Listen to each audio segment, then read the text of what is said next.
Lin Xuan, why are you shouting like that? I know yesterday was your birthday, but I already told you I didn't have time. How did you even know I went out with Zhao Jun? You were following me. Even if I did get a room with Zhao Jun, so what? We're just friends. You're meddling far too much. Listening to Zhang Yan's words, Lin Xuan's face turned ashen, drained of all color. For a moment he found no words to refute her at all. Yes, it had always been him groveling after her. When she had her period he bought her brown sugar water. When she caught a cold he skipped class to care for her. Whenever she was caught in the rain, no matter where she was, he rushed over with an umbrella. On her birthday he bought her gifts and prepared surprises for her. She accepted everything without hesitation, yet she had never once said she wanted to be in a relationship with him. Since they were merely friends, he naturally had no right to interfere with her. Even if she booked a room with some newly acquainted rich second-generation heir, it was none of his business. The most tragic thing about a pathetic admirer is that even feeling jealous is something he has no rightful claim to. No, a sycophantic admirer never has the right to jealousy at all. The moment he chose to debase himself, he had already forfeited his dignity. Suddenly Lin Xuan felt truly wretched. He swallowed back all the words of affection, resentment and accusation that had surged to his lips in this moment. Every extra sentence he spoke would only add another layer of sorrow. Lin Xuan took a deep breath and said, "You're right. We're only friends. I have no right to manage your affairs." "No, that's not even accurate. Let's stop being friends altogether. From now on, if I harbor even the slightest lingering thought about you, then I am nothing but a dog." Zhang Yan frowned. "Lin Xuan, what kind of craziness is this? We're still friends. Isn't it fine to keep things exactly the way they were?" Lin Xuan let out a cold laugh. "Of course it's fine for you. I'm the one chasing after you and you don't have to do anything, you just sit there and enjoy it. Naturally you think it's great. Now you're getting rooms with some rich second-generation heir and you still expect me to keep fawning over you. How shameless can a person be?" In that instant Lin Xuan suddenly let go. After 3 years of pursuit he felt that this girl was already rotten to the core. Or perhaps she had always been like this and he had simply been kept in the dark until now, only at this moment seeing her clearly for what she was. Lin Xuan gave Zhang Yan one last look. He wanted to kindly warn her that the rich heir Zhao Jun did not seem like a good person, but after a brief thought he held his tongue. Without another word he turned around and walked away. Zhang Yan called out to him twice, but he ignored her. Her roommate Lu Ting curled her lips and said that Lin Xuan is actually acting all high and mighty now, even daring to compare himself to Zhao Jun. Zhao Jun drives a BMW 7 Series, what does that rural poor loser have to compete with? He's just throwing a tantrum trying to get your attention. I don't believe for a second he can really leave you. Give it a few days and he'll come trotting back fawning over you again. Zhang Yan seemed unconcerned. That damn Lin Xuan even took away the milk tea he brought. Forget it, I won't drink it. I've arranged to go shopping with Zhao Jun. Lu Ting nodded. Yes, Zhao Jun is the one who matters. Lin Xuan strolled along the campus avenue, a gentle breeze brushing past him. For some reason he felt an unexpected lightness in his entire body. It was as though some shackles on his body had been unlocked. He realized that even before Zhao Jun appeared his sycophantic pursuit had already been painful. With such a beautiful university life, why not do anything else with it? Would he die if he didn't fall in love? Why had he knelt and debased himself in the first place? From this day forward he swore never again to be a groveling admirer. Even if he remained single for the rest of his life he would never become that kind of person again. Just as he made this vow, a sudden voice rang out in his mind: Strongest Sycophant System has detected a suitable host. Binding complete. A half-transparent screen materialized out of thin air before his eyes. Total Sycophant Funds 1 quadrillion. First installment of Sycophant Funds 1 million. Main mission 1: spend the first installment within 1 day and gain a 50-point increase in favorability from a beauty rated 8 or higher. Reward for completion 100,000 yuan plus 1 lottery draw. Penalty for failure: all remaining Sycophant funds will be frozen. Lin Xuan stared blankly for several seconds, then exploded in anger. Damn it, I just decided not to be a sycophant anymore and now the Strongest Sycophant System shows up. What is that supposed to mean? 1 quadrillion, far more than the fortune of the world's richest man. With that kind of money you could do anything, yet it was designated for fawning over women. Only if the groveling succeeded would he receive a small cut as a reward. If he failed to win them over, all remaining funds would be frozen. Binding with a system ought to be a blessing, yet this one was a sycophant system. Lin Xuan felt as though the heavens were playing a cruel joke on him. Lin Xuan refused to accept it. He no longer wished to grovel, much less squander a quadrillion on sycophantic gestures while he himself received only pitiable rewards. He had no desire to taste the misery of a sycophant ever again. So he began to wonder if there was a way to siphon off the sycophant funds for himself. After reading through the rules twice more, his eyes suddenly lit up. The mission is to spend the first installment within 1 day and gain a 50-point favorability increase from a beauty rated 8 or higher. The system's purpose is obvious. It wants the host to use the funds to lavish praise and gifts on beautiful women, pampering them thoroughly in order to earn enough favorability points. But nowhere does it explicitly state that the sycophant funds must be spent directly on the beauties themselves. In other words, as long as their favorability rises sufficiently, the mission counts as complete. Wouldn't that mean the remaining sycophant funds could be pocketed? The thought made Lin Xuan's heart race. Without realizing it, he had already walked to the school gate and he decided to run a small test first. He bought a bottle of chewing gum and paid with the first installment of sycophant funds. No sooner had he completed the payment than the system chimed, warning, you have spent 12 yuan without gaining any favorability increase whatsoever. Please adjust your sycophantic strategy. For example, painstakingly preparing an expensive birthday gift for a beauty or laying a rose-covered path beneath her dormitory. Hearing this warning, Lin Xuan's eyes instead grew brighter. It was only a warning with no punishment attached, and it did not declare the mission a failure. That meant his line of thinking was correct. There was still a very real possibility of siphoning off the funds. He used the sycophant funds again, buying himself an ice cream, a bottle of cola, a bag of chips. The system warnings continued to chime, but Lin Xuan secretly relished the sound. This feeling of quietly pocketing the sycophant funds was exhilarating. Still unsatisfied, he hailed a cab to a nearby mall. On the third floor in the clothing section, he began buying clothes. In the past, he had always saved money to buy outfits and skincare products for Zhang Yan. Now it was time to use the sycophant funds to spoil himself instead. He walked into an Armani store he had never dared to enter before, and under the sales assistant's recommendations bought a full set. He had always assumed that a single piece from Armani would cost several thousand or even tens of thousands, but discovered it was far less exaggerated than he had imagined. Altogether, his new outfit cost just over 10,000 yuan, yet once he put it on, his image and bearing rose by an entire level. The saying that clothes make the man proved entirely true. Just then the system chime sounded again. Yi Meisheng, favorability 5. Name Yi Meisheng. Age 22. Beauty rating 8. 3. Height 168 centimeters. Weight 52 kilograms. Favorability 10-5. Lin Xuan froze. What was going on? Yi Meisheng was the department beauty of the design program in the arts college at Shanghai University. How had her favorability suddenly increased? Looking around, he finally noticed Yi Meisheng a short distance away with another girl. They seemed to be shopping as well, whispering to each other as their gazes landed on him from time to time. Yi Meisheng. Lin Xuan was not mistaken, those two girls were indeed looking at him. The short-haired girl Wei Shuefen exclaimed in surprise, isn't that Lin Xuan from our school? I can't believe he can afford Armani. To be fair, dressed like this he does look rather handsome. The charming campus beauty of the design department, Yi Meisheng said. Who is Lin Xuan? Is he from our art college's design department? Wei Shuefen shook her head and replied, no, I think he's from the automation department. He chased after Zhang Yan, the campus belle of the information management department, so fiercely that everyone knows about it. You've never heard? Yi Meisheng suddenly understood. So it's him. Still, he seems a bit different from the rumors. According to those rumors, Lin Xuan was a pathetic, penniless loser, timid serval only knowing how to grovel. Yet looking at him now, his height and looks were quite decent, and the full Armani outfit suited him well. Most of all, the aura he carried was carefree and unruly, with no trace of that rumored timid servility. Because of the distance, Yi Meisheng and Wei Shuefen were speaking in low voices, so Lin Xuan could not hear them. Even so, at that moment he was already inwardly thrilled.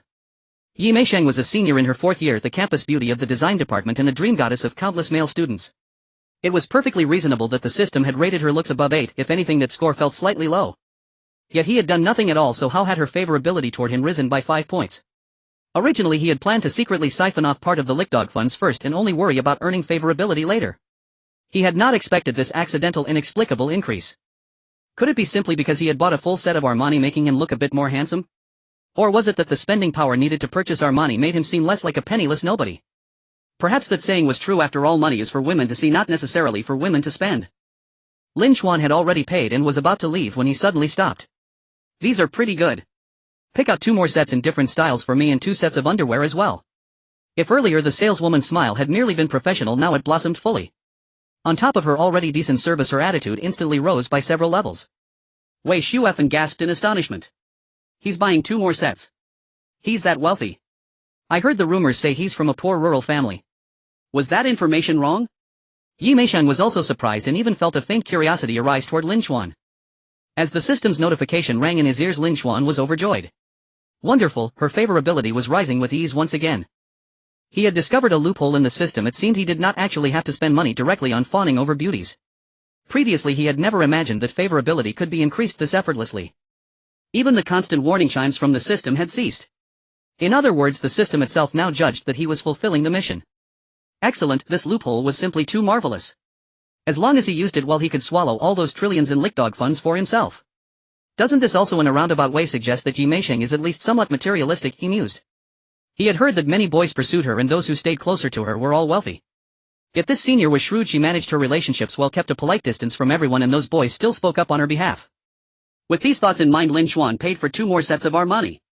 Carrying the shopping bags as he walked out of the store, he happened to pass right by Yi Meisheng and Wei Shuefen. Their gazes met in passing and Lin Xuan gave them a slight nod. Yi Meisheng and Wei Shuefen nodded back. Lin Xuan's manner was courteous and composed, as though he were simply greeting 2 ordinary seniors. Since he had decided never to grovel again, why should any beauty be treated differently? Everyone was human, no one was inherently superior to anyone else. Once his mindset shifted, his confidence naturally rose. That unhurried ease of his made a flicker of appreciation flash across the faces of both Yi Meisheng and Wei Shuefen. Many boys grew visibly nervous in front of Yi Meisheng. Some became fidgety and restless, some couldn't sit still, some stuttered, and others tried to act calm but only looked more awkward. Lin Xuan, however, remained completely at ease. This relaxed composure was clearly not an act to him. The person standing opposite seemed to be nothing more than an ordinary senior. Yi Meisheng's favorability toward him rose again. She suddenly spoke up. Junior Lin Xuan, are you on a major shopping spree today? This outfit suits you quite well. Lin Xuan stopped and replied, I don't really understand fashion, so I can only choose big brands and let the store clerks help me pick. Since you senior approve, I can be at ease. I'm planning to buy some shoes and a watch as well. Do you have any suggestions, senior? Your own outfits max out style, comfort, and overall vibe. If I could learn even a tenth of your sense of fashion, I'd practically be ready to graduate. He had no intention of groveling, but a few casual compliments cost him nothing. Besides, she was being pleasant as well. A bit of mutual commercial flattery would make everyone happy. Yi Meisheng chuckled. Junior, you really do know how to praise people. Still, I have indeed studied fashion quite a bit. After all, I plan to work in this field in the future. What kind of budget are you working with? Lin Xuan replied, around 500,000. He did not set his budget at the full 1 million lest he spend everything and still fail to push her favorability to 50. It was better to leave some room. Both Yi Meisheng and Wei Shuefen were visibly taken aback and grew even more astonished. If his clothing budget alone was around 500,000, what kind of net worth did he have? However, her favorability did not increase further. Clearly Yi Meisheng did not entirely believe him. It was still possible he was just bragging. Yi Meisheng smiled. We're out shopping anyway. Why don't we go together? I can help you look over your choices and at the same time use you as a test subject for my professional fashion skills. Lin Xuan agreed readily. Sure, thank you, senior. Shopping together suited him perfectly. He could keep spending money in front of her. Lin Xuan, Yi Meisheng and Wei Shuefen began their shopping trip together. At the LV store, Yi Meisheng selected a leather belt for Lin Xuan priced at 4,800 and without a hint of hesitation he purchased it. At the Ferragamo store, Yi Meisheng picked out a pair of sneakers for Lin Xuan costing 7,300, which he also bought without delay. At the Rolex watch store, the clerk mentioned that most models required a reservation with only a few available in stock, and after purchasing 2 Tudor watches priced over 10,000 he was able to buy one. Yi Meisheng chose a calendar watch from the Sunday series priced at 528,200, which Lin Xuan again bought immediately. As they continued to shop, the astonishment on Yi Meisheng and Wei Shuefen's faces grew more pronounced. By the time he purchased the Rolex watch, there was no doubt left regarding his financial capacity. Generally speaking, those who can afford a 500,000 watch are wealthier than those who can afford a 500,000 car. After all, people usually tend to spend more on cars, watches, or luxury items typically bought when one has extra disposable income. This is encapsulated in the saying that the poor play with cars while the rich play with watches. Yi Meisheng favorability 5. Overall, it had already increased by 15 points. Without spending a single cent on a woman, he was nearly 1/3 of the way through his first task. Indeed, money is not meant to be spent on women but rather to be shown to them. As they shopped, Lin Xuan suddenly heard a voice that was both familiar and strange. June Gu, this LV bag looks so good. Familiar because he had heard this voice countless times, strange because it was the first time he had heard such a tone. Then a male voice followed. Yen Yen, I've been spending too much lately and my dad is restricting my expenses. Let's skip buying today, and when the restrictions are lifted in 2 months I'll definitely buy it for you. Looking in the direction of the voice, he indeed saw Zhang Yan and Zhao Jun, causing Lin Xuan's face to darken by 3 shades. This was truly unfortunate. At that moment Zhang Yan also spotted Lin Xuan and immediately frowned, seemingly wanting to distance herself from him due to Zhao Jun's presence. Lin Xuan, why are you following me? Didn't you say we were just friends? What do you mean by following me? Lin Xuan scoffed. Who gave you the impression that I would follow you? Is this mall owned by you so only you can come? Zhang Yan assumed Lin Xuan was just being stubborn while Zhao Jun was about to taunt him further. But at that moment Yi Meisheng and Wei Shuefen walked over to Lin Xuan. Seeing this, Zhang Yan was momentarily stunned. Wasn't this the stunning senior from the design department, Yi Meisheng, the dream girl of many boys? How could she possibly be shopping with Lin Xuan? Zhao Jun also showed a look of surprise. He wasn't a student of Jianghai University and only knew Lin Xuan through Zhang Yan's relationship. He didn't know Yi Meisheng and was unaware she was the department's beauty. But anyone with eyes could see how beautiful she was and how great her demeanor was. How could a poor guy like Lin Xuan be shopping with such a beauty? Yi Meisheng quietly asked Wei Shuefen, is this the Zhang Yan that Lin Xuan has been pursuing for 3 years? Wei Shuefen replied yes, but it seems Lin Xuan has finally woken up and stopped chasing her. Zhang Yan also seems to still be unaware that Lin Chuan is actually wealthy. Yi Meisheng, unsure of her thoughts, gently linked her arm with Lin Chuan's Jr. Let's go shop over there. The gesture wasn't overly intimate, maintaining some physical distance, but it nonetheless conveyed an ambiguous closeness. Lin Chuan was momentarily taken aback but quickly realized that Yi Meisheng probably didn't genuinely like him. After all, their favorability was not high. It seemed she was deliberately trying to make him look good in front of Zhang Yan. He had to admit this gesture made Lin Chuan feel quite comfortable. Lin Chuan nodded. Let's go, there's a hair and beauty salon over there. Would you two seniors like to get some beauty treatments? As a thank you for your help with my outfit today, I'll cover the beauty costs. Lin Chuan had no intention of being a sycophant anymore, but not being a sycophant didn't mean he had to be a miser. After all, Yi Meisheng had helped him with his outfit and just helped him save face, so a little gratitude was still warranted.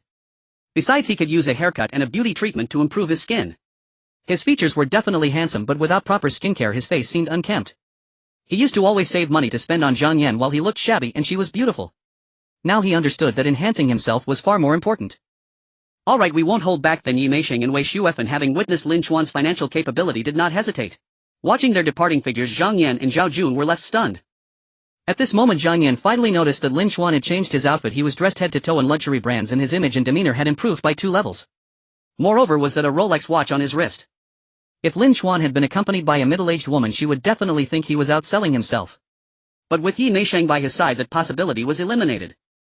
So how could Lin Chuan afford so many luxury items? Those must add up to 50 or 60,000, right? Isn't that Lin Chuan the poor guy from the countryside?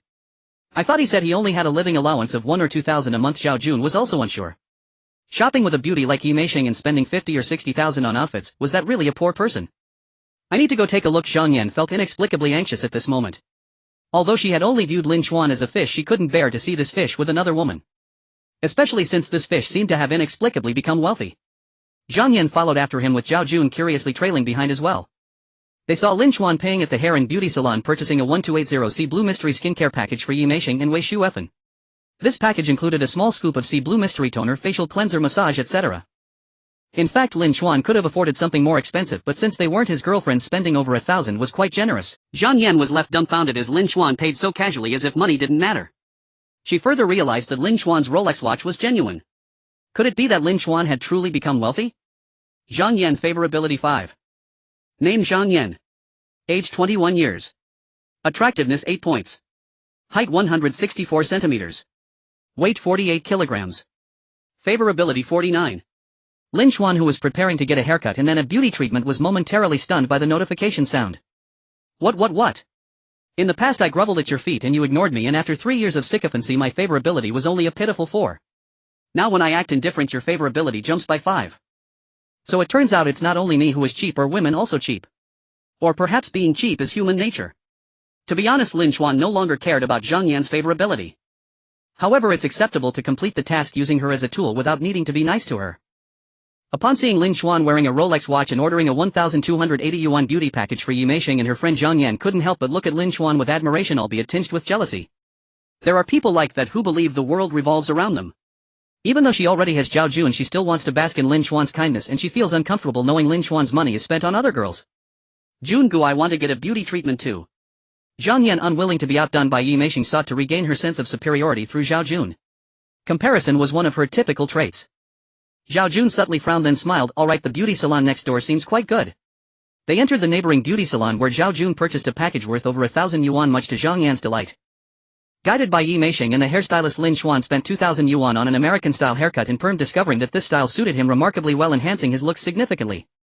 The importance of hairstyle even surpasses that of clothing. Following that, Lin Chuan underwent beauty treatments alongside Yi Meisheng and Wei Shuefen, which took 2 hours in total.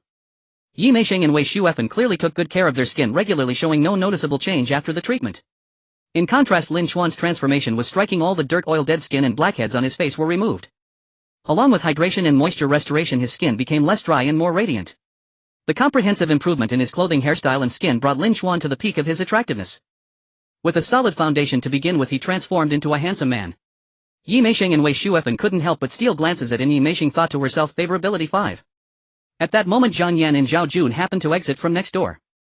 Zhang Yan raised her chin slightly as if to flaunt, you only bought a beauty package, but Zhao Jun can buy it for me too. However, after taking a glance at Lin Chuan, she suddenly lost her composure. Wait, how could Lin Chuan be this handsome? In fact, she had noticed Lin Chuan's decent looks before, otherwise he wouldn't have qualified to be a puppy dog. Yet she never expected him to look this stunning after grooming. It turned out that his previous good looks were overshadowed by casual clothing and an unkempt hairstyle. Of course at this moment Zhang Yan was completely unaware that Lin Xuan had previously saved his money to spend on her, even cutting back on his living expenses just to look after himself. Zhang Yan thought favorability 5.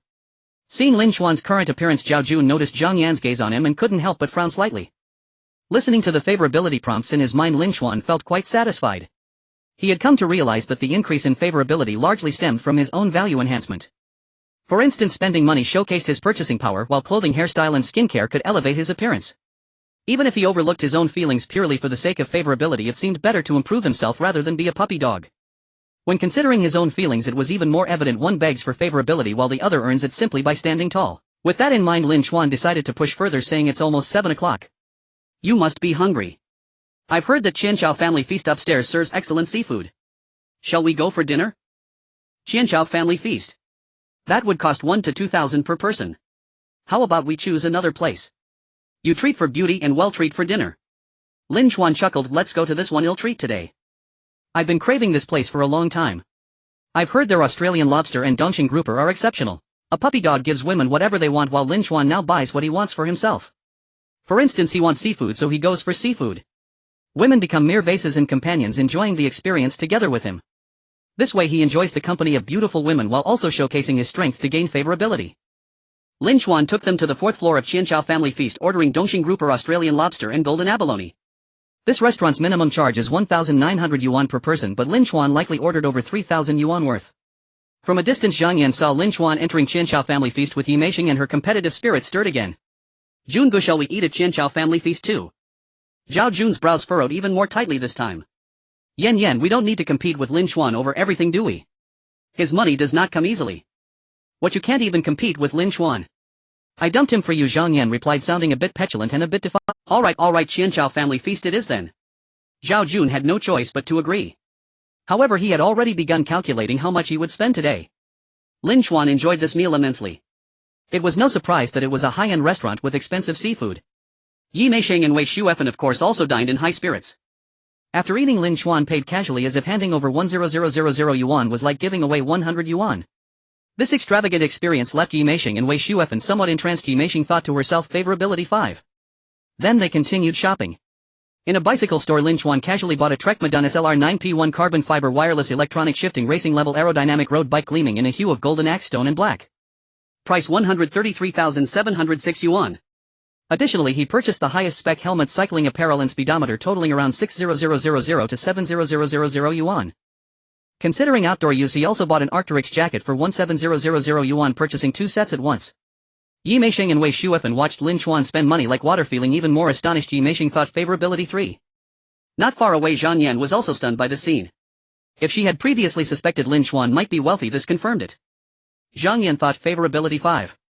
Looking at Lin Xuan, now handsome, suave and wealthy, she suddenly felt a bit. Lin Xuan was much more handsome than Zhao Jun, and his attentiveness was unparalleled. Zhao Jun could not compare. His previous only shortcoming was being poor, but that was no longer the case. Moreover, after getting Zhang Yan, Zhao Jun seemed to be less invested than before. He used to be generous with gifts, but now he started to hesitate. He didn't even want to buy that bag today. If it were Lin Xuan, he would certainly buy it if he had the money. Zhang Yan thought favorability 10. Seeing how Zhang Yan looked at Lin Xuan, Zhao Jun's face darkened as he said, "Yan, it's getting late, let's go to the private theater." "Jungo, I'm tired today and don't want to watch a movie, I want to go back to school," Zhang Yan replied. "What do you mean? You want to go back after spending the whole day out?" Zhao Jun frowned. Zhang Yan paused, surprised by Zhao Jun's words.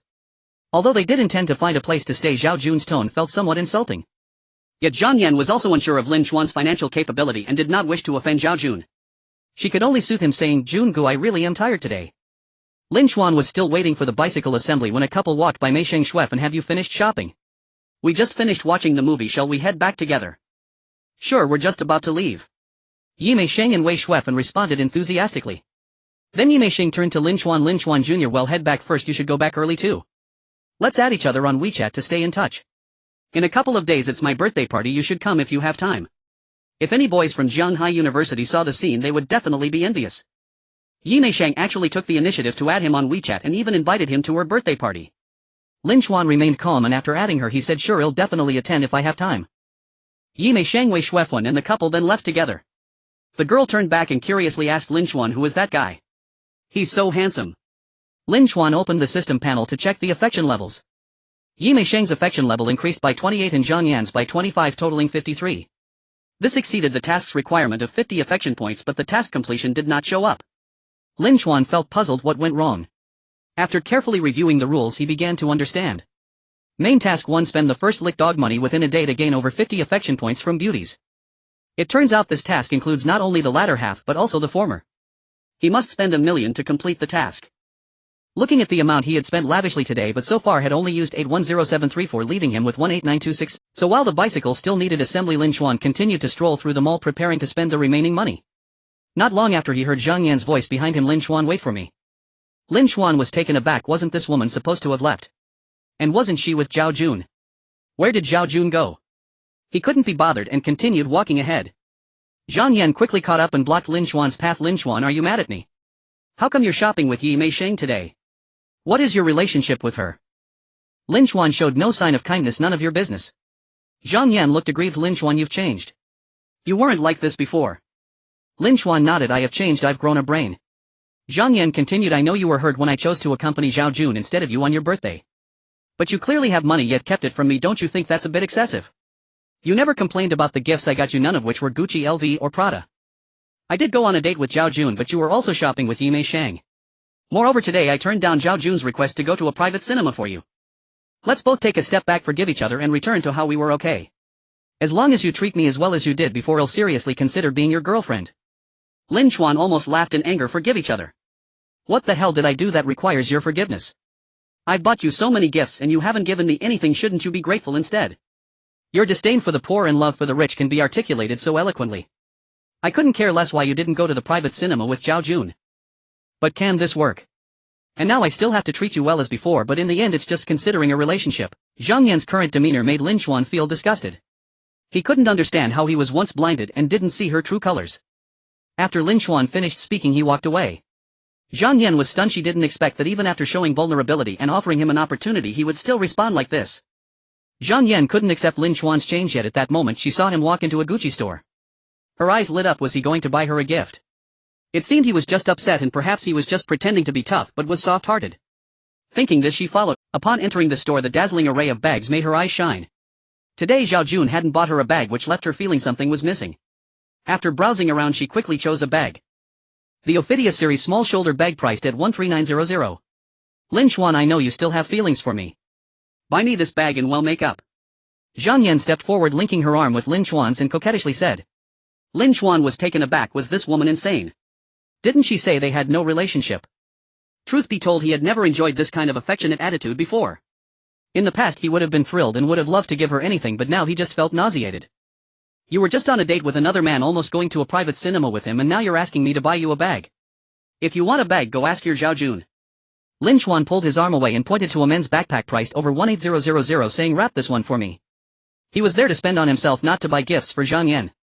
With a bicycle, cycling gear and a windbreaker already, all he needed now was a backpack. Zhang Yan then realized she had misinterpreted his intentions, her expression turning sour. You're willing to buy an 18000 bag for yourself but won't buy me a 130001. Lin Chuan replied, what's wrong with that? Why do you think it's a given for me to buy you gifts? You even think what I buy for you should be more expensive than what I buy for myself. What kind of relationship do we have? You sleep with other men and come to me for gifts. Can you not have some self-respect? You. Zhang Yan's face turned red, but she couldn't utter a single word in rebuttal. Seeing the nearby store clerk looking at her with disapproval made her feel even more ashamed. Lin Chuan, how could you treat me like this? I won't talk to you anymore. Zhang Yan threw down a sentence and hurried away. Zhang Yan affection level 2. Lin Chuan was momentarily stunned. He had acted purely on impulse, not considering that this would lower the affection level. However, after confronting her like that, the affection level only dropped by 2. It didn't matter, the total had still increased by 51.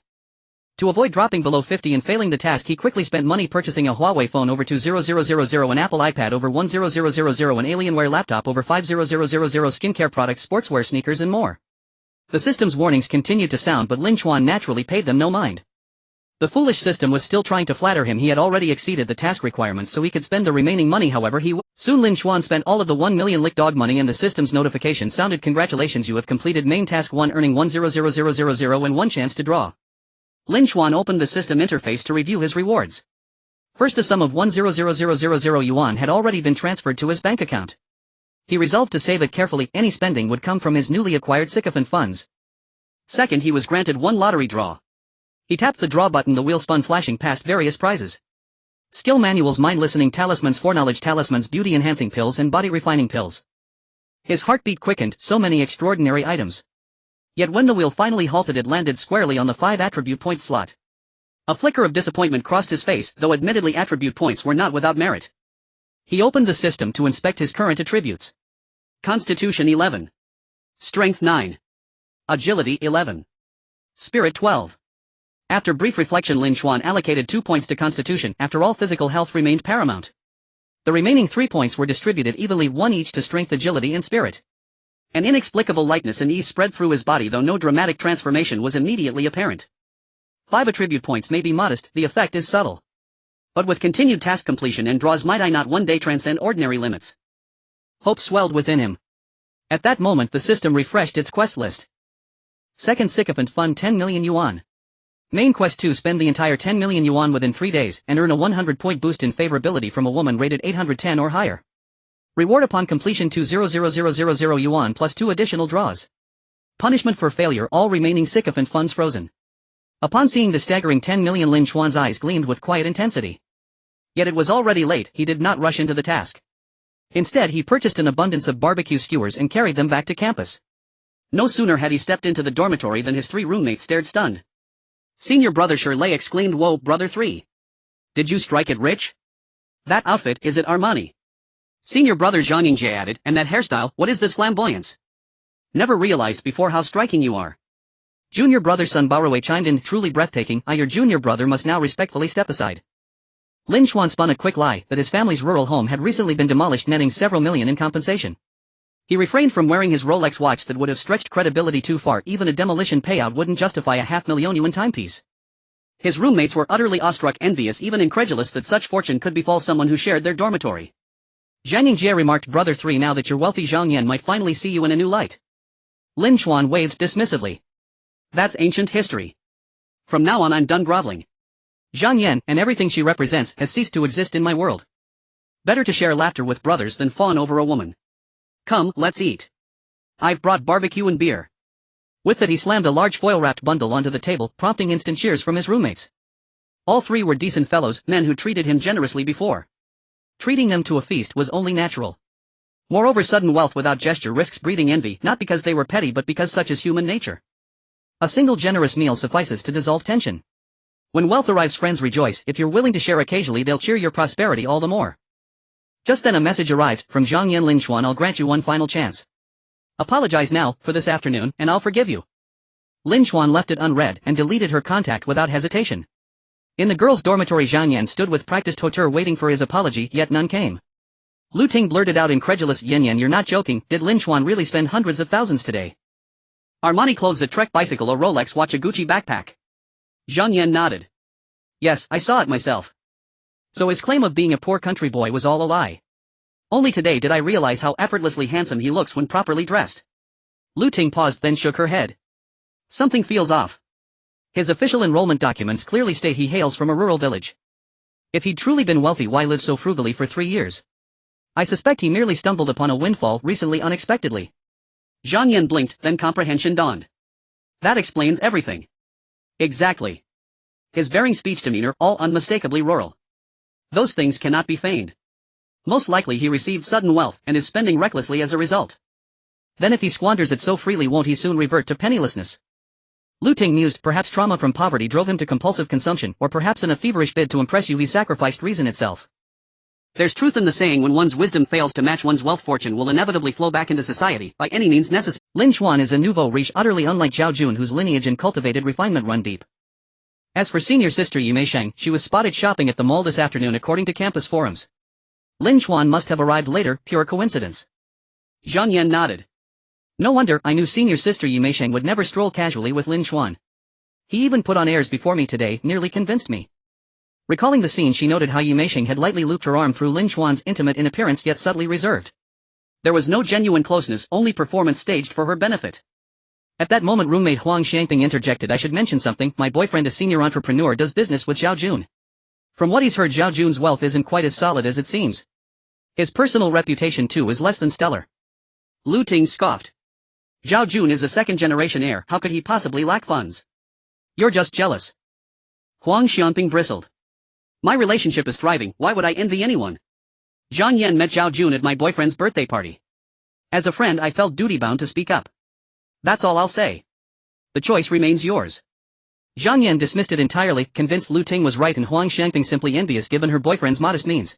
Zhao Jun was a scion of old money, luxury cars, grand estates, generational prestige. How could he possibly be financially insecure? Oh dear, I promised to meet Youngda at the private cinema tonight and missed it. He must be furious. Lin Xuan is merely a flash-in-the-pan windfall. To offend Youngda over him was foolish. And after today's insolence, whether calculated or sincere, I'm genuinely offended. Even if he begs for forgiveness, I'll make him wait long enough to remember his place. With that thought, Zhang Yan hastily sent Zhao Jun a WeChat message, unaware that Lin Xuan had already erased her from his life. The next day, Sunday. Taking advantage of the holiday, Lin Xuan prepared to continue his plan of secretly indulging in the Doge Gold scheme, focusing his attention on the 5 department flowers. However, he had no intention of actively increasing Zhang Yan's favorability, so he skipped over her. As for Yi Meisheng, her favorability could still be improved, but he had realized yesterday that the higher the favorability, the more difficult it became to raise it. This is easy to understand. When a person has low expectations of you, even a slight change can boost their favorability. But when someone already has a good impression of you, it becomes challenging to increase it further. Therefore, Lin Xuan decided to set aside Yi Meisheng's favorability for now, much like leaving the difficult problems for later in an exam and tackling the simpler questions of the other 3 department flowers first. After much deliberation, he chose to approach the finance department flower Qin Bingqing, as her family owned a small 4S dealership nearby and he was planning to buy a luxury car to enhance his image. Dressed in an Armani suit with a Gucci backpack slung over his shoulder, he rode his Trek bicycle to Qin Bingqing's 4S dealership. Inside the dealership, Qin Bingqing was instructing the staff on various matters. She had fair, delicate skin resembling glazed porcelain. As her gaze shifted, she embodied both the gentle demeanor of a Jiangnan woman and the clarity of a heroic female figure. Her roommate Su Chui, who had an average appearance but was dressed exquisitely, was pulling her hand and saying, "Bingqing, let's go have some fun. Look, there aren't many customers in the store, you don't need to be here." Qin Bingqing smiled helplessly and replied, "It's just opened, of course there aren't many people. Once I finish my arrangements I'll go with you." Just then there was a sudden exclamation from a female employee and several female staff rushed to the entrance to warmly welcome a customer. Welcome. Qin Bingqing and Su Chui were both taken aback. Although the training required staff to be enthusiastic, the level of enthusiasm they displayed clearly exceeded the training standards. They peered out and quickly understood the situation. A tall young man about 1.8 meters with a well-proportioned body and exuding an excellent Armani aura had just walked in. He had an American-style crew cut, looking both sunny and handsome. Especially his face, which was clean and well-defined, was truly a sight to behold. He was also wearing a Rolex watch and carrying a Gucci backpack with a Trek bicycle outside, clearly a potential wealthy customer. Is that him? Wait, how could it be him? Su Chui felt he looked familiar but couldn't believe it. Qin Bingqing asked in confusion, "What do you mean, is it him or not? Have you seen him before?" Su Chui replied, "I've never seen him in person, but I've seen many photos. He's been making a ruckus chasing after Zhang Yan, the department flower of information management, and has been mentioned countless times on the school's forum. But in the forum photos he looked quite shabby with an uncertain gaze. Moreover, I heard he was very submissive and timid. But look at him now, he looks like a true high, rich and handsome man. He looks completely different from the rumors, so I didn't dare to recognize him." Qin Bingqing suddenly realized, so it's him. It seems the rumors were quite untrue. Qin Bingqing's gaze fell back on Lin Xuan, who was tall, sunny, clean, handsome and exuding a carefree aura, completely unrelated to the doge described in the rumors. Qin Bingqing, favorability 5. Name Qin Bingqing. Age 21. Appearance 8. 5 points. Height 170 cm. Weight 56 kilograms. Favorability 0.5. Lin Xuan heard the system prompt in his mind and felt quite satisfied. Indeed, using money to enhance oneself and package oneself is the best way to gain favorability. Secretly indulging in the Doge Gold scheme is undoubtedly one of the best choices he has ever made. Qin Bingqing approached and asked Lin Xuan, "What kind of car are you looking to buy?" Seeing the boss daughter come over and addressing this handsome young man, the other female employees naturally stepped back reluctantly. However, their gazes frequently lingered on Lin Xuan.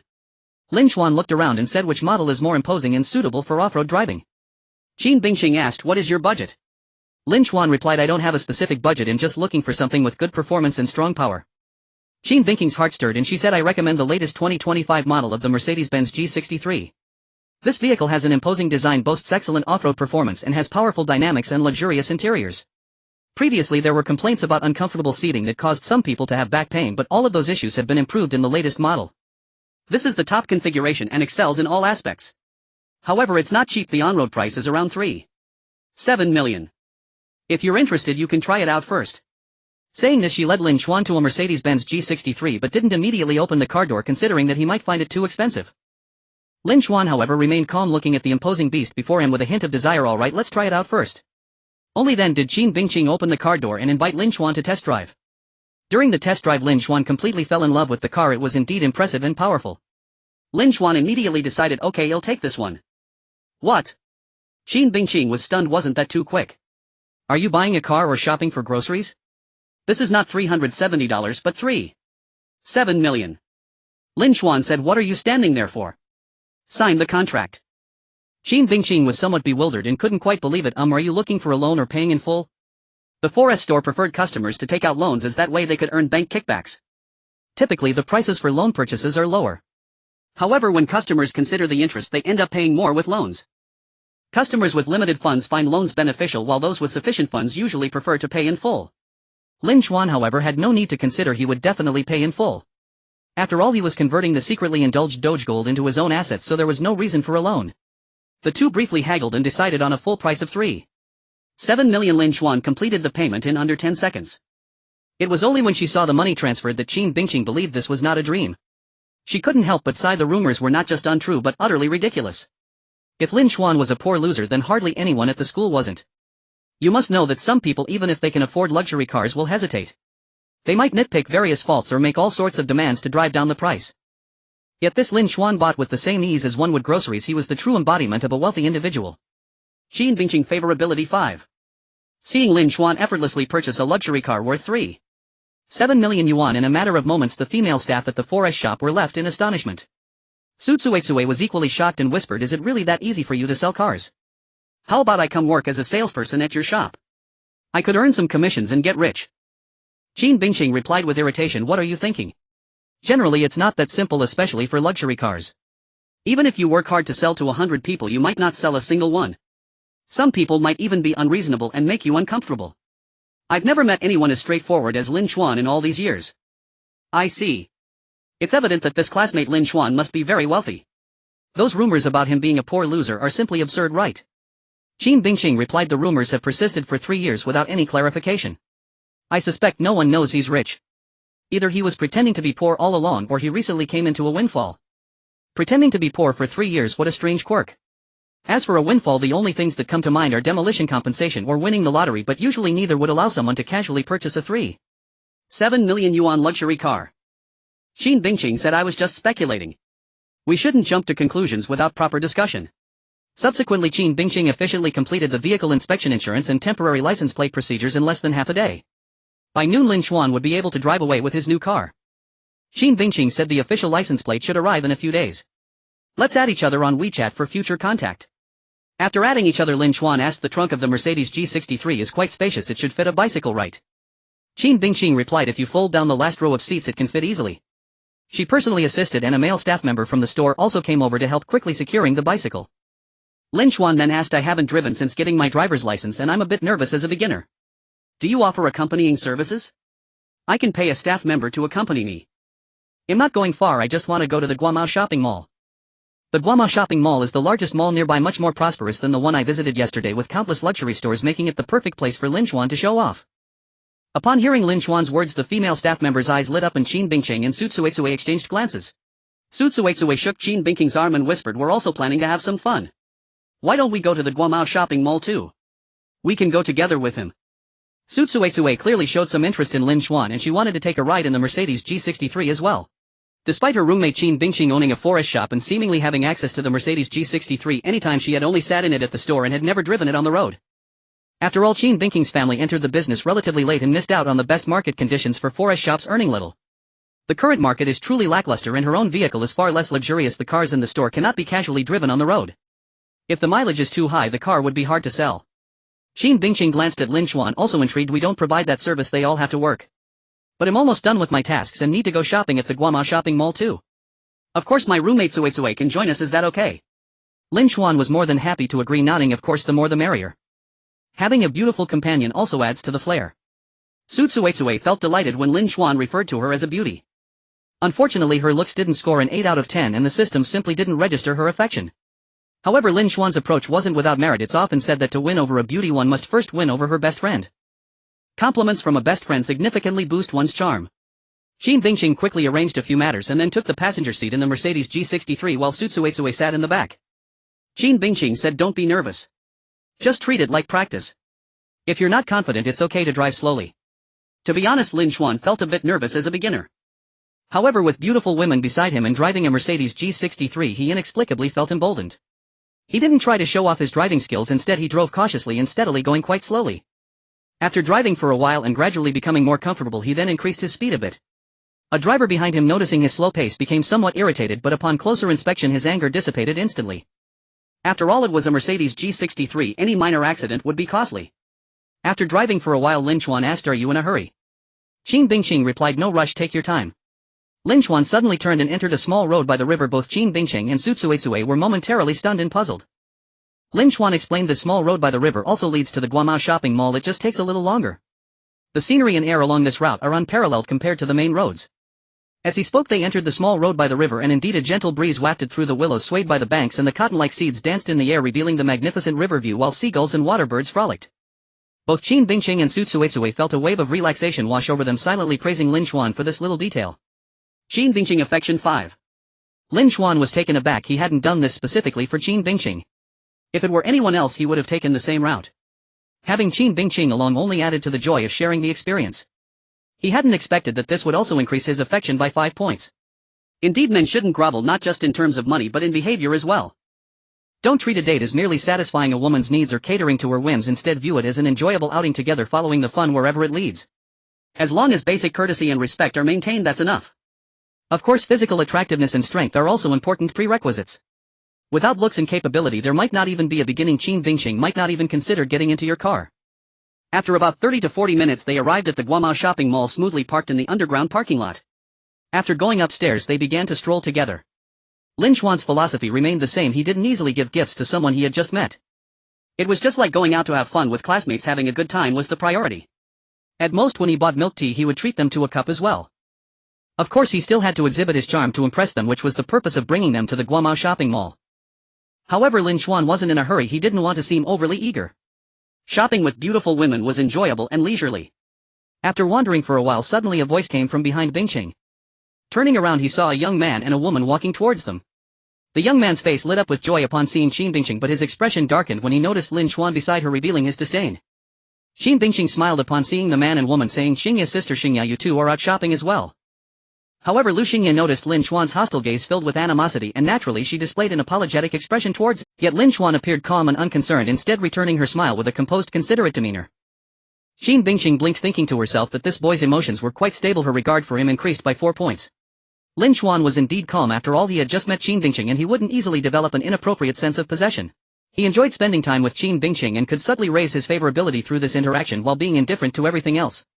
Lu Xingyao also noticed her brother Lu Xingyi's expression and tugged at his sleeve to get his attention. Then she said, "Yes, we came out to shop because we were bored." "Are you two shopping as well? Who is this?" She looked at Lin Xuan, clearly asking on behalf of her brother. After all, she was well aware that her brother liked Qin Bingqing. Qin Bingqing introduced, "This is my university classmate Lin Xuan, who came to my family shop to buy a car today. He's a beginner driver and not very skilled yet, so we accompanied him the whole way. We originally planned to shop too, so we came to the Guamao Mall together." Upon hearing this, Lu Xingye visibly relaxed. Lu Xingyao said, "I see, then you haven't had lunch yet, right? We were just about to eat. How about joining us?" Lu Xingye eagerly added, "Yes, there's a very good Western restaurant upstairs. I mentioned treating you to a meal last time, but you've been too busy lately. This time we have a chance." As he spoke, Lu Xingye cast a challenging glance at Lin Xuan, much like a dog marking its territory. Seeing Lu Xingyi's look directed at Lin Xuan, Qin Bingqing politely declined, saying, "Thank you, I came with a classmate, so it's not very convenient. Maybe next time." In fact, she was somewhat familiar with Lu Xingyao and Lu Xingye since both families operated 4S shops and their parents had interacted frequently, leading to many encounters. However, she had little in common with Lu Xingye, and the strong jealousy and possessiveness he exhibited made her feel quite uncomfortable. Now being with Lin Xuan, Lu Xingyi's overt hostility towards him made her feel that attending this meal would mean leaving Lin Xuan out. Even if Lu Xingye begrudgingly included Lin Xuan, it might lead to an unpleasant situation. Lu Xingye's face instantly stiffened at the rejection. However, Lu Xingyao quickly noticed Qin Bingqing's reservations and said, "What's the issue? Of course we should invite Lin Xuan to eat with us. Lin Xuan, don't be shy, you are a classmate of Bingqing, which makes you my brother Xingyi's classmate too." Lu Xingyao's way of speaking and attitude were clearly much more sophisticated than Lu Xingyi's. She appeared generous and bridged the gap between Lu Xingye and Qin Bingqing as if Lin Xuan were an outsider while Lu Xingye and Qin Bingqing were in the same circle. Hearing his sister say this, Lu Xingye realized his behavior had been somewhat inferior. Suppressing his displeasure, he tried to act more generously, saying, "Yes, let's eat together. Since he's Bingqing's classmate, he's my classmate too." With both Lu Xingyo and Lu Xingye saying so, Qin Bingqing felt she could no longer decline. She turned to Lin Xuan, who casually replied, "Thank you, I'll treat you all next time if there's an opportunity." He didn't take Lu Xingyi's hostility to heart at all, thus remaining calm and collected. Once they reached the upstairs Western restaurant, Lu Xingyi ordered many expensive dishes, partly to show off in front of Qin Bingqing and partly to put Lin Xuan at a disadvantage. He certainly recognized that Lin Xuan was wearing Armani and had heard Qin Bingqing mention that he was buying a car. However, he didn't think Lin Xuan could compare with him. To the poor, Armani might seem impressive, but he knew it was just that, especially since discounted pieces could be bought for 2,000 or 3,000. As for the car, it was likely just a Mercedes-Benz A-Class worth a few $100,000. He hoped that after Lin Xuan saw the gap between them, he would feel ashamed and thus become awkward and withdraw. In fact, he had tried this tactic before with significant results. A poor boy at a high-end Western dining table had become visibly uneasy upon seeing the prices of the dishes. That boy even struggled to use the knife and fork, properly cutting his steak into large chunks without any elegance and not knowing how to call the waiter for wine, trying to pour it himself but failing, making a fool of himself. Since then, that poor boy had seen him as inferior, feeling ashamed and never daring to approach Qin Bingqing again. Lu Xingye began observing Lin Xuan as he had in the past. Lin Xuan could afford Armani and a car. He was certainly not a poor boy, but Lu Xingye quickly noticed that Lin Xuan didn't seem to frequent high-end Western restaurants. While he wasn't completely clueless about using a knife and fork, it was evident he was unfamiliar with them. He drank his soup until the bowl was empty, even lifting it to drink from, and seemed unsure about caviar, watching Qin Bingqing eat before imitating her. Thus Lu Xingye speculated that Lin Xuan's financial situation was indeed, as he had suspected, limited. However, the problem was that despite this, Lin Xuan exhibited no signs of unease. He seemed completely unaware of how expensive his meal was, eating as casually as if it were street food. This made Lu Xingye quite displeased, feeling as though he was trying to show off to the wrong person, playing the lute to a cow. Little did he know that Lin Xuan's mindset was simply that he would eat however he pleased. Learning about etiquette was merely a matter of being polite. To be honest, this Western cuisine paled in comparison to Chinese food. At this moment, Lu Xingye was also helping her brother observe Lin Xuan, but what she saw was entirely different from what her brother perceived. Perhaps Lin Xuan indeed lacked experience at Western restaurants, but he showed not an ounce of trepidation, which was not put on.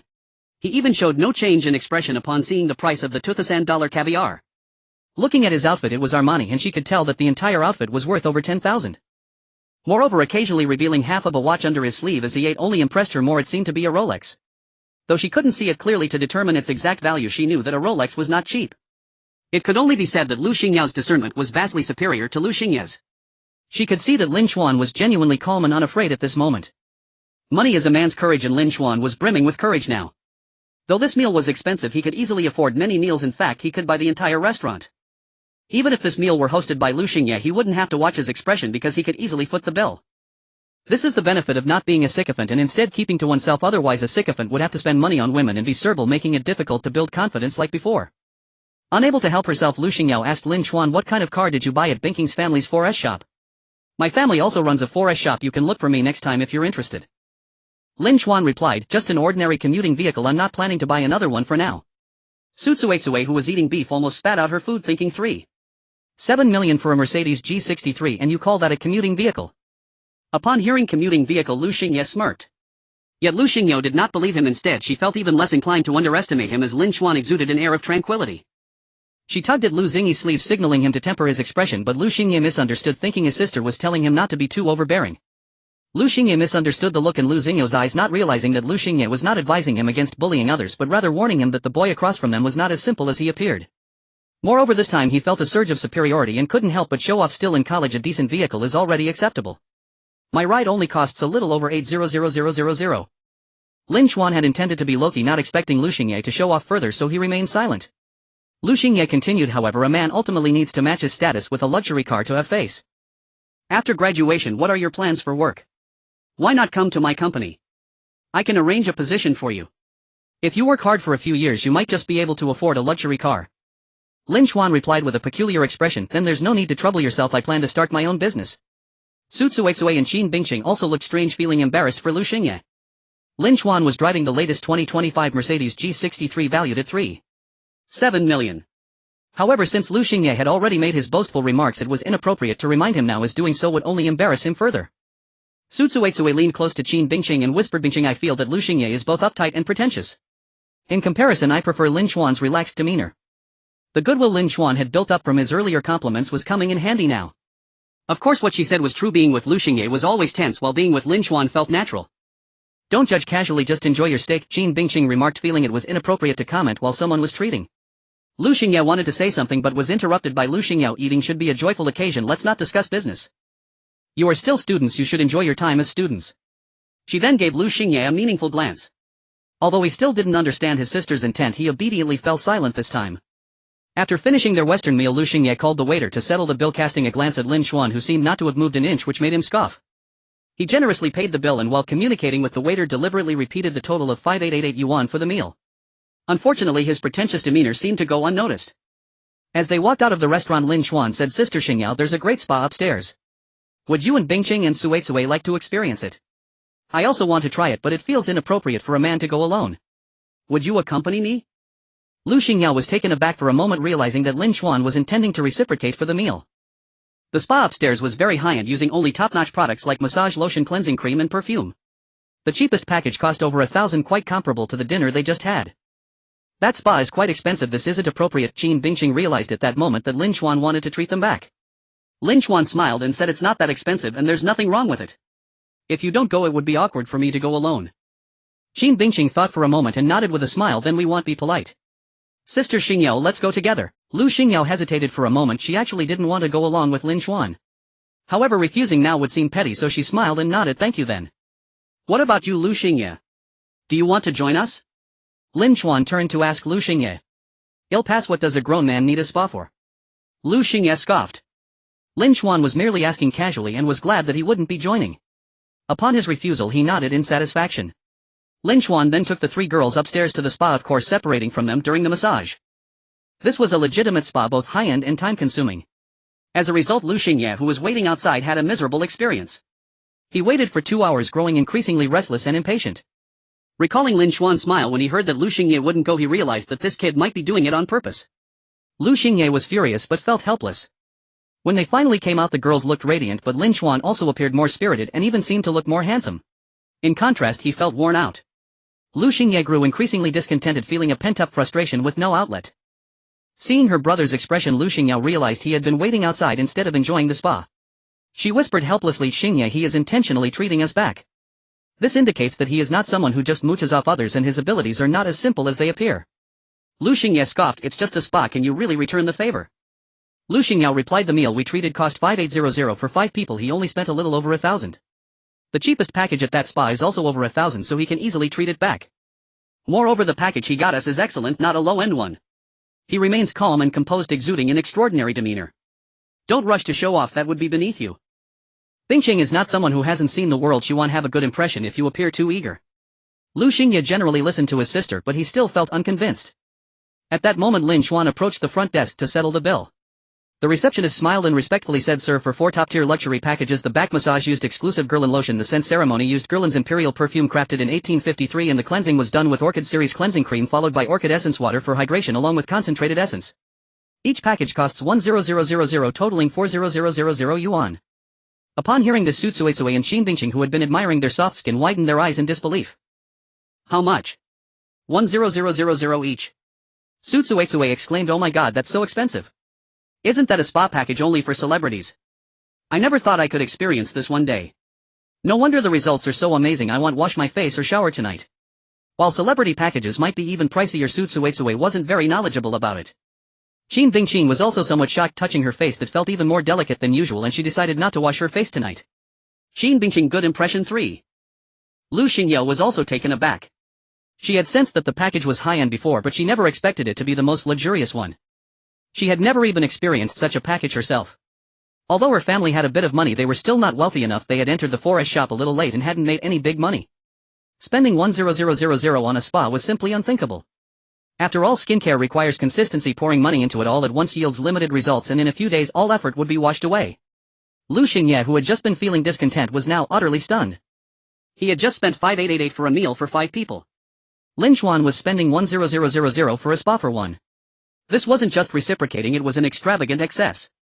This completely shattered his understanding. He had no idea spas could be so expensive. But what shocked him even more was that Lin Xuan didn't even flinch, scanning the code to pay 4,000 yuan as casually as if he were paying 10 yuan. At that moment Lu Xingye felt like a country bumpkin. Emerging from the spa, they strolled through the streets with Qin Bingqing Suitsuitsue and Lu Xingyao feeling quite elated, especially since the spa they just experienced was extraordinarily luxurious and effective. Lin Xuan felt that his skin had improved as well and his mood was quite cheerful. The condition of a man's skin is indeed important. What girls mean by preferring clean and sunny boys refers to those who are handsome and fair-skinned, not just someone who was clean after scrubbing. The only one who felt unhappy was Lu Xingye, as Lin Xuan's package made him feel overshadowed. He wanted to see Lin Xuan's face reflect pain, yet Lin Xuan appeared relaxed as if spending 40,000 was no big deal. He felt he could not let this continue. He was eager to regain his own standing. After wandering for a while, he noticed Qin Bingqing and Suitsuitsue staring at a bracelet for quite some time, seemingly quite fond of it. His eyes lit up and he stepped forward to buy it directly. Bingqing, this bracelet is for you. He had expected Qin Bingqing to be delighted, but unexpectedly she had a look of embarrassment. It's impossible to say that she was entirely materialistic. However, her family was not poor and she did not need such a bracelet. She had no relationship with Lu Xingye, so accepting a bracelet as a gift felt inappropriate. Seeing the atmosphere become awkward, Lu Xingye's face immediately turned red. Fortunately, at that moment Lu Xingyao stepped in to smooth things over. Bingqing, this is Xingye's heartfelt intention, just accept it. It's not a precious gift, and given our family's relationship it doesn't need to be taken too seriously. Qin Bingqing did not want to make Lu Xingye uncomfortable, so she accepted it. Lu Xingye breathed a sigh of relief. Although there were some twists, at least Qin Bingqing accepted it. Glancing at Lin Xuan, he noticed Lin Xuan hadn't given a gift at all, and Lu Xingye felt he had gained the upper hand again. However, he soon realized that the outcome was not as he had imagined. Qin Bingqing continued to be more friendly and approachable with Lin Xuan, while with him it was merely polite. Feeling unbalanced, Lu Xingye thought, why is that? After wandering a bit more, they arrived at a Hasselblad camera store and Lin Xuan walked in, followed by Qin Bingqing and Suitsuitsue. Welcome to the Hasselblad camera store, the staff greeted warmly. Now dressed as he was, Lin Xuan no longer needed to rely on the professionalism of the staff. Anyone wanting to do business could not afford to have a poor attitude. I'm a novice, could you introduce me to your cameras? Lin Xuan said honestly without pretending to know. The staff enthusiastically introduced this as the Hasselblad X2D100C, renowned for its exceptional image quality and advanced technical specifications. One of its core highlights is the 100-megapixel backside illuminated medium format sensor, which provides a 16-bit color depth and 15 stops of dynamic range, ensuring exquisite image detail and true color reproduction. What is the price? Depending on the configuration, the price ranges from 54900 to 111299 yuan, the staff replied. Lin Xuan asked, do you have something better, or what is your best model? The best is of course the Hasselblad H6D400 CMS, boasting 400 million pixels, famous for its outstanding imaging quality and innovative shooting technology. However, the price is naturally the highest at 380000 yuan. Lin Xuan nodded in satisfaction. I'll take this model. He then scanned to pay, completing the transaction in less than 10 minutes. He had just purchased a camera worth 380000 yuan. Qin Bingqing and Suitsuitsue were momentarily stunned by the scene, but having already witnessed Lin Xuan casually buying a 3.7 million yuan Mercedes G63, they knew he was extraordinary. At this moment they were merely surprised that a camera could cost 380000 yuan. Lu Xingye was dumbfounded. He had sensed Lin Xuan was not simple, but at this moment he realized he had underestimated him. Lu Xingye was even more shocked, almost unable to believe his eyes. Lin Xuan had just casually bought a camera for 380000 yuan. Wasn't that equivalent to holding a Mercedes E-Class or a BMW 5 Series in his hands? His family was slightly better off than Qin Bingqing, so they had some money, but 380000 yuan for a camera would surely make his father break his legs. His own vehicle was only worth a little over 800000 yuan. This meant that Lin Xuan's camera was worth half of his luxury car. Did this not imply that Lin Xuan's capabilities might surpass his own? No wonder he was not distressed about spending 4000 yuan to treat others. It turned out that amount was truly insignificant to him. Recalling the pretentious remarks he had made earlier, even suggesting that Lin Xuan work at his family's 4S shop after graduation, Lu Xingye's face turned red. At this moment Lu Xingyao could not help but ask Bingqing, what car did Lin Xuan buy at your 4S shop? Qin Bingqing glanced at Lu Xingye and answered honestly, the latest fully equipped 2025 Mercedes G63. Lu Xingyao was taken aback. It was indeed so. Lu Xingye was once again shocked. The fully equipped 2025 Mercedes G63 had a price tag around 3.7 million when it hit the market. What the heck was that, just a means of transportation? At this moment Lu Xingye felt even more awkward, wishing he could find a hole to burrow into. He also realized he had been thoroughly crushed. While feeling awkward, he harbored a silent resentment, feeling that Lin Xuan was doing this intentionally to embarrass him. However, the situation was not over. Lin Xuan turned and entered a Patek Philippe watch store. Lu Xingye's pupils contracted. There was no way Lin Xuan could have just spent 400000 yuan and then buy a Patek Philippe watch, right? Good afternoon, welcome to Patek Philippe. Lin Xuan walked into the store and the clerk greeted him politely. However, when asked about styles, he was informed that they all required reservations. Lin Xuan revealed his Rolex watch worth over 500,000 yuan, and the clerk's smile became less professional, showing just a bit more enthusiasm as Rolex was still somewhat inferior compared to Patek Philippe. Lu Xingyao saw the watch on Lin Xuan's wrist and thought as expected it really was a Rolex, and it was of the 500,000 yuan level. Lu Xingyi's pupils shrank slightly, once again astonished. After some negotiation with the clerk, they finally brought out a stock Patek Philippe rose gold watch priced at an astonishing 205,800 yuan. After confirming that the watch was indeed in good condition and the price was accurate, Lin Xuan directly ordered it, paying the full amount of 205,800 yuan with the casualness of spending 200 yuan. He took off the Rolex from his wrist and put it in his pocket, then donned the Patek Philippe watch, instantly appearing even more extravagant. Both Qin Bingqing and Su Tsuitsui were left in awe. This was even more exaggerated than buying a car for over 3 million yuan. Still, the saying goes the wealthy are more willing to spend on cars, while luxury items like watches require even more disposable income. The principle remains unchanged: the rich play with watches while the poor play with cars. Lu Xingyao was even more astonished now. It seemed that Lin Xuan was not just impressive but truly unfathomable. Lu Xingyao was completely petrified as the scene before him shattered his inner self. It thoroughly crushed his previous sense of superiority and then rubbed it into the ground. If a Hasselblad camera worth 380,000 and a Mercedes G63 worth 3.7 million have already exceeded Lu Xingyi's spending capability, then a Rolex worth 500,000 and a Patek Philippe worth 2 million have transcended levels he cannot even fathom. At this moment Lu Xingyao was left speechless, his expression extremely grim. Lu Xingyao sighed at her brother's expression, not knowing how to comfort him. Su Tsuitsui couldn't help but exclaim, "My goodness, he buys a Patek Philippe worth over 2 million as casually as I would buy a trinket from a street vendor. Just how extravagant is he? The gap between people is just so vast."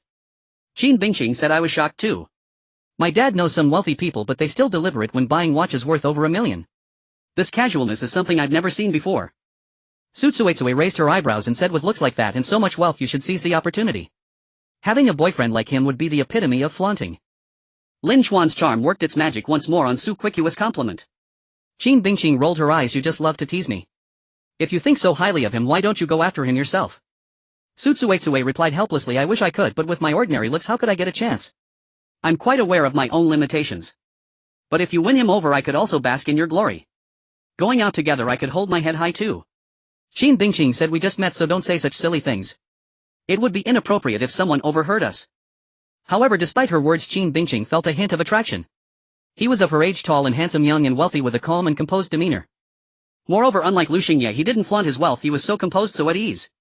Spending money like this seemed like just a part of his everyday life. Qin Bingqing affection level 7. Of course she was unaware that Lin Xuan was far from a wealthy young master. One could even say he was just a nouveau riche. However, Lin Xuan's mindset was completely different from that of a nouveau riche. His current spending was merely converting the gold he amassed into private property. In other words, he was making money. With this mindset, he naturally lacked the characteristics of a nouveau riche, appearing calm and relaxed as if he were indeed a wealthy young master. Next, Lin Xuan bought some expensive clothes and bags but found that Qin Bingqing's affection level wasn't increasing. Thus he decided it was time to withdraw. It was time to change targets. As the saying goes, set aside the difficult problems for now and tackle the easier, more straightforward ones first. That's how to ensure stability. Moreover, when interacting with girls, sometimes you have to know when to leave while the atmosphere is good. So Lin Xuan directly bid farewell. Unexpectedly, after losing Lin Xuan as a shield, Qin Bingqing seemed even less inclined to stay with Lu Xingyao and promptly suggested leaving, heading downstairs with Lin Xuan. Once Lu Xingyao saw them leave, she turned to the glum Lu Xingyao and said, "You really are too impatient. At first you thought the other party was lacking in strength, so you planned to suppress him. I gave you countless hints, yet you couldn't understand. From the very beginning I felt he was not as simple as he appeared. Later, when you saw his strength, you just wore a solemn face. How can you expect to impress Qin Bingqing with such a demeanor?"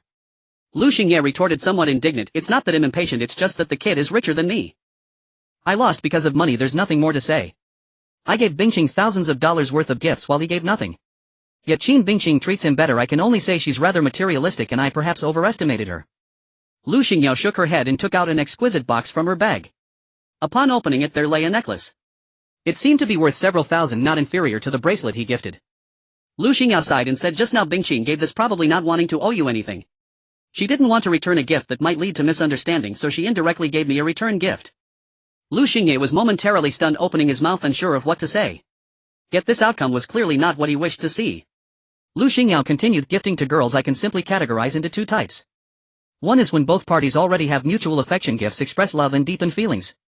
The other is when there are no feelings, relying solely on gifts to impress with money. You and Bingqing obviously do not belong to the first category.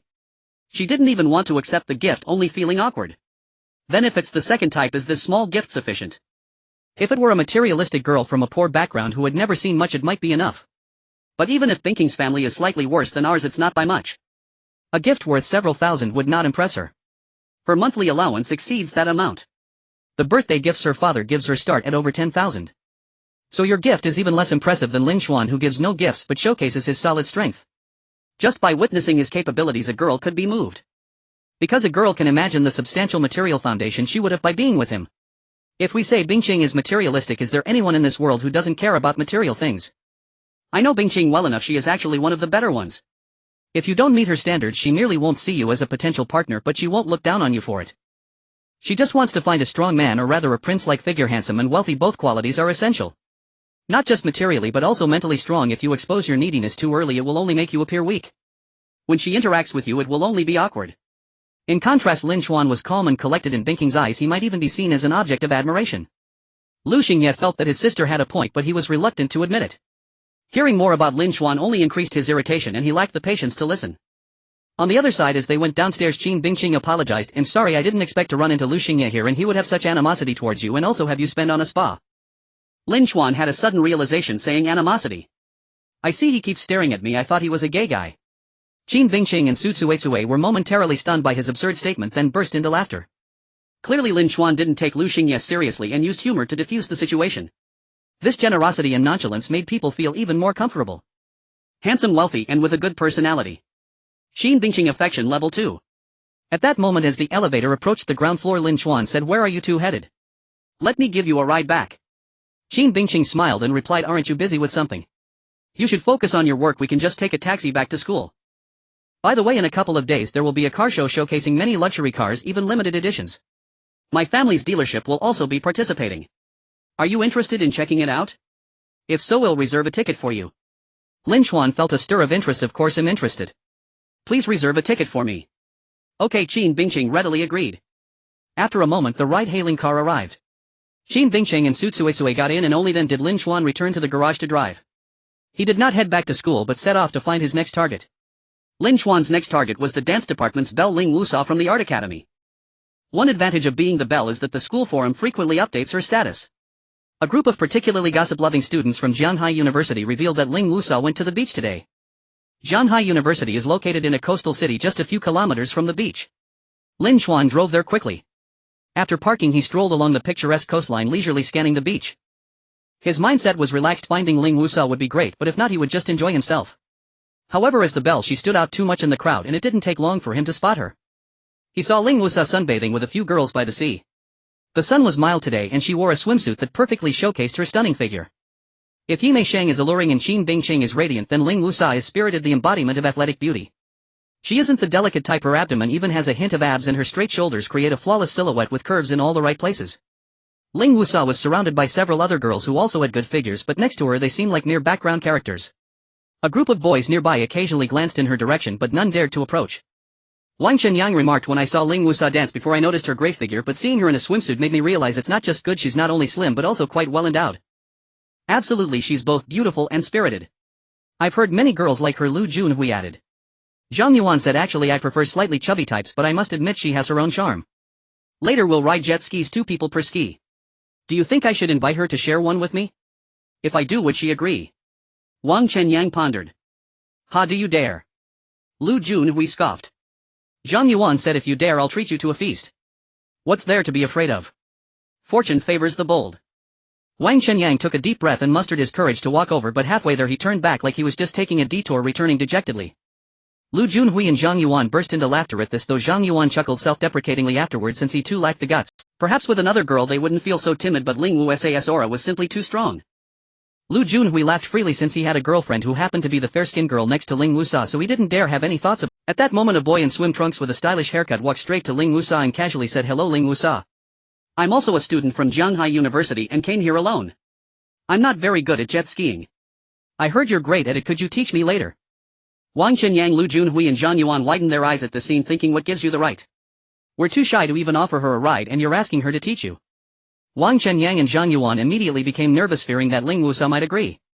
It was fine if they couldn't ride the same jet ski as her, as long as she wasn't sharing one with another boy. But if she were to ride with another boy, it would feel worse than death. Wang Chenyang muttered, wait, he looks a bit familiar. Didn't he say he's from our Jianghai University? Maybe I've seen him around school. But he's so shameless asking Ling Wusa to teach him. However, knowing her personality, she'll probably refuse him. Even so, they were still worried.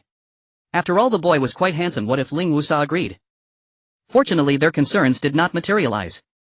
Ling Wusa glanced at Lin Xuan and smiled, saying, there's a coach available, you can just let the coach teach you. Moreover, many people are riding jet skis today and you have to book and wait in line. We've been waiting for a while and still haven't gotten our turn, you need to book first. The girls nearby looked at Lin Xuan, whispering and giggling, as it was relatively rare for a boy to have the courage to approach Ling Wusa. At that moment a system notification echoed in Lin Xuan's mind. Ling Wusa favorability 5. Name Ling Wusa, age 21, attractiveness 8. 4. Height 168 centimeters, weight 52 kilograms, favorability towards current identity 05, favorability towards Lin Xuan's identity 25. Note: when she learns your identity, the two favorability scores will merge. Lin Xuan was taken aback. What was going on? After pondering for a couple of seconds, he understood. Ling Wusa must have heard rumors about his previous infatuation, resulting in a pitiful 25 favorability towards him. However, she clearly didn't recognize him, she regarded him simply as a stranger. Thus the favorability was split into two scores. Only when she knows who he is will the favorability scores merge. Lin Xuan didn't mind as long as the favorability increased, that was enough. An increase also indicated that although she had declined him, she didn't actually resent this approach. Do we need to book? I think the staff are quite approachable, maybe I can talk to them and get us priority. Seeing Lin Xuan's confident demeanor, Ling Wusa seemed intrigued. If you can get us priority, then I'll teach you. Deal. Lin Xuan nodded and walked toward the jet ski rental area, but instead of talking to the owner by the beach, he directly entered a jet ski shop. As soon as Lin Xuan left, the girls began discussing. That guy is so handsome and he's really bold. Yeah, I saw Wang Chenyang and Zhang Yuan wanting to ride with Wusa for a while but hesitated for ages. Wang Chenyang even came over, took a stroll and then slinked back. We had to pretend not to see to avoid embarrassing him. He looks a bit familiar, do you know him? I think he looks familiar too, but I can't recall where I've seen him. He should be from our school. After a while, Lin Xuan appeared by the beach, waving and calling out to them. The owner is indeed a good person. After just a short conversation, he gave us priority. Ling Wusa and the others were stunned. This seemed unlikely. Filled with curiosity, they ran over, followed by a skeptical Wang Chenyang, Lu Junhui and Zhang Yuan. They then saw a staff member hand Ling Xuan a brand new jet ski, politely saying, this is your jet ski, sir. If you have any issues, feel free to come find me. Ling Wusa and the others were astonished at the sight of the jet ski. Not only did they receive priority, but this one was also exceptional. It was not just new but luxurious, making the other jet skis look like ordinary vehicles compared to luxury cars. Ling Wusa recognized it as the GTX 300, priced from 216800 and generally not rented out to tourists. Due to its high cost, it simply wasn't a good deal. Ling Wusa looked at Lin Xuan in surprise and asked, as far as I know, GTX 300s are generally not rented out here. This one is new. How did you convince the owner to let you have it? Lin Xuan smiled and replied, that's for you not to worry about. In any case, I did it. According to our agreement, shouldn't you teach me now? Ling Wusa nodded readily, sure, I keep my promises. But aren't you afraid of being laughed at for being taught by a girl? Lin Xuan replied, will I lose out if others laugh? Besides, girls have strengths that boys may not possess. Is it shameful to seek advice humbly from a girl? Ling Wusa smiled slightly like a blooming flower. Ling Wusa confidently hopped onto the jet ski and tilted her chin at Lin Xuan, saying, get on. It'll take you for a couple of laps first. Once you get a bit familiar, you can sit in front. Lin Xuan took a seat without hesitation, wrapping his arms around Ling Wusa's waist comfortably. Of course, he was polite and simply held her without being inappropriate. Ling Wusa felt a slight tightening of her body when he held her waist. Seeing that Lin Xuan didn't make any further moves, she said nothing.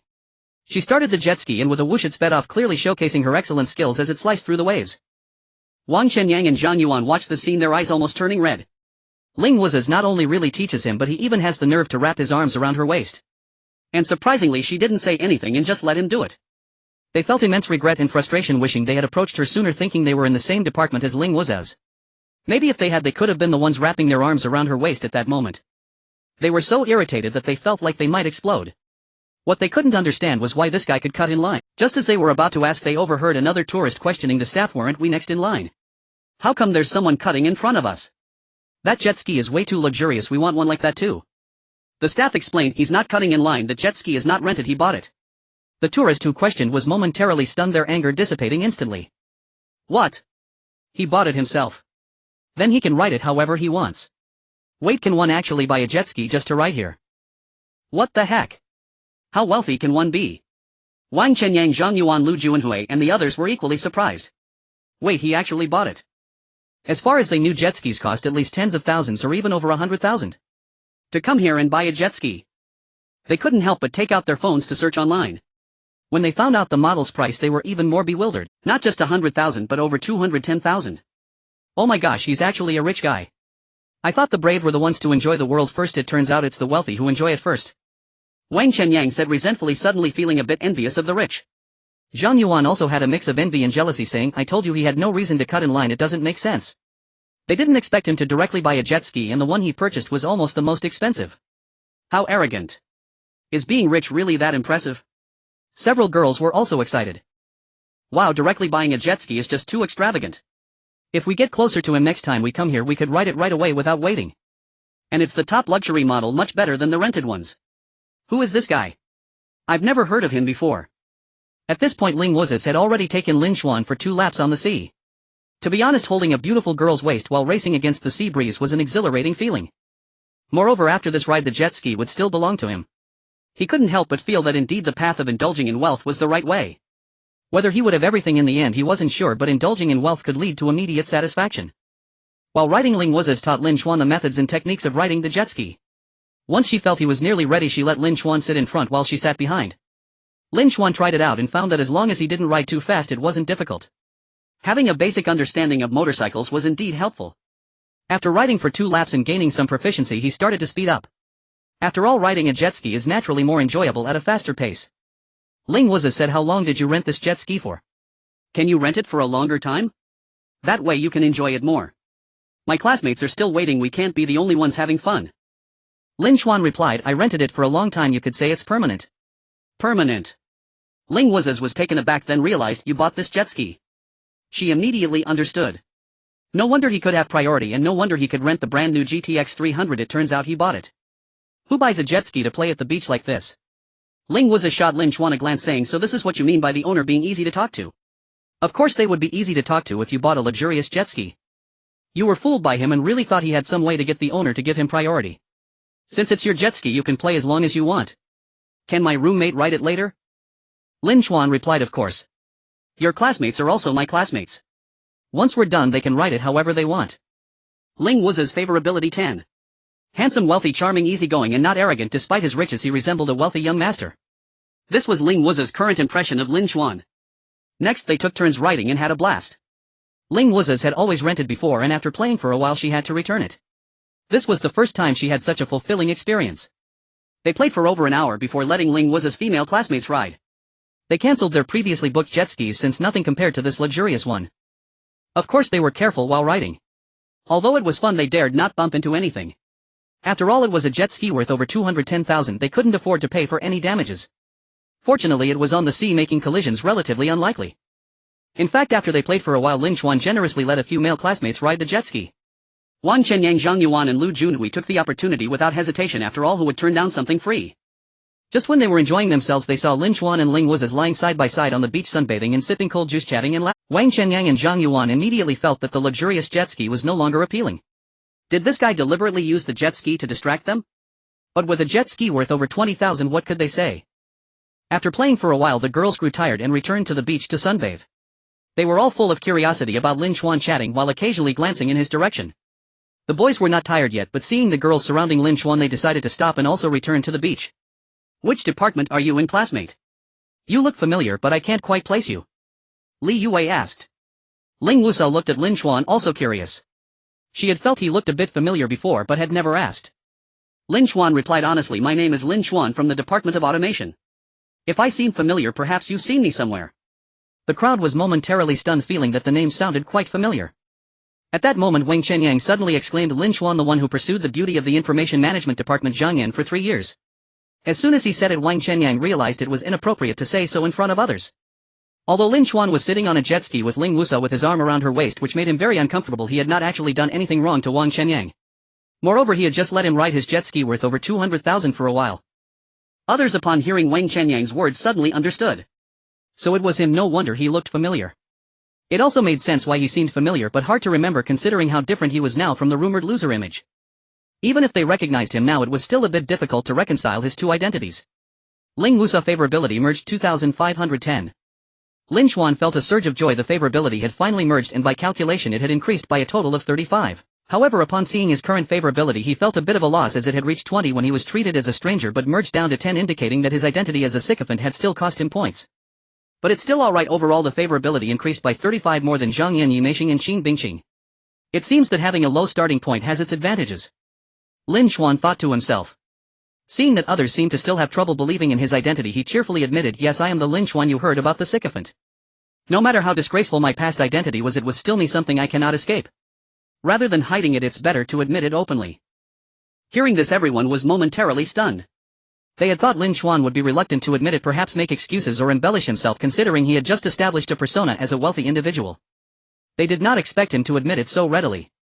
Li Yue curiously asked, "Is the difference really that big from the rumors? Are you still pursuing Zhang Yan?" As for why Lin Xuan was once a poor loser but is now a wealthy man, that was indeed a difficult question to ask. Lin Xuan shook his head, saying, "It's all in the past now. I'm no longer pursuing her. I came to the beach to clear my mind. I wanted to ride the jet ski but couldn't, and since I saw classmate Ling Wusa here, I remembered the forum saying she was good at jet skis, so I came to ask her for advice." He did not lament his unfortunate love history, nor did he criticize Zhang Yan, and he did not bring anything to showcase for the sake of pride. He simply breezed over the past. He also explained the current situation, stating that he was not trying to flirt due to heartbreak but just wanted to unwind and learn about jet skis, which is why he asked Ling Wusa.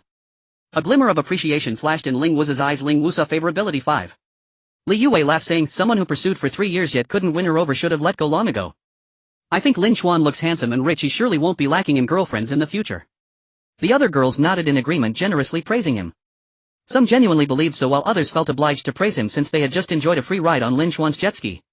Wang Chenyang, Zhang Yuan and Lu Junhui were astonished after Lin Xuan admitted his identity. Not only did his points not decrease, but the girls were even more enthusiastic towards him. Could it be that sincerity is indeed a killer skill? Or perhaps only the sincerity of the wealthy is a killer skill? Lin Xuan took the initiative to change the subject. "Since we're out here to have fun, let's not talk about that. Do you have any other fun activities to recommend?"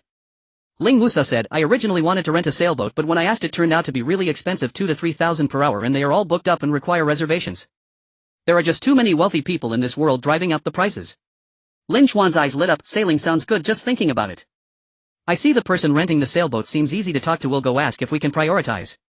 Saying this, he walked towards the sailboat area. Everyone felt as if this scene had just happened before. Li Yue exclaimed in shock, "Wait, if the sailboats are all reserved, how could anyone be prioritized? He doesn't want to buy a sailboat, does he? There is a store selling sailboats by the beach. If you have money, you can really buy one." Ling Wusa stated, "The sailboat store is quite famous and even has imported sailboats. But the price of a sailboat is incomparable to that of a jet ski. Unless it's a small single-person sailboat, otherwise it could easily cost hundreds of thousands. And he just learned to ride a jet ski. He probably wouldn't be able to handle a single-person sailboat. Do you think it's reasonable to buy a sailboat worth hundreds of thousands just for leisure?" Li Yue replied, "It's unreasonable, but buying a jet ski worth over 20,000 for leisure is also unreasonable." They all felt that it was indeed absurd to buy a sailboat just for leisure, but since Lin Xuan had just done something similarly absurd, they were genuinely worried he would do something like that again. So feeling uneasy, they also rushed towards the sailboat store. Just as they arrived, they heard the owner explaining to Lin Xuan this Hans 458 was reserved by a boss who paid a deposit. It was imported from abroad and all the installation and debugging were done, but he suddenly didn't want it because his business ran into problems. It has basically never been used. It's completely new. I can show you the paperwork and everything. If you want it, it's 2 million for you. And we can use that friend's deposit to offset part of the tax. You only need to pay 30 of the tax." Lin Xuan said, "It looks good. Let me first check the paperwork. If everything is fine, then I'll take this one." Everyone's jaws nearly dropped upon hearing this. He really intended to buy a sailboat. Moreover, it wasn't a sailboat worth hundreds of thousands but a 2 million one. With additional customs duties, value-added tax and consumption tax, the tax reaches 37. Even if the owner reduced it to 30, that would still be 60,000. Adding it all up, it totaled to 6 million. Who would come to the beach for fun and not rent a sailboat? Even if one wanted to buy, wouldn't it be reasonable to buy a smaller, cheaper one? How could you buy a luxurious Han sailboat that is 14.4 meters long and 4.38 meters wide? Ling Wusa said, "No, we were just talking about it. There's no need to buy such an expensive sailboat just for fun." Lin Xuan replied, "It's not just for fun. I can use it often in the future. Owning one is better than renting. I have heard of this sailboat before. It's quite good. If I order one, I'd have to wait a few months." After checking that the paperwork was in order and the boat was indeed nearly new and with complete documentation, he made the payment. Paying over 2 million felt as easy as buying a bottle of mineral water. Ling Wusa, Li Yue, Wang Chenyang, Zhang Yuan, Lu Junhui and others were all stunned. Is this how the wealthy spend their money? After Lin Xuan paid the money, the transaction was completed swiftly. This Hans 458 worth 2 million now belonged to Lin Xuan. Get on the boat, what are you all standing there for? Lin Xuan stood on the deck waving to Ling Wusa and the others. At that moment Ling Wusa and the others were still somewhat dazed as if they had jumped onto the gangplank in a dream. This Hans 458 was unimaginably luxurious like a yacht from a movie. Having fantasized countless times about riding such a lavish yacht, one day his dream suddenly became a reality. Ling Wusa surveyed the boat, her eyes sparkling with excitement. She loved sports including various outdoor activities. Therefore she had a fondness for off-road vehicles, yachts, cruise ships, sailboats and more. And she simply could not resist a sailboat that could travel around the world. Ling Wusa, do you know how to operate a monohull sailboat? Once everyone boarded, Lin Xuan began scratching his head.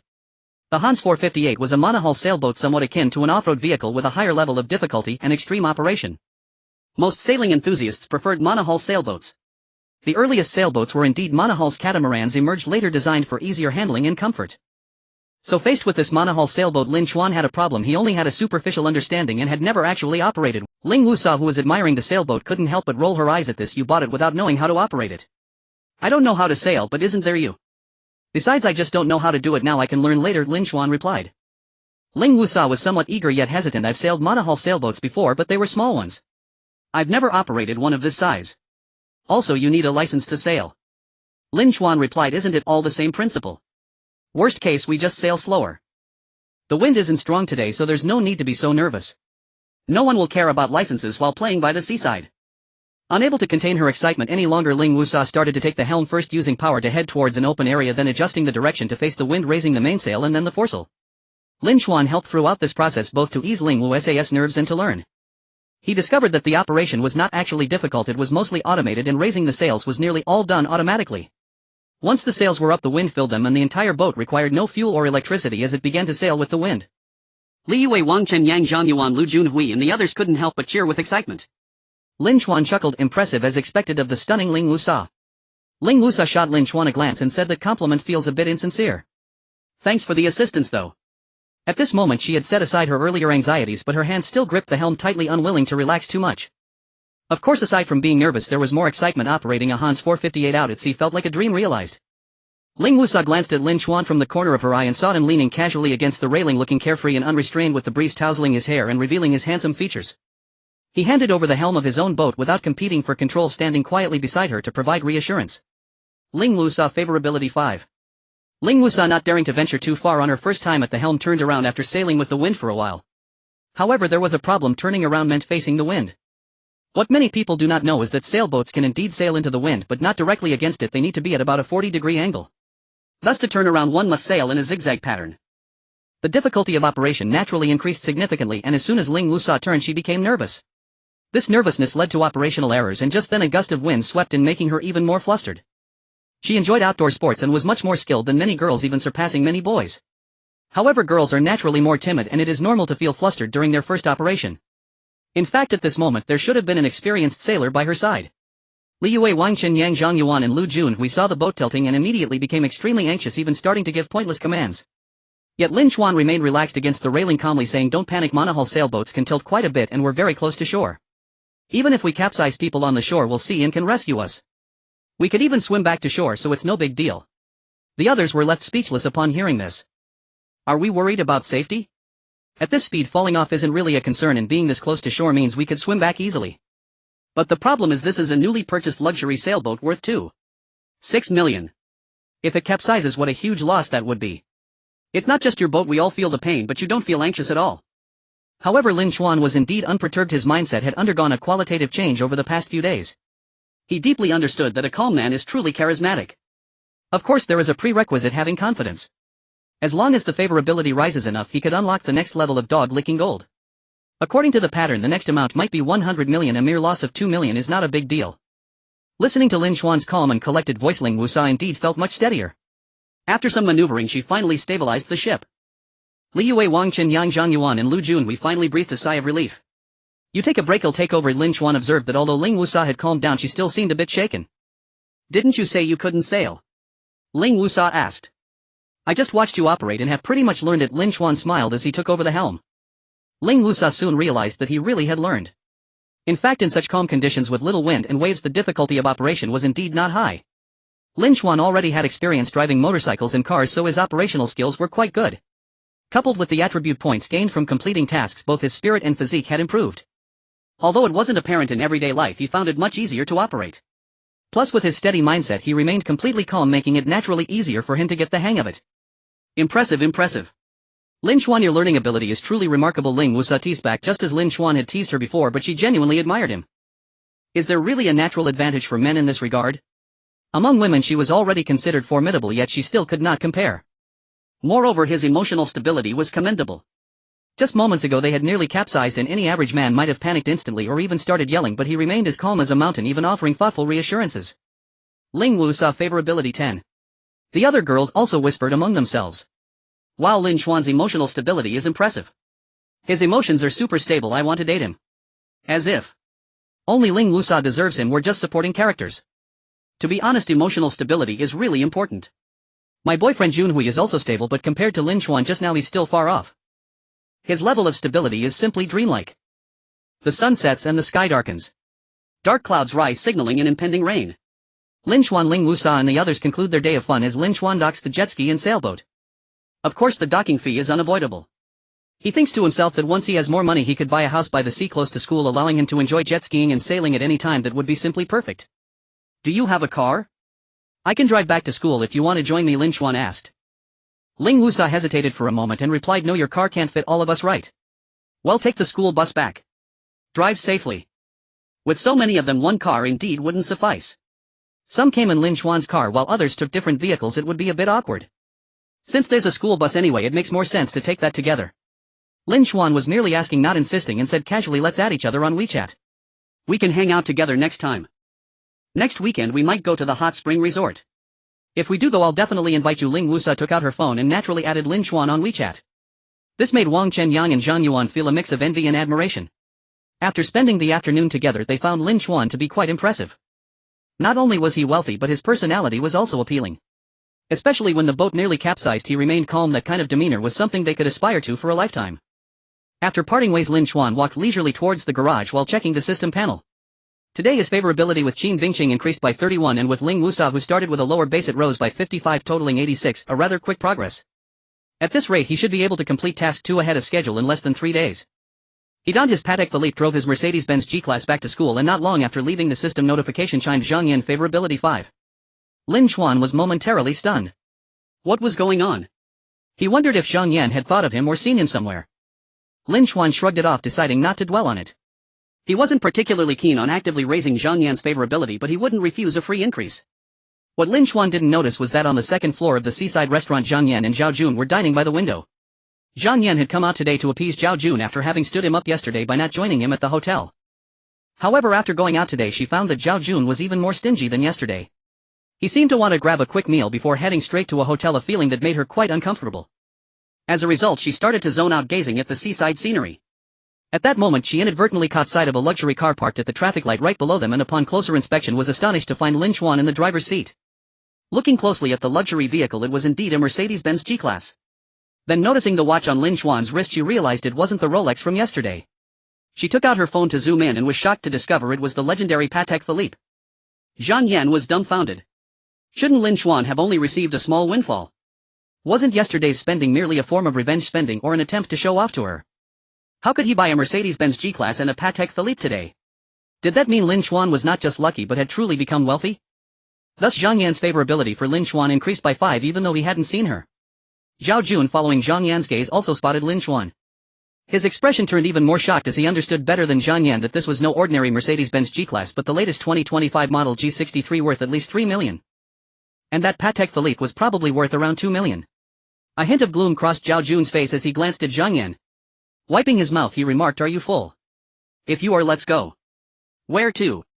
Zhang Yan asked, a bit absent-minded. Zhao Jun's indifference and Lin Xuan's Mercedes-Benz G-Class and Patek Philippe made her feel inner conflict. Zhao Jun naturally replied to the hotel. Where else? Zhang Yan was somewhat reluctant and unwittingly got into Zhao Jun's car. She made a face hoping Zhao Jun would comfort her, but found he acted as if he hadn't seen her expression. Zhang Yan grew even unhappier, took out her phone to search online and discovered that Zhao Jun's BMW only cost around 700,000 to 800,000 while the Mercedes-Benz G-Class was at least over $1 million. This meant that Lin Xuan's car was in a higher class. At that moment she recalled her roommate Huang Xiangping's words that her boyfriend had discovered Zhao Jun wasn't as wealthy as he seemed. Previously she thought Huang Shangping was just jealous and making things up, but comparing the vehicles and observing Zhao Jun's increasing stinginess, she couldn't help but wonder if there was some truth to it. Thinking this way, Zhang Yan became even more unwilling. Jungo, I don't want to go to the hotel today, I want to go back to school. Suddenly Zhao Jun slammed on the brakes, shouting, what do you mean? Are you messing with me? The car came to an abrupt stop, causing Zhang Yan to lurch forward, the seatbelt digging into her chest painfully. Zhao Jun's roaring voice made her ears ring. Yesterday Lin Chuan had spoken with urgency, which she interpreted as him yelling at her, but in this moment she truly recognized what it meant to. Zhang Yan was a bit frightened by Zhao Jun's fierce demeanor, feeling as if she suddenly didn't know him anymore. At first he had been so refined, humorous and generous, but after winning her over he seemed to have become increasingly stingy and impatient. Yet overall he had still been polite. This fierce visage was something she had never seen before. Zhang Yan hurriedly explained, Jungo, I didn't mean to mess with you, I've spent time with you shopping today. Zhao Jun angrily retorted, why didn't you say earlier that you didn't want to go to the hotel? Why did you come out with me? I spent my money on you and you ditched me for 2 consecutive days. Do you have any professional ethics? Not going to the hotel today, you should just leave me alone. Zhang Yan was stunned, not expecting Zhao Jun to say such thing. She had been genuinely accompanying him during their date. To make up for standing him up yesterday, she had even brought small gestures of goodwill today. However, after seeing how stingy Zhao Jun was, she had stopped trying to please him. And now just for not going to the hotel he was scolding her like this. At that moment she remembered her roommate Huang Xiangping's words about assessing someone's sincerity based on whether they only wanted to go to a hotel with you. Wasn't Zhao Jun's statement just a clear indication of that? He was practically saying he only viewed her as someone to be used. In fact, Zhao Jun had also insinuated similar things in a moment of urgency yesterday, but it hadn't been so direct. Later Zhang Yan even justified him in her heart, thinking he was just speaking out of anger. But now it seemed this was clearly his true thought. Zhao Jun, you've gone too far. How could you say something like that? In your eyes, am I just someone to be used? Zhang Yan's chest rose and fell in anger as she shouted. At that moment she couldn't help but think again about Lin Chuan's kindness. If it were him, he would never get angry just because she didn't want to go to the hotel with him. In fact, he had treated her well for 3 years and she had never reciprocated. As long as she was with him he was happy. Zhang Yan favorability 3. Zhao Jun sneered, speaking unreservedly, then what else? You like me, don't you? Isn't it because I'm a rich second generation? Spending my money and sleeping with me, isn't that just selling yourself? Now you've acted like a slut and still want to maintain a good image. Moreover, you have no professional ethics. After spending money you still refuse to deliver. Seeing Lin Chuan has become wealthy, you want to return to him, right? Zhang Yan was both angry and wronged, wiping her tears as she said, Zhao Jun, you bastard, let's break up. Fine, let's break up. I've had my fill anyway. University students are just a novelty. In fact, they are not even as good as nightclub girls. What are you still doing in my car? Get out. Do you expect me to take you back to school after breaking up? Zhao Jun said disdainfully. Zhang Yan was infuriated by the first half of his sentence and found the latter half unbelievable. This is the main road, it's hard to get a taxi here and it's about to rain. You want me to get out here? Otherwise. You think I should still be nice to you after breaking up? Get lost and give me back the necklace and bracelet I gave you. Zhao Jun said, reaching out to grab the necklace and bracelet. Zhang Yan, furious, shielded the necklace and bracelet with her hands. How can you do this? You can't take back a gift. Lin Chuan never asked for the gifts, he gave me back even when he didn't have much money. Just because he was foolish doesn't mean I am. Do you think everyone will pamper you? Zhao Jun forced Zhang Yan's hand aside and yanked off the necklace and bracelet. His force was so great that it made Zhang Yan cry out in pain, and during the struggle her long hair became a mess. Zhao Jun, you bastard, you bastard. Zhang Yan didn't know whether it was the pain or the grievance that made her cry. However, Zhao Jun showed no mercy, opening the door and pushing her out. Get lost, you cheap girl. After saying that, he drove away. Zhang Yan stood on the street with her hair in disarray, suddenly feeling utterly helpless. Her parents had always treated her well, cherishing her like a precious gem. During her 3 years at university, Lin Chuan had spoiled her and she had never experienced such humiliation. She squatted down, burying her face in her legs, crying out loud. However, heaven had no mercy for her tears and the rain began to pour heavily. Zhang Yan took out her phone to call a taxi, but it showed that there were few vehicles in the area and she had to wait. Zhang Yan could no longer hold back and opened WeChat to voice call Lin Chuan. Memories of Lin Chuan's kindness flooded her mind like a tide. She thought about how she would throw herself into Lin Chuan's arms when he came to pick her up in his brand new Mercedes-Benz G-Class, crying her heart out. Then they would reconcile and she would no longer care about that bastard Zhao Jun. However, the message popped up, you are not friends with the other party. Zhang Yan stood frozen. Lin Chuan had actually deleted her. Panic set in as she wondered if his words about not being friends anymore were not just anger but a serious indication that he was truly ignoring her. Thinking of Lin Chuan's past kindness towards her, she couldn't accept it. Tears streamed uncontrollably down her face. Unable to reach Lin Chuan, she could only run to a nearby tree to shelter from the rain while waiting for a taxi. The rain continued to pour and she quickly became drenched. After 4 or 5 minutes her ride finally arrived. Seeing her soaked, the driver frowned and handed her a blanket.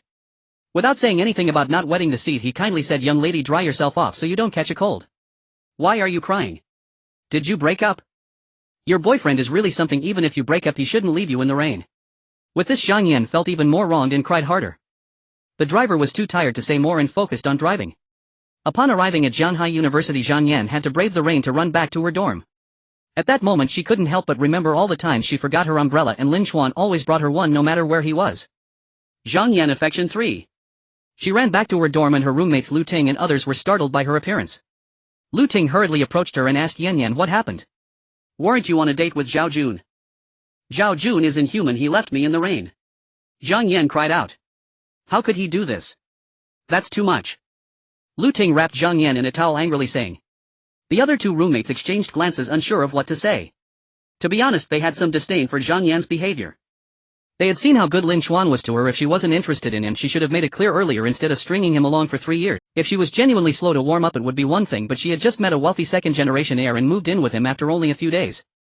However, seeing her like this, they felt a bit of sympathy. Huang Shangping hesitated and said, "Yesterday I mentioned that my boyfriend found out Zhao Jun might not be as wealthy as he seems. Later he learned that Zhao Jun could barely be considered a wealthy second-generation heir. His family only runs a small construction company. They made some money in the past, and to ordinary people he might seem rich, but he is far from a wealthy family.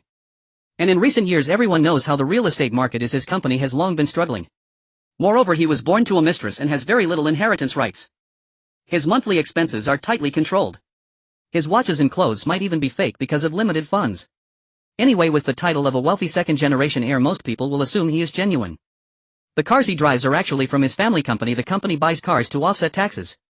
For example, in a year of high profits he needs to pay a lot of taxes, and having luxury cars can count as fixed assets. If the company's cash flow encounters problems, he might have to sell his car at any time. So he doesn't have much control over his vehicles. Moreover, he often frequents nightclubs, and with the title of a wealthy second-generation heir, many nightclub girls throw themselves at him. To him, women are probably just for fun. Zhang Yan was stunned upon hearing this. Many things suddenly made sense. No wonder Zhao Jun had been so impatient and stingy lately. He was probably about to be found out. His financial capabilities simply couldn't sustain buying her gifts consistently. No wonder when he saw Lin Xuan's Mercedes-Benz G-Class and Patek Philippe today he became even more impatient. After all, such financial strength utterly crushed him. Lu Ting was immediately furious. "Why didn't you say this earlier?" Watching Yan Yan jump into the fire pit. "I advised her from the beginning not to be too hasty. Just yesterday I told her not to get too involved until she figured out Zhao Jun's character. You accepted his gifts and kept saying nice things about him, now you blame me." Lu Ting said, "It's all your fault. It's your boyfriend who introduced Zhao Jun to Yan Yan." Huang Shangping couldn't take it anymore. "Are you kidding? Zhao Jun was introduced by my boyfriend. That gathering was something you insisted on attending, and I only took you along. My boyfriend even reminded us that we students are quite innocent and should be cautious around people from the outside world. Sun Xia has supported her. Huang Xiangping's boyfriend didn't introduce Zhao Jun. You guys got to know him on your own." Zhang Yan listened to their argument, thinking about how foolish she had been to abandon Lin Xuan for Zhao Jun, and now Lin Xuan had deleted her. She couldn't help but cry out in grievance. Lu Ting hugged Zhang Yan, comforting her. "It's okay, let's ignore that fake rich second-generation Zhao Jun. Fortunately, Lin Xuan unexpectedly came into some small fortune. Sometimes misfortune can lead to blessings." Just as Zhang Yan was about to mention that Lin Xuan had deleted her, her WeChat suddenly chimed. She eagerly took out her phone, hoping it was a message from Lin Xuan. To her surprise, it was Zhao Jun. Choosing to answer, Lu Ting was about to curse him back when Zhao Jun said, "Zhang Yan, I forgot to tell you, return the transfers I made to you immediately." Lu Ting was taken aback and scolded, "You want back the money you transferred to your girlfriend? I've never seen someone so shameless. Why should I return it to you? Are you dreaming? If you don't have money, don't pretend to be a rich second generation, you loser." Zhao Jun, who had previously been relatively calm, became furious upon hearing this. "Lu Ting, what does this have to do with you? If you say one more word, I'll kill you." His fierce tone startled Lu Ting. Usually eloquent, she suddenly felt hesitant to speak further. It dawned on her that people in society truly were different. Zhao Jun continued, "Zhang Yan, either you obediently return my money or I will sue you. Then everyone in your school will know, and you'll not only have to return the money but also lose your reputation." Zhang Yan replied, "I won't return it. Why should I? You slept with me and now you want me to give you the money back. This is a gift you gave me. Even if you sue me, it won't matter." Zhao Jun sneered, "Take a good look at the transfers I sent you. There are no amounts like 520 or 1314, they are all 100, 1000, 2000 and so on. Who said they were gifts? They were loans to you. If I sue, I will win without a doubt." Zhang Yan was stunned and opened her transfer records, realizing that indeed all of Zhao Jun's transfers were whole numbers. Zhao Jun said, "I'll leave it at that. Hurry up and return the money. That way it's better for everyone and I won't have to sue." After hanging up, Zhang Yan was still in disbelief. In her eyes it was unreasonable for a man to ask for money back. Lu Ting said, "Don't be scared by him. This is a gift to you, there's no reason to return it." Nearby Huang Xiangping kindly reminded, "If it were 520 1314 or other holiday gifts you wouldn't need to return, but if they are not special numbers and there are no notes like I love you or happy birthday, then it's uncertain. If deemed a loan you might indeed have to pay it back." Zhang Yan carefully checked the notes and found that there were indeed no notes like I love you or happy birthday, indicating a romantic gift. Some had no notes at all, while others even stated, "This is the money you wanted."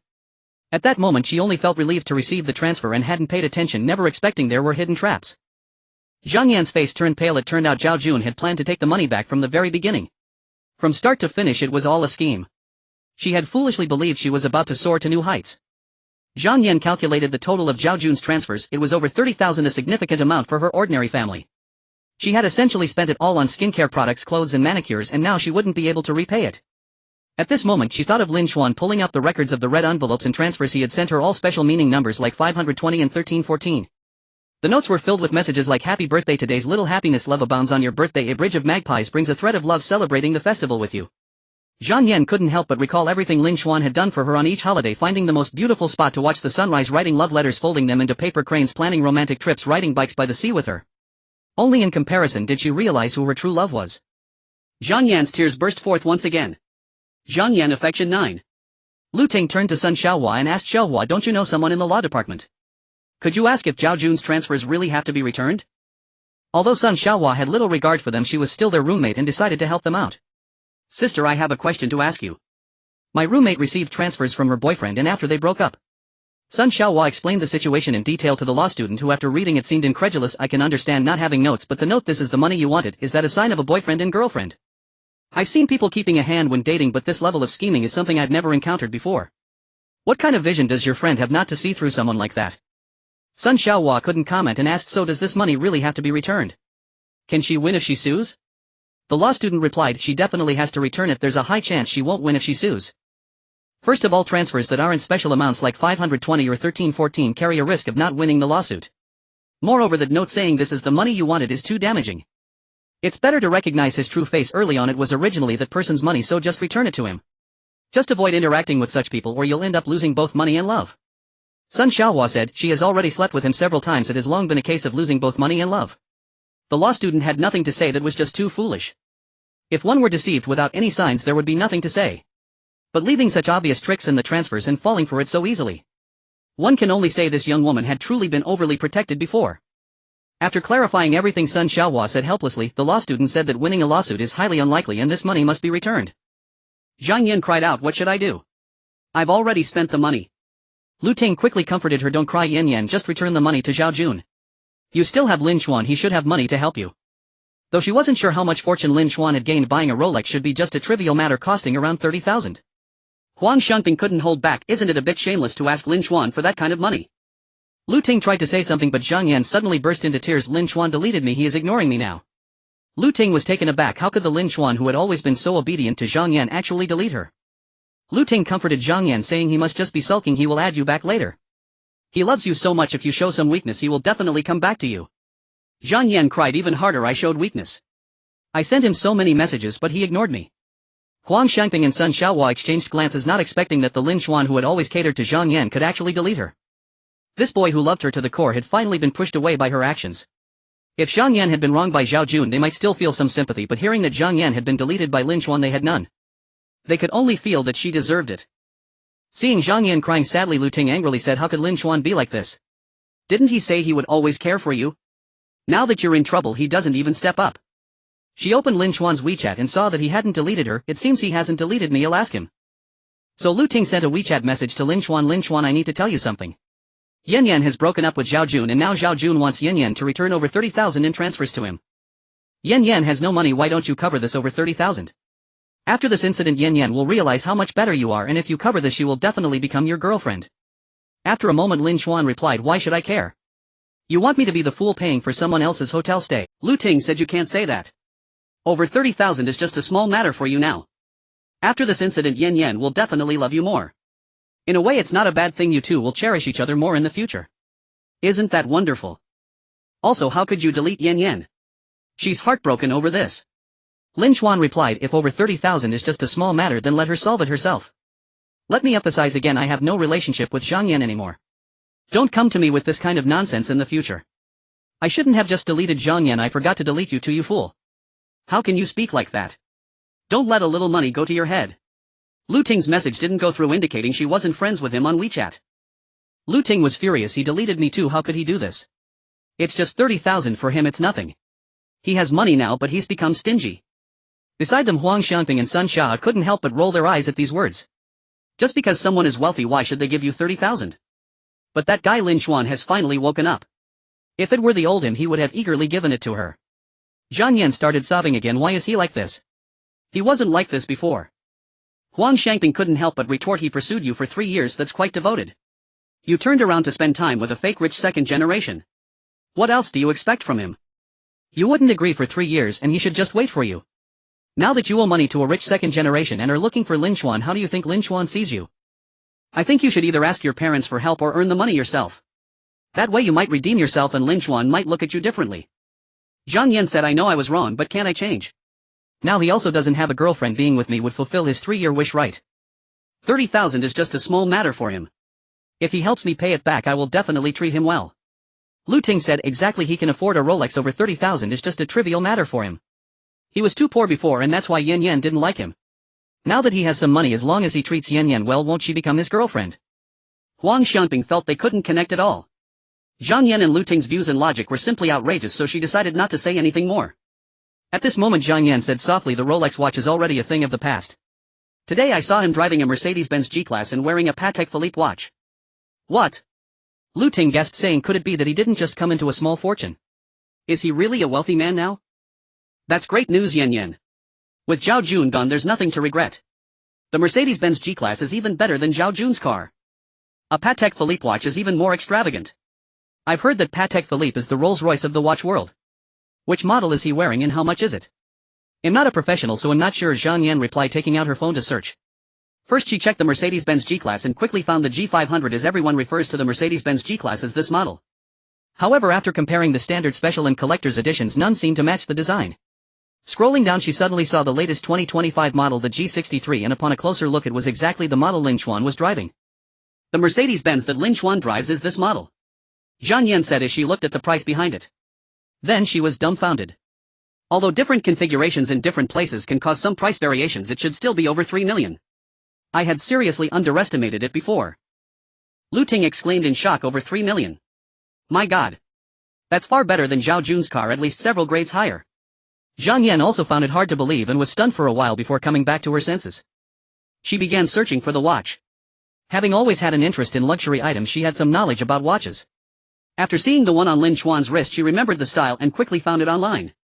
A Patek Philippe rose gold watch priced at an astonishing 2058000. Zhang Yan gasped. Although this Patek Philippe was cheaper than the Mercedes G63, anyone with a bit of common sense knows that it's more luxurious than the G63.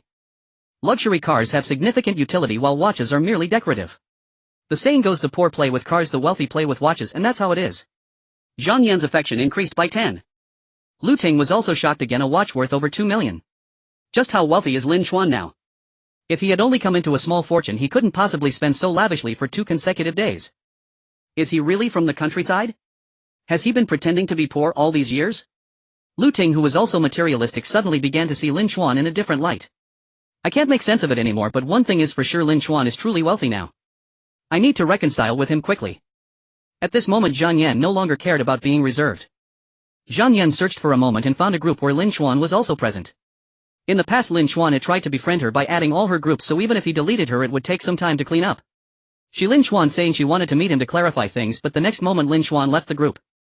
Huang Xiangping and Sun Xia listened to their conversation and exchanged glances, unable to believe that Lin Chuan had become so wealthy.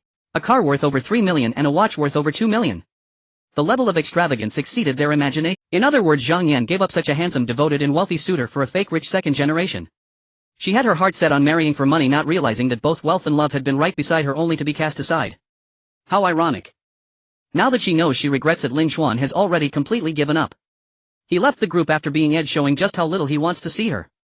As for Huang Xiangping and Sun Xia, they felt no sympathy whatsoever for her, thinking she deserved it. During dinner time Lin Chuan went to the cafeteria with his roommates. He would not disdain the cafeteria just because he had a bit of money. He believed there were two types of rich people, those who look down on the poor and those who can be inclusive. He especially disliked the first type. Therefore he resolved that even if he privately hoarded a large amount of flattery money, he would be the second type of rich person. At school he did not wear expensive watches, as that would be too ostentatious and could create a distance between him and his classmates. As Shirley waited in line, he played on his phone and could not help but say, "Third brother Zhang Yan is looking for you in the group. Why did you not only not reply but also leave the group? After chasing Zhang Yan for so many years, it seems to have finally paid off. Why are you playing hard to get at this moment?" Zhang Yingjie and Sun Baowei also looked at Lin Chuan in confusion. Lin Chuan replied, "Did I not say? From now on I have nothing to do with her. Zhang Yingjie said you said that before, and I thought you had to give up after being rejected. But now it seems that Zhang Yan is interested in you. Will you remain indifferent?" Lin Chuan said, "Don't even say she's interested in me. Even if she pursued me, I would not look back. You're just boasting." Shirley, Zhang Yingjie and Sun Baowei all did not believe him. How could you give up after 3 years of pursuing? Besides, Zhang Yan is indeed beautiful, a man would find it hard to refuse her. Lin Chuan was too lazy to explain. He opened the system panel. There was not much change in his attributes, nothing worth noting, mainly looking at the favorability ratings. Yi Meixing favorability 18. Qin Bingqing favorability 0.31. Ling Wusa favorability 25.30. Zhang Yan favorability 27.57. Today Yi Meixing's favorability did not change. Qin Bingqing increased by 31, Ling Wusa increased by 55. He thought it would take until tomorrow for the favorability to reach 100. Unexpectedly, Zhang Yan actually increased by 30. Although he did not want to pay attention to her, the favorability that increased for free was still quite pleasant. Lu Ting said on WeChat that Zhang Yan broke up with Zhao Jun and wanted her money back. It was probably because of this that she remembered her own worth. Haha, she really deserves it. In this way today's total favorability added up to 116. As long as he spent the remaining 1 million, he would complete task 2. However, Lin Chuan noticed a problem yesterday. He gained 51 favorability points. Logically that should be a bit more than the 50 points required for the task, but that extra point was not added to task 2. Does this mean that every time a task refreshes, the extra favorability from before is recalculated? If that is the case, then the 16 extra favorability points today would be wasted. I may have gone a bit overboard today. Lin Chuan thought to himself. On the way, Lu Ting, Zhang Yan, Huang Xiangping and Sun Xiahe were jogging towards the cafeteria. Lu Ting seemed even more anxious than Zhang Yan, saying as she walked, "Yan Yan, hurry up, I just heard from a classmate that Lin Chuan went to the cafeteria. I think he is definitely just being stubborn and doesn't really not love you anymore. How could he forget a beautiful girl like you? If you walk up to him, he might not even need an apology to suppress his feelings." Zhang Yan also said, "Yeah, he has wanted me to be his girlfriend for 3 years. If I agree to be his girlfriend now, I don't believe he can refuse." Huang Xiangping and Sun Xiahe secretly rolled their eyes but were too lazy to refute. They originally planned to have a good dinner, and it wouldn't hurt to enjoy some gossip as well. Upon entering the cafeteria, they quickly found Lin Chuan, who was lining up with his roommates for food. Mainly his height of 1.8 meters and his branded clothes were indeed eye-catching. Upon seeing Lin Chuan at that moment, Lu Ting, Huang Xiangping and Sun Xiahe were all taken aback. Although his facial features had not changed much, his outfit, hairstyle and skin quality were worlds apart. After being away for 3 days, it was indeed worth a second look. Zhang Yan was just about to walk up, but she saw a charming figure stop by Lin Chuan, smiling and greeting him as she walked past after getting her. Zhang Yan was stunned for a moment. Wasn't that the design department's flower, Yi Meixing? Did she instinctively smile at Lin Chuan? Yesterday Yi Meixing was shopping with Zhang Yan. Wasn't that just a chance encounter? She hooked Lin Chuan's arm slightly. Wasn't that just for herself? But now it seemed they had such a good relationship. Lu Ting, Huang Xiangping and Sun Xiahe were also dumbfounded. Yi Meixing was generally gentle with people, and it was normal for her to smile at classmates. However, her smile towards Lin Chuan was obviously much sweeter. At that moment, Lin Chuan also finished getting his meal and walked towards the table. Just as Zhang Yan was about to collect herself and approach, she saw another striking figure walk by. She clearly had finished eating and was about to leave. Upon seeing Lin Chuan, she waved and revealed a radiant smile. Zhang Yan was once again stunned. Wasn't that the finance department's flower, Qin Bingqing? Why did she also know Lin Chuan and smile at him? Lu Ting, Huang Xiangping and Sun Xiahe were again taken aback. When did Lin Chuan become so popular with women? However, the surprising scene was not over. Just as Lin Chuan sat down, a cool girl from a nearby table waved. When Lin Chuan noticed, she smiled brightly. The other girls at that table also waved at Lin Chuan. Zhang Yan, Lu Ting, Huang Xiangping and Sun Xiahe were all left speechless. Wasn't that the dance department's flower, Ling Wusa? How could such a cool girl know Lin Chuan? Huang Xiangping could hardly believe it. What's going on? Yi Meixing, Qin Bingqing and Ling Wusa all know Lin Chuan. Not only do they know him, but their relationship seems quite good. Generally girls like them wouldn't smile like that at a guy. Lu Ting became somewhat anxious. Why is he suddenly so popular with women? Zhang Yan was even more anxious, her heart starting to panic. She always thought Lin Chuan was only hers and with her beauty he should pamper her. But now Lin Chuan actually knew Yi Meixing, Qin Bingqing and Ling Wusa and had such good relationships with them. The looks and temperament of these three were not inferior to hers. If one of them started dating him, wouldn't she be out of the picture? Seeing Zhang Yan's flustered expression, Sun Xiahe and Huang Shangping felt a bit schadenfreude. You never cherished it when you had his attention and now you regret it. At this moment Shi Lei Zhangyingjie and Sun Baowei, who were sitting next to Lin Chuan, were as if petrified. Yi Meixing, Qin Bingqing and Ling Wusa all greeted him smiling like flowers. The impact was simply too great. Shi Lei said in a daze, am I dreaming? Yi Meixing, Qin Bingqing and Ling Wusa are all greeting us. They're not greeting us, they're greeting third brother. Since when did you know the three department flowers and have such a good relation? How did your popularity with women suddenly become so good? Sun Baowei exclaimed, this is too magical. The three goddesses who could never be approached are now taking the initiative to greet him one by one.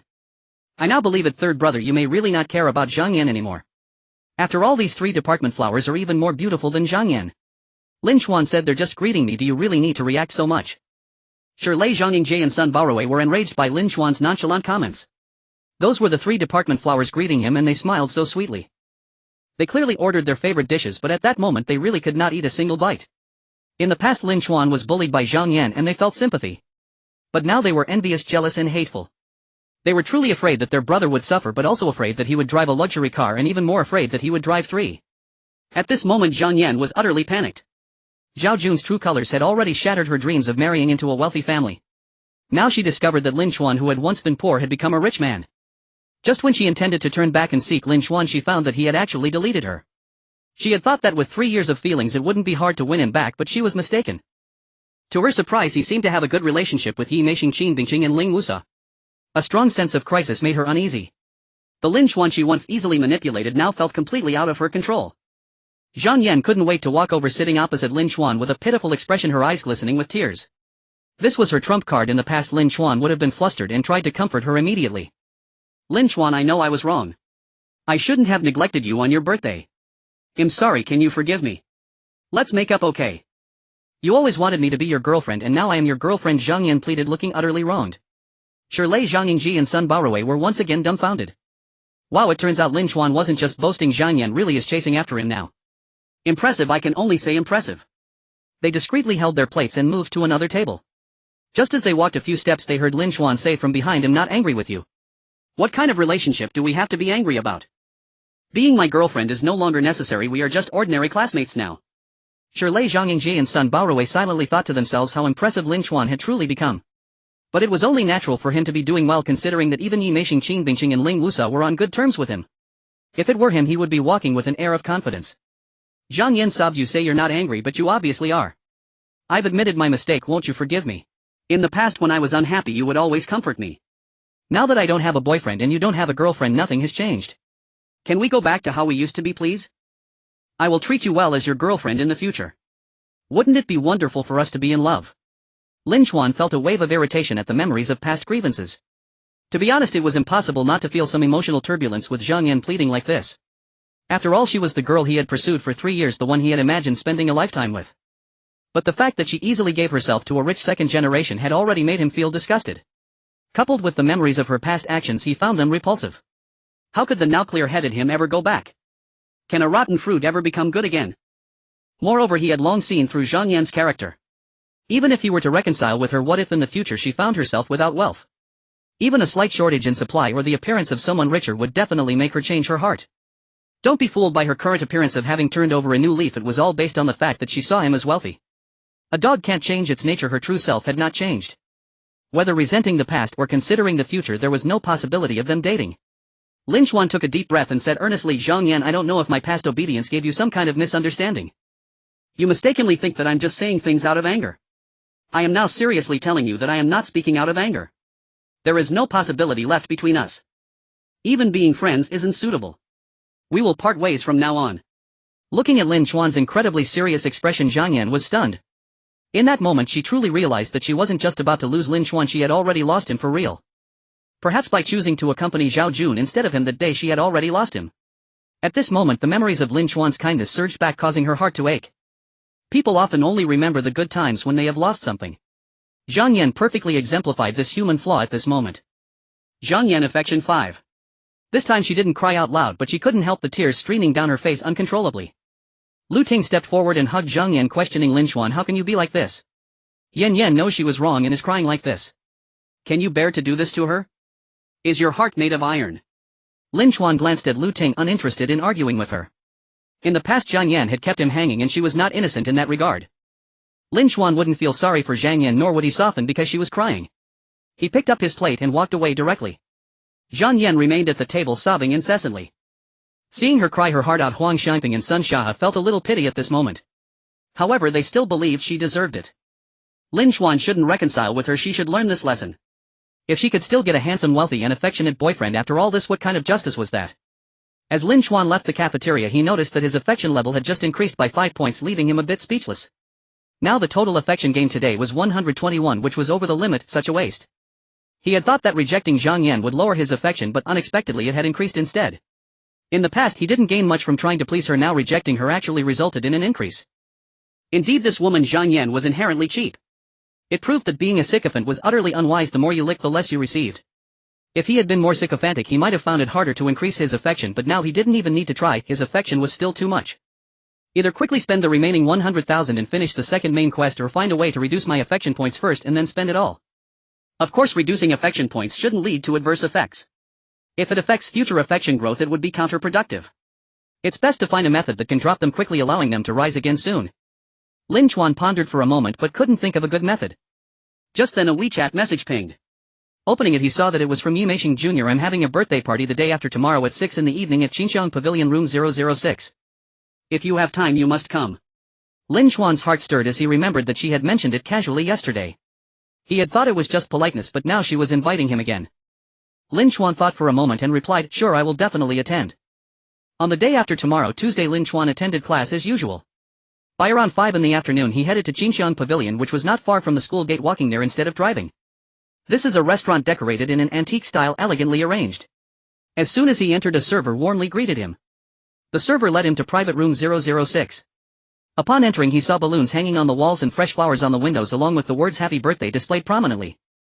Clearly this private room had been transformed into a themed party. Upon his arrival, the classmates who were chatting and laughing turned to look at him, and several girls brightened at his appearance and attire, whispering to each other. However, most of the attendees were classmates from Yi Meisheng's class, all fourth-year students. They seemed somewhat unfamiliar with him. A junior. Junior Lin Xuan, you're here. Wei Shuefen greeted him warmly. Clearly the beauty treatments and gourmet food Lin Xuan had arranged the other day had worked well. Which department are you from, Shuefen? Why don't you introduce him? He's from the automation department. A junior, Wei Shuefen simply introduced, as she didn't know Lin Xuan that well. Hello, junior, the senior students greeted him enthusiastically. Hello everyone, Lin Xuan replied politely. Wei Shuefen explained, Meisheng will arrive soon, let's entertain ourselves for a while. Lin Xuan was not in a hurry, feeling quite relaxed. Even if he didn't know anyone present, he was comfortable sitting aside eating fruit. Not long after, the door opened. Yi Meisheng, dressed elegantly in a black long dress, entered with a well-groomed young man who gentlemanly held the door for her. I'm sorry to keep you waiting, Yi Meisheng said apologetically, her smile refreshing like a spring breeze. She greeted everyone like a gracious host. Lin Xuan observed quietly for a moment, noticing at least 3 boys gazing at Yi Meisheng with intense interest. However, they appeared to get along well, at least on the surface, with no signs of conflict. Seeing this, Lin Xuan couldn't help but admire her. Having dealt with Zhang Yan before, he had developed a certain ability to discern green tea types, and his intuition told him that Yi Meisheng was no different from Zhang Yan. However, her skills were likely many times more sophisticated, managing to gather several suitors in one place without conflict. It seemed she even encouraged mutual politeness among them. Junior Lin Xuan, you're here too. Yi Meisheng beamed when she saw Lin Xuan. Truly a sophisticated green tea, she wouldn't overlook or neglect anyone. Lin Xuan nodded with a smile. How could I not attend after such a warm invitation from my senior? Wishing you a happy birthday, may you grow more beautiful each year. Ha ha, thank you for your kind words, she responded. Yi Meisheng smiled. The boys, who were obviously interested in her, flashed a hint of wariness. They glanced at Lin Xuan but quickly concealed their emotions, becoming even more attentive to Yi Meisheng. Lin Xuan, however, did not fawn over her but leisurely enjoyed his fruit like an observer taking in the scene. He had long decided not to be a sycophant, so he naturally wouldn't pander to Yi Meisheng. His goal was clear: to gain affection by monopolizing the attention of those who fawn over her. If Yi Meisheng's favorability didn't increase, he would simply shift his focus. He recalled a saying, men do not actually dislike green tea. Yet in his view this statement was both true and false. It was true in that if a man was not genuinely taken by a green tea type and merely appreciated her, he would indeed not dislike her. After all, she was beautiful, gentle and considerate, which was wonderful. Just like the day he encountered Zhang Yan, Yi Meisheng lightly tucked her arm, a simple gesture that helped her regain face. Such gentleness and consideration were rare among most girls. However, if a man fell in love with this green tea, even developing possessiveness, then seeing her getting close to other men would bring immense pain, and he couldn't help but wonder if they had become involved and this suffering would persist. Next, the birthday party officially began with dinner, singing the birthday song and cutting the cake, creating a harmonious atmosphere. Then came the gift-giving segment. Several boys had carefully prepared gifts, though none were very expensive. The only one who presented a relatively costly necklace gift was refused by Yi Meisheng. Yi Meisheng smiled, saying, "This gift is too precious, it's not appropriate. Didn't I say I only accept small gifts?" Lin Xuan observed this and silently praised her. No wonder she could keep so many suitors at peace. This maneuver was enough for Zhang Yan to learn in a year. If she accepted that gift, the other boys would have felt jealous and even thought that Yi Meisheng was not worthy, leading to either a confrontation or simply giving up. However, seeing her so principled, refusing even expensive gifts made them think highly of her and feel she was worth treating well. She clearly understood that such a trivial gift wasn't worth it. Her ambition and perspective were on a completely different level compared to Zhang Yan. Yet in Lin Xuan's view, a truly good girl wouldn't have so many suitors around her. A good girl would certainly attract many admirers, but she would selectively reject them rather than keep them all hanging. Of course, Lin Xuan, whose current goal was to cast a wide net for affection, was not exactly a good catch either. Thus he wouldn't criticize Yi Meisheng as long as he understood that. Lin Xuan also gave Yi Meisheng a gift, a random piece of calligraphy he bought from a street vendor. Yi Meisheng not only showed no disdain but smiled warmly, saying, "Thank you, Junior Lin Xuan, I really like this gift." She added, "I'll hang it above my bed to cultivate my sentiments." Lin Xuan couldn't help but marvel again at her cleverness. Her affectionate gaze made it seem as if she had feelings for him, yet his favorability rating showed no change at all. Her smile alone could easily ensnare some naive boys. At the same time, it stirred emotions in the other suitors. However, if one were to question her, she would certainly claim they were just classmates, which was indeed the truth. They were merely classmates. The gathering continued harmoniously with Yi Meisheng at the center until the cake was distributed. A young man in a suit walked in, immediately approaching Yi Meisheng with 2 glasses of wine, saying, "Happy birthday, beautiful Yi. I'd like to toast you with this drink." "Thank you for the wishes," Yi Meisheng replied as she accepted the drink, taking a small sip. "Thank you, Manager Wang, for the discount today." "No need for thanks, I'll give you a discount next time too. Come, let's drink up." As Manager Wang spoke, he raised his glass towards Yi Meisheng while his other hand attempted to wrap around her waist. Yi Meisheng's expression changed and she dodged away. With so many suitors present, how could she allow anyone to take advantage? Moreover, this Manager Wang was not even worthy of entering Yi Meisheng's circle. He was merely a restaurant manager with limited prospects, average looks, and a somewhat sleazy demeanor. Yi Meisheng knew very well that men like him who frequented such social circles or nightclubs lacked sincerity. Expecting him to be as obedient to her as her male classmates was simply impossible. Several boys, seeing Manager Wang's attempt to take advantage of the goddess, instantly became furious. The boy with a slick-back Chu Xiaoyu angrily pushed Manager Wang aside. "You bastard, who allowed you to act so intimately?" Manager Wang, drenched in drinks from the push, was instantly furious. "You've been flirting with me for hundreds of glances, pretending to be innocent. After taking my discount, you think you can turn your back on me? You bunch of naive fools, being taken for a ride and still treating her as a goddess." Manager Wang, having been in society for a while, immediately saw through their naivety. Chu Xiaoyu, however, ignored him and grabbed Manager Wang's sleeve. "Apologize, quickly apologize to Mei Shang." Manager Wang slapped Chu Xiaoyu away. "Why should I apologize to you? If you take my benefits, you must pay the price. Either sit next to me and drink a few cups or forget about the discount. Pay up immediately and then get lost." "We booked a package for 2.5 hours, Chu Xiaoyu said with a dark expression. The cake had just been cut and they hadn't even eaten yet. Being kicked out like this was unbearable. "That discount was given because that woman flirted with me. It's not in the normal package. The wall clearly states it's only 2 hours. You didn't get a 2.5-hour package. Go ahead and sue me if you have the guts." Manager Wang said shamelessly. "Do you know who I am? Are you sure you want to offend me?" Chu Xiaoyu, infuriated, said coldly. Manager Wang sneered. "I can tell you have some money, but so what? You're probably just from a middle-class family without any real power. What's still a kid trying to scare me?" Yu Feng, strong and imposing, leaned closer to Manager Wang and said, "You're looking for a beating, aren't you?" Manager Wang stepped forward, bringing his face close. "Come on, hit me. I promise not to retaliate. You'll lie down on the floor and tomorrow I'll get a new car. If I don't settle this, just wait for a record at the police station and see if it's worth it."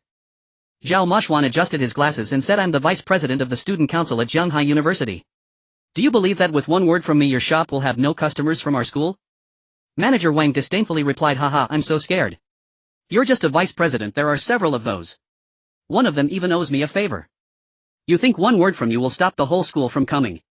Who are you trying to fool, idiot? And don't forget, it was her who seduced me first. If this gets to your school, let's see who suffers more losses. Alright, it's time for you to leave. Otherwise I'll call security. Of course you can also book another package." In reality, this wasn't a big deal whether they left now or booked another package. It didn't matter much. But being kicked out like this was simply unbearable. Booking another package felt frustrating, and it would only let manager Wang earn another profit. In front of the goddess, Chu Xiaoyu, Yufeng and Zhao Mashuan were unwilling to lose face. At this moment they were united in their anger, discussing countermeasures together. They wished to utilize all their connections, intelligence and knowledge to perform well. In contrast, Lin Xuan sat in the corner, appearing indifferent, even taking out his phone to message someone. It was clear that manager Wang was definitely not a good person. Just with one glance he expected people to accompany him for drinks. Of course Yi Meixiang was not a good person either. Her gaze was too easily misunderstood, embodying the legendary peach blossom eyes, looking deeply affectionate towards anyone. Moreover, she must have done this often, leveraging her beauty for small conveniences. While it didn't equate to selling her looks, an ordinary person wouldn't dare to think that way. Yet she didn't expect that manager Wang would be so calculating. For Lin Xuan this was essentially a dog-eat-dog situation, and with Chu Xiaoyu, Yufeng and Zhao Mashuan fawning over her, he chose not to join the fray. Getting into a fight for Yi Meixiang would be both embarrassing and pointless. However, this was a good opportunity for privately obtaining dog-licking money to gain favor, and Lin Xuan was preparing something on his phone. Seeing Chu Xiaoyu, Yufeng and Zhao Mashuan standing up for her, Yi Meixiang felt a bit reassured. However, seeing that they were unable to handle the situation left her somewhat disappointed. Their capabilities were still too limited. At that moment she glanced at Lin Xuan, only to find him sitting there playing with his phone, appearing indifferent, causing her to frown slightly. She thought to herself, it seems she overestimated him yesterday. She didn't expect that when faced with an incident he would be so unreliable. Yi Meixiang favorability 10. Lin Xuan was taken aback, somewhat surprised. The favorability just dropped so easily, it was like searching everywhere for something only to find it effortlessly. She should now be doubting her abilities, thus lowering her favorability. It would be quite easy to regain it later. Thus Lin Xuan continued to maintain his aloof demeanor, half laying on the sofa watching the show. After a moment, Yi Meixiang favorability 10. The total favorability growth is down to 101, it can't drop any further. Lin Xuan knew it was time to take action. The first thing he needed to do was quickly spend the remaining 1 million. He had already selected his purchases earlier, now he just needed to pay online and the 1 million would be spent quickly. During this spending process the system's warning sounds kept ringing. Lin Xuan couldn't help but complain again internally, the stupid system really didn't understand anything. Not only had I completed main quest 2, but the remaining money could be spent however I liked. Moreover, this expenditure was also preparing for main quest 3. Once the remaining 1 million was entirely spent, the system's prompt sounded, "Congratulations, you have completed main quest 2, earning 200,000 in 2 lottery chances." There were urgent matters to resolve at the moment, so Lin Xuan temporarily didn't draw any lottery. Lottery draw should wait until I have the time to clean my hands and draw slowly. At that moment the system task refreshed. Third dog-licking money 100 million. Main quest 3, spend the third dog-licking money within 7 days to gain a 200-point favorability boost from beauties rated 8 or above. Completion reward 300,000 in 3 lottery chances. Failure penalty freeze all remaining dog-licking money. As expected, the third phase is indeed 100 million. Very well, it's time to execute the third phase of the dog-licking money scheme. Lin Xuan thought, suddenly waving at manager Wang. His tone was calm and not to be refused. "Come over here for a moment." He was wearing long sleeves, so he had hidden his Patek Philippe earlier. It wasn't that he was deliberately hiding it, he just hadn't shown it off. He felt that constantly raising his hand to show off his watch was very low. Revealing it when necessary was enough. Upon hearing Lin Xuan's words, manager Wang was about to retort, but upon catching sight of the Patek Philippe watch on Lin Xuan's wrist he recognized that model worth over 2 million. He gasped, startled, and looking at Lin Xuan's attire and his calm demeanor he couldn't help but feel uneasy. He was arrogant, but he also knew how to gauge people. He wasn't afraid of someone like Chu Xiaoyu, who he assumed was merely from a middle-class family. Just because they had a bit of money didn't mean they had any real influence. But someone wearing a 200,000 Patek Philippe was different. The other party's wealth was something he might not be able to provoke. Manager Wang didn't dare to take risks. He quickly calmed down, walked over and displayed a somewhat fawning smile. "I didn't notice you earlier, I'm blind to the mountain. I'll drink one for my mistake." "Sir, what can I do for you?" Other students hearing the voice looked over in surprise. Yi Meixiang's beautiful eyes also turned in that direction. Manager Wang's performance surprised everyone. After all, previously Chu Xiaoyu tried to pressure him with wealth, Yufeng with force, and Zhao Mashuan with his position as the vice president of the student council, but manager Wang was completely unfazed by any of that. However, with just one word from Lin Xuan, manager Wang actually walked over obediently, even displaying a somewhat flattering attitude. Chu Xiaoyu, Yufeng and Zhao Mashuan, who were discussing strategies, looked at Lin Xuan in astonishment. They couldn't quite understand why his words carried such weight. Yufeng said, "What is this junior's background? Why does that bastard seem to have a bit of respect for him?" Zhao Mashuan replied, "His aura doesn't seem simple at all." At that moment Chu Xiaoyu noticed the Patek Philippe watch on Lin Xuan's wrist and his heart skipped a beat. Chu Xiaoyu said in a deep voice, "Just look at the watch on his wrist. That Patek Philippe costs over 2 million. Yufeng and Zhao Mashuan gasped in shock upon hearing this. A watch costing over 2 million. This was something they had only seen on television. Even if they were surrounded by wealthy people, none of them could afford a watch worth over 2 million. Take Chu Xiaoyu for example. His family was reasonably wealthy with total assets certainly exceeding 10 million. The car they drove was valued at over 1 million. But if you asked Chu Xiaoyu to wear a watch worth 1 million, he certainly wouldn't be able to afford it. A watch worth over 2 million was something he couldn't even dream of. Generally speaking, you need to be worth at least tens of millions to wear a 2 million watch. Who is this Lin Xuan? Why does manager Wang seem to hold him in such esteem? The girls were also whispering among themselves, looking at Lin Xuan with curiosity. I'm not very clear either. I only met him the day before yesterday. I heard he pursued the beauty of the information management department Zhang Yan for 3 years but never succeeded. But when I met him the day before yesterday, I found he was different from the rumors, wealthy and charismatic. Now he seems even more refined. Wei Shuefen said, her eyes sparkling. When a girl faced trouble and was bullied, the other boys wanted to help but couldn't solve the issue. At that moment he waved his hand, instantly intimidating the entire crowd. That feeling was just too cool. Yi Maisheng's gaze naturally fell on Lin Xuan, and she immediately recognized the Patek Philippe watch, which was at least 2 tiers above a Rolex. And that one sentence had subdued manager Wang's demeanor, forming a stark contrast with Chu Xiaoyu, Yufeng and Zhao Maoxuan. It turned out he wasn't lacking in ability, he had merely been sitting there because he thought it was beneath him. Seeing that Chu Xiaoyu, Yufeng and Zhao Maoxuan were truly helpless, did he finally decide to take charge? A spark of brilliance flickered in Yi Maisheng's eyes. Yi Maisheng favorability 20. Lin Xuan was momentarily stunned by the system's prompt. He thought gaining favorability would be easy, but he didn't expect it to happen so quickly. That delayed intervention was truly a genius move. I'm indeed a perfect control player. Leaning against the sofa, Lin Xuan asked, I ordered some fine wine which is on its way. If you drive us away, will you compensate for the wine if it gets lost? Hearing Lin Xuan's calm yet condescending tone, manager Wang was once again taken aback. Someone who could afford a 2 million watch would likely order wine of considerable value. Several tens of thousands were possible, and he couldn't afford that. However, since Yi Maisheng and others had offended him and he had just made a threatening remark, despite being intimidated by Lin Xuan, he was still uncertain about Lin Xuan's true strength. Thus he was reluctant to completely back down. After some thought he said, of course I wouldn't drive you away. Others can leave, but I will personally attend to you. Lin Xuan guessed his thoughts and said, how about this, let's wait for my wine to arrive before discussing further. Additionally, I just contacted your boss, so you don't need to attend to me. Upon hearing this, manager Wang was even more shocked, his expression fluctuating as he struggled to make a decision. Their boss had been very busy lately and he found it hard to believe Lin Xuan could get him to come. Just as the stalemate continued, a well-dressed young man suddenly appeared at the door, respectfully asking, which one is Mr. Lin? Your wine has arrived. Here, Lin Xuan replied. Although he had ordered online, it was from a nearby winery, so it arrived quickly.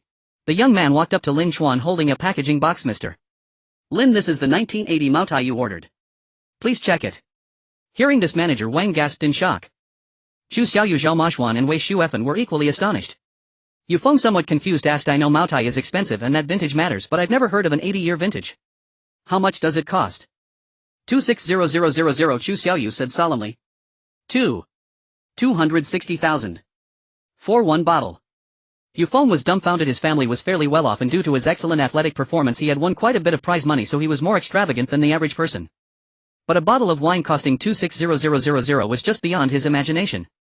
Even hearing about it on television seemed outrageous, let alone witnessing it in front of him. One junior had actually bought it. A bottle of wine costing 260000 is just too extravagant.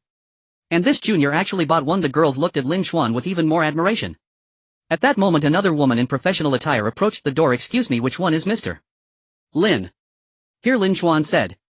The woman in professional attire walked over and respectfully said, hello Mr. Lin, this is the Romani Conti you ordered. Manager Wang, Chu Xiaoyu and the others gasped again. At this point Yufeng felt like a country bumpkin but couldn't help but ask curiously, I think I've heard of Romani Conti wine. How much is it a bottle? 280000, Chu Xiaoyu replied. Yufeng was left speechless, dazed for a long time before he managed to utter 2 words, what the hell? And it doesn't end there. Soon after, more people came in with a bottle of 1945 Mouton Rothschild priced at 200000 and a Remy Martin Louis XIII Black Pearl priced at 250000. Everyone present was left with their mouths agape, unable to close them again. Once all the wines were gathered, they looked at the floor covered with absurdly expensive bottles and felt hesitant to move, fearing they might accidentally knock one over. Even though they were all packaged, they were still fearful. Any single bottle knocked over would be equivalent to knocking down half a small county's worth of houses. Yufeng swallowed hard and said, I calculated with a calculator, the total comes to just over 1 million. Manager Wang was sweating profusely. Ordering over 1 million worth of wine for a birthday was incredibly extravagant. He had initially thought it might just be a few tens of thousands. He was truly a frog in a well. At this moment he had no trace of hesitation left, saying, Mr. Lin, I was blind not to recognize a great mountain and disturbed you and your friends earlier. Please forgive my ignorance. You can stay as long as you wish. I won't disturb you and feel free to let me know if you need anything. Seeing Manager Wang's demeanor, all the classmates present felt a sense of relief. Zhu Xiaoyu, Yufeng and Zhao Maxuan felt relieved, but they also realized they had lost. Yi Meixing looked at Lin Xuan, her eyes shining even brighter, her gentle gaze seemingly wanting to melt Lin Xuan. Yi Meixing favorability 10. Lin Xuan looked at Manager Wang and smiled faintly. Aren't you going to chase us away? Mr. Lin, you jest. I have never chased you away from the beginning to the end, Manager Wang replied. He bowed and said, Dear classmates, I was rude just now. I apologize. Lin Meixing, Zhu Xiaoyu, Yufeng, Zhao Moshan and the others felt quite pleased with his demeanor. Zhu Xiaoyu said, there's no need to apologize to us, you should mainly apologize to Meixing. Also, it's best not to bully others excessively in the future or you will face retribution sooner or later. Yes, you are right, Manager Wang thought to himself, cursing internally. If it weren't for the face of this wealthy individual, who would care about you? You are just putting on an act in front of me. However, he did not show any of this on his face and once again apologized to Lin Meixing, saying, Classmate, I was blind to your worth just now. Please forgive my slight. The promised discount still stands, Lin Meixing replied coldly, barely glancing at Manager Wang as her focus remained on Lin Xuan. Seeing that the group had no intention of pursuing the matter further, Manager Wang returned to Lin Xuan to apologize once more and then, understanding the situation, left in a hurry. Lin Xuan, how wealthy are you to buy over $1 million worth of wine? That's too extravagant. Wei Shuefen asked, voicing the thoughts of everyone present. I might not be as rich as you think, I've just spent all my savings, Lin Xuan replied with a smile.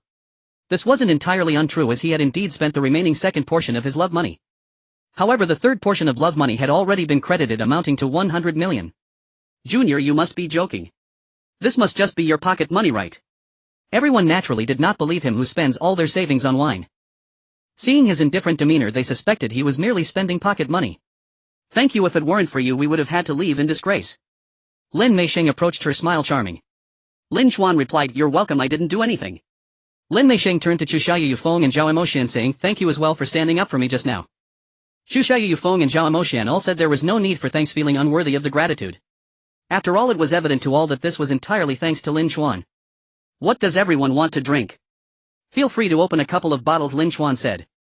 He bought so much wine partly to spend $1 million and partly to show off. Now that he had shown off, it was fine to treat them to a bottle or two, the rest could be kept.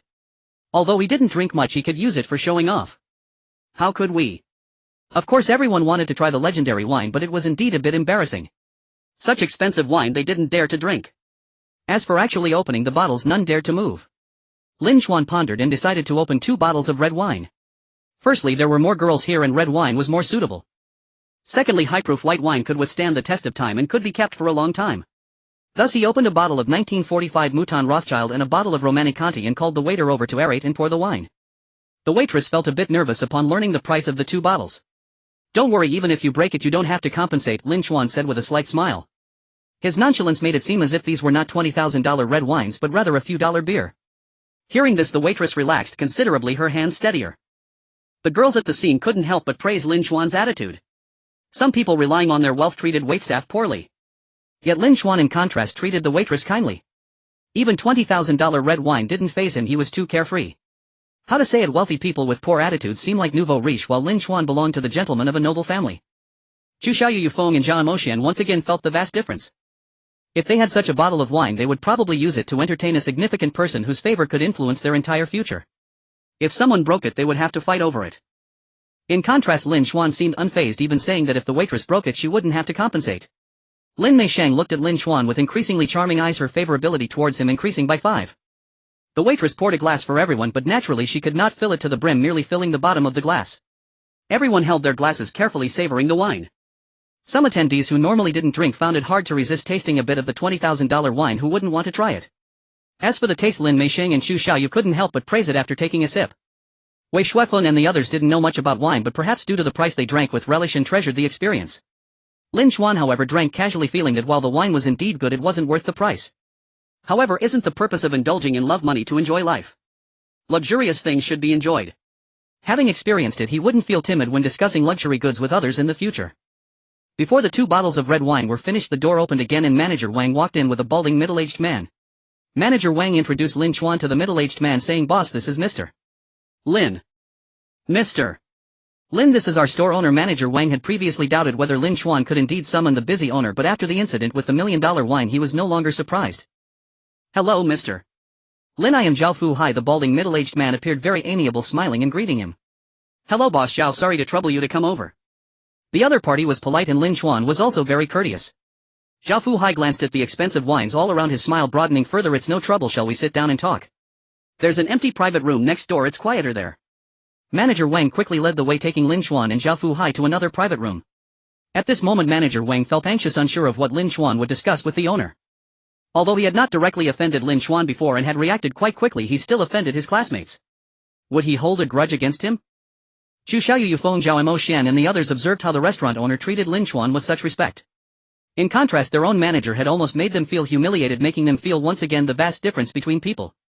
As Manager Wang sat down in the adjacent private room, he hoped to stay and serve tea while listening in on the situation, but Zhao Fuhai waved his hand signaling him to leave and not to disturb. Zhao Fuhai smiled warmly and said, at first when I heard that a student from Jianghai University wanted to take over my restaurant, I was a bit reluctant to engage. I thought you were just joking. I certainly didn't want to play house with a college student. However, seeing your watch and those bottles of wine, I realized you are not an ordinary person. Lin Xuan replied, I can't claim to be extraordinary, but I do have a bit of pocket money. Zhao Fuhai responded, that's good, we can discuss this properly then. As a student from Jianghai University, you must have heard of this restaurant before. You can see how well decorated my place is and how good the business is. Even if the business isn't as good as it used to be, the net profit exceeds 1.5 million a year. Zhao Fuhai continued, if it weren't for some financial difficulties in my other businesses, I wouldn't even consider selling. Therefore the transfer fee is 5 million and I won't accept a penny less. This is a corner shop, the best location in this community, so the rent is 20% higher than the other shops nearby at 500,000 a year. Lin Xuan did not haggle but smiled and asked, I heard that this restaurant was also yours. Now that you set the rent, it seems the news was accurate. Since Zhao boss is short on funds, why not directly sell this shop to me? Lin Xuan wondered if he understood the restaurant business. He didn't have much knowledge. Even if this restaurant was well established, handing it over to him might not guarantee a profit. After all, the transfer fee is 5 million and the rent is nearly 50,000 a month. It might not be an asset but a liability. However, if I buy this restaurant outright, it would be different, as it is real estate and no matter how much the price drops, it remains an asset. Lin Xuan's goal was to pocket the flattery money to gain favor. It was natural to buy flashy luxury cars and watches, but occasionally purchasing real estate would be more valuable and cost-effective. Moreover, under the current circumstances, buying the shop would surely increase Yi Meisheng's favorability. Zhao Fuhai was momentarily taken aback by Lin Xuan's words. It was somewhat exaggerated for a college student to take over this restaurant. Was he really going to buy the shop outright? Zhao Fuhai said, this restaurant is indeed mine, but it is over 300 square meters, the best location in the area. Even if the restaurant doesn't operate, renting it out for 40 to 50,000 a month is definitely not a problem. The buying price would be 10 million. When Zhao Fuhai said this, he was assessing Lin Xuan's reaction. However, Lin Xuan, upon hearing 10 million, remained unfazed. If it can indeed be rented for 40 to 50,000 a month, it is indeed worth nearly 10 million. Of course, I need to do a little investigation on the specific price. Just asking Zhao boss, if the price is right, are you willing to sell? Zhao Fuhai skeptically replied, if the price is right, of course it can be sold. This could solve a significant part of my cash flow issue, but if you buy the shop, you need to take over the restaurant as well. After all, I don't want to work for someone else. Of course, if you really don't want to manage the restaurant, that's fine, but we need to sign a good contract for a monthly rent of 45,000 for a lease of more than 5 years. Lin Xuan nodded. That's easy to discuss. Since I bought this restaurant, taking over the restaurant is just a matter of convenience. From what he understood, this restaurant indeed had a good business and taking over the restaurant seemed worth a try. Moreover, if he bought the shop, he wouldn't have to pay rent, so he wouldn't have to worry too much about losing money. His risk tolerance would be quite strong. Zhao Fuhai clearly valued this deal and opened the detailed financial records from the past few months for Lin Xuan to review, proving that the profits were indeed as high as he claimed. Lin Xuan felt quite satisfied but still sent a WeChat message to Yi Meisheng, asked some seniors if they can help investigate how much the rent for nearby shops is. Yi Meisheng was momentarily taken aback by the message. Lin Xuan wanted to take over the restaurant. Her eyes lit up as she relayed Lin Xuan's request to her classmates. The students present were instantly astonished. Impressive, it seems Lin Xuan is really going to take over this restaurant. This restaurant is quite well decorated and does good business with many regular customers. The transfer fee is probably several million. But for Lin Xuan, it seems there is not much pressure. I am in the external relations department and have collaborated with several nearby shops before they pay, and we help them advertise at the school's welcome party. I still have contact with them. I'll ask about the rent. I'm in the student union and I used to manage part-time delivery jobs for students. I'll ask them if they know anything. Is it really necessary to complicate things? I can just go ask directly. I still have some social skills. This restaurant is indeed delicious and shouldn't be wasted by that manager Wang. If Lin Xuan can secure this, he can drive that person away. The 2 bottles of red wine worth over 20,000 that Lin Xuan opened played a significant role. Students who had tasted the wine felt it was unreasonable not to help this little favor. Even Xu Xiaoyu, Yufeng and Zhao Moxuan joined in. They worked together, fully utilizing their connections and social skills. Soon a detailed table of nearby shop rental prices was compiled and sent to Lin Xuan's phone. They even made a rough estimate of the rental price for this Chincheon Pavilion restaurant, which should be worth at least 45,000 or even above 50,000, being quite likely to be rented out. Therefore, based on a typical 5% return rate for commercial properties, selling for 10 million is reasonable. Generally, the initial quote is relatively inflated and then they negotiate slowly. However, Boss Zhao's price is quite fair this time. He might be quite sincere, or he might genuinely be short on funds. Lin Chuan felt completely at ease and completed the contract signing and transfer in a very short time. Zhao Fuhai was stunned when he saw 15 million directly credited to his account. It should be noted that many assets worth over 100 million do not have such liquid funds. Even if he needed to rotate funds, it wouldn't happen overnight. This young man treated the payment as casually as buying groceries. One could only imagine how wealthy his background was. Thinking of this, Zhao Fuhai's attitude became a bit more polite. He then called over those who were not busy and briefly announced, "I have transferred this restaurant to Lin Chuan here. From now on he is your boss." Manager Wang's mind went blank when he heard this and his face turned pale. The two students who were eavesdropping at the door rushed back to the original private room excitedly saying, "He did it, this restaurant really was taken over by Lin Chuan." The students present erupted in cheers. Awesome, as expected of Lin Chuan. I'm not surprised at all, after all he's the one who buys wine for 1 million. After Zhao Fuhai left, Lin Chuan returned to the original private room and the classmates present applauded, celebrating enthusiastically. At this moment Yi Meixing looked at Lin Chuan with a gentler gaze than before and her affection increased by 5. A well-dressed woman still possessing charm entered with a tray of drinks and fruits, skillfully greeting everyone. "Boss, this is the fruit tea I specially prepared for you. Although it cannot compare to these fine wines, it still has its own uniqueness." The woman smiled sweetly as she placed the fruit tea in front of Lin Chuan. Lin Chuan nodded and said, "Just now Boss Zhao briefly introduced you. I hope I didn't hear it wrong. Are you Manager Zhang?" "Yes, you have a good memory. I am Manager Zhang," the charming woman replied with a smile. Lin Chuan asked, "Are you primarily responsible for the management of this restaurant, or is it Manager Wang?" Manager Zhang hesitated for a moment, wanting to speak but holding back. Lin Chuan said, "Just tell it like it is, beyond." Manager Zhang nodded. "I am responsible for the vast majority of matters." She briefly explained the situation. In reality she was the one in charge, but Manager Wang had more seniority and called the shots. Manager Wang was actually quite capable, otherwise he wouldn't have held this position. However, he used to work in a bar and learned many undesirable things. At first he held back somewhat, but once he secured his position he became increasingly reckless. Due to his arrogance, many employees voiced their grievances and he even had several intense conflicts with customers, damaging the restaurant's reputation. The restaurant's business decline this year was partly due to the economic downturn but also had a significant connection to Manager Wang's action. Lin Chuan did not take it at face value. He had Manager Zhang step aside and called in each employee one by one to inquire, only to find that their statements were basically consistent with hers. Lin Chuan said, "From now on the management of the restaurant will be entrusted to you. You will be the one to receive Manager Wang's salary." Manager Zhang's eyes brightened. "Thank you, boss. I will definitely manage it well and elevate the restaurant's business to new heights." At that moment Manager Wang walked in, frowned upon seeing Manager Zhang and said, "Manager Zhang, please step out. I can report to the boss on my own." However, Manager Zhang did not move. Manager Wang scolded, "Did you not hear what I said? I will handle the handover with the boss." Lin Chuan remarked, "Manager Wang, what an imposing presence you have." Upon hearing this, Manager Wang's expression changed and he quickly approached with a respectful tone, "Boss, I am just worried she might not understand. I am the one managing the restaurant and I know the situation best." Lin Chuan replied, "But how come I heard that the restaurant's reputation suffered due to your conflicts with customers? You don't need to rush to defend yourself, it won't do any good. You were somewhat polite to me just now, but you were far from friendly with my classmates. I witnessed your arrogant attitude. This kind of arrogant management style is clearly not a first for you. With you managing like this, who would still dare to dine? Considering that you were somewhat polite to me from the start, I won't pursue it further. You can leave now." Manager Wang's face turned ugly. He bowed deeply and pleaded, "Boss, I was wrong. Could you please consider my capabilities and forgive me this once? I will definitely reform and elevate the restaurant's performance. I have been at this restaurant the longest. It can be said that I built it from scratch, while Manager Zhang is new and cannot manage it well. I don't know how much rent Boss Zhao set for you, but this top-notch restaurant shouldn't be cheap. If not managed well, it could lead to losses." Lin Chuan directly pulled out the property certificate and contract from his bag, slamming them on the table, saying, "I have also bought this property, so there is no need for rent. Therefore the possibility of losses is essentially non-existent. Moreover, I believe Manager Zhang is more capable than you. The property certificate has not yet been transferred. Zhao Fuhai just put the property certificate as collateral with Lin Chuan and they would handle the paperwork together when the department resumes work tomorrow." Manager Wang gasped in shock. He bought the shop directly. This restaurant costs at least over 10 million. Manager Zhang was also astonished. However, this was a good thing, indicating that the new boss was powerful and there would be no worries about salary delays.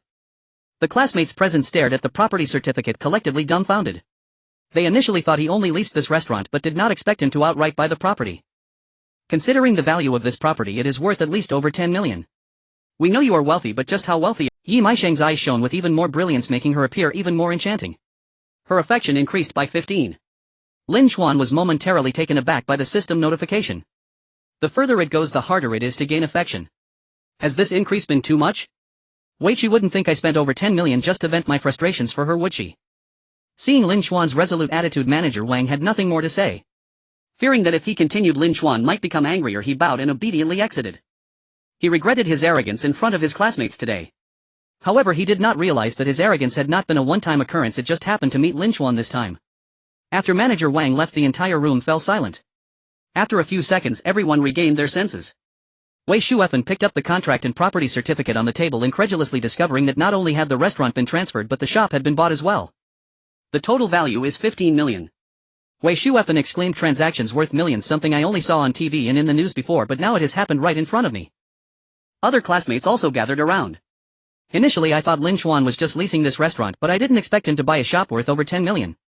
I never dared to even think in that direction. Poverty truly limits one's imagination. No wonder Lin Chuan mainly had us investigate nearby rents instead of the business of this restaurant.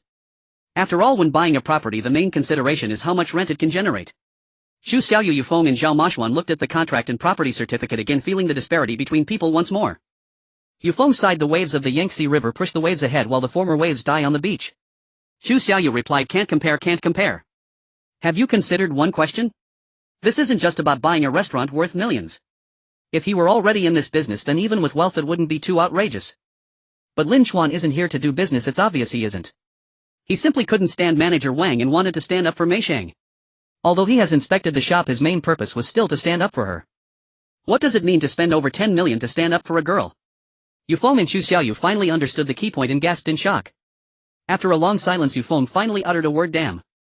However, unfortunately for them, they were overthinking. Lin Chuan's main goal was to pocket the money he spent. Now this restaurant and shop have become his property. If previously Xu Xiaoyu, Yufeng and Zhao Mashuan had felt the unevenness among people, now they sensed that they were not on the same level as Lin Chuan at all. Spending millions just to vent for Yi Meisheng is extravagantly bold. How terrifying must his wealth be? Yufeng sighed. Now we can only pray that Meisheng hasn't thought of this, then there might still be a chance. Xu Xiaoyu glanced at Yi Meisheng and shook his head, saying, you all know how smart Meisheng is, such a possibility simply does not exist. Just by looking at the way she gazed at Lin Chuan, one could tell she had already considered this. Having money is truly impressive.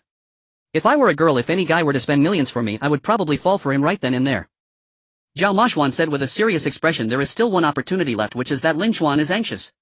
Spending over 10 million for a girl might make him eager to see a return. Once a person becomes anxious, they are prone to making mistakes, appearing as foolish as a pig. Yufeng and Xu Xiaoyu's eyes lit up upon hearing this. This line of thought is quite reasonable. If it were them spending millions for a girl, they would definitely want to see immediate returns. Otherwise, if it all went to waste, it would hurt them deeply. However, when they looked at Lin Chuan, they were stunned. Lin Chuan was chatting casually with Wei Shuefen and others, his expression calm as if he hadn't just spent over 10 million but merely 1,000.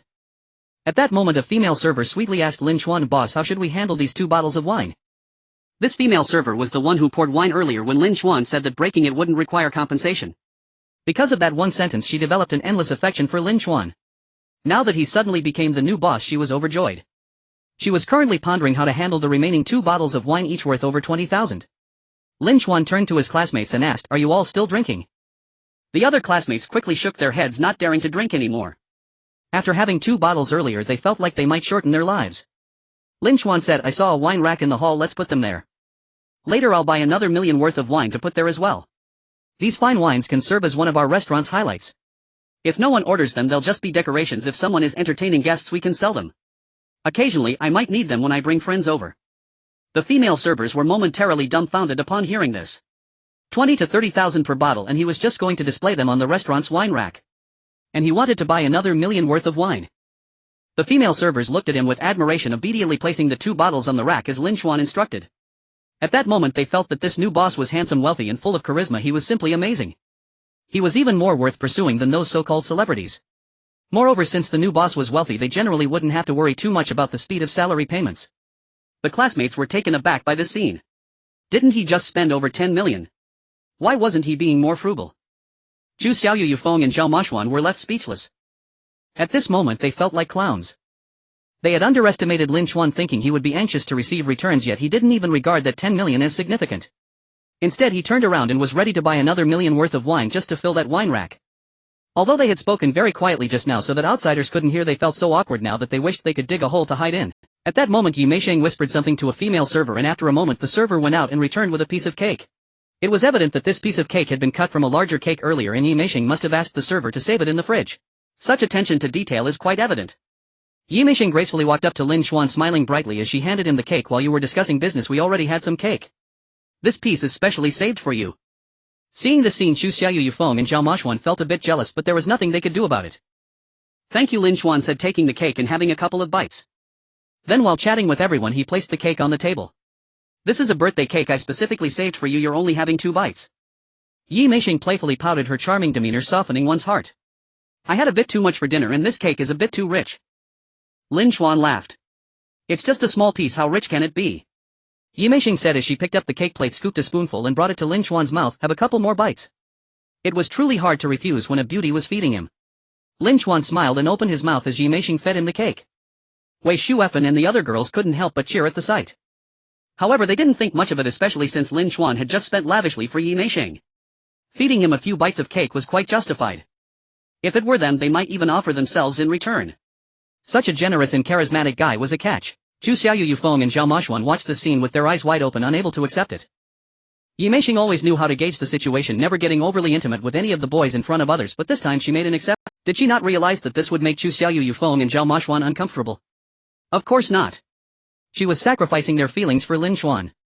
Or rather, compared to Lin Xuan, Chu Xiaoyu Yufeng and Zhao Mashuan no longer held much value. It was past 9 o'clock in the evening before the gathering finally concluded. Lin Xuan remained behind after the others had left the restaurant, briefly briefing manager Zhang and the rest on a few matters. To his relief, the restaurant operated under a mature management model and manager Zhang proved highly capable, able to oversee every aspect with ease. Lin Xuan realized he might as well assume the role of a hands-off proprietor. His responsibilities boiled down to just 2 tasks: collecting revenue and dispersing salaries. As he stepped out of the restaurant, he found Yi Meisheng, Wei Shuefen and the others still waiting. Since the university was nearby, they walked back together. On the way, Yi Meisheng walked beside Lin Xuan, chatting and laughing all the while. Chu Xiaoyu Yufeng and Zhao Mashuan watched silently, each more unsettled than the last, yet unable to look away. They dreaded the possibility of Lin Xuan and Yi Meisheng growing closer, but if such closeness did occur, they felt compelled to witness it, fearing even more that the two might become a couple without their knowledge. Such is the sorrow of unrequited devotion. Fortunately, they soon arrived at campus. Dormitories were segregated by departments, so Lin Xuan exchanged brief farewells with Yi Meisheng before parting ways. Chu Xiaoyu Yufeng and Zhao Mashuan continued walking with Yi Meisheng and Wei Shuefen for a stretch, but remained sullen and silent, not uttering a single word to Yi Meisheng as they trailed behind. After a short distance, Yi Meisheng slowed her pace, falling into step beside the 3 and asking gently, "What's wrong? You seem preoccupied." The 3 fell quiet for a moment before Yufeng finally confessed, "We felt utterly inadequate today, we hardly dared face you. As seniors in our final year, we couldn't even match Lin Xuan, a mere junior." Yi Meisheng smiled faintly and replied, "What are you thinking? I saw everything you tried to do for me today. Of course, Lin Xuan truly came through today and spent 10 million yuan without hesitation. To express my gratitude, feeding him 2 bites of cake was only fitting." Yufeng's eyes lit up. "So, how do you feel about Lin Xuan?"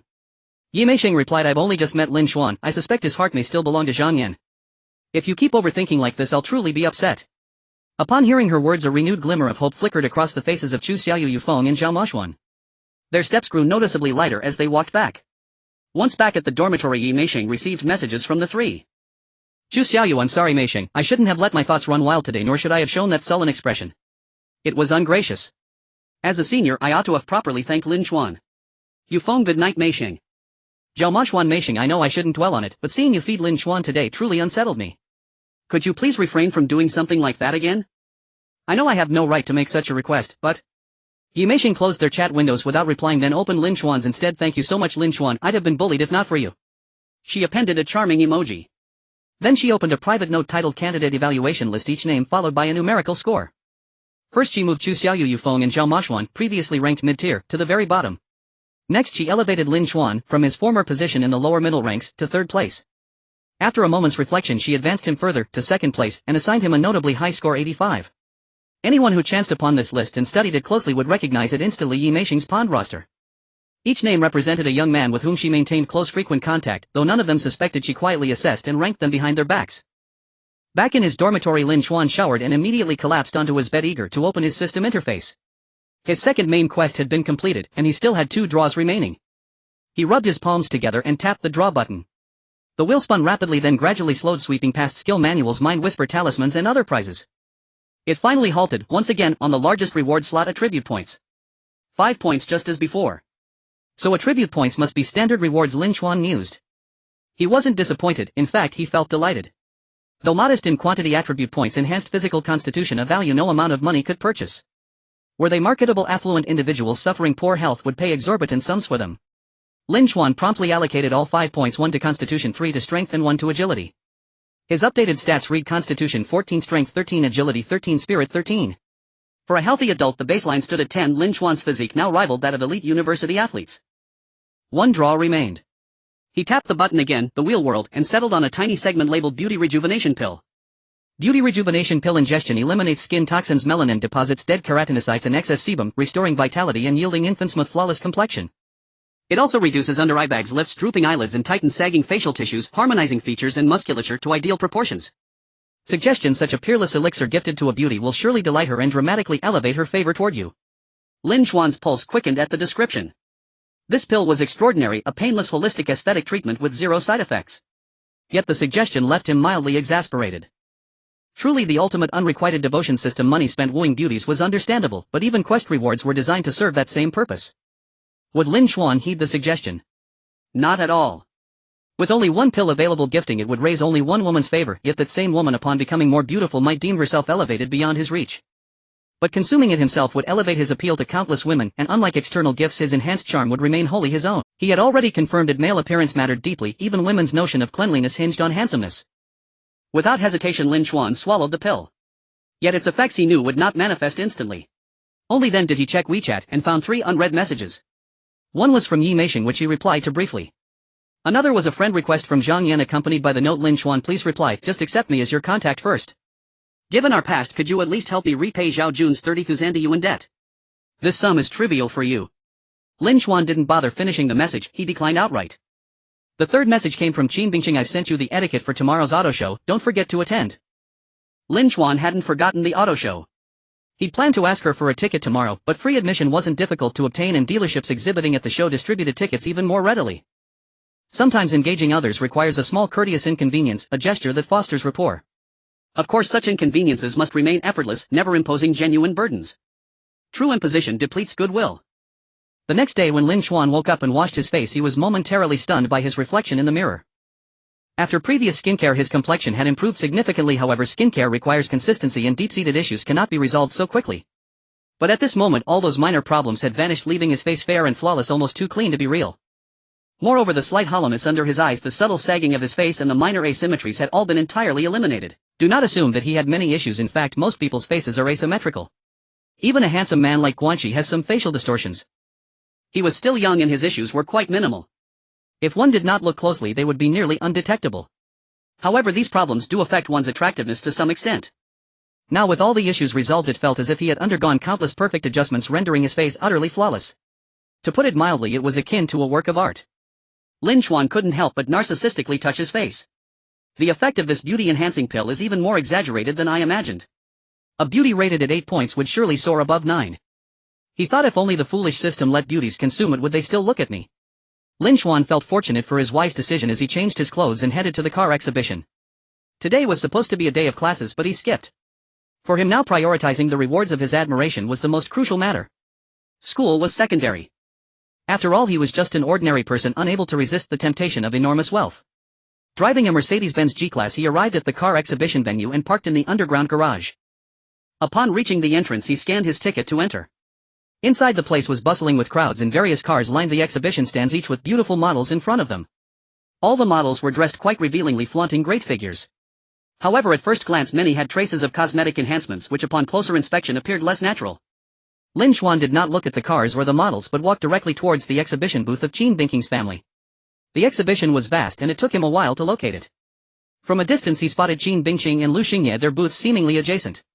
After all, their parents maintained a close relationship, so it was expected they would be near each other. However, next to them stood another young man in a suit.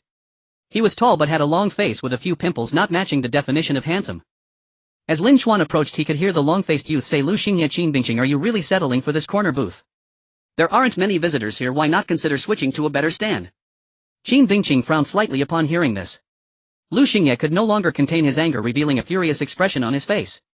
Both of their 4S shops were not large and had average strength. Moreover, the prices for booths at the car exhibition were exorbitantly high.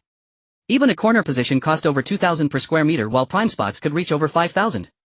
Even with money connections were needed, they would never secure a booth. Li Yongqing, as the manager of the exhibition's operations department, could not be unaware of such details. He was intentionally provoking them. In the past, when Li Yongqing was still a novice, he had to bow to them. Now, as the operations manager, he had become arrogant. Li Yongqing's gaze swept over Qin Bingqing's face and figure, a glint of greed flashing in his eyes. In fact, with just one word from me, I could elevate Miss Qin's booth to a higher level. Qin Bingqing's face darkened with disgust, but she coldly replied, "No need." "What do you mean, you bastard?" Upon hearing Li Yongqing's insinuation towards Qin Bingqing, Lu Xingye was instantly enraged. If she doesn't want it, then what's the point of getting angry?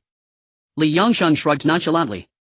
In today's legal society, he couldn't do anything if Qin Bingqing refused. Moreover, unlike Lu Xingye, he was not emotionally invested, he was merely physically interested. If she didn't want it, it was just a minor disappointment. He wouldn't be heartbroken over it with so many models around. Lu Xingye grew even angrier at Li Yongqing's apparent indifference. Just as he was about to explode, a middle-aged man with a round belly approached. "Yongqing, why are you still here in this corner when the major exhibitors are about to arrive?" Upon seeing this middle-aged man, Lu Xingye instinctively shrank back, suppressing his anger. This man was Jia Ming, the operations manager of the exhibition. Though he was also an operations manager, there were levels to it. He knew many project leaders and 4S shop owners, making him a notable figure in the industry. Li Yongqing smiled. "Brother Ming, I was just asking this beautiful lady if she wanted a better booth." Jia Ming glanced at Qin Bingqing and immediately understood, but he didn't mind. He smiled and asked, "I see, that makes sense.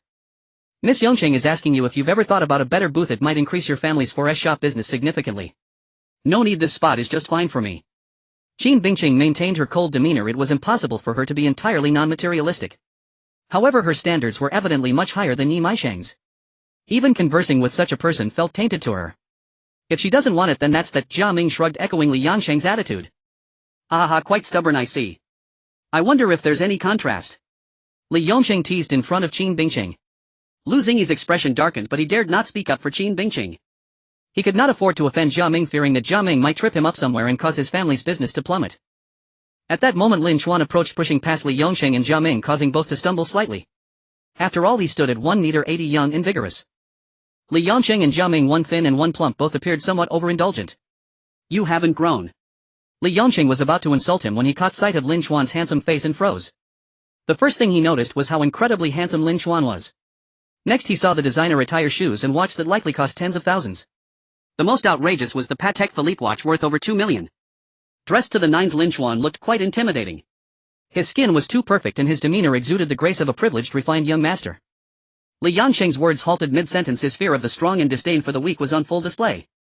In this line of work, one must possess discernment. Those attending the car exhibition, especially to view luxury cars, were often quite affluent. Offending even one could lead to dire consequences. Jia Ming, being more perceptive, noticed Li Yongqing was about to provoke Lin Chuan and quickly sought to intervene. Seeing Li Yongqing fall silent, he finally relaxed and asked, "Sir, may I ask your name?" Jia Ming had a wide network but lacked substantial background. His connections were merely capable of bullying small 4S shops. When faced with someone influential, he was nothing. For instance, if he offended a wealthy individual, would his connections come to his aid? Not at all. Business partners wouldn't risk themselves for him. Yet Lin Chuan before him exuded the aura of a rich heir. Offending such a family heir would be akin to courting death. Observing the reactions of Li Yongqing and Jia Ming, Lin Chuan once again recognized the importance of packaging oneself. He thought he should buy a few more high-quality watches in the future. Although watches may not retain value as well as real estate, one cannot carry property everywhere. Besides, the most luxurious watches also tend to appreciate in value. He heard some watches retain their prices well even in the second-hand market. At this moment, he directly ignored Jia Ming and Li Yongqing and smiled at Qin Bingqing, saying, "They say models are beautiful, but as I walked in I found none could compare to you by even 1%. Upon hearing Lin Chuan's words, which put down the other models while complimenting her, Qin Bingqing chuckled, "Stop it, that only proves you were looking at the models the whole way in. There's one over there dressed very little, you must have looked at her a lot, right?" Qin Bingqing's favorability increased by 5. However, gazing at Lin Chuan's face, she found herself momentarily mesmerized. She had thought Lin Chuan was quite handsome before, but he seemed even more so after 2 days. No, this was way too handsome. His face resembled a piece of art to the point where she couldn't look away. Li Yongqing and Jia Ming exchanged glances, their expressions shifting when they realized this unfamiliar young man was so familiar with Qin Bingqing. They dared not linger and walked away. Lin Chuan laughed, "I've only glanced a few times, after all their figures are decent. But in terms of looks they fall far short of you. If you were a model dressed that little, I bet all the men would surround you." Qin Bingqing playfully pouted, "How typical of men to have the same nature. But I won't wear so little, don't even think about it." Her response held a teasing tone indicating she wasn't genuinely angry. Lu Xingye watched from the side, his eyes turning red with jealousy. Yet at this moment he couldn't utter a word. After all, he had just acted like a coward, feeling too ashamed to face Qin Bingqing, wishing he could dig a hole to hide in. Lin Xuan meanwhile had done nothing but approach and engage in light banter with Qin Bingqing, effortlessly intimidating Li Yongsheng and Jia Ming into retreat. At this moment he felt an even greater awareness of the disparities between himself and others. Lin Xuan casually chatted with Qin Bingqing and asked, "Are you going to stay here or do you want to look around? My family's 4S shop is exhibiting here, so I have to keep an eye on it. You can go look around. The luxury cars are over there." Qin Bingqing smiled and pointed to the right. It was quite obvious that the more people there were, the more luxurious the cars became. Many people, even if they can't afford to buy, still want to take a look. Lin Xuan nodded and walked in that direction. Seeing Lin Xuan leave, Lu Xingye hesitated for a while before stammering, "Bingqing, I'm sorry for what happened just now. I should have stood up for you, but it's okay, didn't you just defend me? Besides, this could affect your family's business and you have no obligation to help me." Qin Bingqing's words relieved Lu Xingye. However, when he looked up he saw Qin Bingqing smiling at Lin Xuan's back, and she didn't even look at him while speaking. Lu Xingye's heart sank like it was in an ice cellar. He recalled his sister's words, Qin Bingqing liked powerful men like princes. This applied both in terms of strength and mindset. He heard that during high school she had a crush on an exceptionally outstanding boy who was like a prince, even though he was much older than her, akin to a big brother. That guy had a girlfriend and only treated her like a little sister, but she still couldn't control herself and silently harbored a crush for many years. It was only later, when she couldn't see him anymore, that she gradually moved on. Just now he clearly had the chance to show himself. If he had performed well, he might have become her prince. Instead he did nothing and acted like a coward. Meanwhile Lin Xuan had merely approached and like a prince solved the problem effortlessly.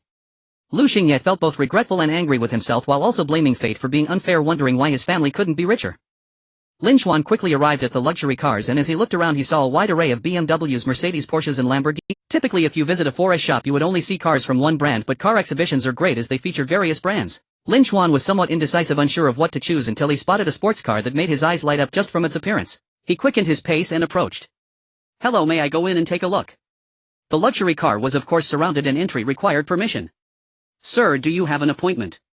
The salesperson noticed the Patek Philippe on Lin Xuan's wrist and treated him very politely. Upon seeing Lin Xuan's face and demeanor he was momentarily taken aback. "No, is an appointment necessary?" Lin Xuan asked. "Generally appointments are required." The salesperson hesitated as protocol dictated that an appointment was necessary. However, this person clearly looked like a high-quality customer. "Is this the Rivuelto? I'm quite interested in buying one," Lin Xuan said. "Sir, please come in." The salesperson's moment of hesitation vanished in an instant. Although the client might not actually buy, the mere intent was enough for him to be let in. That $200,000 Patek Philippe was the ticket. Thus one of the salespeople warmly guided Lin Xuan inside. Those outside who were watching immediately became displeased. Didn't they say an appointment was necessary? He didn't make one either. You treat people differently, how can it be like this? This is too much. I won't look at your cars anymore. They initially wanted to look at the cars but were stopped. If appointments were required it could be understood. But this young man was let in without an appointment. They felt their self-esteem was insulted and were very angry. However, the salesperson still politely blocked them. This world is just so unfair. Lin Xuan heard the shouting from those outside and felt a bit emotional, recalling that he used to be the one kept outside. The salesperson enthusiastically introduced, "Hello sir. Let me introduce you to this vehicle. This is the new Lamborghini Rivuelto, the successor to the Aventador, an absolute pinnacle of aesthetics.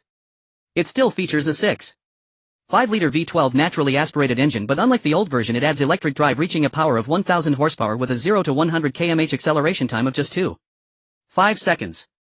Its debut marks the official start of Lamborghini's hybrid era. Many people had to wait over 2 years after ordering their cars, and only the first batch is just starting to be delivered in the country. This one is one of the few available in the market."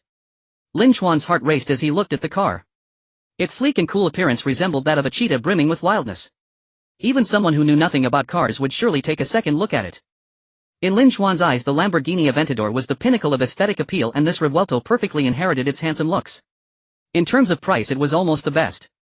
The only ones comparable were the Reventon Veneno and Centenario. For Lin Xuan now those were still too expensive. He could afford to buy them, but spending $1 billion on just one wouldn't be wise. Moreover, even if he had the money he might not necessarily be able to buy it. So for now the most stylish option available was the Rivuelto. Lin Xuan walked around the Rivuelto growing more and more tempted, and thought to himself how incredibly handsome it was. He asked, "Can I sit in it and check the interior comfort?" "Of course, please do." The salesperson opened the door and invited Lin Xuan inside. He himself did not enter. Salespeople of this caliber should not casually sit in such cars. After experiencing the interior, Lin Chuan immediately made a decision. Is this one available for immediate purchase? What's the price? The salesperson's eyes lit up upon hearing this. Yes, this is a new car available for immediate purchase. You can drive it away after payment and the total price is 8.5 million. Lin Chuan instantly understood why others had to reserve while this one was available for immediate purchase, and it turned out it was priced 500,000 higher than the market rate of 8 million. However, Lin Chuan did not hesitate at all. He didn't want to wait a few months. He needed to spend $1 billion in 7 days. Waiting a few months would be pointless, as by then his funds might reach 100 billion. Lin Chuan said, if I buy it now, can I take it today? Yes, we will quickly handle all the procedures such as insurance and temporary plates. I've already made the arrangements, it can be done soon. The salesperson excitedly replied, fearing Lin Chuan might change his mind. Alright, I'll take it, Lin Chuan said. Great, we will handle it immediately. The salesperson was so excited he felt he could almost fly, and the other two salespeople were astonished. They regretted not personally attending to Lin Chuan earlier. The onlookers nearby were also dumbfounded upon hearing the news. Wait, this guy just bought the Lamborghini Revuelto. Impressive. This is a luxury car worth over 8 million and he just bought it like it was a popsicle. This car is really too handsome, but I wouldn't even dare to dream about it because even if I worked for 3 lifetimes I couldn't afford one. Yet he just casually bought it after looking for a mere 10 minutes. When I buy beef at the market I have to look around for a while. The salesperson just stopped me but let him in. I had objections before, but now I'm completely convinced. In my next life I want to be a rich person too. The news spread quickly and soon more people gathered around. Even at a car exhibition it was rare to see a luxury car worth nearly 10 million for sale. The Lamborghini Revuelto was a dream supercar for countless people. Hearing that someone had bought it naturally drew more curious onlookers. At this moment a voice echoed in Lin Chuan's mind, Su Yuding, favorability 10. Name: Su Yuding, age 23 years, appearance 8. 2 points. Height 171 centimeters, weight 56 kilograms, favorability 0-10. Lin Chuan was taken aback, wondering who she was. Looking around at the crowd, which was teeming with people, he couldn't determine who Su Yuding was. Given her height of 171 centimeters, she was likely a car model. But he had no idea who she was. It was the first time Lin Chuan encountered such an awkward situation where his favorability increased, but he had no clue who the person was. Whatever, as long as my favorability increases. There should be more than one car model on site with a score above 8. Since that's the case, let's flaunt a bit more. While they were still processing the paperwork for the Lamborghini Revuelto, Lin Chuan had already walked towards the Rolls-Royce display. Lin Chuan walked to the Rolls-Royce display and the front desk salesperson immediately welcomed him enthusiastically. Mr. Lin, please come in. Without an appointment or needing to say a word, the salesperson treated him like a distinguished guest with utmost respect. The news of Lin Chuan purchasing the Lamborghini Revuelto spread rapidly among the audience. In these sales groups it spread even faster. After all, this was not just gossip, it was directly related to performance. Seeing this wealthy individual arrive, how could anyone afford to be impolite? The onlookers began to discuss among themselves. Who is he? Why are the salespeople being so courteous? Someone just bought a Lamborghini Revuelto worth nearly 10 million and that's him. Oh my, he's so young. I'm in my 30s and I feel pain buying a car worth 500,000, yet this guy in his 20s buys cars worth millions. It's really frustrating to see such disparity. This world is so unfair. In this world, hard work will never compare to having a good birth. The car models from Rolls-Royce and a nearby booth also turned their gazes towards Lin Chuan. The gazes towards him were filled with brilliance. Anyone who could afford a Lamborghini Revuelto was worthy of their attention, and if they could sit in the passenger seat every day they would be willing to sacrifice a few years of their life. Moreover, the car owner was not a middle-aged man with a big belly and a balding head, but rather a handsome young man in his early 20s. Mr. Lin, which model would you like to see? The two salespeople surrounded Lin Chuan with great enthusiasm. Which is the most luxurious and high-performance Cullinan? Lin Chuan asked. Everyone had heard of the Cullinan and Rolls-Royce, but some people did not know that the Cullinan was one of the models from Rolls-Royce. That would be the latest 2024 black badge version, Mr. Lin, please follow me. The salesperson led Lin Chuan to a black Cullinan and provided a detailed introduction. After inspecting the vehicle thoroughly, Lin Chuan was relatively satisfied. What is the price before tax and what would be the final cost? This model was not expensive abroad, but it was highly inflated domestically due to high taxes. However, one must admit that it is perfect for showing off. Currently he already owned an off-road Mercedes G-Class, a Lamborghini sports car, and adding an SUV Cullinan would make a well-rounded collection. The salesperson, hearing Lin Chuan inquiring about the price, became even more enthusiastic. The price before tax is 7.45 million, purchase tax is 651,212 yuan, commercial insurance is about 98000 yuan, compulsory insurance is 950 yuan, registration is 500 yuan, vehicle and vessel tax is 4400 yuan. In total the full payment would be approximately 8,556 million yuan. The salesperson was detailed and did not obscure any costs, knowing that wealthy individuals are not concerned about the money they have to pay but rather the experience they receive. They need clear pricing and a straightforward agreement on the price. If one thinks they are clever and tries to hide costs until after payment, that would only disgust them and they might not buy at all. As expected, after hearing this, Lin Xuan nodded. Is there a car available for immediate delivery today? The salesperson replied, we can process the paperwork right away. You can definitely take the car today. Lin Xuan nodded. Alright, I'll take one. The Rolls-Royce salesperson was so excited they felt like they could fly. After years in sales, it was the first time they sold so easily. This is what they call a wealthy individual. The onlookers were once again stunned. Wow, he just casually bought a Cullinan. From start to finish it couldn't have taken more than 20 minutes, right? He just spent over 8 million on a Lamborghini Revuelto, and in the blink of an eye he spent 8 or 9 million on a Cullinan. Hundreds of thousands or millions don't mean anything to him, do they? Still, I have to say I wouldn't be so casual buying beef. How wealthy is this young man's family? If his assets are merely over 100 million, how could he spend 2 million so casually on a car? Even a fifth of a fortune would make a wealthy person uneasy, yet here he is spending it so easily. Have you ever seen a wealthy individual spend a fifth of their assets on a car? I estimate that his family must have at least several hundred million or even a billion. Just then 3 notification sounds echoed in Lin Xuan's mind. Su Yuecheng favorability 10. Yin Menglan favorability 10. Lu Yenner favorability 10. Su Yuecheng was the beauty whose favorability increased after he bought the Lamborghini. The latter two were new additions. Name: Yin Menglan, age 22, appearance 8. 1 height 169 centimeters, weight 55 kilograms, favorability 0-10. Name: Lu Yenner, age 21, appearance 8, height 167 centimeters, weight 48 kilograms, favorability 0-10. Lin Xuan did not know Su Yuecheng. Lin Xuan also did not know Yin Menglan and Lu Yenner, but he looked around. He noticed one of the car models from Rolls-Royce was smiling at him. A car model from the adjacent booth was even directly winking and blowing kisses at him. These two models were likely Yin Menglan and Lu Yenner. Lin Xuan smiled. Spending over 10 million on a car is really worth it. I'm enjoying gaining favor by being a cash cow. It feels great. Meanwhile, the car exhibition organizers were also stirred. It was rare to see someone purchasing 2 super luxury cars in succession at an auto show. Moreover, both were paid in full. Director He Jianping was somewhat surprised when he received the news from his subordinate Lin Xuan. Which young master is he? Quickly check his background for me. What he meant by checking was naturally not an in-depth investigation, as casually checking on others could easily lead to resentment. However, a simple background check was not a problem.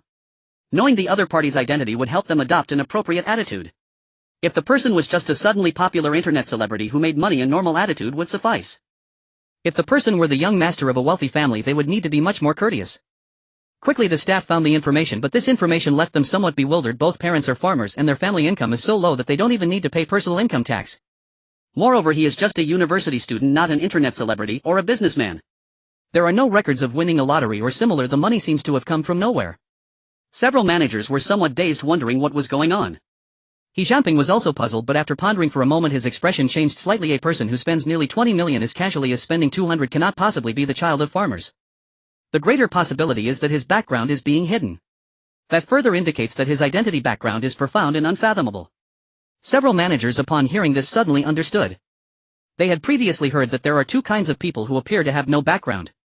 One truly has no background, while the other's background is so strong and mysterious that you cannot find out anything. This Lin Xuan is clearly not the first type, he is the second type. He Jianping said, right now there is nothing urgent. I will personally go over to entertain him. Also notify Jia Ming to assist in quickly processing the paperwork for Lin Xuan. We must ensure that Lin Xuan is satisfied. If he is satisfied, perhaps we can do big business with him in the future. Soon someone informed Jia Ming. Jia Ming had just heard Lin Xuan's name in the group and was about to go over. His extensive network is due to knowing whom to please. Now receiving the director's instructions further confirmed his thoughts. This Lin Xuan was not simple. Thus he hurried with his subordinates towards the Rolls-Royce exhibition area.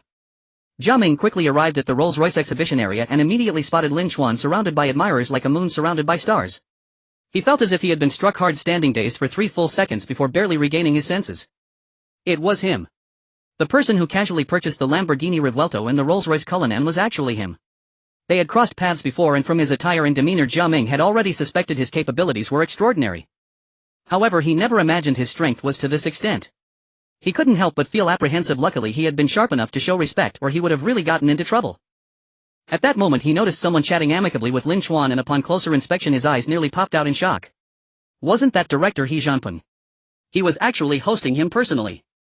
It was known that He Jianping held more than just the title of director. He was a significant figure in the industry association with investments in car companies, operators and more, with assets possibly exceeding 100 million.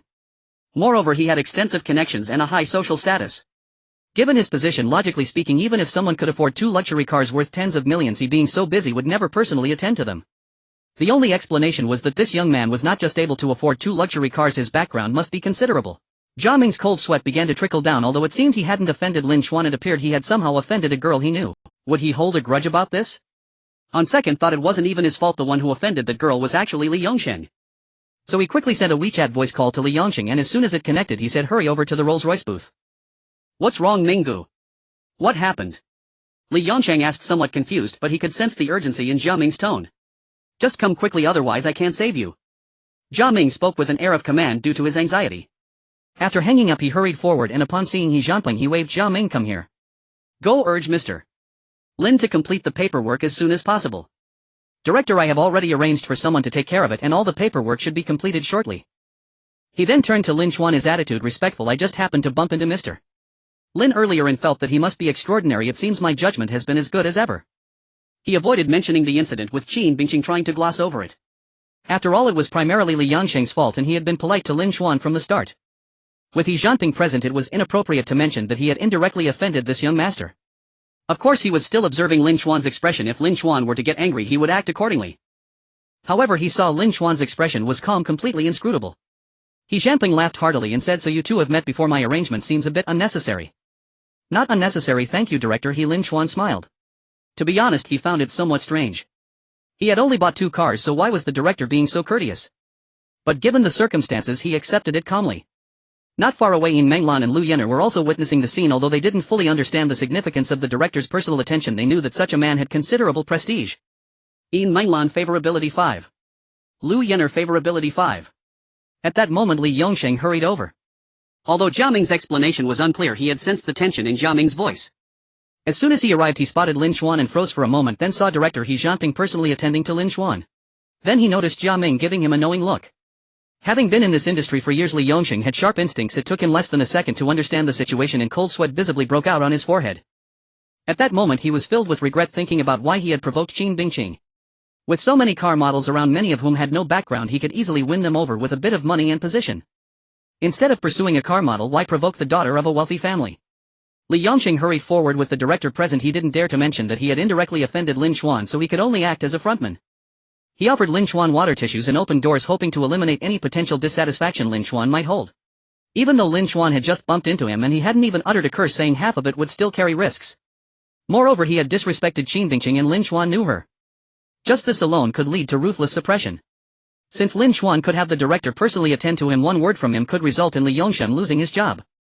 Yet Lin Xuan seemed oblivious to Jia Ming and Li Yongsheng continuing to chat amiably with He Jianping. As the exhibition director, He Jianping had many responsibilities, and after properly attending to Lin Xuan he took his leave. Once He Jianping left, Li Yongsheng immediately bowed deeply in front of Lin Xuan. "Mr. Lin, I didn't know Miss Qin was your friend. I was rude earlier, please forgive me for my ignorance." Jia Ming also stepped forward to apologize. "I was also complicit in the wrongdoing earlier, and I was in the wrong." As he apologized, he deftly distanced himself, indicating that he had been complicit, but the real culprit was Li Yongsheng. Lin Xuan glanced at them and said, "The ones you should apologize to are not me." Li Yongsheng understood and immediately nodded. "Yes, I should apologize to Miss Qin. I will do so right away. I was also disrespectful earlier. I will go apologize to Miss Qin too." Apologizing was the best solution for them. They had long learned the principle that a true gentleman can bend and stretch. After speeding up, Jia Ming and Li Yongsheng dashed towards Qin Bingqing's exhibition booth. However, halfway there Li Yongsheng pulled Jia Ming back. "Minggu, are we just going like this? What? You don't want to apologize? Before you provoke someone, can't you first figure out who they are? I almost got you killed. Luckily it didn't escalate. It seems they are willing to give you a chance to apologize and you don't want to try to make amends."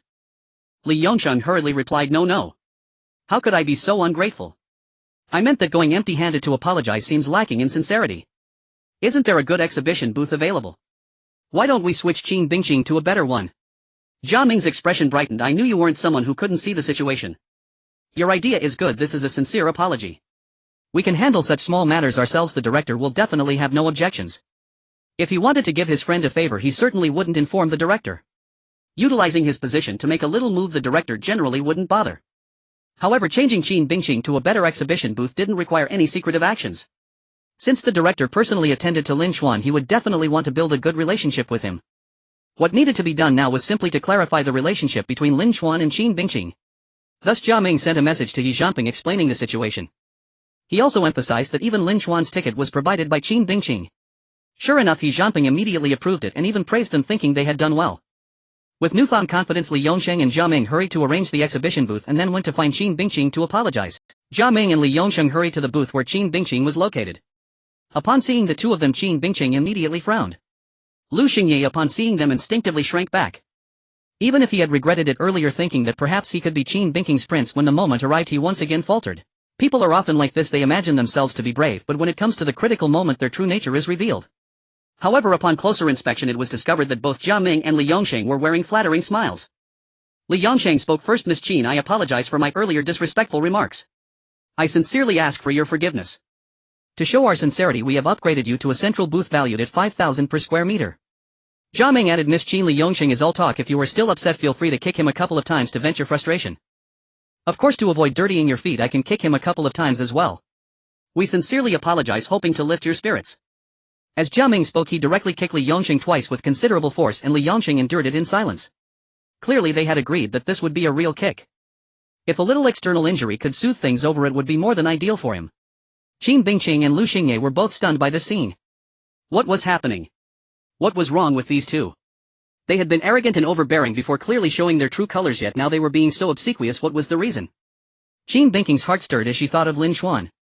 But upon reflection it seemed unlikely, right? Previously the two had been polite to Lin Xuan, and that should have been their limit. How could they be so humble towards her while upgrading to a booth worth 5,000 per square meter? Qin Bingqing was momentarily confused about the intentions of these two and chose not to speak. Seeing her silence, Jia Ming and Li Yongsheng became anxious, fearing that Qin Bingqing would not forgive them. Li Yongsheng secretly signaled Jia Ming with his eyes. Jia Ming understood and kicked Li Yongsheng again. Qin Bingqing frowned. All right, stop pretending. I don't understand what you mean. Jia Ming and Li Yongsheng exchanged glances, thinking that Qin Bingqing might not yet realize whose face they were presenting. Li Yongsheng pondered for a moment and said, Miss Qin, it was Mr. Lin who sent us to apologize to you. We mean no harm, only sincerity. We hope Miss Qin can forgive us and send our regards to Mr. Lin. Qin Bingqing was taken aback. It really was Lin Xuan. No, how could Lin Xuan have such influence? Lu Xingye was even more stunned. Was this really Lin Xuan's influence? What kind of identity and background did Lin Xuan have? If he had felt the gap before now, he couldn't even comprehend how vast it was. To confirm, Qin Bingqing quickly sent a WeChat message to Lin Xuan. Lin Xuan, did you send Jia Ming and Li Yongsheng to apologize to me?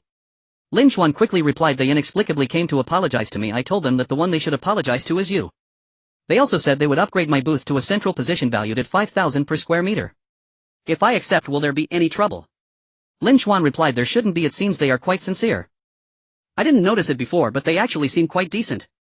Qin Bingqing couldn't help but chuckle. Are they decent? Clearly they fear you. Him so handsome, what is there to fear? Perhaps your beauty has moved them, making them have a conscience. Qin Bingqing smirked. You have such a thick skin. Who brags about themselves so quickly? But what exactly did you do to earn their respect? Lin Xuan replied, I really don't understand what they are thinking. Why don't you ask them? Qin Bingqing glanced at Jia Ming and Li Yongsheng but naturally didn't ask them. Since Lin Xuan wasn't saying anything, she would slowly dig deeper. Seeing Qin Bingqing smiling while sending a WeChat message, Jia Ming and Li Yongsheng guessed she was chatting with Lin Xuan, so they quietly stood by, not daring to make a sound. Once Qin Bingqing finished her conversation, Li Yongsheng said, Miss Qin, the booth is arranged. Shall we move over now? Qin Bingqing nodded, not bothering to be polite with them. Li Yongsheng's previous attitude had genuinely disgusted her, so it wasn't excessive to have them show some respect now. Besides, with Lin Xuan backing them, they truly seemed fearful, so she didn't worry about them settling scores later. Soon Li Yongsheng and Jia Ming helped shift Qin Bingqing's booth to the central position, immediately increasing the surrounding audience tenfold. Previously she could only stay in the corner and endure Li Yongsheng's insults. Now Li Yongsheng was bowing and scraping, and she was in one of the best spots. This change greatly delighted Qin Bingqing. The benefits brought by her identity and status had her somewhat entranced. Qin Bingqing favorability 15. Meanwhile, Lu Xingye watched Qin Bingqing leave, leaving him alone in the corner booth, feeling a sense of desolation.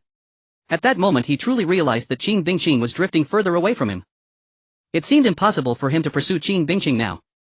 The gap with Lin Xuan was too great. He had even lost the courage to compete.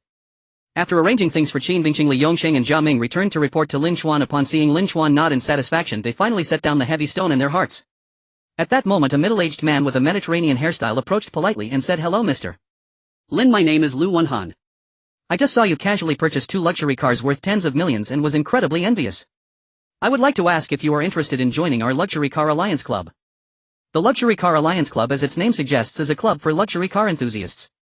Typically such clubs are where the wealthy gather, possibly facilitating business among each other. Some even buy a barely qualifying luxury car just to squeeze into such circles. Jia Ming kindly introduced this as Mr. Lu, the owner of a real estate development company, and his car is a Maybach. Lin Chuan nodded and asked, is there a membership fee? Are there any limited edition luxury car resources in there? Lu Wenhan replied cheerfully, ordinary people would certainly have to pay, but Mr. Lin, you naturally do not need to. Our club is filled with talented individuals and we can obtain limited edition luxury cars. Some join the club for networking, but from Lu Wenhan's perspective, Lin Chuan was that network. He would be a shining star in the club, how could he possibly require a membership fee? Lin Chuan replied, then he'll join. Lu Wenhan first added Lin Chuan on WeChat, then invited him into a group. As the administrator, Lu Wenhan posted a group announcement welcoming young Master Lin, his tone respectful, which was evident to anyone. Mr. Lu, who is this young Master Lin? Such a grand welcome from Mr. Lu must mean he is extraordinary. For Mr. Lu to welcome him so respectfully, his assets must be in the billions, right? At the same time, Lu Xingye and Qin Bingqing suddenly received notification sounds, opening their phones to find it was the Luxury Car Alliance Group announcement. Of course, their ability to join the Luxury Car Alliance was not due to their own strength, but rather because their fathers had worked hard to build connections along with the influence of the forest shop, which allowed them to squeeze in. In this group filled with big shots, they could only stand as lackeys. Upon entering the group, they were stunned. They never expected that Lu Wenhan was welcoming Lin Chuan. What kind of identity did Lu Wenhan have to be so polite to welcome Lin Chuan? Qin Bingqing and Lu Xingye were both stunned for 2 seconds. The attitude of Jia Ming and Li Yangsheng had already surprised them, but Lu Wenhan's attitude left them in disbelief. After all, Lu Wenhan was the owner of a real estate development company. Although this company wasn't very large and often needed to find partners for development, its total assets exceeded 100 million. Under the coaxing of the group members, Lu Wenhan made an explanation. I am not clear about this young Master Lin's identity, let him introduce himself. However, it is worth noting that he had just purchased a Lamborghini Rivuelto and a Rolls-Royce Cullinan outright less than half an hour ago. The entire luxury car club instantly erupted. The threshold for this club is luxury cars worth over 3 million, and more than half of the people are in the range of 3 to 4 million. So even for this club, a 10 million level is still quite luxurious. Moreover, it wasn't just one car but 2. The fact that he bought 2 cars outright in half an hour shows his extravagance. Wow, how extravagant. I've always dreamed of owning a Lamborghini Rivuelto. But with the current economic situation, that dream seems out of reach. Yet this young Master Lin bought both in cash within half an hour, plus a Cullinan. What boldness. Which family does this young Master Lin belong to? Qin Bingqing and Lu Xingye were both dumbfounded. Lin Chuan had just left for a short while and he actually bought a Lamborghini Rivuelto and a Cullinan outright. Those are cars with a total price close to 10 million. Did he just casually buy them, and not just one but 2? At that moment a group member exclaimed, oh my, it's the young Master Lin who just bought 2 luxury cars outright. I just witnessed him purchasing the Rivuelto and the Cullinan. The casualness of tossing out 20 million is simply shocking. Moreover, director He Jianping personally attended to him, which is quite a big deal. I was even thinking about whether to strike up a conversation, but unexpectedly Boss Lu pulled him into the group. Boss Lu, where are you guys right now? I'll come over to meet up. As he spoke, he sent a photo showing Lin Chuan sitting in the Lamborghini Rivuelto looking handsome and stylish. Wow, he's so young. My goodness, he's too handsome. Since Boss Lu calls him young Master Lin, I guessed he must be young, but I thought he was in his 20s or 30s. Who knew he was barely 20? From the looks of it, he hasn't even graduated from university yet. He Jianping holds quite a high position. It's not simple for him to personally attend to someone. I'm even more curious now, which young master is he? Seeing this, Qin Bingqing and Lu Xingye were momentarily stunned again. He Jianping personally attended to him. This is definitely a big deal. They suddenly understood why Li Yongsheng and Jia Ming were so polite. How could they afford to be rude to a man who bought 2 luxury cars worth tens of millions and had the director personally attend to him? Lu Xingye felt a peak of frustration at this moment. The last bit of competitive courage within him completely crumbled. Meanwhile, Qin Bingqing's admiration for Lin Chuan grew even stronger and her curiosity about him increased. Qin Bingqing affinity 5. In the afternoon, all the formalities were finally completed and Lin Chuan directly paid in full to acquire the 2 luxury cars. I drove 1 car here. Now that I've bought 2 more, one person obviously can't drive 3 cars. Do you have a chauffeur to help me drive the other 2 back? Lin Chuan looked at Li Yongsheng. Li Yongsheng respectfully replied, we normally don't provide chauffeur services, but we can make an exception for you. As he spoke, he started looking for someone via the intercom. At that moment a female model jogged over and said, if you need a chauffeur I can drive one of them. She was quite good looking among the car models, standing close to 1.7 meters tall with long legs, a charming smile and a lively personality. A noticeable flaw was that she was not very busty. Lin Chuan guessed she should be one of the three unfamiliar women he had previously raised his affinity with. Judging by her height, she should be Lu Yenner. Lin Chuan found the experience of recognizing people through system prompts quite novel and interesting. Li Yongsheng was momentarily stunned when he saw Lu Yenner being so proactive. Although he had also interacted with car models, they were of a lower tier and he had to pay for them and relied on his position to obtain them. But this Lu Yenner was definitely of high quality. Even if he paid or utilized his position, he wouldn't be able to get close to her. However, now she was voluntarily offering to be Lin Chuan's chauffeur, which made him feel an overwhelming sense of defeat. Yet he not only didn't think Lu Yenner was materialistic but also believed this was a display of insight. Befriending a wealthy person like Lin Chuan was a smart move. Once she rises in status, she would surely soar 1,000 times better than standing around as a car model every day. Li Yongsheng composed himself and said, "Mr. Lin, how about this Lu Yenner as your chauffeur? She's a well-known car model and usually doesn't go out with others." "As long as she can drive well, that's fine," Lin Chuan replied. "I can, my driving skills are quite good," Lu Yenner said eagerly, even coming over to link her arm with Lin Chuan's. "Alright, I'll arrange this right away," Li Yongsheng said. Just then another car model walked over, slightly taller with a very well-proportioned figure. Her demeanor wasn't as lively, giving off a bit of gentleness. Yin Menglan, however, was very straightforward, saying, "Young Master Lin, you have another car, right? I can also drive one, my driving skills are quite good." As she spoke, she linked her other arm with Lin Chuan's. Seeing this, Li Yongsheng was taken aback. This Yin Menglan was as good-looking as Lu Yenner and her figure was much better. At that moment he truly felt a pang of jealousy. The disparity between people was too great. Nonetheless, Li Yongsheng still respectfully said, "This is Yin Menglan, also a well-known car model." "Alright, just write one for each of you," Lin Chuan nodded. Li Yongsheng hurriedly made a phone call to arrange this. To be honest, taking away two high-quality car models at once was still a bit of pressure. However, since Lin Chuan had just bought two super luxury cars and had director He Jianping personally attend to him, the problem wasn't that significant. Soon everything was settled. Watching Lin Chuan leave with two car models, the eyes of the surrounding exhibition attendees turned red. Wow, he took away two car models at once. And they are Lu Yenner and Yin Menglan, both of them are top tier among car models. Taking two car models with two luxury cars makes perfect sense. I'm so jealous, envious and resentful. Car models and luxury cars, this is the pinnacle of life. In my next life I must be born into a wealthy family. Soon the three of them drove out of the car show. Lu Yenner drove the Cullinan, Yin Menglan drove the Mercedes G63 and Lin Chuan drove the Lamborghini Revuelto. Originally it wasn't very appropriate for Yin Menglan to drive the Mercedes G-Class, but there was no choice. Lin Chuan was too eager to drive the Lamborghini Revuelto. This car was too handsome and the sound was too pleasant, he had long wanted to try it. The three cars turned around in front of the car show and departed. Many exhibition attendees who lingered at the entrance couldn't help but feel envy, jealousy and hatred. From a distance, Qin Dingxing saw Lin Chuan leaving in style with two car models driving for him and couldn't help but wrinkle her nose playfully, saying, "Humph, man." Leaving the car exhibition not far from the venue, Lin Chuan initiated a video call with Lu Yenner and Yin Menglan, whom he had added on WeChat before getting in the car. "Young Master Lin, what can I do for you?" Lu Yenner laughed sweetly. "Stop calling me young master, just call me Lin Chuan. You're driving for me and I should thank you." Lin Chuan chuckled, "Are you in a hurry? If not, let me treat you to a meal." "Not in a rush at all. Li Yongsheng has already sorted everything out, we don't need to go to today's car exhibition," Lu Yenner said. As they drove towards the shopping mall, it was needless to say that they attracted a lot of attention, especially with the Lamborghini Revuelto, which was incredibly eye-catching. Upon arriving at the mall, many people stopped to watch, even taking out their phones to take pictures and videos. Even as they entered the underground parking lot, there were people following them in. After parking the car, they took the elevator upstairs with Lu Yenner and Yin Menglan on either side, linking their arms with Lin Chuan, which made him feel quite pleased and gave him a sense of pride. After they went to the restroom on the first floor, Lin Chuan came out to find them still in line. He opened the Haoyuan Car Club group and asked, "Are there any good dining recommendations near the Yintai shopping area?" Since he had joined the group, he naturally wanted to make good use of it. They were all wealthy individuals, so they should know where to find top-notch cuisine. The group members were very enthusiastic, recommending various places. At that moment, a user named Old Wang from Yushanfang said, "If we're talking about top-notch cuisine, I highly recommend Yushanfang. At Yushanfang we not only integrate the 8 major cuisines of China but also present them exquisitely.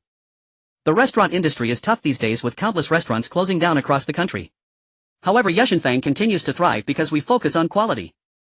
Coincidentally, there is also a private custom dining club in the Yintai shopping area where you can taste all 8 major cuisines at once, with each dish prepared by a dedicated chef, including Hong Kong dim sum made by a renowned chef from Shenzhen and Peking duck cooked by a famous chef from Beijing. You will definitely have an imperial-like experience. Upon hearing this recommendation, other group members were thoroughly impressed. The food and service at Yushanfang are indeed exceptional. It's a Michelin 3-star fusion of the 8 major cuisines of China, so it's certainly not going to be poor. The only drawback is that it's expensive. But the price is justified. I can't forget the meals I had there with friends. Compared to Western cuisine, Chinese food is truly superior. Those so-called Michelin 3-star Western dishes are just large plates with small portions sauces and greens. Any of our 8 major cuisines would completely overshadow them. With the private custom menu covering all 8 major cuisines, it's even better. However, isn't it required to have a monthly sales of over 100,000 to qualify for the private dining club? Old Wang from Yushanfang replied, yes, generally you need a monthly sales of 100,000 to qualify. But in special circumstances exceptions can be made, like my recommendation with a one-time card recharge of 1 million. Hearing this, many group members gasped. They could be considered wealthy for purchasing cars costing several million, but recharging $1 million at a restaurant was still a significant pressure. Lin Chuan had heard of Yushanfang's reputation but was hearing about the private dining club for the first time. He immediately decided to give it a try. After all, using the money he earned to enjoy life was what it was for. As a foodie, he was even more willing to spend on food. Lin Chuan said, okay, I'll recharge $1 million. How do I proceed? Are you at the club? Old Wang replied, I'm not there right now, but I can arrange everything for you. Just go there and mention my name. Seeing Lin Chuan easily recharge $1 million, the group members felt once again the disparities of this world. Lin Chuan then asked, oh right, I want to upgrade my watch. Does anyone have any good watch recommendations? If young Master Lin is buying a watch, it must be a top luxury brand. Choose from brands like Vacheron Constantin, Patek Philippe, Richard Mille and Breguet. Do you want new or second-hand? I have second-hand options.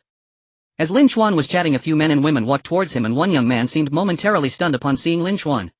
That young man was Zhao Jun. It was unclear whether it was fate or just coincidence, but now that Lin Chuan had become a playboy, the places he visited overlapped significantly with where Zhao Jun appeared. Thus within just a few days they encountered each other again. Seeing Lin Chuan dressed in luxury brands and looking increasingly handsome, Zhao Jun felt a hint of jealousy rising within him. However, remembering that he had taken away Zhang Yan, whom Lin Chuan had pursued for 3 years, a sense of superiority began to swell in Zhao Jun's heart. Now with several girls accompanying him, one of whom was close to being won over, Zhao Jun looked at Lin Chuan, who was still alone. With that thought, Zhao Jun deliberately moved closer to Lin Chuan, hoping to make him uncomfortable. At that moment, Lu Yener and Yin Menglan exited the restroom, naturally linking arms with Lin Chuan, chatting and laughing as they left. Seeing this scene, Zhao Jun was instantly dumbfounded. Those two beauties were stunning, their figures were excellent and their outfits sexy. The graceful and charming way they walked suggested they were trained models. Just one glance and he felt a surge of desire. Was it possible that these two were Lin Chuan's women?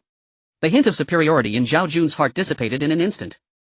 He no longer desired Zhang Yan, but looking at Lin Chuan now, he showed no sign of valuing her either.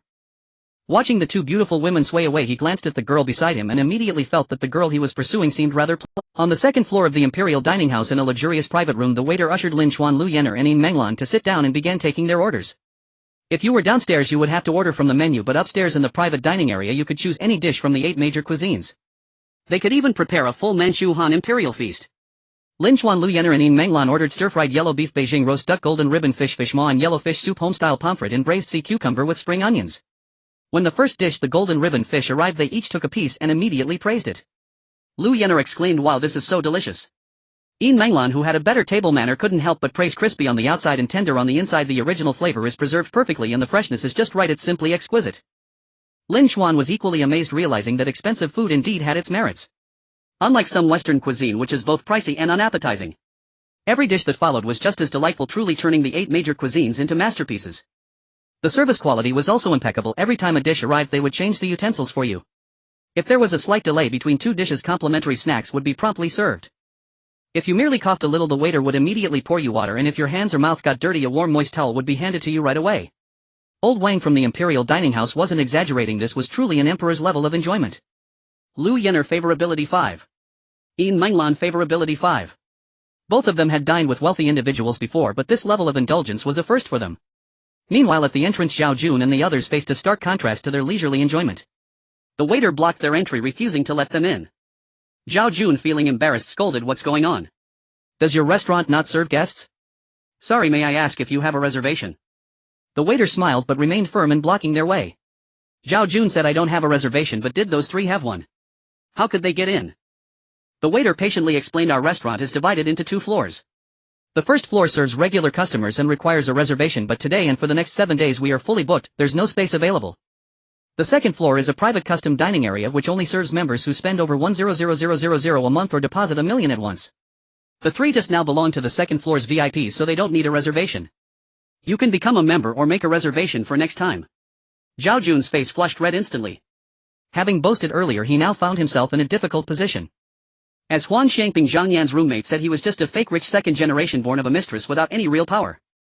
His monthly allowance was only 20 to 30,000, strictly controlled. If it were an ordinary imperial dining house he could still afford a meal with gritted teeth. But now it was fully booked. To enter he could only go to the private custom dining area. But how could he afford $1 million deposit? If he walked away now, where would he put his face? Losing face in front of girls would ruin his reputation. The other young men, also born of mistresses, were able to mingle in this circle for the same reason. Moreover, their families could not compare to Zhao Jun's. Naturally, their living expenses were only lower, not higher. At this moment they felt as if they were being roasted over a fire, as becoming a member was too difficult. They couldn't afford a monthly expenditure of 100,000 or $1 million deposit. The girls seeing this couldn't help but feel disappointed. One girl even pouted, showing some dissatisfaction. It didn't matter if they couldn't afford it, they wouldn't complain, but boasting about being unable to afford it was truly embarrassing. They had just claimed to have dined here countless times, but now it seemed utterly impossible. Otherwise they wouldn't be unfamiliar with the restaurant's rules. This made them start to doubt whether their rich second-generation identity was also fabricated. They had previously thought they were quite wealthy, but compared to that handsome guy they seemed like country bumpkins. Jungo, what should we do? The young men looked anxious. They didn't want to lose face. Zhao Jun didn't want to lose face either and took out his phone to contact a friend and family partner. That friend was also in high-end dining. Perhaps he knew the person in charge of the imperial dining house. Soon the friend replied, recommending someone to him. Zhao Jun's eyes lit up and he quickly added the person. He then explained his status and purpose, trying to leverage the Zhao family background to obtain a membership. However, the person in charge showed no courtesy at all. Young Master Zhao, I'm very sorry, but I can't make an exception for you. To become a member of the private custom dining area you must first have a recommendation from a high-level member. Secondly, you must have a monthly expenditure of 100,000 or a one-time deposit of $1 million. This is the rule, it cannot be broken. Once broken, the status of all members would be devalued. Do you know that among our members there are even those whose net worth is in the billions or trillions? To break the rules for you would harm their reputation, and neither of us can bear that. Old Wang from the Imperial Dining House spoke quite politely, but the implication was clearly that he was not qualified. Zhao Jun was unwilling to accept this and wanted to plead, but at that moment the friend he had just asked for help found him. And he spoke very rudely. You thought you could afford it by asking me about the Imperial Dining House membership. I didn't expect you to be broke. Among the members of the Imperial Dining House there are even business tycoons with annual incomes in the billions. Even your father might not be able to make exceptions, let alone you. If you're not qualified, don't force your way into the circle, or else both your family and I will lose face. Zhao Jun's face turned even darker this time. He had previously felt that many people didn't regard him as the Zhao family's young master. Everyone respected the eldest legitimate son and treated him like an illegitimate child. This time that feeling was even stronger. Many unpleasant memories surged back. Instead of regaining face with membership, he felt even more humiliated. He couldn't help but wonder why Lin Xuan could obtain a membership that his family couldn't. Zhao Jun pretended to be unconcerned and retorted, $1 million deposit. Are you trying to fool a fool? Even if I went to a Michelin 3-star restaurant it wouldn't cost a tenth of that. Do you really think everyone in this world is a fool with lots of money? Let's go to another restaurant. The other young men upon hearing this realized that Zhao Jun had no way out. They suppressed their humiliation and said exactly $1 million deposit isn't worth it at all. Let's go, we can try the nearby Western restaurant which is quite good.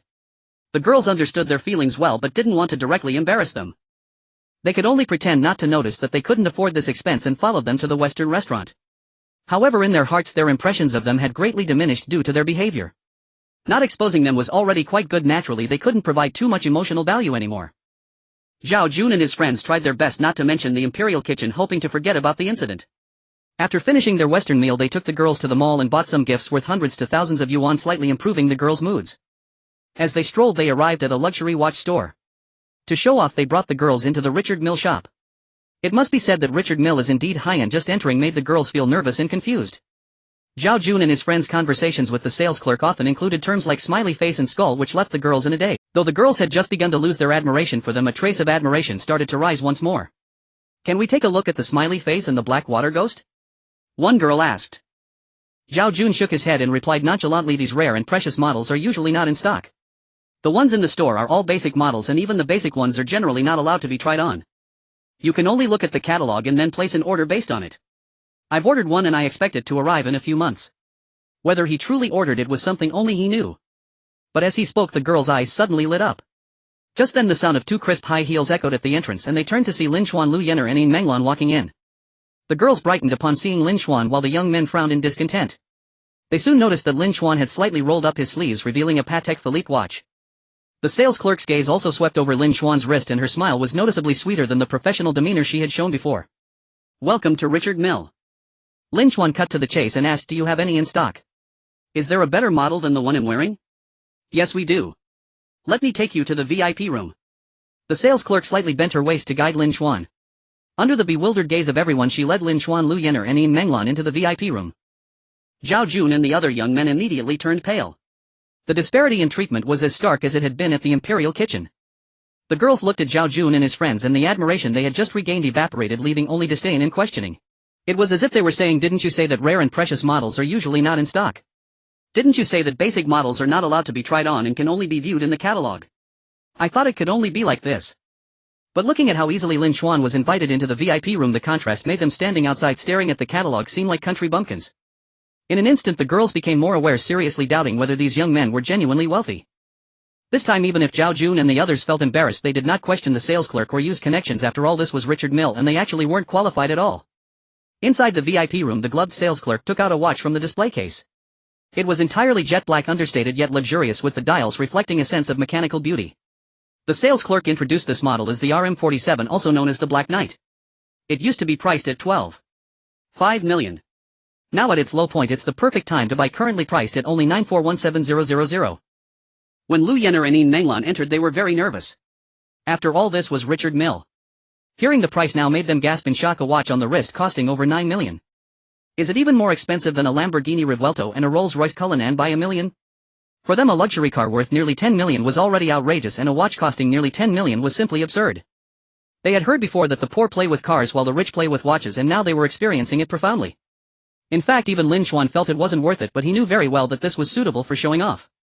After all, it could be worn at any time, always visible to others. "Can I take a look?" Lin Xuan asked. "Of course, please wear the gloves," said the sales clerk. After helping Lin Xuan put on the gloves, he took the watch and played with it for a moment, trying it on his wrist and feeling quite satisfied. Overall, compared to Richard Mill, he preferred the aesthetics of Patek Philippe. However, he already had a Patek Philippe and lacked a Richard Mill. This Richard Mill model was quite to his taste. Lin Xuan nodded. "I'll take this watch." The sales clerk's eyes lit up instantly. "Great. Would you like it wrapped or to wear it directly?" "I'll wear it directly, just wrap up the Patek Philippe a bit," Lin Xuan said, and paid. The price of over 9 million was paid as casually as if it were a few dozen yuan. Lu Yenner and Yin Menglan watched this unfold, gasping in shock once again. This was definitely far more extravagant than buying a Lamborghini or a Rolls-Royce for 8 or 9 million. Simply put, someone who could spend over 9 million on a Richard Mill could almost certainly afford a Lamborghini and a Rolls-Royce. But the reverse was not necessarily true. They had seen many wealthy individuals with cars worth a few million, but their watches were only worth a few $100,000. At that moment they deeply realized that Lin Xuan's extravagance surpassed their imagination. Lu Yenner affection 10. Yin Menglan affection 10. "I want to pre-order a few models of watches. Contact me as soon as they are in stock." "Got it, I'll help you with the reservation right away. I'll upgrade you to VIP membership, prioritizing your request." The sales clerk was incredibly enthusiastic. Some people, even if they had made reservations, still had to wait for the big shots to get theirs first. Some even waited years without getting one. But now Lin Xuan certainly wouldn't face such situations, rather he was one of the prioritized big shots. Taking advantage of the registration process, Lin Xuan snapped a picture of the watch and posted it in the Luxury Car Alliance. "Thanks everyone for the recommendations, I bought it." The purpose was clear: to show off. The more this group valued him, the more useful these connections would be. The wealthy members in the group were astonished once again. Damn, the Richard Mill Black Knight. Even with the price drop, it must be close to 10 million, right? So damn extravagant. Young Master Lin's strength is indeed something we cannot aspire to. I was just thinking of selling mine secondhand, now I can't even bring it out. After all, my watch is only worth 1 or 2 million. After completing the registration, Lin Xuan walked out wearing the Richard Mill. Lu Yenner and Yin Menglan's gestures of linking arms became even more intimate, almost leaning half their bodies against each other. Seeing Lin Xuan come out so quickly, the young men curled their lips, thinking it was impressive at first glance, but it was just casual browsing. However, at that moment Zhao Jun and one of the young men noticed the watch on Lin Xuan's wrist had changed. Upon closer inspection, they nearly had their eyes pop out. Several girls focused their attention on Lin Xuan, also noticing that he had changed his watch. "It seems like he got a new watch. It looks like a Richard Mill. Did he buy it in such a short time?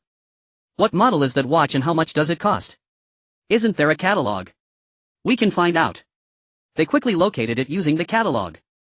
This one RM47, also known as the Black Knight. Let's check the price. Hundreds of thousands. Oh my, did I count wrong? Hundreds of thousands, over 9 million. Let me count again. Hundreds of thousands, 10,000s, millions. Oh heavens, it really is over 9 million. A watch costing over 9 million is just ridiculous. This truly limits my imagination due to poverty. How wealthy is this handsome guy? Stars sparkled in the eyes of the girls. A few young men who had not noticed Lin Xuan's new watch were shocked by these words.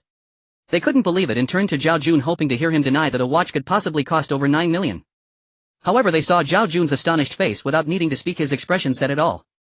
They swallowed hard, their expressions grave.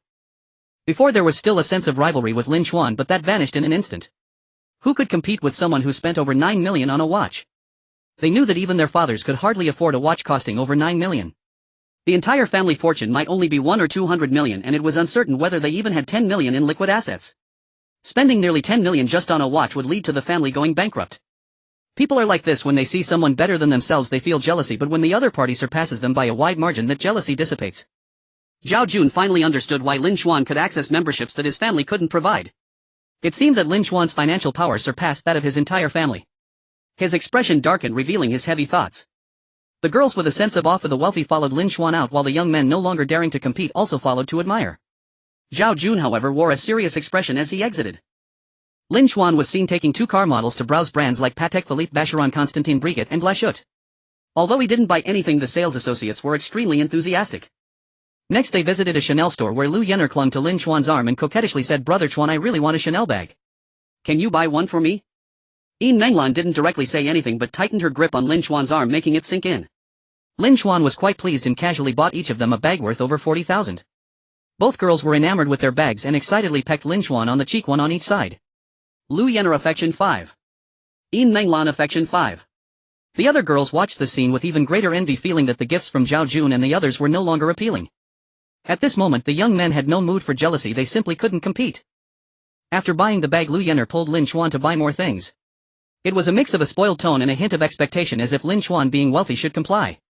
It could be anticipated that going out with her in the future would likely mean buying one thing after another. She was the type whose affection would fade if the gift-giving stopped. On the other hand, Yin Menglan understood restraint. After purchasing her bag she made no further requests. Seeing Lu Yenner becoming a bit too demanding, she quickly said, "Brother Xuan, you've spent half the day at the car show and we've been shopping here for so long. You need to drive back to school later, so let's not shop anymore." Lu Yenner, feeling somewhat unsatisfied, reluctantly replied, "Brother Xuan is tired, so okay, let's call it a day." Lin Xuan observed their behavior without showing any emotion and said, "Alright, let's head back." Lu Yenner was still a bit unwilling while Yin Menglan continued to affectionately hold onto Lin Xuan's arm.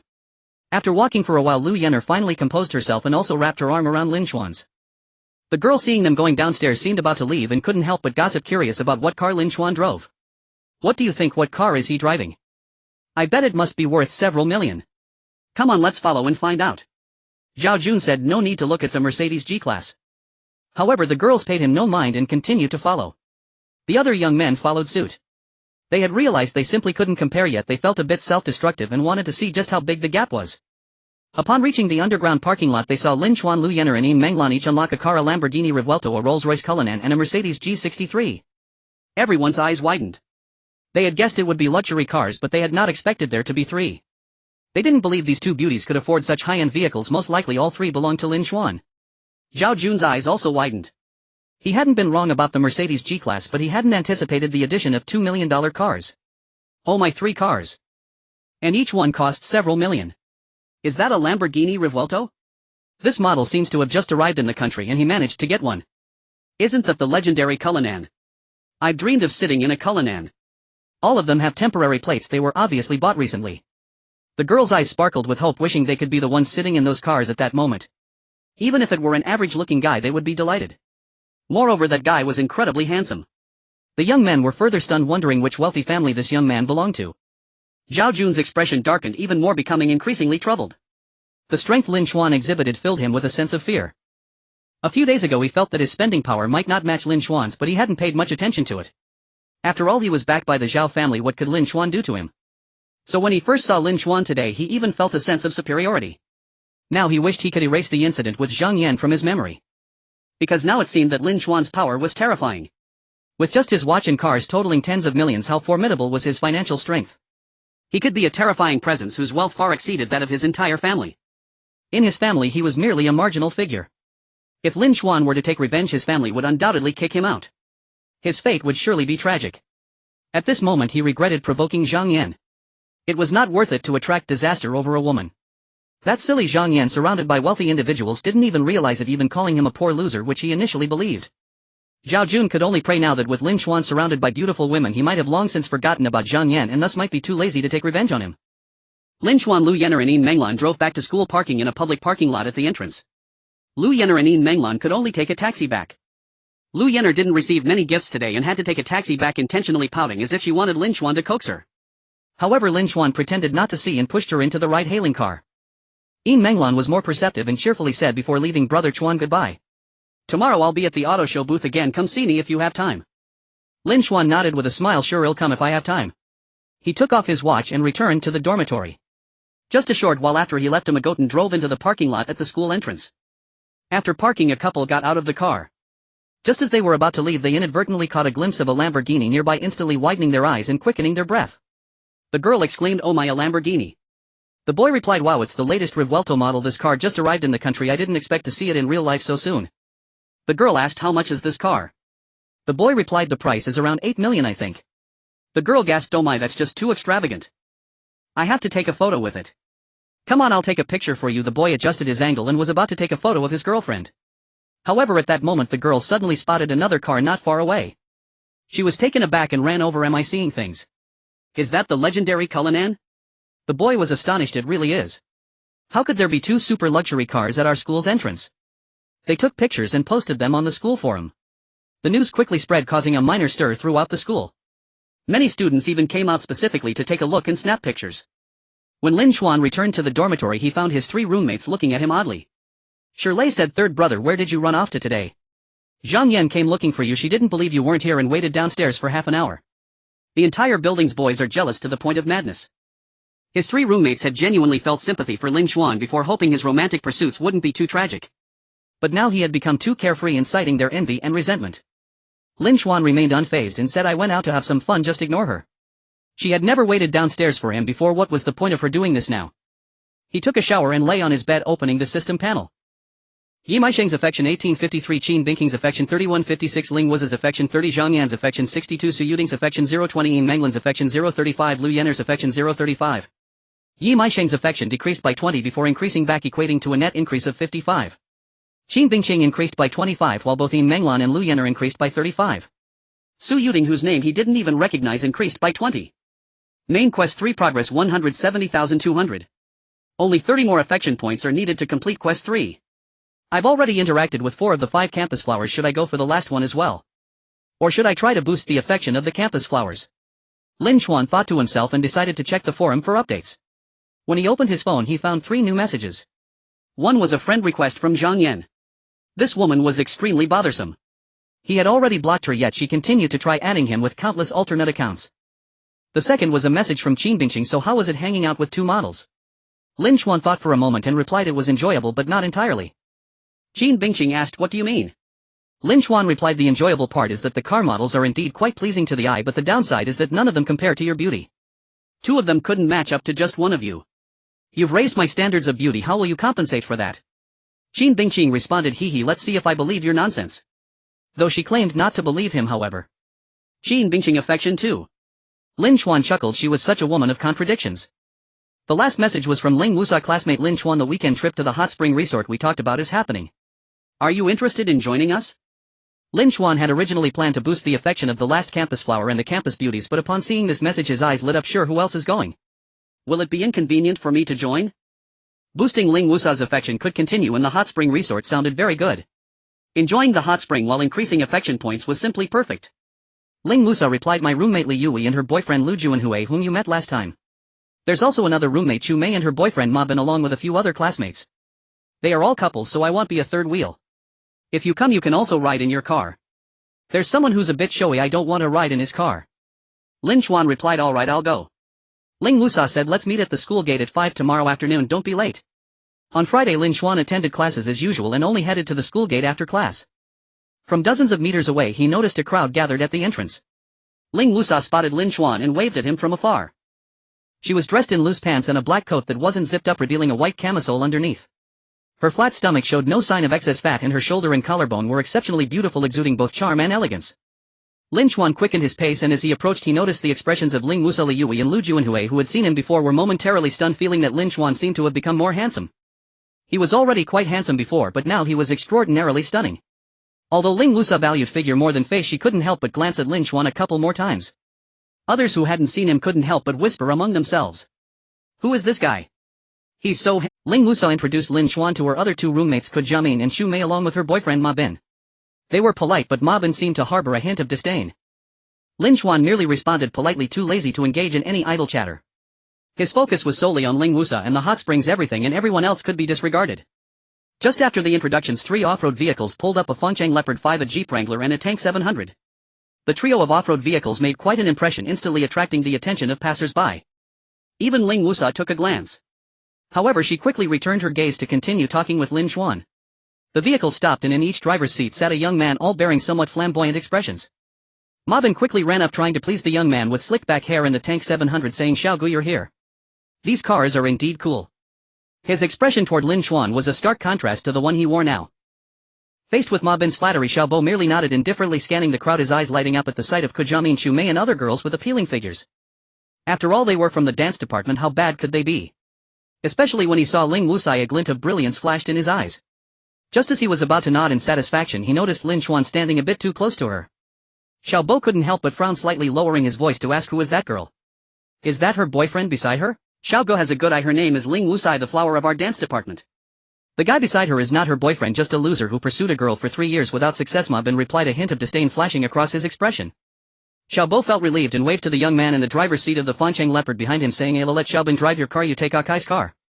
Ala clearly wasn't too pleased, but lacking the authority to argue, he could only get out of the car reluctantly.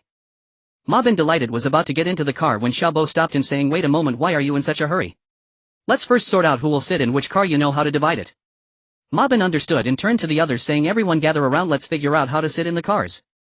Perhaps it was because the off-road vehicle gave him confidence, but when he said this, it surprisingly carried a somewhat commanding tone. It could also be due to a desire to assert himself after flattering Xiaobo, subconsciously exhibiting a domineering behavior. Li Yue, Lu Juanhui and the others felt an inexplicable discomfort, but being students they didn't think much of it and walked forward. Lin Xuan and Ling Wusa, who were a bit further away, did not approach. Lin Xuan looked at Ling Wusa and smiled, saying, "Now I understand why someone pretended not to want to sit in his car. Actually, I've never seen him before, just heard about him from my boyfriend at Shanghai Medical University. But after listening to him I could sense something." Ling Wusa shrugged. "So your arrival not only wasn't inconvenient but also solved one of my problems. By the way, I forgot to ask, what kind of car do you drive?" "Just an ordinary vehicle. Want to ride?" Lin Xuan replied. "An ordinary vehicle is better than being uncomfortable." Ling Wusa said this from the heart. Her personality was a bit like a wild stallion, playful and carefree. It's not that she didn't value material things. After all, having fun definitely costs money, and off-road vehicles, jet skis, yachts and so on were even more expensive. However, her appreciation was based on fun and ease. If the fundamental conditions were absent, then she would rather not have it. Simply put, her materialistic views were not as vulgar as Zhang Yan's. Ling Wusa changed the subject, smiling, "But someone who buys jet skis and sailboats for a trip to the seaside can't possibly drive an ordinary vehicle, can they? What kind of car do you really have? Can I take a look? This is only our second meeting. Isn't it a bit inappropriate for you to want to drive my car?" Lin Xuan chuckled. Ling Wusa paused for a moment, rolled her eyes at Lin Xuan and said, "I meant a proper car. What are you thinking?" During their last meeting she had felt Lin Xuan was handsome, wealthy, had a good personality and was emotionally stable. This time she discovered he had a playful side. The contrast with the previously rumored submissive demeanor of a sycophant was becoming increasingly stark. Ling Wusa said, "Let's go. Where's your car?" Lin Xuan did not continue driving too much, saying, "Let's go. It's just in the nearby parking lot." Lin Xuan and Ling Wusa completely ignored the gathering and walked towards the parking lot. Xiaobo rested one hand on the car window, wearing a Favethuzandiu and Omega Seamaster 300. Seeing the crowd gather, he was about to show off. However, he caught sight of the most beautiful girl not coming over. She was walking away with that boy, causing him to frown. Ma Bin, who was good at reading the room, immediately shouted, "What's going on? Xiaogo asked you to come over. Do you still want to go play in the car later?" Upon hearing this, Zhu Mei frowned and said, "We're all classmates. Please speak with a bit more respect." Ma Bin then reined it in somewhat but complained. Xiaogu said to come over to organize the seating. They are really disrespectful. Lin Xuan didn't want to pay attention, and Ling Wusa also ignored Ma Bin and Xiaobo, telling Xu Mei, Ko Jiamin, Li Yue and Lu Juanhui, "I'm riding with Lin Xuan." Xiaobo coughed and patted his own vehicle while Ma Bin understood again, saying, "Xiaogo has enough space in his car, no need for another. Don't you want to ride in a luxury car for our outing? You might not recognize it, but this is a Tank 700, a top-tier off-road vehicle worth 50 to 60,000 yuan. However, he couldn't finish his sentence because Lin Xuan and Ling Wusa weren't listening and walked away directly. Li Yue and Lu Junhui exchanged glances and suddenly ran over, saying, "Lin Xuan, how many can your car take? Can you take us with you?"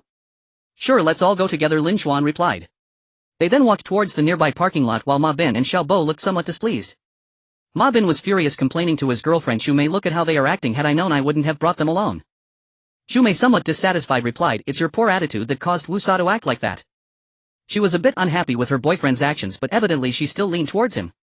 She had heard her boyfriend mention that Xiaobo was quite powerful and cultivating a good relationship with him might directly influence their future. As Ma Bin's girlfriend, she naturally hoped for a bright future for him. When her boyfriend became wealthy, her material life would improve as well. Thus, even if she felt somewhat uncomfortable, she could only endure it. Xiaobo snorted coldly, blind to the good. What's the point of a few people squeezing into his old car? Although Lin Chuan dressed sharply in brand name attire, his casual outfit today cost only a few thousand. It was quite a sum for an average student, but he looked down on it. Moreover, Ma Bin had just mentioned that he had pursued a girl for 3 years without success. Such a person's capabilities were certainly limited. She couldn't help but wonder what Ling Wusa was thinking. What kind of judgment was that? However, this trip for 2 days and 1 night would provide plenty of opportunities. She was determined to let her know who truly held more value. Just then Ku Jiamin leaned close to Xiaobo, speaking softly, "Brother Xiao, may I sit in the passenger seat?" Xiaobo was taken aback for a moment, then a triumphant look flashed across his face. Although Ku Jiamin was far inferior to Ling Wusa in terms of looks and figure, she could still barely be called a beauty. Having her in the passenger seat was also a good choice. Moreover, it would annoy Ling Wusa, allowing her to realize who was truly fashionable. "Of course you can. This passenger seat is reserved for you," Xiaobo said with a smile. Ma Bin and Xu Mei exchanged glances. They could naturally see that Ku Jiamin was trying to curry favor with Xiaobo. They had no objections to this and even felt it was quite good. They got into the car but did not leave immediately, wanting to see Lin Xuan and the others squeezing into an old car, which would give them a sense of superiority. Lin Xuan walked into the parking lot with Ling Wusa, Li Yue and Lu Junhui. He first stopped in front of a Mercedes-Benz G63, asking, "Do you want to drive this car?" Ling Wusa, Li Yue and Lu Junhui's eyes lit up upon seeing the car. This was the latest 2025 model G63, which could easily outshine Xiaobo's 3 cars. However, they were not overly surprised. After all, last time at the beach Lin Xuan had casually bought a 200,000 yuan motorboat and a 2.6 million yuan sailboat. Ha ha ha, how cool. Xiaobo and Ma Bin were so pretentious. "Later we would ride this car and show them up." This one car was worth more than their 3 combined, Lu Junhui and Li Yue said excitedly. Although it wasn't his own car, riding in this car to show off felt great. "So this is your so-called ordinary vehicle?" Ling Wusa rolled her eyes and then said, "Wait, that's not right. You asked if we want to drive this one. That means you have more than just this one." Lin Xuan didn't answer. He directly pulled out the keys as the nearby Rolls-Royce Cullinan beeped. Ling Wusa, Li Yue and Lu Junhui walked over to take a look and gasped in amazement. It was the Rolls-Royce Cullinan that had been hotly discussed on the school forum. Ling Wusa stared at Lin Xuan in shock. "So you're the owner of this Cullinan?" In comparison, the Mercedes-Benz G-Class can indeed be considered just a vehicle for getting around. Li Yue said, "Perhaps I should have guessed it. After all, ordinary people can't afford a Cullinan." Lu Junhui sighed. "To have 2 cars worth millions, one of which is nearly 10 million, I can only say that poverty limits my imagination. So which one should I drive? I can't wait to see Xiaobo and Ma Bin's expressions when they see the Cullinan." Lu Junhui and Li Yue both said without a hint of hesitation. Although the Mercedes-Benz G63 was amazing, it paled in comparison to the Cullinan, especially since they didn't need off-road performance on the mountain roads. However, Ling Wusa was a bit conflicted. While the Cullinan was excellent, she preferred off-road vehicles. Seeing her conflicted expression, Lin Xuan smiled and said, "There's no need to be so conflicted. If they want the Cullinan, let them have it. If you want to drive the G63, then drive it. We can all go together." "Is that really okay? Wouldn't that waste too much fuel?" Ling Wusa's eyes brightened. Lin Xuan replied, "It's fine, I can afford this little fuel cost. But you have to drive it back later." Ling Wusa nodded. "That's definitely not a problem." Lu Junhui exclaimed, "Are you saying I can drive the Cullinan?" "If I can drive it, I will certainly not let you down. My driving skills are good and I will definitely be a great driver for you." Lin Xuan said, "You can drive it if you have a license.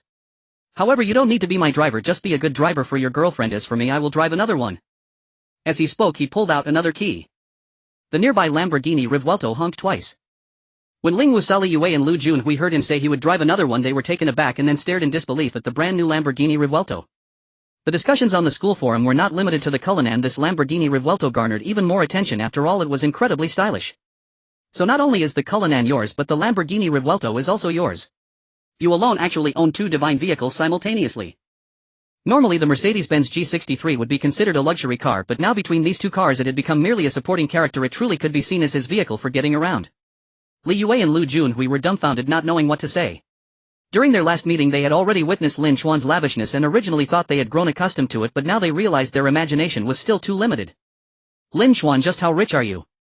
Ling Wusa couldn't help but exclaim in shock. Although she wasn't fond of comparing wealth, she couldn't completely rid herself of that sentiment. Just like now, she refused to ride in the Tank 700 even though it was just a vehicle for getting around. She would rather sit in a vehicle for that purpose, but later she definitely wanted to see Xiaobo and Ma Bin's expressions. However, with the Mercedes-Benz G63, Rolls-Royce Cullinan and Lamborghini Revuelto, any one of them would be enough to overshadow the Tank 700, absolutely allowing her to hold her head high. At the school gate, Xiaobo, Ma Bin and others waited for a while without seeing anyone, growing increasingly impatient. Xiaobo could not help but scoff. Could it be that the car is too old and won't start? Ma Bin chuckled. That is indeed possible. In fact, I would be very surprised if he actually had a car. Jiamin, who was already sitting in the passenger seat of the Tank 700, suggested, how about we go ahead? They know the address anyway. There's no rush, let's wait a bit longer. If we go first, we won't be able to see Lin Xuan's car until we arrive, and wouldn't that sense of superiority take longer to show off? Hearing Jiamin's words, Chu Mei frowned slightly. She was somewhat biased towards her boyfriend Ma Bin, but still felt a sense of loyalty to her friends, thinking they should wait for Ling Wusa. Jiamin hadn't even gotten close to Xiaobo yet and was already disregarding her roommate. Just then the sound of an engine roared to life, the kind of sound only a top-tier sports car could produce, causing them all to freeze in surprise. Looking in the direction of the sound, they widened their eyes in astonishment as they first saw a brand new 2025 Mercedes-Benz G63, and to their surprise it was being driven by Ling Wusa. They collectively gasped in disbelief. Lin Xuan's car was actually a Mercedes G63. That vehicle costs over 3 million. Xiaobo's best car, the Tank 700, was still 2 or 3 tiers below that. Instead of showcasing their sense of superiority, Xiaobo and Ma Bin were left embarrassed, their expressions turning vividly interesting. Jiamin, sitting in the passenger seat of the Tank 700, was also left with her mouth agape. Chu Mei was equally astonished. She knew that this was definitely not Ling Wusa's car, but how could Lin Xuan, that legendary loser and sycophant, own such a luxury vehicle? However, upon closer examination she noticed that there was no one else in Ling Wusa's car, and behind her 2 more vehicles followed. The second car was a brand new Rolls-Royce Cullinan with Lu Junhui and Li Yuwei in the driver and passenger seats respectively. The third car was a Lamborghini Revuelto with Lin Xuan behind the wheel. The impressive roar they had just heard clearly came from this car. Ma Bin, Chu Mei and Jiamin were left dumbfounded. Weren't those the legendary cars discussed on the school forum? It turned out both of these cars belonged to Lin Xuan. How was that even possible? Having one was already outrageous, he actually owned 2. Even that 3 million Mercedes G63 became a mere accessory. I heard the Cullinan's price after tax is over 8 million and the Lamborghini Revuelto is also over 8 million. Adding the Mercedes G63's 3 million, that totals 20 million. Just the value of the vehicles alone was over 20 million. What does that even mean? Xiaobo was utterly speechless at this moment. He loved luxury cars and knew exactly what a Cullinan and a Revuelto represented. But just a moment ago he was ready to flaunt his superiority, imagining Lin Xuan had an ordinary car. This sudden reversal was too jarring, leaving his mind buzzing and somewhat dazed. Come on, let's lead the way ahead, Lu Junhui called out with feigned pride as he drove past. Watching the 3 cars glide by, they stood there stunned for quite a while, unable to collect themselves. After a long pause, Xiaobo gritted his teeth. Didn't you say he has been chasing a girl for 3 years without success? Ma Bin replied, yeah, I didn't say anything wrong. Just ask Jiamin or any of our classmates, everyone knows. Who knows where he got these luxury cars from? Xiaobo turned to Jiamin but got no answers from her. He saw her staring blankly at the 3 cars as they disappeared into the distance. Xiaobo's attempt to showcase his superiority had backfired and he was already in a bad mood. Seeing that Jiamin in the passenger seat was also distracted made him feel even worse. He couldn't just kick her out now, so he could only stew in his own frustration. Noticing this, Ma Bin comforted, maybe Lin Xuan just rented them. After all, how could he afford 3 cars?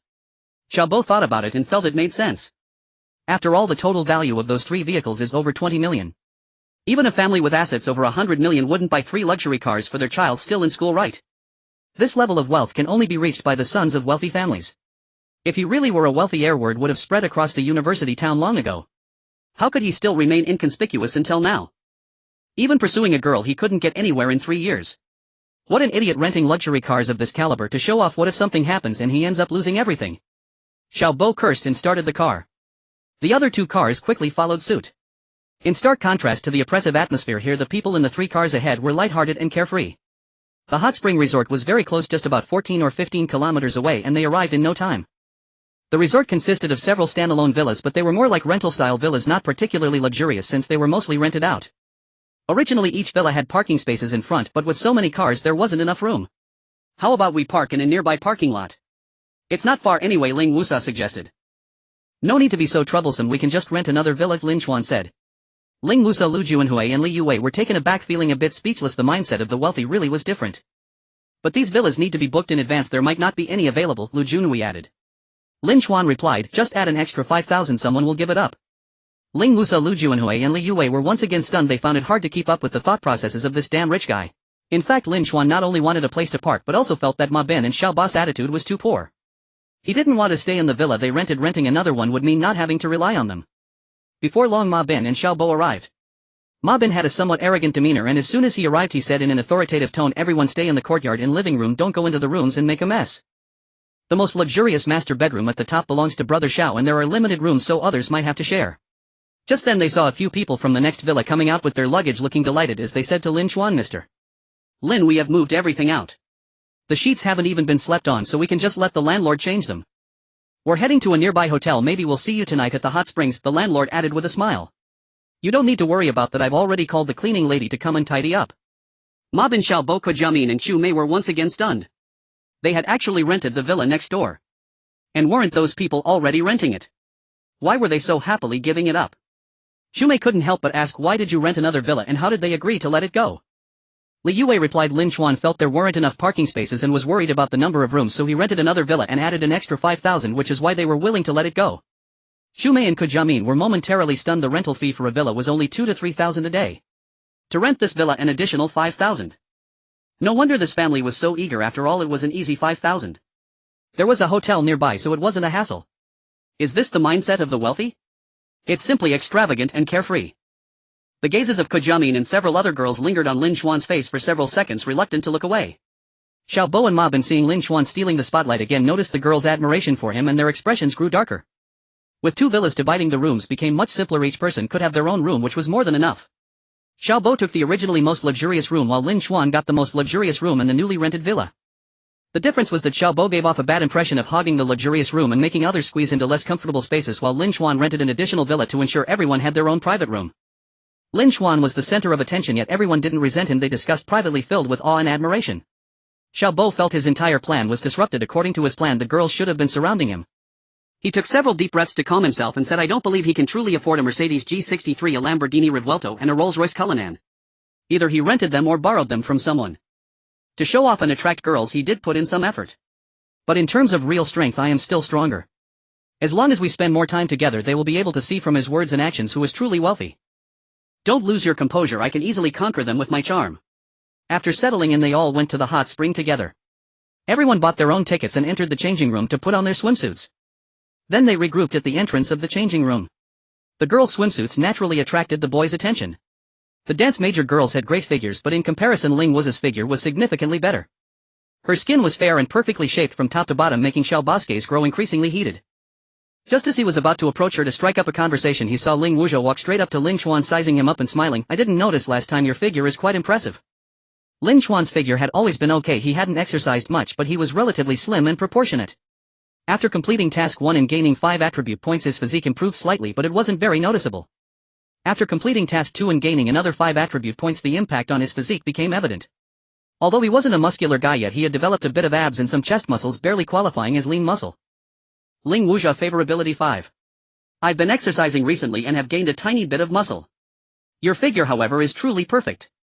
As Lin Xuan spoke, he leaned closer to Ling Wuja's ear and lowered his voice, saying, "I've noticed some people can't take their eyes off you." Ling Wuja glanced at Xiao Bo out of the corner of her eye and smiled, saying, "Then you need to help me block them." Saying this, she hid behind Lin Xuan. This made her appear delicate and charming. The slight contact of their skin was smooth and delicate, making Lin Xuan's heart race. Xiao Bo, witnessing this scene, instantly felt his face flush with jealousy. Not only was Ling Wuja so close to Lin Xuan, but she was also using him to block her view of Xiao Bo. This act was a humiliation to him. However, Ling Wuja had no relationship with him. She didn't ride in his car or stay in his villa. He could do nothing but fume silently. What made him even more uncomfortable was that the alternative Jiamin seemed to have her gaze on Lin Xuan as well. Looking down at his own figure, he noticed a slight belly. Although it wasn't particularly unattractive, it certainly wasn't a good physique. In comparison to Lin Xuan's handsome appearance with a hint of abs, he fell far behind. Just a pretty boy. These women are so shallow, Xiao Bo thought resentfully. After they gathered, they went to the hot spring. The hot springs here were all public pools, but divided into several individual pools. They were scattered across the hillside, with the edges of the pools surrounded by stone, making it feel like being in nature. Each pool had different temperatures, allowing them to choose according to their preferences. With so many people, they directly occupied a large pool. Lin Xuan and Ling Wuja sat very close together in a corner, separated from the others. The two chatted and laughed, occasionally leaning in close to whisper to each other, making it difficult for Xiaobo to find an opportunity to interrupt. After about 10 minutes, a middle-aged man with a thick head of hair walked over, looking around as if searching for a more preferable pool. Seeing that man, Xiaobo immediately scrambled to his feet and ran over, adopting a somewhat fawning attitude. "Butlerly, what brings you here?" Butlerly seemed to ponder for a moment before recalling Xiaobo. "Ah, Xiao, good to see you again. I'm looking for a good pool for Boss Peng. I'll chat with you later." "No need to search, our pool is just fine," Xiaobo said, even more eager to please upon hearing Boss Peng's name. Butlerly glanced at them and said, "With so many of you plus Boss Peng's family, it might be a bit crowded." "Not crowded at all, we can make some space," Xiaobo insisted as he pulled Butlerly, naturally addressing his classmates. "Let me introduce everyone. This is Butlerly from Zuanyu property, and many of the villas nearby are under his management. Boss Peng, the one mentioned, is a wealthy businessman worth over $1 billion. Everyone please give him some face and make way. It's just as good to squeeze into another pool." Ma Bin had already stood up, and upon hearing this he also eagerly said, "Yes, yes, everyone make some room for Butlerly." Zhu Mei, Jiamin, Li Yue, Lu Juanhui and others were reluctant to yield. However, upon hearing Big Boss, they reluctantly got up and left the pool. They were concerned about offending the Big Boss if they didn't move. On the other hand, they thought that yielding might leave a slight opportunity to make a good impression on the Big Boss. Many people had this mentality, seeking benefits while avoiding harm. Ling Wuzha, however, remained still, glancing at Lin Xuan, who was lounging against the edge of the pool, relaxed and showing no signs of wanting to give way. Xiaobo frowned. "Lin Xuan, what do you mean? Yielding to Butlerly would create a good relationship, it wouldn't harm you." Lin Xuan replied, "We're the ones at a disadvantage, helping you please others. Sorry, we're not that close." Xiaobo was about to say something else when Butlerly stopped him. Clearly Butlerly was not someone who would bully others with authority, and said, "Since you got here first, of course you should enjoy the hot spring. There's no reason for you to give way to us." Xiaobo, somewhat unwilling, shot a glance at Lin Xuan and said, not understanding a bit of social etiquette, "This kind of person is destined to never achieve anything in life." "Exactly, just a stubborn young fool," Ma Bin echoed. At that moment a slightly plump middle-aged man and an alluring woman were leading a boy towards them. Butlerly immediately went up to greet them, and Xiaobo's eyes lit up as he also stepped forward, wanting to get closer. However, he knew he was not worthy and refrained from introducing himself. Instead, he waited for an opportunity to curry favor. Butlerly led Boss Peng and his party towards another pool, and as they passed by, Boss Peng glanced at the girls in the pool. After all, being a man even in middle age, he still wanted to see beautiful women. When his gaze swept past Ling Wuzha, he suddenly froze in his tracks, then immediately changed direction and walked to the edge of the pool, saying, "Young Master Lin, you're here too." Seeing Boss Peng's actions, Butlerly was taken aback. Xiaobo, Ma Bin, Zhu Mei, Jiamin, Li Yue, Lu Junhui and others were equally dumbfounded. "Wait, what's going on? The young Master Lin that Boss Peng mentioned, is it Lin Xuan? Isn't Boss Peng a billionaire? Why is he being so polite to Lin Xuan?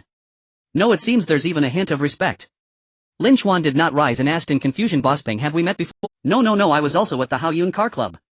When you asked about buying a watch, I even recommended my own second-hand watch to you. Of course, later I realized you wouldn't fancy it. Later, when dining with Lu Wenhan, he mentioned you as well. I have long admired the name of young Master Lin, and I never expected to meet you here. What a coincidence, haha." Boss Peng smiled. "Oh, old Peng from the group, that's you. I've heard about Boss Peng's great strength. I too have long admired you." Lin Xuan suddenly understood and shook hands with Peng Zhe. "Not at all, compared to young Master Lin, I'm nothing." Peng Zhe was very humble. "Boss Peng, the pool is quite large, why not join me for a dip?" Lin Xuan invited. "Then I shall comply with your gracious offer. The pool is indeed spacious and not at all crowded." Peng Zhe happily took his wife and son into the pool, briefly introducing them to Lin Xuan. Peng Zhe originally intended to admire beautiful women, ensuring he wouldn't be caught by his wife, but now he didn't even glance at Ling Wusa beside Lin Xuan. There were plenty of beauties. Not looking at someone whose aura is overwhelming is basic etiquette. Peng Zhe called Butlerly over, introducing Butlerly. "Let me introduce you, this is young Master Lin. The godly rich man who bought the Rolls-Royce Cullinan and Lamborghini Revuelto with full payment in half an hour is none other than him." Butlerly was taken aback and respectfully said, "Hello, young Master Lin, I have long admired your name." Finally he understood why Boss Peng was so respectful. Boss Peng's net worth is at least in the billions. However, a significant portion is invested in real estate, and much of it is leveraged through loans. In recent years the real estate market has been tough. Those who understand know that many properties are unsellable, turning into negative assets. So even though his net worth exceeds $1 billion, his liquid assets are truly scarce. It's not just him, many billionaires have limited liquidity. Yet this young Master Lin paid in full for 2 supercars in half an hour, indicating his true strength is likely far greater. He is still just a student, which is even more terrifying. It suggests that the money he spent might just be pocket money from home. Moreover, it was heard that after buying the 2 luxury cars, Lin Xuan went to the Imperial Cuisine and spent another $1 million. He even spent nearly $10 million on a Richard Mille watch. What does this signify? Therefore at this moment Butlerly was incredibly respectful, even more so than to Boss Peng. Ling Wusa beside Lin Xuan, as well as Zhu Mei, Jiamin, Li Yue, Lu Junhui and others standing by the pool, were utterly speechless, exchanging glances. So that Cullinan and Lamborghini Revuelto were indeed purchased by him in full payment in just half an hour. My goodness, that's 20 million, not 2,000. How exaggerated must his true strength be? Ling Wusa looked at Lin Xuan with a hint of admiration. She was a wild horse, only a strong man could conquer her, and Lin Xuan's displayed status and identity gave her sufficient sense of security. Ling Wusa favorability 10. At this moment the regret and annoyance in Ku Jiamin's heart reached an extreme. She regretted her initial choice of Xiao Bo, showing a lack of insight. Not only did she not measure up to Ling Wusa in looks and figure, but her judgment was also inferior. Although Lin Xuan was with Ling Wusa, they hadn't become a couple. If she had chosen Lin Xuan from the start, perhaps she would have had a chance. Any chance, no matter how small, was 1,000 times better than with Xiao Bo. Xiao Bo and Ma Bin stood dumbfounded like two statues. Though the weather was not particularly cold, the wet wind still felt a bit chilly. However, at this moment they could not feel it at all. The scene before them was too shocking. The Cullinan and Lamborghini Revuelto were indeed bought by him, and it was in full payment. If this were something Lin Xuan said, they would surely think he was bragging. If it were said by an ordinary person, they would doubt it to be a setup by Lin, but this was said by Boss Peng. Moreover, Boss Peng's attitude was so respectful. Butler Li's demeanor was even more like that of a servant. Thus this matter could not be faked. Thinking back to how he had just flattered Butler Li by asking Lin Xuan to leave the pool, he felt like a clown. Xiao Bo's face felt like it was being rubbed into the ground. He glanced at the strange expressions of his classmates and felt increasingly embarrassed. But he knew that now what mattered most was not his face. Ma Bin was confused. What's going on? Isn't it said throughout the school that Lin Xuan has been pursuing Zhang Yan for 3 years without success, and that his family is poor, so Zhang Yan looks down on him? But now it seems he is not poor at all, he's simply a godly rich man. Xu Mei thought of something and her expression changed. Ma Bin, you should apologize to Lin Xuan later. Ma Bin was taken aback, his expression conflicted. Xu Mei had previously felt Ma Bin's attitude was wrong but endured it for the sake of befriending Xiao Bo.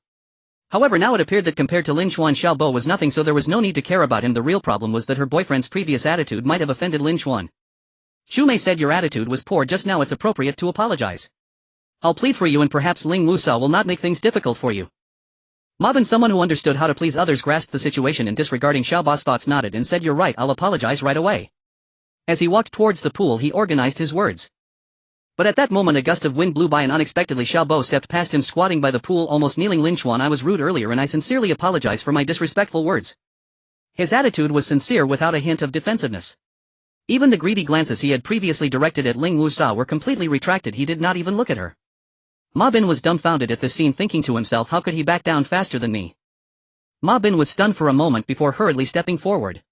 He crouched beside Xiao Bo, almost kneeling, and said, Lin Xuan, I apologize sincerely for my earlier rudeness. Lin Xuan didn't even glance at them, treating them as if they were invisible. His purpose for coming to the hot spring villa was solely for the hot springs and Ling Wusa.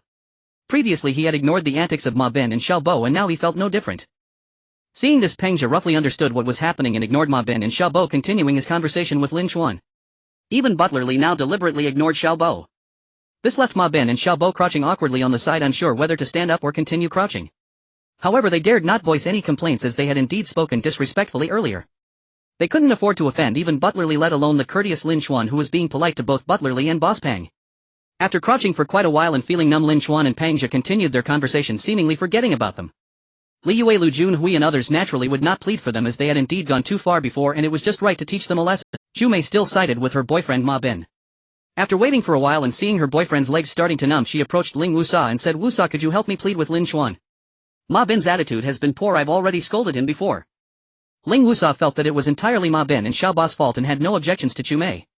After glancing at Lin Xuan, she said, they have offended Lin Xuan, it is Lin Xuan who needs to be appeased. Xu Mei then said, Lin Xuan, could you please be magnanimous and let them off this time? Lin Xuan had a decent impression of Xu Mei, they were classmates and he didn't want to make things too ugly. I never said I would do anything to them. From the beginning to the end I have not cared about them at all. Upon hearing this, Ma Bin and Xiao Bo felt as if they had been granted amnesty. They stood up, but their legs felt numb and their knees wobbled, nearly causing them to stumble. They supported each other to barely stand up. Yet Lin Xuan completely ignored them, continuing his conversation with Peng Zhe as if he genuinely had never cared about them. This only made them appear even more like clowns. From the very beginning Lin Xuan had not taken them seriously. There was no enmity between them, it was they who insisted on putting on airs and looked down on Lin Xuan. Then upon witnessing Lin Xuan's prowess they had no choice but to bow and scrape. Had they treated each other as classmates and gone out to play together from the start, none of this would have happened. After chatting for a while, Peng Zhe brought up business. Young Master Lin, I actually have a business proposal to discuss with you. You are currently staying in the villa at the Hot Spring Villa. You should be aware of the situation there, right? The environment is nice and it is close to the hot springs. Although the decoration is average, it is not bad either. Moreover, it is only 4 to 5 kilometers away from Jianghai University. Have you considered buying a place? Hearing this, Ling Wusali, Yue Lu Junhui and others perked up. To be honest, the purchase of a villa at the hot spring villa felt incredibly distant for them. Even renting for one night was quite expensive for them, so they generally needed to organize a larger group to share the cost. Even so, they could only indulge occasionally. Upon hearing this, Ma Bin and Xiao Bo were stirred, suddenly gaining a deeper understanding of why Peng Zhe treated Lin Xuan with such respect. It turned out he had a favor to ask of Lin Xuan. If even Peng Zhe, whom they felt unworthy of currying favor with, needed to seek Lin Xuan's help, it made them realize yet again just how vast the gulf between them and Lin Xuan truly was. But Lin Xuan firmly rejected, saying, "I'm not interested." Peng Zhe was taken aback, his prepared remarks abruptly halted. However, seeing that Lin Xuan truly seemed uninterested, he felt it unwise to press further. Otherwise it would come off as a sales pitch and would be unwelcome. Lin Xuan explained the environment of the hot spring villa is indeed decent. Being near the hot springs is a significant advantage. However, since it has developed into a resort, there are too many visitors coming and going. Moreover, the decoration is indeed too average and of low quality. Ling Wusali, Yue Lu Junhui and Kujia Min were taken aback upon hearing this. They had just assumed he was concerned about the price, as buying a villa is no trivial matter. They did not expect him to actually criticize the quality of the hot spring villas. The villas here are at least over 20 million yuan. In your eyes they have become too low grade. Peng Zhe's eyes lit up upon hearing this. What about the luxurious villas at Yunlu Mountain Residence? Are you interested, young Master Lin? Upon hearing this, Lin Xuan nodded. I can consider Yunlu Mountain Residence. Boss Peng is indeed powerful with so much property. Yunlu Mountain Residence is not far away, merely 300 meters in a straight line, situated at the foothills of Yunlu Mountain with a serene environment and luxurious decoration. It belongs to the highest villa area in Jianghai City, offering an unobstructed view of the sea from above overlooking the ocean in its entirety. Its advantage, though not as good as a sea view villa, is still quite impressive, as one can see both the mountains and the sea. Moreover, it is close to the hot springs, which is another significant advantage. Upon hearing Lin Xuan's words, Peng Zhe's eyes glimmered as he humbly said, "It was purchased with a loan. I don't have any real strength. Initially I thought of flipping properties, but the situation turned unfavorable later on. You might find it amusing, but I am currently struggling with mortgage payments. I have a set of villas at Yunlu Mountain Residence with a building area of 500 square meters, and including the yard it occupies 4 acres. Even at Yunlu Mountain Residence it is undoubtedly the top tier. The total price is over 60 million. After soaking in the hot springs, would you like to take a look, young Master Lin?" Ling Wusali, Yue Lu Junhui and Kujia Min were taken aback upon hearing this. They had heard of the villas at Yunlu Mountain Residence and knew they were indeed top-tier villas. The level of luxury was something they could only admire from afar. As for the price, they had long been mentally prepared, but hearing over 60 million still left them shocked. Such a price was something they would only see while scrolling through Douyin. In reality, how could they ever encounter it? However, Lin Xuan remained calm, saying, "The price seems a bit high. I remember that the housing prices in Jianghai City have dropped recently, but we can negotiate. Let's go take a look later." Everyone was astonished. Lin Xuan was actually genuinely interested. Even if the price could be negotiated, it wouldn't be less than 50 million, right? Peng Zhe nodded vigorously. We can negotiate. If young Master Lin is willing to pay in full, I can lower it by 2 million. Loans are also fine, but there won't be such favorable terms. Lin Xuan said, "If I buy it, I will definitely pay in full." Peng Zhe was overjoyed upon hearing this, because he was currently in desperate need of cash flow. If he took out a loan, he would still have to go through procedures, since he had many loans and even leveraged some that could lead to complications. If it were a full payment, there would be absolutely no problem. In general circumstances, one wouldn't dare to ask for full payment, as few people can afford to pay for properties worth tens of millions in cash. Even those who might barely have the means usually don't want to, as businesspeople prefer to have cash in hand for other investments. However, having heard of Lin Xuan's wealth, he tentatively asked, and to his surprise Lin Xuan chose to pay in full without the slightest hesitation. This young Master Lin is indeed a true tycoon. Ling Wusali, Yue Lu Junhui and Kujia Men were once again dumbfounded. Not only was Lin Xuan genuinely interested, but he wanted to pay in full. How much money does he have to be able to pay? 50 million in cash? Peng Zhe felt a bit anxious, wanting to take Lin Xuan to see the house right after the hot spring. However, Lin Xuan thought it would be hard to see anything at night and postponed it until the next day. That evening he was at the hot spring villa with Ling Wusa and others, enjoying barbecue while chatting and playing games. Xiao Bo and Ma Bin stopped showing off and became reasonable. They even offered to buy barbecue and beer, which made the atmosphere quite enjoyable. Xiao Bo not only dared not have any thoughts about Ling Wusa anymore, but he even tried to match her with Lin Xuan. After finishing a skewer of beef, Lin Xuan said to Ling Wusa, "Let's go, help me check out the Yunlu Mountain Villa tomorrow morning." Ling Wusa blinked and said, "For such an important matter, what right do I have to help you?" Lin Xuan replied, "The more eyes, the more opinions. I think your aesthetic is quite good and you can offer valuable advice. If everyone is free tomorrow, it would be great to have your help." Sure. Li Yue, Lu Juanhui and others who initially wanted to ride on the coattails happily agreed. Ling Wusa glanced at Lin Xuan, her nose slightly wrinkling.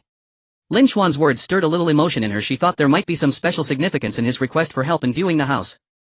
Just when she thought Lin Xuan was being straightforward, he leaned closer to her ear and whispered, "I'm not really concerned about anyone else's opinions, I mainly want to hear yours." Ling Wusa couldn't help but let her lips slightly curve up and rolled her eyes at Lin Xuan, saying, "Don't flatter yourself, I'm not anyone important to you, nor am I a professional. What use is my opinion?" Though she said this, she likely didn't mean it, as her feelings had been stirred. Ling Wusa affection 3. She hadn't realized that her mood had begun to fluctuate with Lin Xuan's actions. That night Lin Xuan slept soundly at the hot spring villa. The next morning he sent a message to Pingja, who replied almost instantly. Within 3 minutes he appeared in front of the villa. Ling Wusa, Li Yue, Lu Juanhui and others eager to see the Yunlu Mountain villa got up early to wait. Even Ku Jiamin, Xu Mei, Ma Ben and Xiao Bo wanted to join in on the fun. The group drove to Yunlu Mountain Villa. Upon entering the villa area, they immediately felt that the landscaping and scenery were extraordinary, somewhat reminiscent of Nordic style with a serene environment. Arriving at one of the luxurious villas, they opened the door to find a huge and uniquely designed front yard, a clean private swimming pool and a lavish 2-story villa. Everyone was momentarily stunned. This was too luxurious.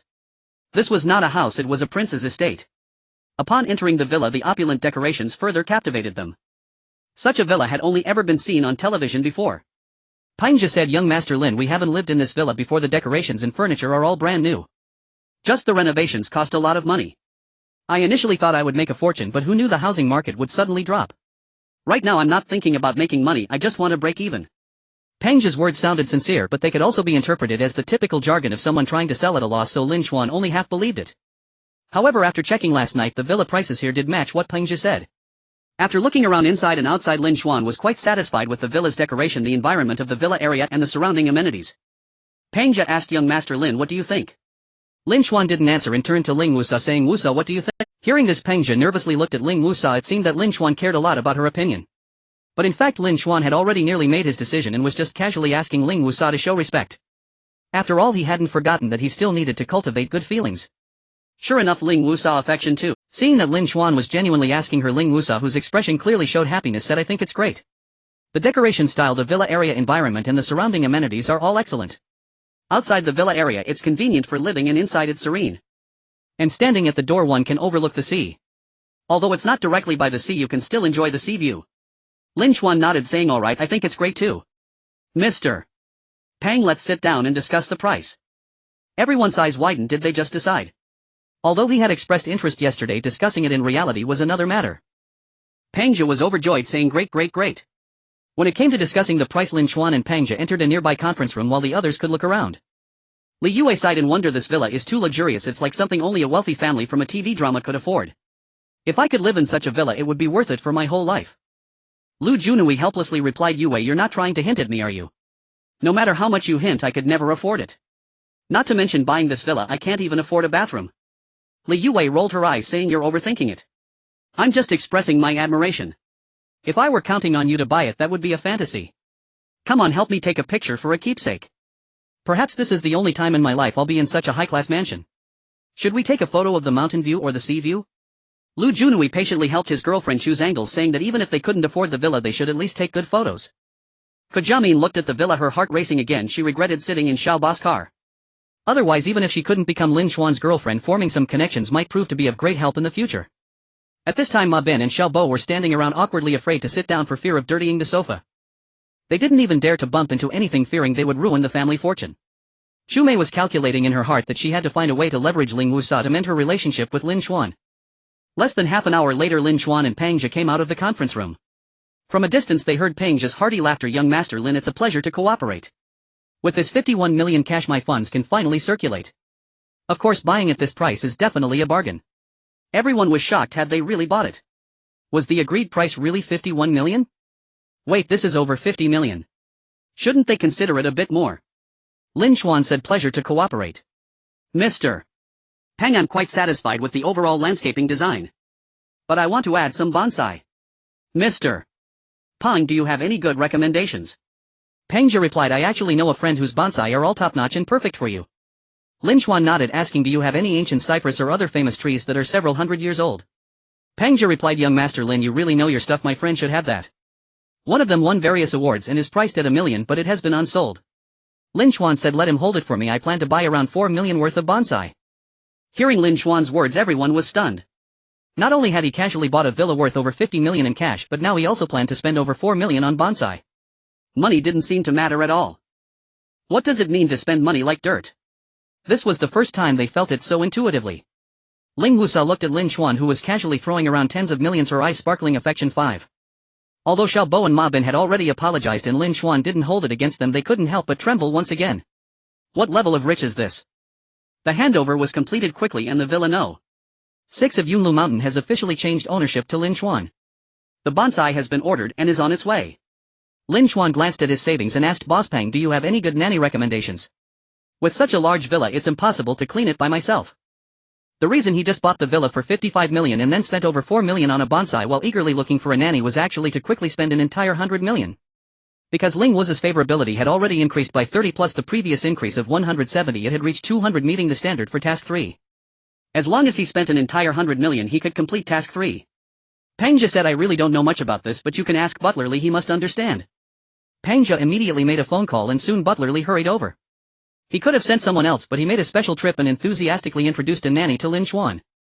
Butler Lee said, I recommend Aunt Zhang. She has been in this line of work for over a decade, is experienced and has received widespread praise. Her previous employer moved abroad and wanted to take her along, but she preferred to stay in the country, which is why she did not go with them. Moreover, she lives nearby, making it very convenient. Less than half an hour later Aunt Zhang arrived. She was in her 40s, dressed simply but very cleanly, and her demeanor was comfortable with a warm smile. After a brief conversation they settled on a 1-month trial period with a salary of 15,000. If she was officially hired the salary would be 20,000. To quickly spend the money Lin Xuan directly prepaid 1 month's salary. Lu Juanhui, Li Yue, Kajami and Xu Mei and others widened their eyes upon hearing this salary. It was no longer just envy for Lin Xuan, they even started envying Lin Xuan's nanny. Kajami regretted even more, thinking that if she had built a good relationship with Lin Xuan, not to mention becoming his girlfriend, even being his nanny would have been quite good. Ma Bin and Xiao Bo continued to stand around like lackeys, making it seem to outsiders as if they were 2 housekeepers. With hundreds of thousands left, Lin Xuan bought new bed sheets and covers, asking Aunt Zhang to make a list to replace everything personal. Aunt Zhang immediately stayed and began cleaning. Although Pangja had maintained it well, it still needed cleaning before moving. Since it was inconvenient for everyone to stay and get in the way, they went to soak in a hot spring together and then bought fresh seafood at a nearby market for another gathering. In the afternoon everyone had to return to school, as spending a night there was already a high expense for them. Lin Xuan however stayed behind. Originally, according to their plan, Ling Wusa and Lu Junhui would drive back the car that had come. But since the villa had become his home, there was naturally no need to leave 3 cars at the school gate. He left the Cullinan behind and only let them take the Mercedes G63 back. After taking a shower in the evening, Lin Xuan lay on the spacious and comfortable bed, feeling the surrounding silence as the house was too big and the neighbors too far away. He shook his head and somewhat self-deprecatingly remarked, having such a large house isn't necessarily a good thing. He rubbed his hands together and opened the system panel. Task 3 had been completed and Task 4 had also referred. 4th dog-licking money 1 billion. Main Task 4, spend the 4th dog-licking money within a month, gain a favorability increase of 400 from 8 women with a score above 8 and raise the favorability of 3 women with a score above 8 to 80 and 1 woman with a score above 8 to 90. Completion reward 400,000 plus 4 lottery draws. Failure penalty freeze all remaining dog-licking money. Lin Xuan was taken aback, this task's difficulty had greatly increased. Not only had the total favorability increased to 400, but there were also additional requirements to raise the favorability of 3 women to 80 and 1 woman to 90. However, with the dog-licking money raised to 1 billion, Lin Xuan felt that none of this was a problem. Checking the task rewards, 300,000 had already been credited. This 300,000 reward, like before, would naturally be saved. If he wanted to spend, he would just pocket the dog-licking money. Looking at the 600,000 in his account, he felt like transferring it all to his parents. But after a moment's thought he decided to wait for an opportunity. This money needed a reasonable explanation, otherwise not only would his parents not dare to spend it, they might even be frightened. Worried that their son might have done something wrong. Lin Xuan checked another reward, 3 lottery draws. He clicked the lottery button and the wheel spun. When the wheel stopped, the pointer landed on the largest slot and unsurprisingly it was another 5 attribute points. After adding the attribute points, the attributes were as follows: physique 15, strength 14, agility 14, spirit 15. Clicking to draw again, this time the pointer landed on a small slot, heart voice talisman. Heart voice talisman. Using the heart voice talisman allows one to hear the inner thoughts of women, enabling better fulfillment of their wishes. Recommendation: use it when a woman is angry with you and you cannot guess her thoughts, it will have miraculous effects. Lin Xuan couldn't help but complain, no wonder this is a dog-licking system. It produces a special prize just for pleasing women. But since the prize was in his hands, he didn't necessarily have to follow the system. For example, the beauty pill from last time, he consumed it himself. This time the heart voice talisman could be useful in critical moments. Continuing with the lottery, after the wheel stopped, the pointer landed on another small slot, body refining pill. Just seeing the name made Lin Xuan's eyes light up. From its name alone it seemed to be something good. Body refining pill. Consuming it can refine the body, remove impurities and achieve a perfect state for muscles and bones. Recommendation: give it to women to improve slight postural issues like rounded shoulders and humpbacks, relieve waist and back pain, and regulate menstruation. It can make the body light and elegant, achieving an ice-like smoothness. After women consume it, their favorability towards you will definitely increase. This time Lin Xuan couldn't even be bothered to complain. Without a hint of hesitation, he directly stuffed it into his mouth. Compared to the beauty pill, its effects were noticeably stronger. Just after swallowing it, he felt a warm current rising in his lower abdomen. Then his whole body began to heat up, and drenched in sweat he rushed back into the bathroom. While rinsing, he noticed that something seemed to be seeping out of his skin, and the water flowing down was surprisingly murky. This state lasted for more than half an hour before it finally stopped. He felt completely relaxed and fell asleep as soon as he lay down. The next morning when he woke up and looked at himself in the mirror, Lin Xuan was instantly stunned. Before, he was just thin with a decent proportion. It could be said he had a lean physique, but now his muscles were simply explosive. Not in a bulky way, but in a way that showed off his figure when clothed and revealed his muscles when undressed. His chest, abs, deltoids, latissimus dorsi, and leg muscles were all perfect. He looked like the top natural fitness competitor, with every muscle finely carved, resembling a masterpiece by a sculptor, showcasing the aesthetics of the human body to the fullest. Moreover, it seemed he had grown 2 or 3 centimeters taller.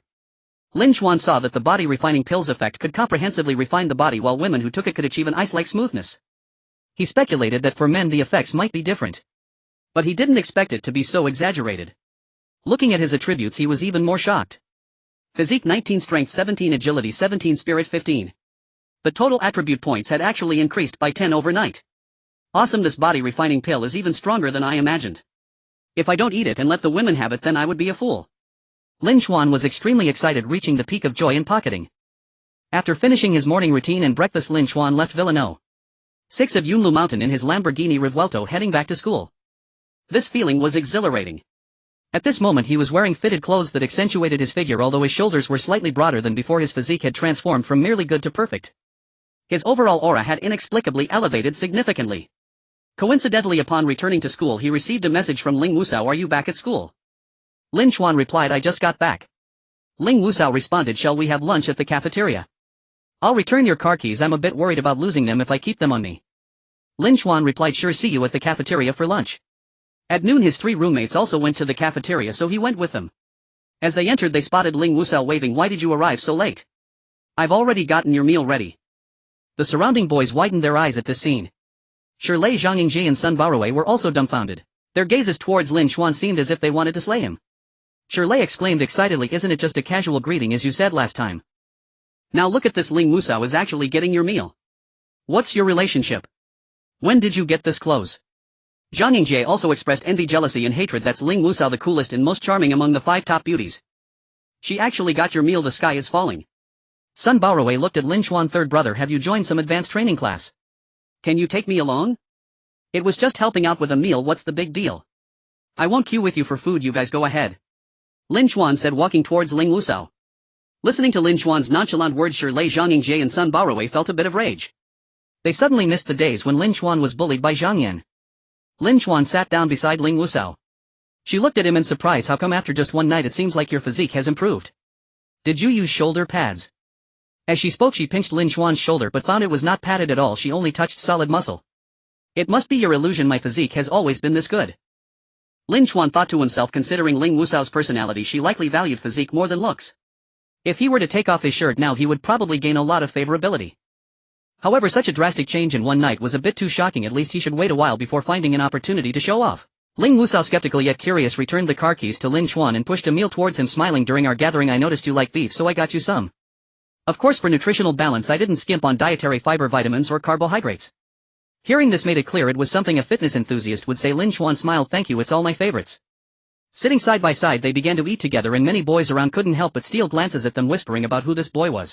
In less than 3 minutes a striking figure approached. Qin Bingqing was about to greet Lin Xuan when she noticed Ling Wusao beside him, momentarily stunned. The smile on her face froze. At that moment Lin Xuan and Ling Wusao both looked at her. Qin Bingqing hesitated for a second but still walked over, placing the soybean milk in front of Lin Xuan, smiling as she said, I accidentally ordered an extra serving of soybean milk. This bottle is for you. The surrounding boys were about to explode at this scene. What the hell? Ling Wusao got you a meal and sat with you, and now Qin Bingqing even brought you soybean milk. Are you really dating 2 beauties at once?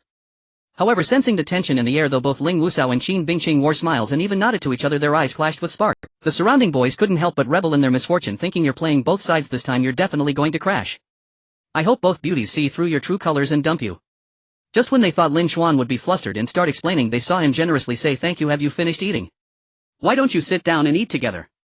Lin Xuan didn't need to be nervous, they hadn't established a relationship yet. The surrounding boys' eyes widened in disbelief. Wait, how can you be so brazen while playing both sides? Even if the relationship hadn't developed into a romantic one, shouldn't you clarify things? This is a beauty, aren't you afraid of misunderstandings? Qin Bingqing also tilted her head to glance at Lin Xuan, seemingly trying to deduce the relationship among the three. At that moment Yi Meisheng, who had just finished her meal, walked towards Lin Xuan but quickly felt that the atmosphere around was peculiar, as if everyone's gaze was focused on one spot. Following everyone's gaze, she finally understood why. Upon seeing Ling Wuzhou and Qin Bingqing beside Lin Xuan, a hint of surprise flashed in her eyes. Wei Shuefen was also astonished, saying, "Wow, how come Lin Xuan seems to have a good relationship with both Ling Wuzhou and Qin Bingqing?" Yi Meisheng, seemingly unaffected, smiled. "He's so outstanding now, it's natural he attracts girls. What should I do then? Do you still want to give him the iron plate chicken steak you made?" "Of course, why wouldn't I give it to him? They didn't seem to be Lin Xuan's girlfriends, so why should she care about him?" Yi Meisheng walked over without any hesitation. Compared to Qin Bingqing, Yi Meisheng appeared more natural as she placed a serving of iron plate chicken steak in front of Lin Xuan, smiling. "This is my favorite iron plate chicken steak, you should give it a try." Yi Meisheng seemed to be merely recommending a dish she liked to a classmate with no other intentions. She naturally greeted Qin Bingqing and Ling Wuzhou as their eyes met. Both Qin Bingqing and Ling Wuzhou displayed slight fluctuations in their expressions, seemingly giving Lin Xuan a glare. Yet Lin Xuan remained calm and composed, cutting a piece of the iron plate chicken steak to taste. "Although I have eaten it before, this one seems to taste several times better than usual." The surrounding boys were left dumbfounded at this scene. What the hell, it's not just two beauties but three. Why do you have this privilege? You might be incredibly handsome, have an outstanding physique, dress well, and appear wealthy. Alright, even if you are outstanding, you can't juggle three girls at once, can you? Moreover, to be so brazen about it. All the boys' eyes turned red, wishing they could take Lin Xuan down. Just then Lei Zhanying and Sun Baowei also finished getting their meals. As they walked over, they also saw the three beauties surrounding Lin Xuan, their eyes widening in shock. Not only Ling Wuzhou but Qin Bingqing and Yi Meisheng were also having meals with him. Though they were roommates at this moment, they genuinely wished they could take Lin Xuan down. Damn, third brother, are you going to let us live? If looks could kill, Lin Xuan would have died 100 times already. The gazes of the boys around him were enough to cut him into 1,000 pieces. Who is that guy? What gives him the right? I don't know him, but he looks decent enough. I think he's Lin Xuan from the automation department, the one who's been chasing after the beauty of the information management department, Zhang Yan, for 3 years like a loyal dog. No way. You're telling me that Lin Wuzhou, Qin Bingqing and Yi Meisheng, the three beauties, are having lunch with him? And it's not him pursuing those three, it's those three serving him lunch. The news spread quickly and soon the whole cafeteria knew about it. Some even posted it on the school forum with replies exceeding 100 in no time. In the dormitory of the information management department, Zhang Yan took a deep breath, nervously opening WeChat, hoping to see Lin Xuan agree to add her as a friend. This WeChat account was the last one she managed to get, and if Lin Xuan refused again, she would probably have no chance left. She had never experienced such nervousness before. After all, in the past, Lin Xuan always replied to her messages instantly. However, when she opened the message, it showed that the other party had declined her friend request. Not only had Lin Xuan refused, but he had also blocked her on this account. A wave of disappointment surged in her heart. Just then a classmate walked by in the corridor discussing, "It's a spectacle to see three beauties having lunch with a guy. I caught a glimpse from afar, and that Lin Xuan is really handsome with a physique and style that I like. Too bad he's surrounded by three beauties, I have no chance at all. I heard Lin Xuan chased after Zhang Yan in our department for 3 years but got nowhere." "Is that true?" "Absolutely. You don't know how devoted Lin Xuan was to Zhang Yan. There was a time in the dead of winter when he waited downstairs to create a romantic moment for her, shivering in the cold for over an hour. But Zhang Yan wasn't doing anything special, she was just too lazy to get out of bed and left him hanging. I heard that when Lin Xuan was poor, Zhang Yan looked down on him. She ended up with a fake rich second generation and got scammed. Now she has to pay back money. Now that Lin Xuan has not only become handsome but also rich, she came back to find him, but Lin Xuan no longer cares about her. Haha, that's truly delightful to hear." Suddenly Zhang Yan rushed over and opened the door, glaring angrily at the girls discussing her. The girls were startled, and upon recognizing her they hurriedly quickened their pace to leave. Zhang Yan, however, blocked their way. "What are you saying? The three beauties are having lunch with Lin Xuan." The girls felt a bit guilty for discussing it behind her back, but since they didn't like Zhang Yan much, they didn't bother to hide their displeasure. "Yes, we're just stating the facts." "Impossible. You're just talking nonsense." Zhang Yan had seen the three beauties greet Lin Xuan before, but she was unwilling to acknowledge that they were having lunch together. Doesn't that imply their relationship has progressed further? Wouldn't that mean she might really lose Lin Xuan? A girl directly opened the school forum and showed it to Zhang Yan. "Someone posted about it, you can check it out yourself." Zhang Yan was stunned when she saw the photos in the post. It turned out to be true, the three beauties were indeed at the same table with Lin Xuan. She noticed that Lin Xuan looked even more handsome now, his face and physique had reached a godlike level. The girls didn't want to linger with Zhang Yan any longer and left. Zhang Yan stood frozen in place, stunned for several seconds. Even though Lin Xuan had made his feelings clear last time, she still held onto a sliver of hope. In the past, Lin Xuan loved her so much he might still change his mind. That's why she kept trying to add him and sending him messages over the past few days. But the scene before her crushed her hopes once again. She was unwilling to accept that Lin Xuan clearly belonged to her. How could others take him away now that he was both handsome and wealthy? Huang Xiangping and Sun Xia peeked out to see what was happening, their faces filled with disbelief as they opened the school forum. Huang Xiangping exclaimed, "It seems Lin Xuan's relationship with the three beauties is far from just casual greetings. And he looks so much more handsome than the last time we saw him." Although they weren't particularly interested in Lin Xuan, they couldn't help but steal a few more glances. He was undeniably handsome. Just then Zhang Yan suddenly ran toward the stairs, dashing down quickly, leaving Huang Xiangping and Sun Xia exchanging glances. Zhang Yan ran as fast as she could to the second cafeteria, recalling how Lin Xuan, who used to cater to her every whim, was now handsome and rich, dining with the three beauties. She couldn't help but feel heartbroken, tears quickly blurring her vision. By the time she reached the second cafeteria, her tears had already soaked her cheeks. However, looking around, she couldn't find Lin Xuan. The spot where the photo was taken in the forum was now occupied by someone else. Someone recognized Zhang Yan and kindly said, "Are you looking for Lin Xuan?" He already finished eating and left. Some others didn't know Zhang Yan and whispered among themselves. After understanding the situation, the boys were furious again. Damn, not only is he having lunch with three beauties, but now a fourth beauty is crying to find him. Not stopping there, Zhang Yan immediately turned and ran to the boys' dormitory, standing at the entrance and shouting up, "Lin Xuan, will you forgive me? I know I was wrong. I will treat you well from now on, please don't ignore me." Many boys heard her voice coming to their balconies to look down, their hearts melting at the sight of Zhang Yan crying. Damn it, who made such a beautiful girl cry? What a shame. If I had such a beautiful girl, I'd definitely treasure her and wouldn't let her cry. Who is Lin Xuan? He'd better come out and comfort her. Lin Xuan sounds familiar. Oh, I remember, isn't he that bastard who had lunch with the three beauties at noon? Damn, is he playing with four hearts at once? Which dorm is he in? I'm going to kill him. Don't talk nonsense. Without knowing the situation, Lin Xuan chased Zhang Yan for 3 years, but she never agreed. She turned to follow some rich second generation, and now that she's been scammed, she's coming back to find Lin Xuan. Of course, it could also be that she's getting anxious seeing Lin Xuan getting close to the three beauties. So that's how it is she brought this upon herself. Even so, seeing her cry so pitifully, if it were me, I might have softened in my heart. Which dorm is Lin Xuan in? The three beauties are having lunch with him and another beauty is crying for him. I want to see what he's got to deserve this. In dorm 307, Shi Lei, Zhanningjie and Sun Baoruei leaned out from the balcony to sneak a glance. Seeing Zhang Yan cry so sadly, they sighed. "Third bro, you really have a heart of stone." Zhanningjie replied, "She's crying like a rain-soaked pear blossom. If it were me, I might have softened up." Sun Baoruei asked, "Third bro, are you really not going down?" Lin Xuan shook his head without hesitation. If he softened even a little, he would be degrading himself. He had chased her for 3 years. Had she ever softened her heart?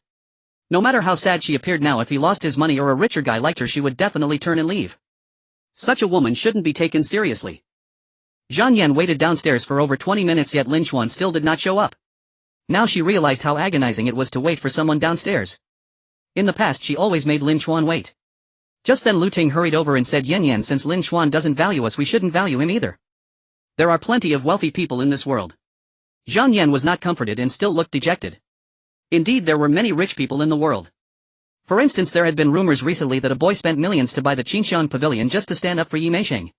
Moreover, there was a Lamborghini worth over 8 million and a Cullinan worth over 8 million parked outside, which were presumably owned by students, as teachers wouldn't be so ostentatious. These wealthy individuals sounded even richer than Lin Xuan. After all, Lin Xuan's car was only worth over 3 million. If she could win over any one of these individuals, losing Lin Xuan wouldn't matter. But the problem was that after what happened with Zhao Jun, she understood one thing: rich people might not treat you well. Forget about being as affectionate as Lin Xuan, they might not even take you seriously and could toss you aside after using you.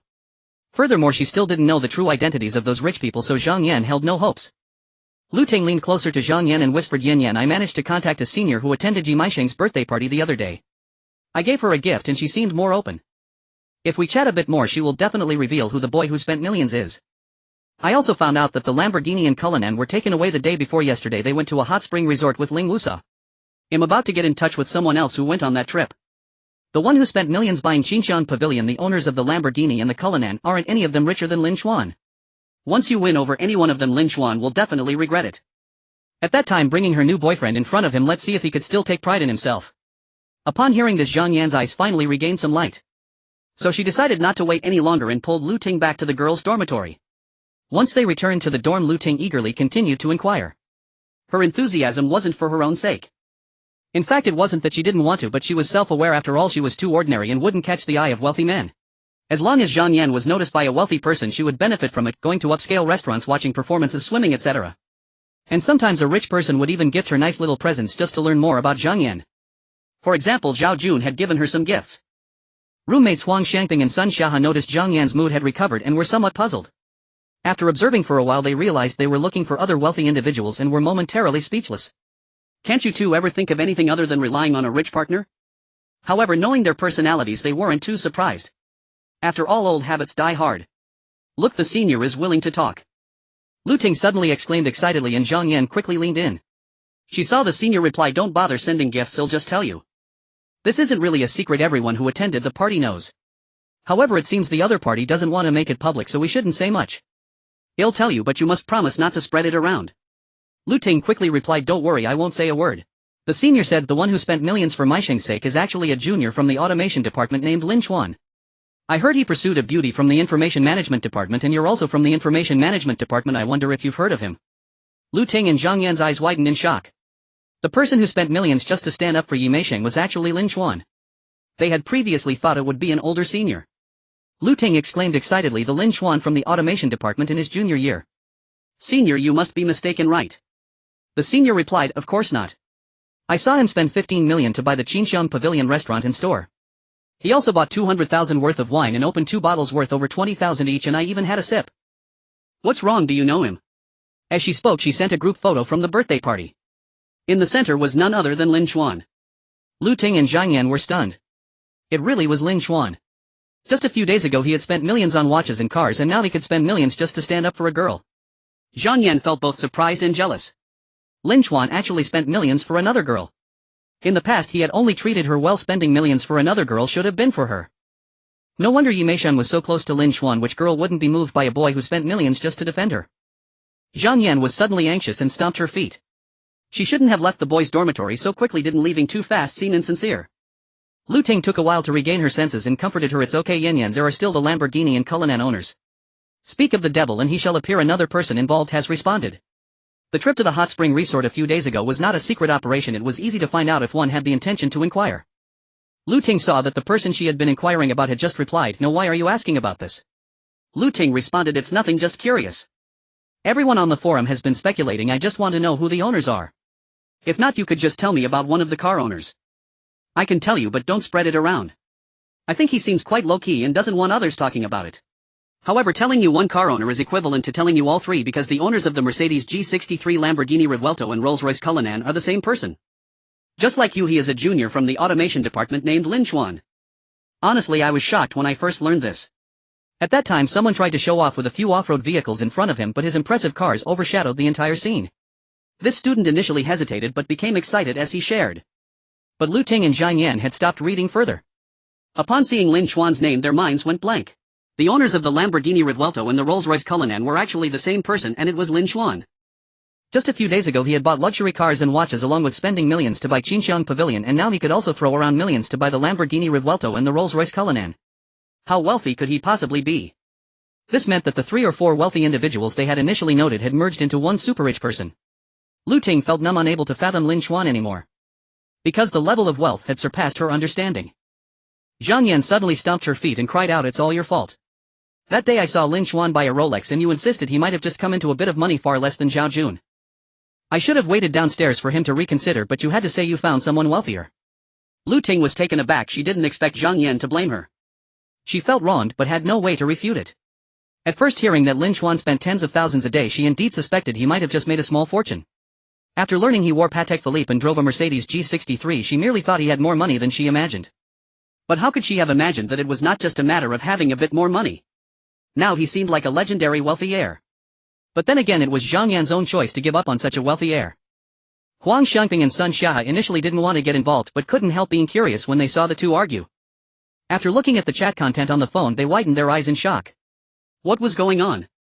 The mysterious person who spent millions just to stand up for Yi Meisheng, the owner of the Lamborghini Revuelto and the owner of the Rolls-Royce Cullinan, were all Lin Chuan. So Lin Chuan wasn't just wealthy, he was actually a wealthy heir. Zhang Yan's dreams of marrying into wealth had been right beside her all along. In the boys' dormitory Heian 307, Lin Chuan repeatedly received system notification sounds. Zhang Yan favorability 5, Zhang Yan favorability 5. Lin Chuan was somewhat bewildered. What was going on? Although this woman was annoying, the increase in favorability was truly relieving. At that moment his phone buzzed with several message notifications. Upon opening he saw that someone was frantically adding him as a friend. Lin Chuan, can you please agree to add me? I'm really heartbroken. If you don't add me soon I'll be so sad.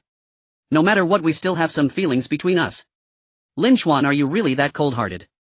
Lin Chuan, I shouldn't have called you cold-hearted. Everything is my fault. I didn't cherish what I had before. You pursued me for 3 years in the past, so now let me pursue you for 3 years.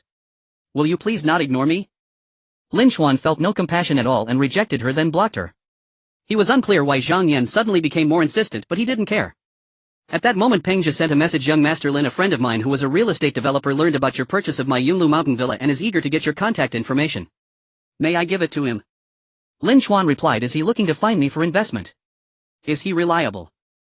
Lin Chuan had just received the 4th installment of his licking dog money 10 billion, which was precisely when he needed to spend.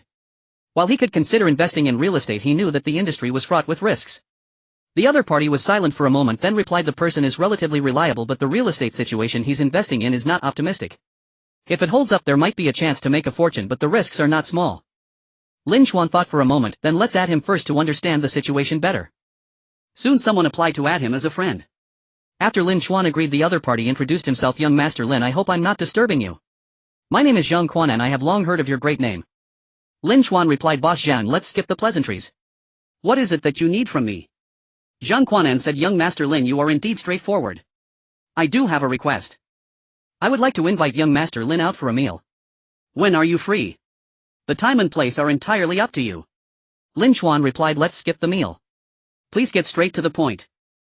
Zhang Quanan said, alright then I'll be direct. I want to ask if young Master Lin is interested in real estate investment. I have an excellent project. Do you know Sen Yuxing Yuan? It's a top property in the recently very popular cooling new development area. I secured this property a long time ago. All the paperwork is complete and half of it has already been built. We just need to finish the topping decoration and utilities, but I'm short on funds. If only there was an investment. Zhang Quanan elaborated, describing the project in glowing terms. Many units are already pre-sold and just by investing one could make money right away. However, Lin Chuan lost interest halfway through. This project had already become a potential unfinished building. Many people think that unfinished buildings are merely due to developers temporarily lacking funds, and once investment comes through it will be quickly resolved. But in reality the complexity of the unfinished building problem is beyond imagination, otherwise they wouldn't exist. If it were just a little money that could resolve it, banks would lend it out casually. Houses that become unfinished buildings are always accompanied by a pile of debts and a highly complex debt structure. The same property could even be repeatedly mortgaged and frozen by banks several times. The only way to resolve an unfinished building is for property prices to skyrocket, but given the current market conditions, what are the chances of that happening? Even as a businessman, Lin Chuan was unwilling to take on such a mess. Moreover, his goal was merely to convert the licking dog money into his own assets and boost favorability. Simple buying was enough. Why take on such a complex and high-risk mess? Lin Chuan declined. Sorry, I'm not interested. Zhang Quanan responded, Young Master Lin, won't you reconsider? This project will definitely make big money once it's completed. You won't have to manage anything and the profit cycle is extremely short. Lin Chuan did not reply further and simply set the messages to mute. At the Sen Yuxing Yuan project, Zhang Quanan and a middle-aged woman were staring intently at their phones. Seeing that Lin Chuan had not replied after sending several messages, they couldn't help but sigh deeply. Zhang Quanan said, it seems that this young Master Lin is not just some fool with money. He can see the complexities of this project. Lu Fang added, but the property has been mortgaged too many times and can no longer borrow from the bank. This young Master Lin could be our last chance. Otherwise we might have to run away. Zhang Quanan said, but he's not interested, what can we do? Lu Fang said, from his recent spending of tens of millions it's clear that his family is not just ordinary wealthy. A mere few tens of millions or even over 100 million is nothing to him. If we can win his favor, perhaps with a wave of his hand he could easily resolve the issue. Zhang Quanan said, the problem is how do we win his favor? Lu Fang smiled, different people require different methods, we must treat the symptoms. I'll start by finding students from Jianghai University to gather some basic information about him. With money one can make the world turn. Soon Lin Chuan's basic situation at school was sent to them. Lu Fang glanced over and her eyes brightened. He has actually liked a girl for a full 3 years. Perhaps approaching from her side could simplify things immensely. Zhang Quanan exclaimed with delight, yes, we've only been thinking of him as a rich kid and forgot that he's still a student, still in the age of believing in love. They only conducted a simple investigation and their information was a bit outdated. They only found out that Lin Chuan liked Zhang Yan without understanding anything else. They immediately set off for Jianghai University. On the way they managed to get Zhang Yan's contact information and reached out to her. They claimed to be friends of Lin Xuan, which gave Zhang Yan, who was almost in despair, a glimmer of hope, and she gladly accepted their invitation. Soon Zhang Quanan and Lu Fang arrived at a cafe at the school entrance, and after a moment they saw Zhang Yan and Lu Ting hurriedly approach. Upon seeing Zhang Yan's appearance, both Zhang Quanan and Lu Fang thought she was indeed beautiful. However, noticing her red and swollen eyes as if she had just been crying, they couldn't help but feel a bit strange. Just as Zhang Quanan and Lu Fang were contemplating how to get closer and connect Zhang Yan with Lin Xuan, they saw Zhang Yan quickly walk up to them, looking at them with hope and saying, "You are Lin Xuan's friends. Did he send you to find me?" Zhang Quanan and Lu Fang were taken aback. Lu Fang replied, "No, he didn't send us to find you. Did you two have a quarrel?" Hearing that it wasn't Lin Xuan who sent them, Zhang Yan felt a wave of disappointment. Lu Fang comforted her, saying, "It's normal for young people to bicker, you will reconcile soon." Zhang Yan urgently said, "Can you relay a message to Lin Xuan for me, or arrange for him to meet? Tell him I truly know I was wrong for not accompanying him on his birthday and instead went to be with that wealthy kid Zhao Jun, saying we could just be friends. I now realize who my true love is, and I will treat him well for a lifetime." Zhang Yan, who was never particularly sharp-minded, was now even more desperate, and upon hearing that Lu Fang and Zhang Quanan were friends of Lin Xuan, she took them as her lifeline without verifying. Zhang Quanan and Lu Fang were stunned. They stared blankly for several seconds before sorting out their thoughts. The two looked at Zhang Yan as if she were a fool, almost unable to hold back a roar. "Why would you leave a rich guy like Lin Xuan to chase some worthless wealthy kid? Are you out of your mind?" Zhang Quanan and LV Fang, though not fully aware of the specifics, had gathered the gist from Zhang Yan's words. In simple terms, she had dumped Lin Xuan for a wealthy second-generation heir. Now regretting her decision, Lin Xuan was ignoring her. Zhang Quanan and LV Fang immediately felt that this trip had been a waste of emotions. The girl had lost her value. They had hurried over, even bringing gifts with cheerful smiles. LV Fang, somewhat unwilling, said, "Have you tried apologizing to young Master Lin and asking for his forgiveness?" Although she thought Zhang Yan was truly foolish, her actions were so lowly that it seemed unlikely that the wealthy young Master Lin would ever regain his previous feelings. Once the fruit is spoiled, it cannot be restored. However, after all, Lin Xuan had liked her for 3 years. Perhaps he still held some obsession, as many people have lingering feelings for those they have loved for years. Zhang Yan frowned and said, "Do you think I haven't apologized? I've apologized countless times, yet he still ignores me. What can I do? Originally, when you said he was a friend of yours, I was hoping you could help, but are you really his friends?" LV Fang replied, "Perhaps your apologies just weren't sincere enough. Do you realize what you have missed out on?" Zhang Yan, exasperated, said, "Of course I know. He has become wealthy. In just a few days he spent tens of millions to buy the Qingxiang Pavilion restaurant and 200 million on a Lamborghini and a Cullinan. Do you think I don't want to win him back? If I had a way, I would have done it long ago. If you have any solutions, I beg you to tell me." LV Fang and Zhang Quanan exchanged glances, realizing that Zhang Yan seemed unaware of the full situation. LV Fang explained, "From what you say, it seems you only know part of the story. Do you know that on the day Lin Xuan bought 2 luxury cars, he also spent nearly 10 million on a Richard Mille watch? Then he spent 51 million on a villa in Yunlu Mountain residence. And all of these were paid in full. You have missed out on not just a wealthy man, but a young master comparable to seat some." Zhang Yan and Lu Ting widened their eyes in disbelief. A watch worth nearly 10 million. A villa for 51 million. These figures exceeded their imagination. Moreover, these expenses were all made by Lin Xuan in just a few days, and all in cash. They could no longer fathom just how wealthy Lin Xuan had become. Zhang Yan's breath quickened. The thought of marrying into such a wealthy family made her even more unwilling to accept her situation. Zhang Yan, affection 5. Yes, my apologies were insincere. I only waited downstairs for less than half an hour before leaving, while Lin Xuan used to wait for 1 or 2 hours in the freezing winter. I will pursue him the same way he pursued me. Persistently bringing him breakfast, delivering an umbrella no matter where he was in the rain, caring for him when he caught a cold, preparing thoughtful gifts during the holidays, arranging romantic trips for him. I can do all of that." Zhang Yan was resolute, making a firm decision. However, instead of feeling happy, Zhang Quanan and LV Fang's expressions grew increasingly grim as they listened. They then realized just how much Lin Xuan had invested emotionally in her. His deep feelings exceeded their imagination. The chances of salvaging this relationship were almost zero. Because the deeper the affection, the greater the hurt. Zhang Quanan side exchanged a knowing glance with LV Fang, signaling to leave together. It was unnecessary to waste time on Zhang Yan. However, LV Fang suddenly had a change of heart and gave Zhang Quanan a look that said, "Not so fast," then said to Zhang Yan, "I forgot to ask about the identity of that Zhao Jun. Could you introduce us?" Zhang Quanan immediately smacked his thigh in realization. Brilliant. As expected of LV Fang, you quickly thought of another way out. Since Zhang Yan initially dumped Lin Xuan for Zhao Jun, he must have some power too. Even if Zhang Yan regretted it now, Lin Xuan's strength was still far superior. But as long as they could compete with Lin Xuan to some extent, it would be enough to resolve their current crisis. After all, their goal was to find someone to invest, and switching to Zhao Jun was just as good. However, unexpectedly, upon hearing Zhao Jun's name, Zhang Yan became furious. "Don't mention that bastard. Who are you siding with?" Zhang Quanan and LV Fang were taken aback again, wondering what was going on. Did she fall out with Zhao Jun too? LV Fong, uninterested in the specifics, pulled out an exquisite box and handed it to Zhang Yan, saying, "Please help us make a connection. Since we can't connect with young Master Lin, at least we can reach out to Zhao Jun." Zhang Yan saw the brand on the exquisite box and was momentarily stunned, her anger dissipating by half in an instant. Lu Ting's eyes lit up as she quickly nudged Zhang Yan, indicating that no matter what she should accept the gift first. This was Van Cleef Arpels, it was worth thousands. If she sold it, she could return a significant portion of the money to Zhao Jun. Zhang Yan snatched the box, opened it, and indeed found a beautiful Van Cleef Arpels necklace inside. She opened WeChat somewhat disgusted and sent Zhao Jun a message, "Here it's him." LV Fong hurriedly added him, asking, "What about basic information? What company does his family own?" Zhang Yan replied impatiently, "I don't know the specifics, I heard it's just a small construction company." "A small construction company? Surname Zhao?" LV Fong and Zhang Quanan were taken aback, exchanging glances. As real estate developers, they naturally had to deal with construction companies, or rather construction companies were the ones they dealt with the most. They were well aware of construction companies in Jianhai City. They knew of a small construction company owned by someone with the surname Zhao. However, they instinctively felt that it shouldn't be that one, as the Zhao family's strength was quite ordinary.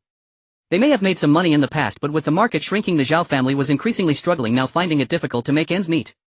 In relation to them, they were even a subordinate party and had to beg them sometimes.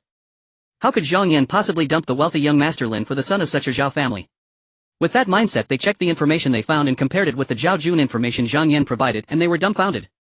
It turned out to be the Zhao family, and this Zhao Jun wasn't the eldest son but rather the illegitimate child of the third mistress. Zhang Quanan and LV Fong were left speechless, looking at Zhang Yan as if she were a fool. Did you really dump a young master comparable to Si Tsong for the illegitimate son of a small Zhao family? You must be kidding. The contact information for Zhao Jun that they had just gotten instantly became worthless, as that Zhao family had no power to help. When they had good projects, they might have helped out the Zhao family, but otherwise. Zhang Quanan and LV Fong were momentarily at a loss for words, feeling that Zhang Yan might genuinely have a mental issue. LV Fong was somewhat angry, feeling that it was a complete waste of time and emotions. She snatched the necklace back and hurriedly pulled Zhang Quanan away. "Hey, how can you do this? You gave us your contact info and then just snatched the necklace back." Zhang Yan and Lu Ting were furious. Zhang Quanan and LV Fong got into the car and left without looking back. Hearing the system notification that Zhang Yan's favorability had increased by 5, Lin Xuan couldn't help but feel delighted.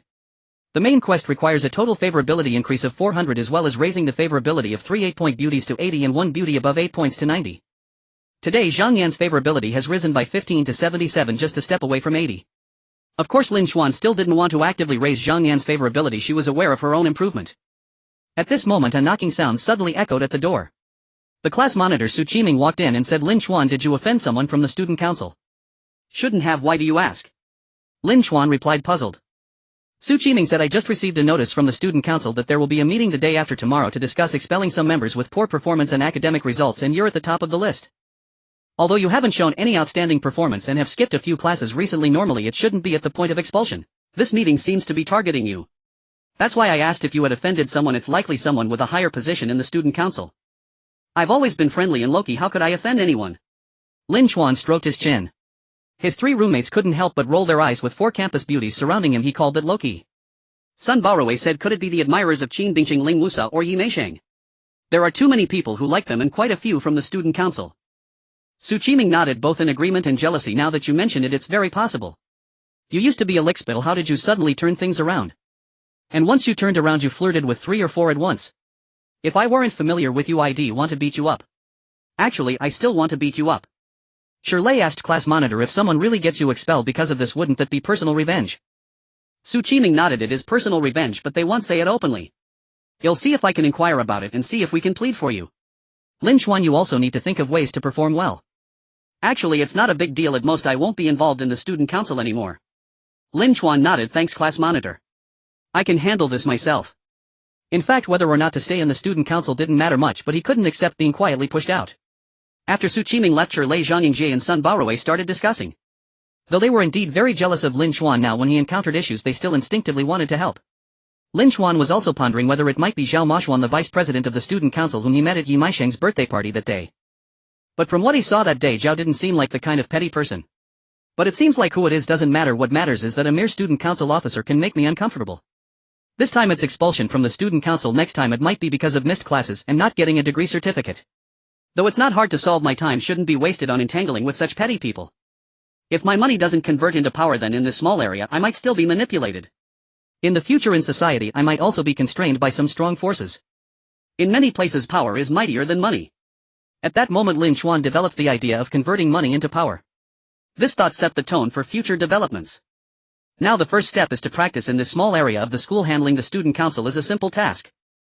Lin Xuan opened QQ and through some connections within the student council quickly found the contact information of Zhang Jing, the head of the finance department. He could go directly to the school office, but he intentionally sought out Zhang Jing because she had a roommate who was a campus beauty, which would also help boost his favorability. The friend request was quickly accepted and Lin Xuan got straight to the point. Hello Minister Zhang, I am Lin Xuan from the learning department. Hello, is there something I can help you with? Zhang Jing asked, somewhat confused as Lin Xuan was from the learning department and had little to do with her. Even if there were work handovers, it would normally be the learning department head contacting her. Lin Xuan asked, I heard that the financial aid for underprivileged students at our school is not very sufficient. Zhang Jing replied, you could say that. Some underprivileged students do not receive financial aid. In fact, it's not just our school, most schools are like this with only a fixed number of slots, so naturally some will be filtered out. Speaking of this, it's quite troublesome. Our engineering department's beauty Jiang Jinyuet, I don't know if you've heard of her, but her family situation isn't very good and she should be eligible for financial aid. However, after applying several times the slots weren't sufficient and she might be eliminated. Lin Xuan said, I've heard that there are also some shortcomings in funding for the library, dormitory, air conditioning and so on. Zhang Jing responded, that seems to be the case. Our school's tuition and accommodation fees are quite low and the overall conditions are just okay. They say they want to improve things, but there are always insufficient funds. However, these are major matters managed by the school's finance office. Our student council's finance department can't handle them.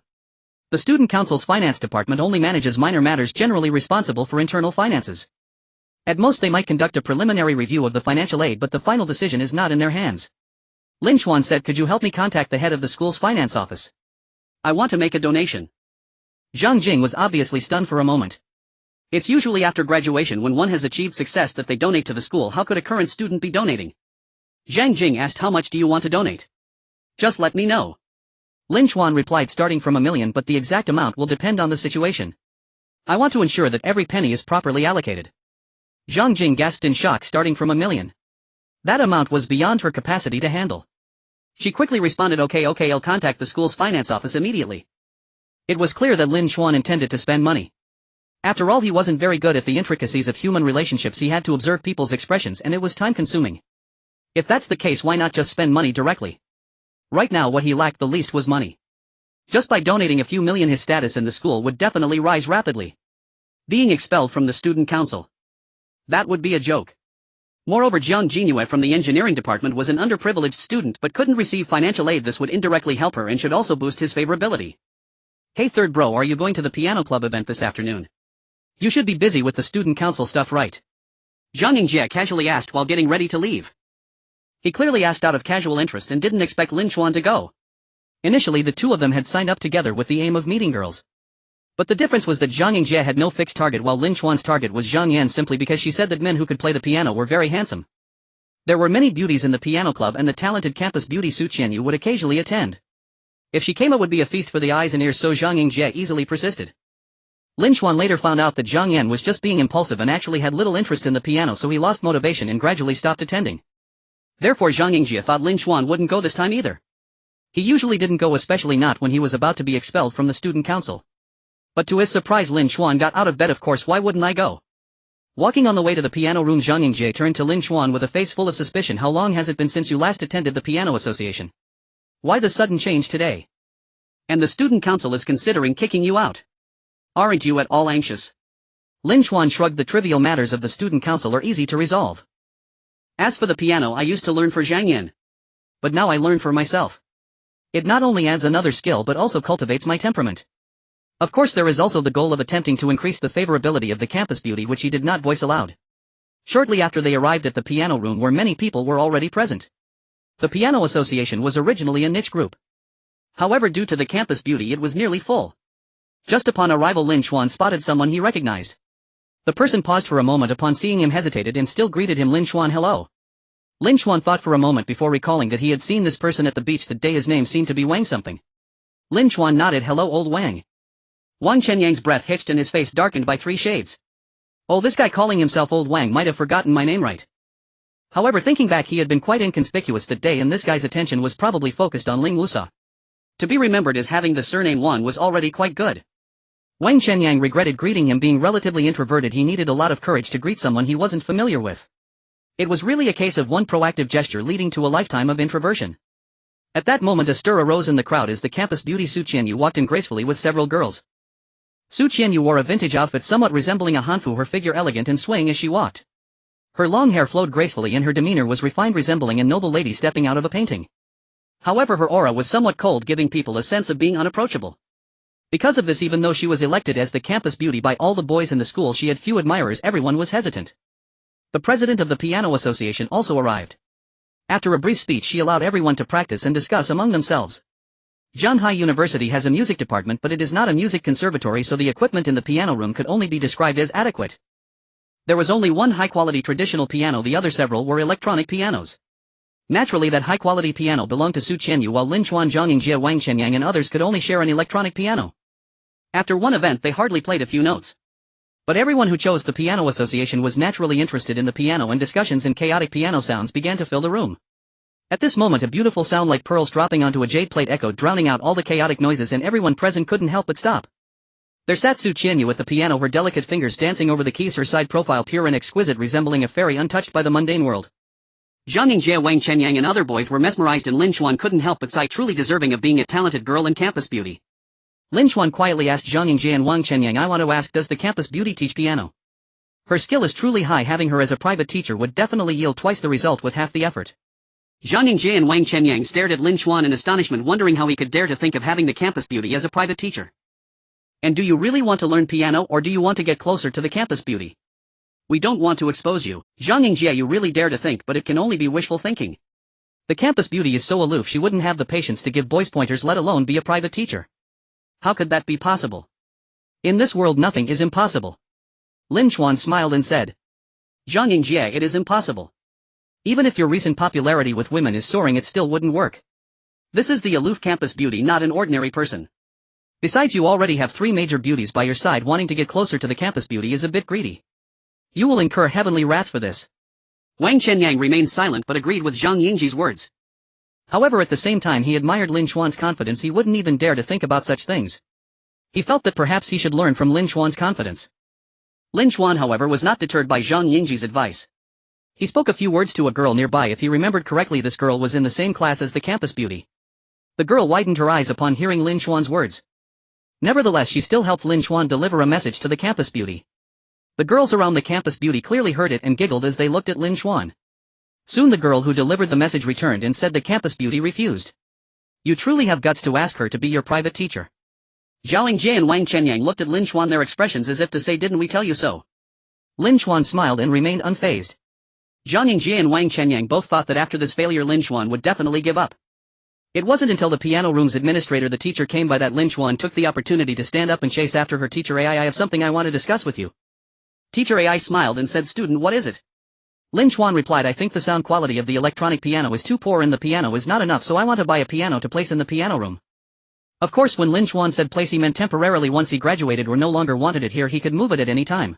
Teacher AI hesitated for a moment and said, but the piano room is only this big. If we put another one, it will take up quite a bit of space. If you buy a piano to place here, can other students use it?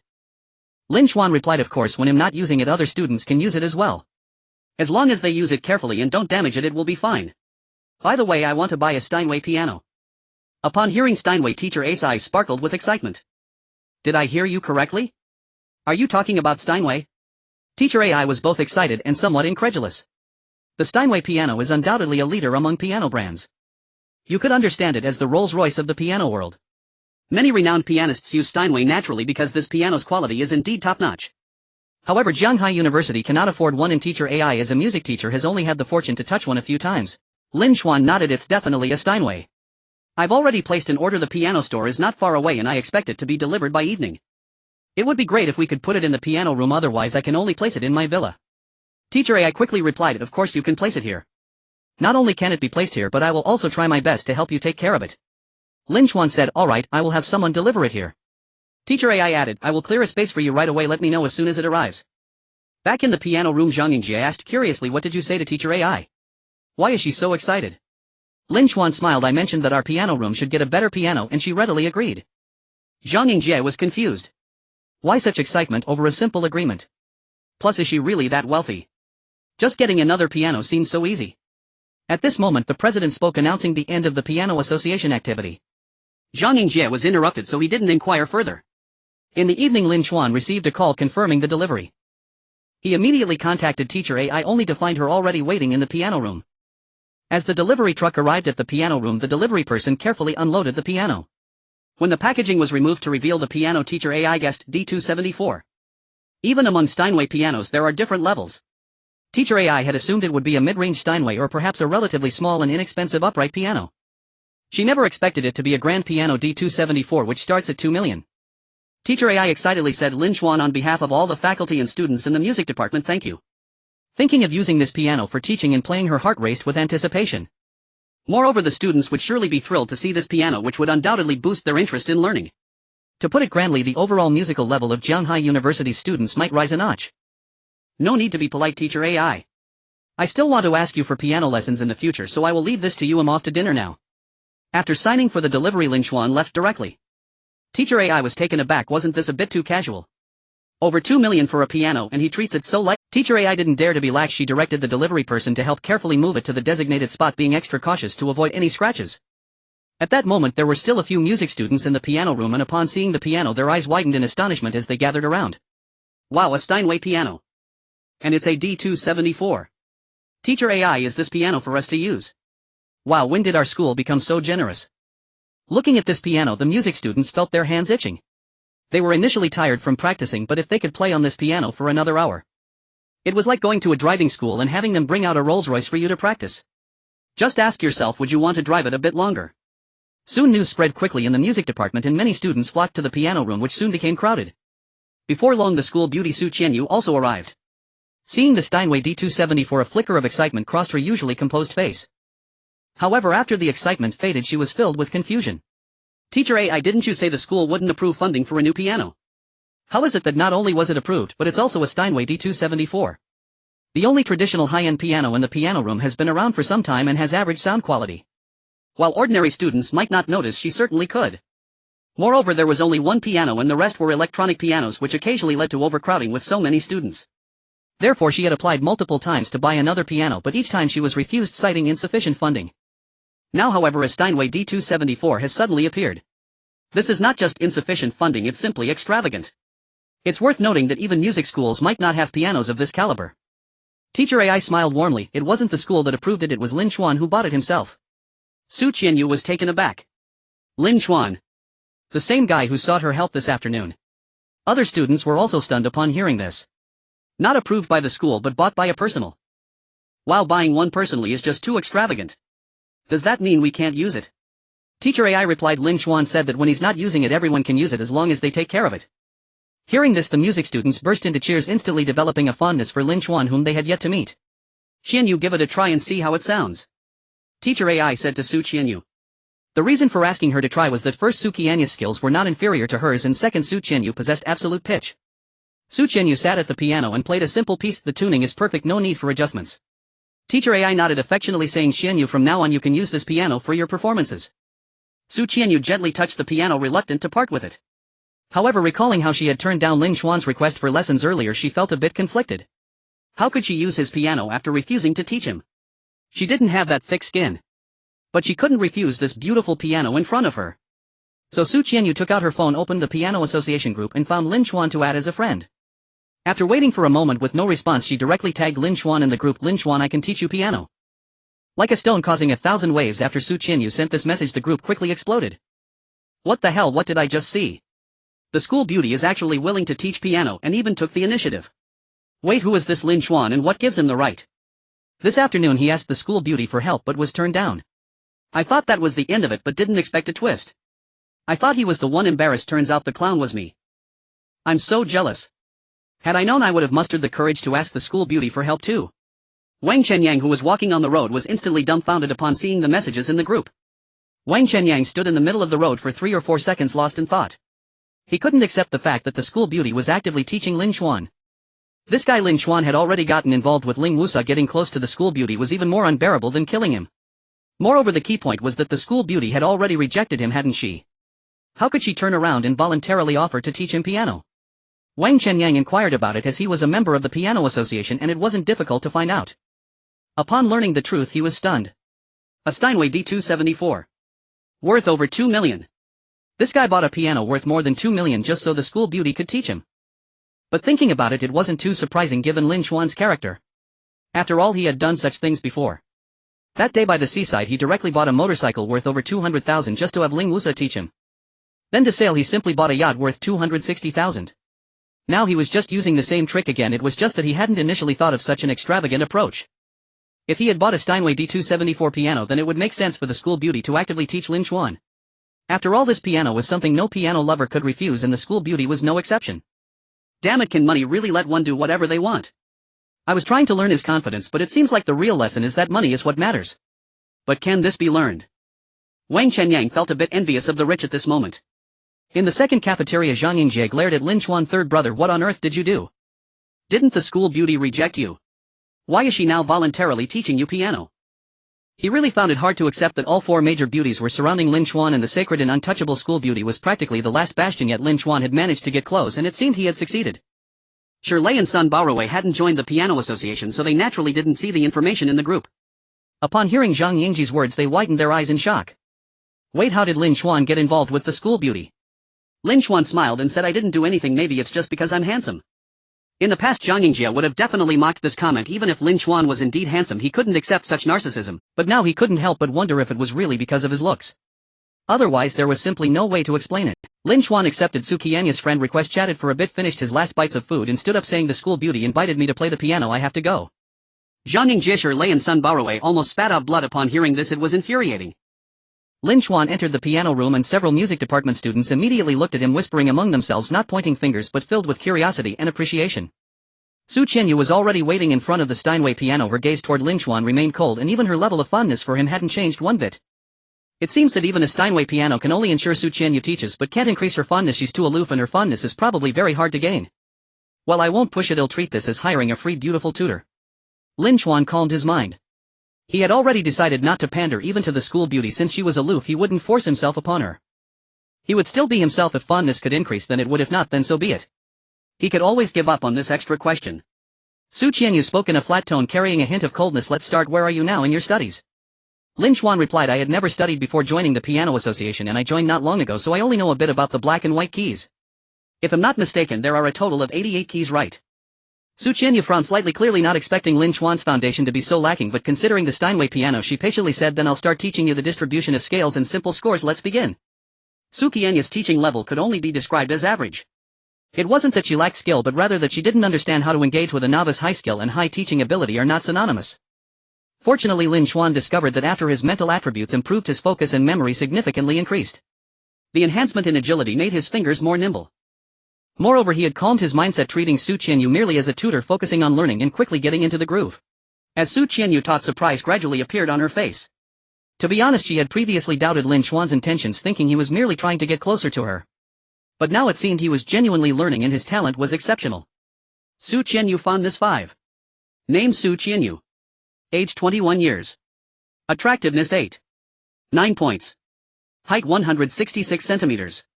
Weight 51 kilograms. Fondness 05. Lin Xuan was taken aback. How did his fondness increase instead? It felt like he had put effort into nurturing a flower that didn't bloom but inadvertently planted a willow that flourished. He simply continued to focus on learning. Time flew, and in the blink of an eye 2 hours had passed. Su Qianyu said, alright, we've covered enough for today, let's stop here. Make sure to solidify what you've learned. Thank you for your guidance, I'll consult you again next time. After expressing his thanks, Lin Xuan stood up and left. Su Qianyu watched him, slightly dazed. It seemed like it was the first time a boy of her age treated her so casually. However, her character clearly preferred not to dwell on such matters.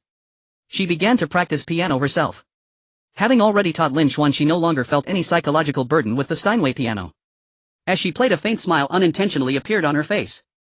The other music department students had been secretly observing, noticing Lin Xuan's serious attitude throughout the entire learning process without any awkwardness. He showed no interest in taking advantage of Su Qianyu, such as engaging in physical contact during the teaching process. Even after the lesson, he didn't try to chat with Su Qianyu, leaving without looking back. It was as if in his eyes Su Qianyu was merely a tutor. They were somewhat surprised. Did he really just want to learn piano? The next morning, Lin Xuan had no classes and came back to the piano room again just like yesterday for another 2-hour session. Lin Xuan continued to learn diligently. His progress was nothing short of astonishing. After finishing this session, a female classmate of Su Qianyu invited him. Lin Xuan, would you like to have lunch together in the cafeteria later? You should be less familiar with our third cafeteria, right? We have some delicious dishes here. This girl asked out of goodwill stemming from Lin Xuan's purchase of the Steinway piano, hoping to facilitate a connection between him and Su Qianyu. However, Lin Xuan shook his head and smiled. Last time my roommate helped me with my meal, I promised him I'd get him roast duck from the second cafeteria for lunch, so I won't go. Maybe next time. After saying that, Lin Xuan walked away. The girls exchanged glances. It seems that Lin Xuan isn't trying to get close to our Qianyu, he just genuinely wants to learn piano. And his speed of improvement is terrifying. He's practically another genius apart from Qianyu. He might not compare in absolute pitch, but his memory and finger dexterity are top-notch. And he's completely focused. Even with Qianyu teaching, he didn't get distracted at all. A serious man is truly attractive. Su Qianyu watched Lin Xuan's back and a glimmer of appreciation flickered in her eyes. She realized that she might have misunderstood him at the beginning. Su Qianyu fondness 5. The other male students in the music department were even more astonished. Did he actually refuse an opportunity to eat with the school beauty? In this world, is there really a man who values learning more than the school beauty? Is this what is known as a Sigma male? Just stepping out of the piano practice room, Lin Xuan received a call from Zhang Jing. Lin Xuan, where are you right now? I've reached the university's finance office. Why didn't you answer Teacher Zhou's call? Lin Xuan suddenly recalled hanging up an unknown number moments earlier. I was practicing piano. I usually don't answer calls from unfamiliar numbers. It came as no surprise to him that Zhang Jing had only just managed to contact the finance office. After all, heads of university departments hold official ranks equivalent to bureau-level cadres. Even a senior accountant in the finance office typically holds the highest professional title. Even an assistant accountant usually possesses at least a junior professional title and is in fact a bona fide civil servant. By contrast, the student union is little more than an ad hoc assembly, so much so that even its president must treat assistant accountants with deference. Though Zhang Jing served as director of the student union's finance department, her standing at the university's finance office was lower than even that of an intern. She held no real authority whatsoever. Zhang Jing grew anxious. That wasn't a stranger, it was Teacher Zhou. Please call him back immediately. Once Lin Xuan learned the caller's identity, he naturally felt obliged, out of courtesy, to return the call, and the line was answered promptly. Teacher Zhou's tone was exceptionally courteous. Lin Xuan, were you studying earlier? I hope my call didn't disturb you. Had Zhang Jing overheard this tone, she would surely have been astonished. Though Teacher Zhou was not particularly stern, even when addressing the student union president, he invariably adopted the demeanor of a superior. Had the student union president missed his call, even without anger, Teacher Zhou might well have kept him waiting for a while. Such unfailing politeness, however, was reserved exclusively for those in positions of genuine authority. Yet here, despite Lin Xuan having declined his call, Teacher Zhou expressed concern about disturbing his studies. As a teacher, he commanded Lin Xuan's deep respect. Not at all. I'm truly sorry I didn't recognize your number, Teacher Zhou. Teacher Zhou chuckled warmly. No trouble at all, so long as I didn't interrupt your studies. Zhang Jing mentioned you're considering a donation. Where are you now? Shall I come meet you to discuss the details? Lin Xuan replied, I'm on my way. I can come to the administration building if you're there now. Yes, I'm here, please do come. When Lin Xuan arrived at the administration building, he found Teacher Zhou and Zhang Jing already waiting downstairs. Zhang Jing stood stunned. She had never imagined Teacher Zhou would personally descend to greet him. Though serving as finance director of the student union, she remained at heart still a student, unable to fathom why a senior accredited tenured professor would go out of his way to welcome a peer. Lin Xuan was merely a student, surely such deference was excessive.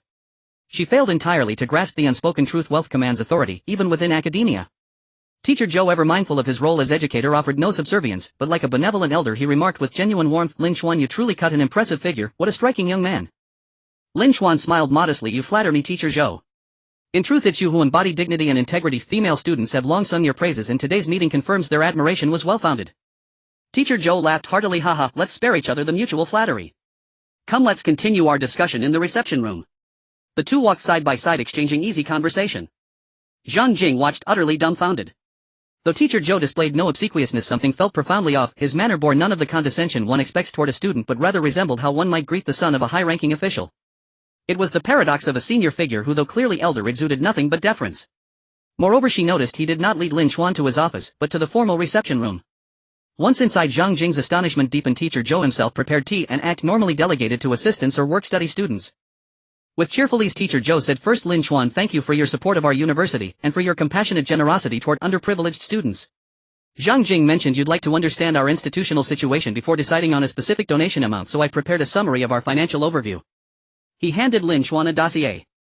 Lin Xuan accepted it calmly, without hesitation or ceremony, as if reviewing official documents.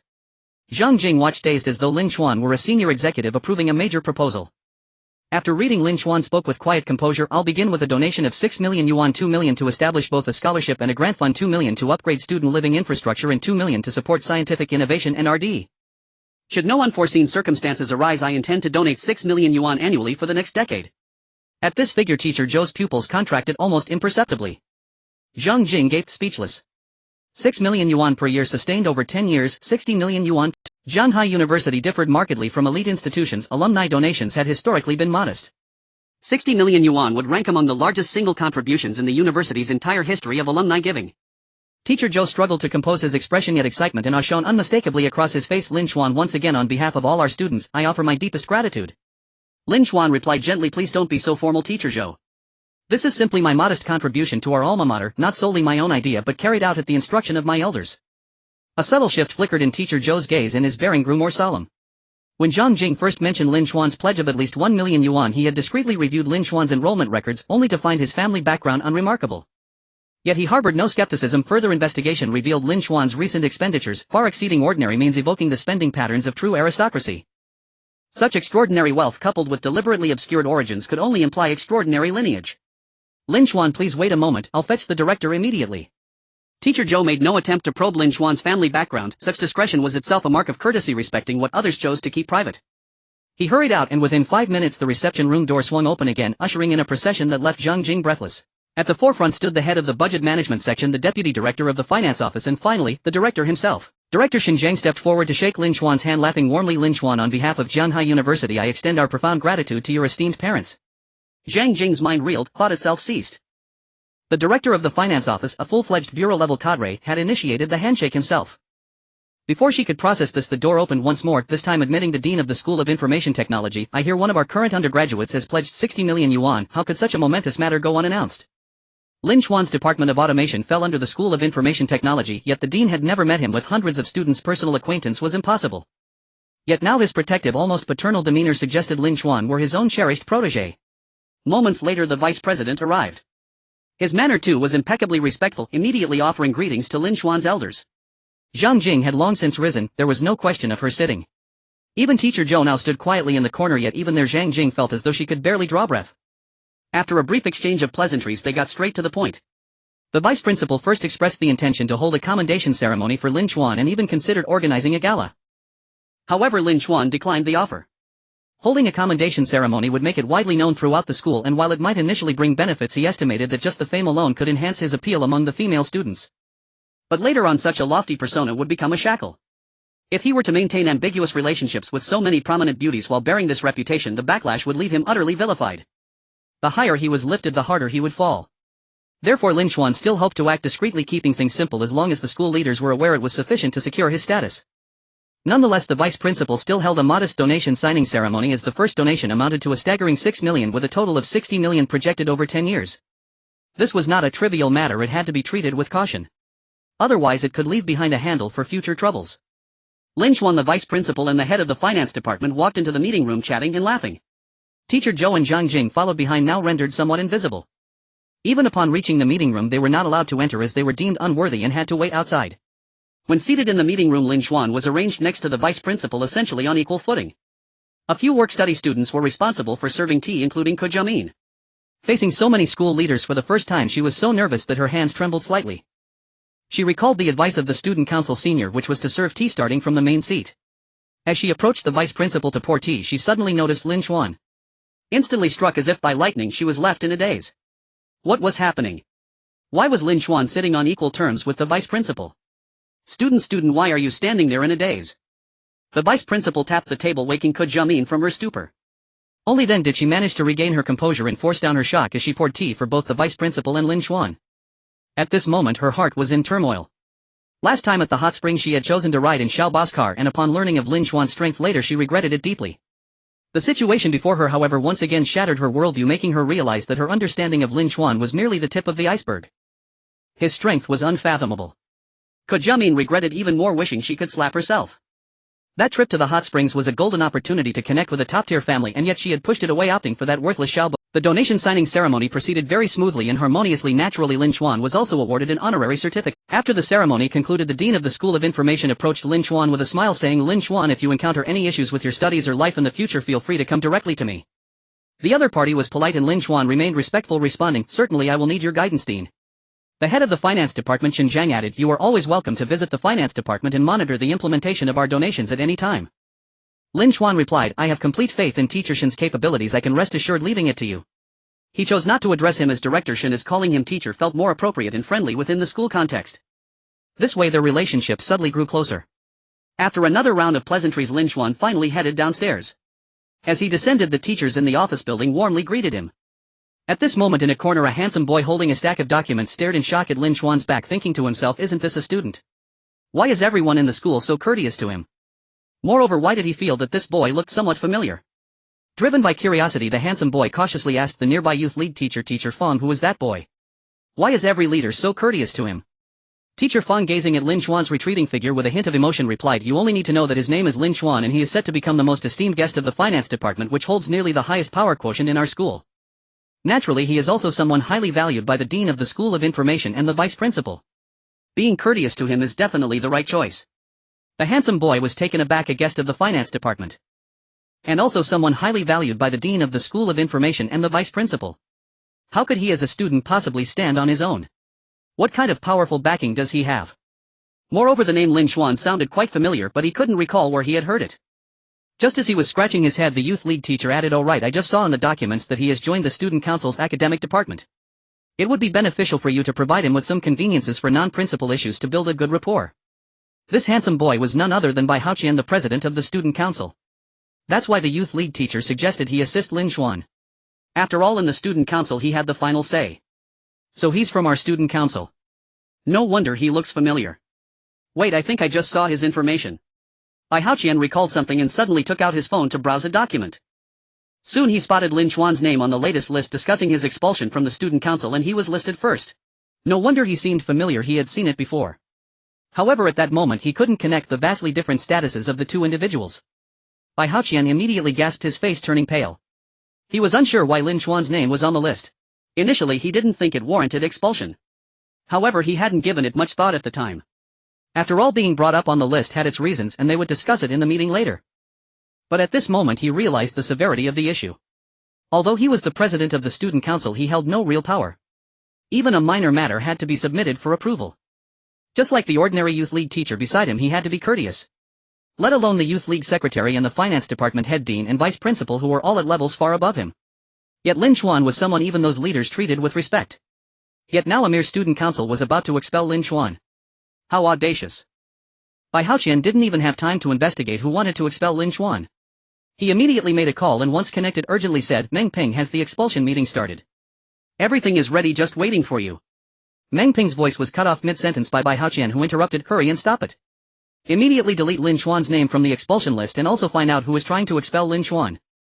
Meng Ping was taken aback by Bai Haoqian's nearly roaring voice. "Who is this Lin Xuan that has you so?" Bai Haoqian shouted, "Don't worry about that. Just do as I say. If you delay, neither of us will remain as the president and vice president of the student council." Meng Ping hung up the phone feeling somewhat bewildered. Although he was still unclear about the situation, he could at least discern the urgency and fear in Bai Haoqian's voice. Bai Haoqian had always been composed, and this was the first time in years that Meng Ping had seen him so flustered. He even uttered that they might as well forget about their positions as president and vice presidents of the student council. Meng Ping realized that the problem might be quite serious. He quickly walked into the meeting room and deleted Lin Xuan's name from the expulsion list on the PPT. The other two vice presidents of the student council, Chen Yu and Zhao Maoxuan, approached with puzzled expressions. Chen Yu asked, "Why are you so flustered? What's going on? The meeting hasn't even started. Why did you delete Lin Xuan's name?" Meng Ping replied, "I don't know the specifics, but according to the president we might be in trouble."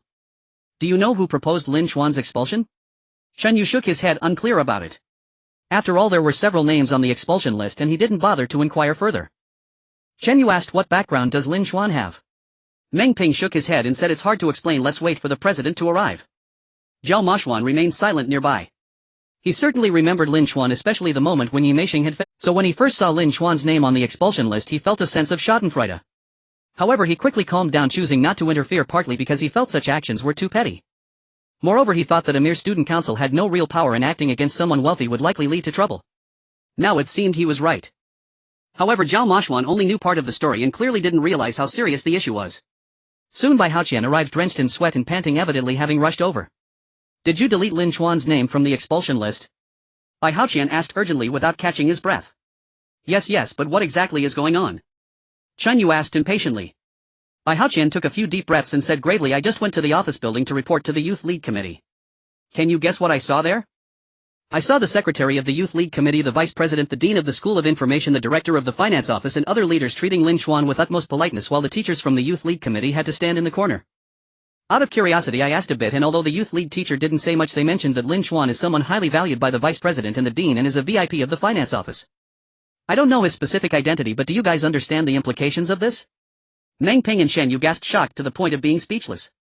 A regular teacher from the Youth League Committee is already their superior, let alone the secretary of the Youth League, the dean, the director of the finance office and the vice president. Those are superiors of superiors. And it's not just one person but a whole group. The weight of this matter is such that it seems only the principal could rival it. Yet such a person was actually on their expulsion list, and they had almost just discussed expelling him in a meeting. Meng Ping and Shen Yu felt cold sweat trickling down their foreheads, finally realizing how serious the issue truly was. To put it bluntly, Lin Xuan could likely have all of them, president and vice presidents, replaced with a single word. Even the entire student council could be overhauled. Zhao Machuan's mouth hung open in shock. He had interacted with Lin Xuan once and knew he was wealthy. Naturally he understood that Lin Xuan was not someone to be trifled with. Yet he never expected Lin Xuan to hold such a high status that even the director of the finance office, the dean and the vice president treated him so politely. What kind of person is this guy really? Meng Ping nervously said, what do we do now? Although we managed to delete Lin Xuan's name from the expulsion list in time, the news has likely already spread and Lin Xuan may know about this incident. Bai Haoqian said an apology is definitely unavoidable, but the urgent matter now is to find out who proposed Lin Xuan's expulsion. I'll look into it immediately. Shen Yu nodded vigorously. With the president and the 3 vice presidents investigating together, the efficiency was terrifyingly high. In less than 3 minutes the result was revealed. The person who proposed Lin Xuan's name for expulsion was unexpectedly Li Chang, the head of the study department. Bai Haoqian, Meng Ping and Zhao Machuan all turned their gazes toward Chen Yu, whose forehead was already drenched in cold sweat. He quickly explained, I had no knowledge of this matter. At that moment Chen Yu wished he could slap Li Chang twice. Li Chang was someone he had promoted himself so he could be considered his subordinate. Now that Li Chang had done such a thing, he bore some responsibility. Bai Haoqian said, we can discuss your matter later, first call Li Chang over. If this issue isn't handled well, we don't know if we'll be expelled, but you certainly won't escape responsibility. Without a word Chen Yu hurriedly called Li Chang. Li Chang was confused and rushed over in a hurry. Bai Haoqian scolded him immediately, Li Chang, are you trying to get us killed? Li Chang was dumbfounded seeing Bai Haoqian lose his temper for the first time, stammering and unsure of what to say. Chen Yu chided Li Chang, why did you expel Lin Xuan? Although he hadn't performed outstandingly in the student council, he hadn't committed any major mistakes either. Skipping classes was indeed skipping classes, but it wasn't serious. By any measure it was far from grounds for expulsion. Li Chang was astonished that it was because of Lin Xuan. He couldn't understand why Lin Xuan would evoke such strong reactions from the president and 3 vice presidents. However, at that moment he couldn't reveal the truth. He was jealous after hearing that Ling Wusa had dined with Lin Xuan. As a lowly figure in the study department, what right did he have? This was a personal vendetta he could not voice. Seeing that Li Chang showed no sign of remorse, Chen Yu, frustrated, recounted what Bai Haoqian had witnessed in the office building. After hearing this, Li Chang was completely stunned. A student receiving such courteous treatment from all school leaders. Was he hearing a fairy tale? Let's go hurry and apologize to Lin Xuan. Bai Haoqian, Chen Yu and Zhao Machuan didn't give Li Chang a moment to collect himself and dragged him off to find Lin Xuan. However, Lin Xuan's phone was unreachable, so they had to call his class monitor, Su Qiming. Su Qiming was clearly surprised to receive Bai Haoqian's call. When he heard them asking for Lin Xuan's urgent plea, he replied, Senior, I know Lin Xuan quite well, he's reliable and wouldn't deserve expulsion. Bai Haoqian interrupted, we certainly know that, we've long thought Lin Xuan was exemplary and reliable, which is why we found it strange to nominate him for expulsion and investigated. As a result, we discovered that Li Chang from the study department was abusing his power out of personal vendetta, and we are preparing to bring Li Chang to apologize to Lin Xuan. Meng Ping added, earlier we overlooked the situation and sent out the list without clarification. Fortunately, we realized in time and avoided a major mistake. Chen Yu said, we've already released a statement clarifying the situation, but we still need to apologize in person to show sincerity. Su Qiming on the other end of the phone was now utterly dumbfounded. The student council president and vice presidents were being so polite, what was going on? Bai Haoqian had said he always thought Lin Xuan was exemplary. Su Qiming didn't believe a word of it. In the main building of the teaching complex, Su Qiming walked to the back row of the classroom. Seeing Lin Xuan engrossed in his book, he sat down beside him and asked, Lin Xuan, do you know who wants to expel you from the student council? Lin Xuan replied honestly, I don't know and I don't care. Su Qiming gave Lin Xuan a deep look, feeling the need to re-evaluate this classmate. He believed Lin Xuan's words. He truly didn't know who wanted him expelled because Bai Haoqian had just mentioned it was newly discovered. This meant that Lin Xuan couldn't be bothered to care about who wanted to expel him but directly intimidated the entire student council. Naturally, the vice president and president would help him identify the culprit. Su Qiming recalled their previous conversation about this matter. Lin Xuan had casually said he would handle it, and at that time Su thought he was merely comforting himself, not realizing it was truly a trivial matter for him. Su Qiming didn't press Lin Xuan for details about what he had done, saying the one who wants to expel you is the head of your study department, Li Chang. I had even pleaded for you before and I asked him for help. Bai Haoqian said he was bringing Li Chang over to apologize to you. Upon hearing this, Lin Xuan reacted very calmly. From the moment he decided to donate, the student council had become a minor issue to him. He merely felt gratified that his first attempt at converting money into power had gone quite smoothly. Now he had a voice among the school's leadership. Of course, he also knew that as a student in the school, the leaders had a certain level of care for him which came with inherent advantages. In society it would be a lot more complicated. However, the principle remained the same. The essence of money is power, and the essence of power is the ability to dominate others or to not be dominated by others. Merely having money could make one a pawn of the powerful. Understanding how money generates power and how power generates money is crucial for success. After a moment, Bai Haoqian, Chenyu and Zhao Mashuan arrived with Li Chang in tow. Li Chang had already realized what was happening and immediately bowed deeply to apologize sincerely. Lin Xuan, however, ignored him and turned to Su Qiming, saying, "Class monitor, are you interested in becoming the head of the study department?" Su Qiming was taken aback and Li Chang's expression changed drastically. He wanted to say something but was sternly silenced by Qinye's gaze. Bai Haoqian said Qiming was originally part of the student council and his capabilities are quite good. His qualifications are almost sufficient. It would be quite appropriate for him to take over as the head of the study department. Chenyu added, Li Chang has misused his position for personal revenge and does not deserve to remain as head. It's perfect timing for Qiming to replace him. Li Chang could tell that Chenyu had given up on him. Considering Lin Xuan's capabilities, resistance seemed futile. No matter how much you stir up trouble in the student council, it remains confined to that realm. As long as Lin Xuan says a word, he can reach the leadership level. Su Qiming was not a pedantic person. He nodded and said, "In that case I will defer to your wishes." Bai Haoqian stumbled over his words a little and said, "Lin Xuan, do you want to switch positions to head the secretary department? The publicity department? Vice president? Or even president? Just say the word and I will resign from the president's position immediately." He said this not as a test but with sincerity. Losing the student council presidency voluntarily was different from being ousted by Lin Xuan.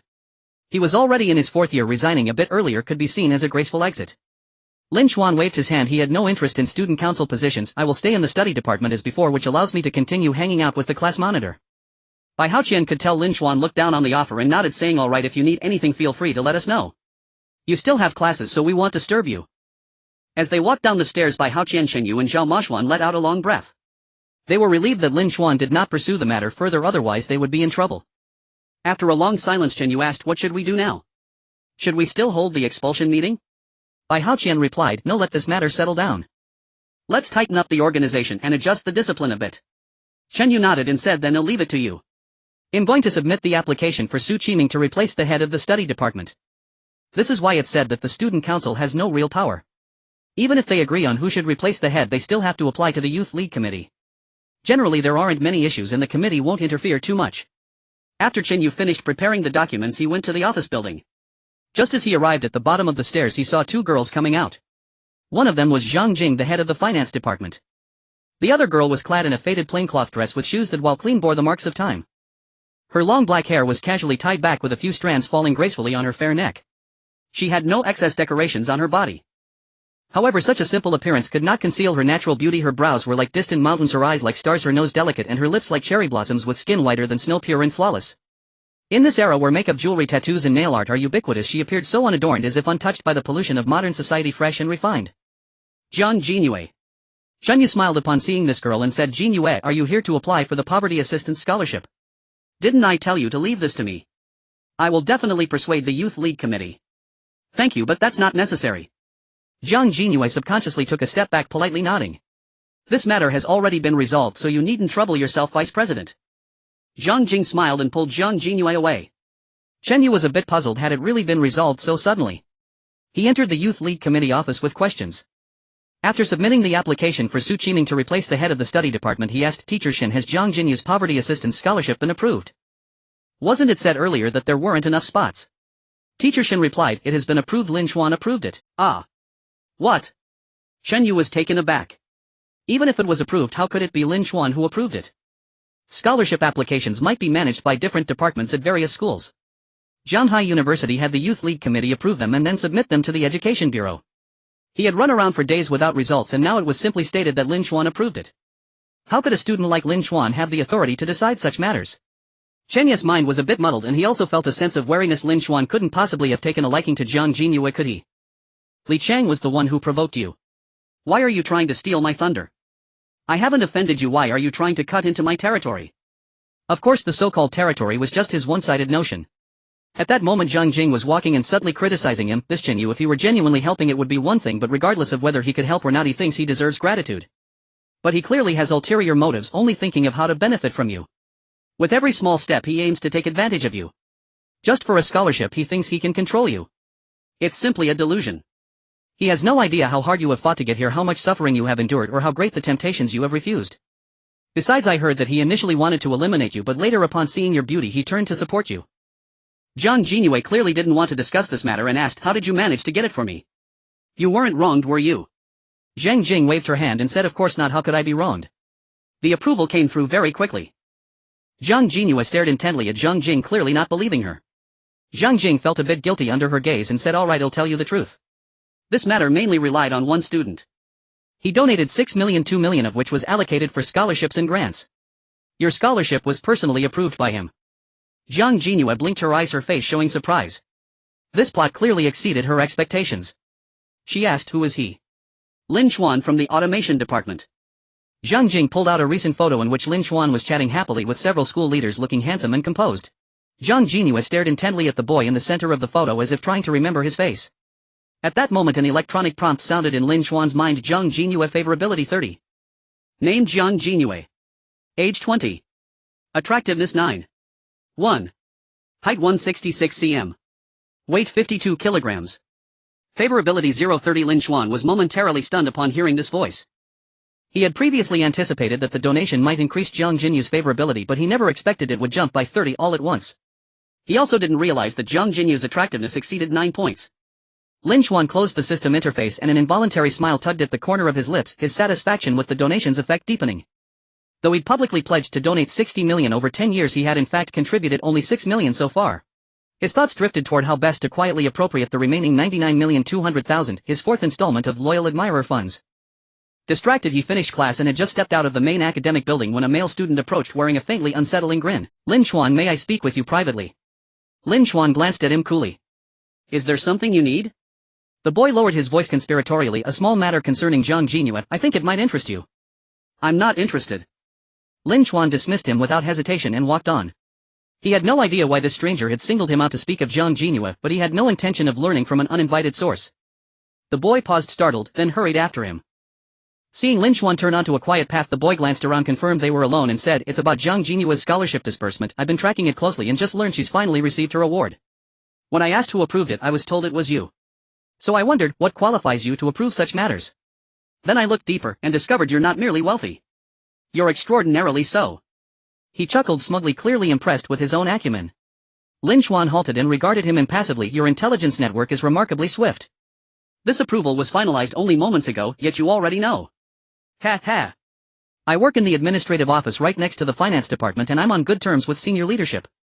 Still grinning, the boy extended a hand. Let me introduce myself, I'm Wu Feng, third-year finance major.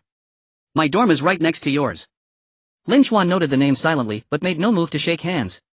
Which leader are you close with? Wu Feng, unfazed by the snub, retracted his hand with practiced ease. Deputy Secretary Ma of the party working committee. I wonder if you know. Lin Xuan filed away Secretary Ma as well, then asked flatly, what precisely brings you to me today? Wu Feng abandoned pretense. Here's the situation. Zhang Jinyue broke her word and owes me a considerable sum. I've been waiting for her scholarship to clear before collecting. Now that it's been approved, she refuses to pay me a single coin. Since you're clearly affluent and since you helped her secure the award, you must be fond of her. Would you cover what she owes me? Lin Xuan remained unreadable, asking calmly, from what I understand Zhang Jinyue lives frugally, how could she possibly owe you money? Even as he spoke, he pulled out his phone and messaged Zhang Jing, first to verify whether Zhang Jinyue truly owed any debt, second because Wu Feng assumed Lin Xuan was pursuing her and thus fundamentally misunderstood the situation. Third, Lin Xuan believed not a single word Wu Feng had uttered. Even if Zhang Jinyue had borrowed money, Wu Feng should never have approached him. Such behavior betrayed poor judgment and rendered the speaker utterly untrustworthy. Moreover, Lin Xuan already knew Zhang Jinyue's appearance rating stood at an exceptional 9. 1, making her indisputably the university's true campus beauty. A woman of such caliber would never lack financial support, not unless she held herself to the strictest moral standards. Those willing to spend lavishly on her could easily encircle the entire Shanghai University city. After his experiences with Zhang Yan, Lin Chuan no longer idealized women's virtue, but neither did he default to cynicism. He refused to presume ill intent without cause. And all evidence pointed to Zhang Jinhua being a person of integrity. Zhang Jing replied almost instantly, "What? That scoundrel Wu Feng actually approached you to collect money?" "Don't believe a word he says. Zhang Jinhua has never owed him anything. In fact, strictly speaking, it's Wu Feng who owes the Zhang family both money and gratitude." Before their misfortunes, the Zhangs were far from impoverished, they owned a factory comfortably middle class. But Zhang Jinua's father was a man of excessive kindness, having sponsored 100 or 200 underprivileged students over 15 to 20 years, spending nearly every yuan he earned. Their family still lived in an aging house, never upgrading. Later their business declined steadily, profits dwindled, and her father collapsed from exhaustion, hospitalized for surgery and follow-up treatment costing several $100,000. With virtually no savings, the Zhangs plunged into debt overnight. And those very students they'd once supported, many now employed with solid incomes, proved overwhelmingly ungrateful. Some even demanded further payments while fully aware of her father's hospitalization, accusing the Zhangs of breaking promises, claiming they'd pledged support through university but withdrew it after high school. Wu Feng was one of them, funded from elementary school all the way through university. Yet once the Zhangs ran out of funds, he continued pressuring Zhang Jinhua for money. Lin Chuan's brow furrowed deeply. How could anyone possess such shameless audacity? He thought Zhang Yan and Lu Ting were the epitome of brazenness, only to discover someone far more egregious existed. He lifted his gaze to Wu Feng. "I heard it was the Zhang family who funded your education." Wu Feng blinked, clearly unprepared for how swiftly Lin Chuan had uncovered the truth. Yet he retained his composure, offering a nervous chuckle. "Yes, that's true. But they promised full support through graduation. Instead they cut off funding after my first year. I've relied on part-time work ever since. They vowed to lift us out of the mountains, yet abandoned us mid-journey. What else is that if not a betrayal of trust?" Having confirmed the facts, Lin Chuan felt reassured, and immediately messaged the vice president and the youth league secretary. "It appears our administrative office lacks rigorous information discipline. Sensitive details are leaking too freely." He attached the audio recording of Wu Feng's words. Yes, he'd recorded the entire exchange. Though the recording wasn't strictly necessary, Lin Chuan's current influence ensured immediate attention. Once alerted, the matter would be investigated thoroughly and swiftly. Just then Wu Feng grinned again. "So, will you settle Zhang Jinua's outstanding debt for me? It's a trivial sum for someone like you. Otherwise you wouldn't want news of your simultaneous romantic pursuits, 3 departmental beauties plus Zhang Jinhua, to go public, would you? A few embellished posts on the campus forum could irreparably damage your reputation." Lin Chuan, who'd initially planned only to have Wu Feng removed from the office, narrowed his eyes and smiled faintly. "Give me a moment to consider." Wu Feng nodded eagerly. "Of course, but don't take too long. News waits for no one." As Lin Chuan walked away, Wu Feng allowed himself a self-satisfied smirk. Nearby another student, having witnessed the encounter, approached visibly alarmed. "Did I just hear you threatening Lin Chuan?" The boy was from the student union. Wu Feng chuckled again. "Not exactly threatening, just negotiating a modest. Do you have any idea who you've just crossed? From now on don't claim we share a dorm, we have nothing to do with you." The student stared at Wu Feng, not with anger but with the pitying horror one reserves for a fool dancing obliviously toward the edge of a cliff. In the office of the youth league committee, the secretary, having finished his work, relaxed with a cup of tea while picking up his phone. Soon he noticed a message from Lin Chuan which instantly raised his alertness. Firstly, leaking information is a major taboo. Although it is not a secret, it shouldn't be trivialized to the point that student assistants can freely discuss it. Secondly, this message came from Lin Chuan, which clearly indicated his dissatisfaction. Thus it deserved more attention, even though Lin Chuan was merely a student. However, he held another identity as a prominent sponsored alumnus of Shanghai University. He had just donated 6 million and promised to contribute 6 million annually for the next 9 years. The operation of the university also requires funds. Although the government allocates money, it can only maintain basic operations. More donations can enhance various aspects. The better they perform, the better their outcomes, which naturally increases the probability of ascension. Moreover, do not forget that Lin Chuan was advised by his elders to make donations. Who knows how much influence that elder has to persuade his child to donate 60 million? In short, Lin Chuan was undoubtedly someone of significance. The secretary of the youth league committee immediately sought out the secretary of the work committee, skipping unnecessary pleasantries and playing the recording for him. The secretary of the work committee frowned and promptly instructed his secretary to summon Deputy Secretary Ma. Without further ado, he played the recording for Deputy Secretary Ma. After listening, Deputy Secretary Ma's expression turned grim. "I never discussed this matter with Wu Feng. He overheard it by chance. I had warned him not to disclose it, yet he still spread it around." The secretary of the work committee tapped his fingers on the table, stating sternly, "We need a detailed explanation later. Our immediate task is to ensure Wu Feng is removed from the office and to see if we need to issue a major penalty." Yes, I will take care of it right away. I will also prepare a reflection report as soon as possible," Deputy Secretary Ma hurriedly replied, breaking into a cold sweat. Before Deputy Secretary Ma could begin his tasks, a secretary rushed in. Deputy Secretary, the Vice President is looking for you. Deputy Secretary Ma's expression changed and he hurried to the Vice President's office. To his surprise, the Vice President wore an even more severe expression. You are an experienced official, how could you commit such a basic error? Important matters should not be disclosed to irrelevant parties. It was my mistake, but it wasn't intentional. Before Deputy Secretary Ma could finish, he was interrupted by the Vice President. No need to explain to me, go talk to the Discipline Inspection Commission. Hearing the mention of the Discipline Inspection Commission, Deputy Secretary Ma's face changed again as he realized the impact of this matter on himself might be greater than he anticipated. He understood that while the issue itself wasn't that serious, it involved the current rising star Lin Xuan. If it were to escalate, it could become significant. At this point, he could only try to mitigate the situation, with the first step being to get rid of Wu Feng. He harbored a deep resentment for Wu Feng, regretting ever bringing this bastard into the fold. Wu Feng, who had just returned to his dormitory feeling smug, soon received a call from the work committee teacher, not from Deputy Secretary Ma himself, as he was not worthy. The work committee teacher, already aware that Deputy Secretary Ma had been severely affected by Wu Feng, spoke coldly. Wu Feng, your half-month wages for work study will be dispersed, but you need not come to the office anymore. Moreover, prepare a reflection. Your casual leak of information may result in a penalty. Wu Feng was stunned, ready to explain, but the other party hung up without giving him a chance. Wu Feng was dumbfounded, not understanding how he was suddenly expelled from the office. A leak of information. Was it regarding Lin Xuan's approval of the scholarship? But he had just spoken about it and now he was being expelled. The roommate who had previously warned him about his conversation was not surprised. Didn't I say so? Retribution has come. Wu Feng's face darkened as he asked, are you suggesting that Lin Xuan did this? He can just toss me out of the office. Even if he has money, he shouldn't be so arbitrary. The roommate chuckled, you clearly have no idea who you offended. You think a wealthy person is just wealthy. Ordinary middle-class individuals may have some money, but once you reach a certain level of wealth, can ordinary people provoke it? You didn't see how polite the president and vice president of the student council were towards Lin Xuan. Though I'm not clear on the reasons, do you think you can compare to the president of the student council? Even if the student council president technically holds no real power, their capability and interpersonal relationships are undoubtedly superior to yours. Why do you think the student council president must bow and scrape to you while you can threaten him? Furthermore, you mentioned that Jiang Jinyu's scholarship was approved by him. What does that signify? When I heard you say that, I was shocked. I roughly guessed the reason behind the student council members' respect. It is highly likely related to the school's leadership. After all, matters like poverty alleviation scholarships should first be reviewed by the school's leadership before being reported to the Education Bureau for further review before they can be dispersed. Lin Xuan's ability to approve such matters indicates that his influence reaches the top leadership. For a student to achieve this means what? It likely means he has a terrifyingly powerful background. Anyone with a bit of sense should feel intimidated. How could you possibly threaten him? To be honest, I have never seen someone as foolish as you in my life. It's fine to be greedy, but at least use your brain. Sharing a dorm with you, I fear you will attract lightning and implicate me. His expulsion from the office is merely a light punishment. I fear this storm is just beginning. If I were you, I would hasten to sincerely apologize. Perhaps this matter can be downplayed. Wu Feng's expression shifted as he replied, I refuse to believe he can do anything to me. The barefoot are not afraid of the shod. While returning, Lin Xuan sent a message to the president of the student council by Haoqian inquiring about Wu Feng's information. In principle, even if student information is not too confidential, it doesn't mean anyone can access it. However, in this society, principles are often overlooked.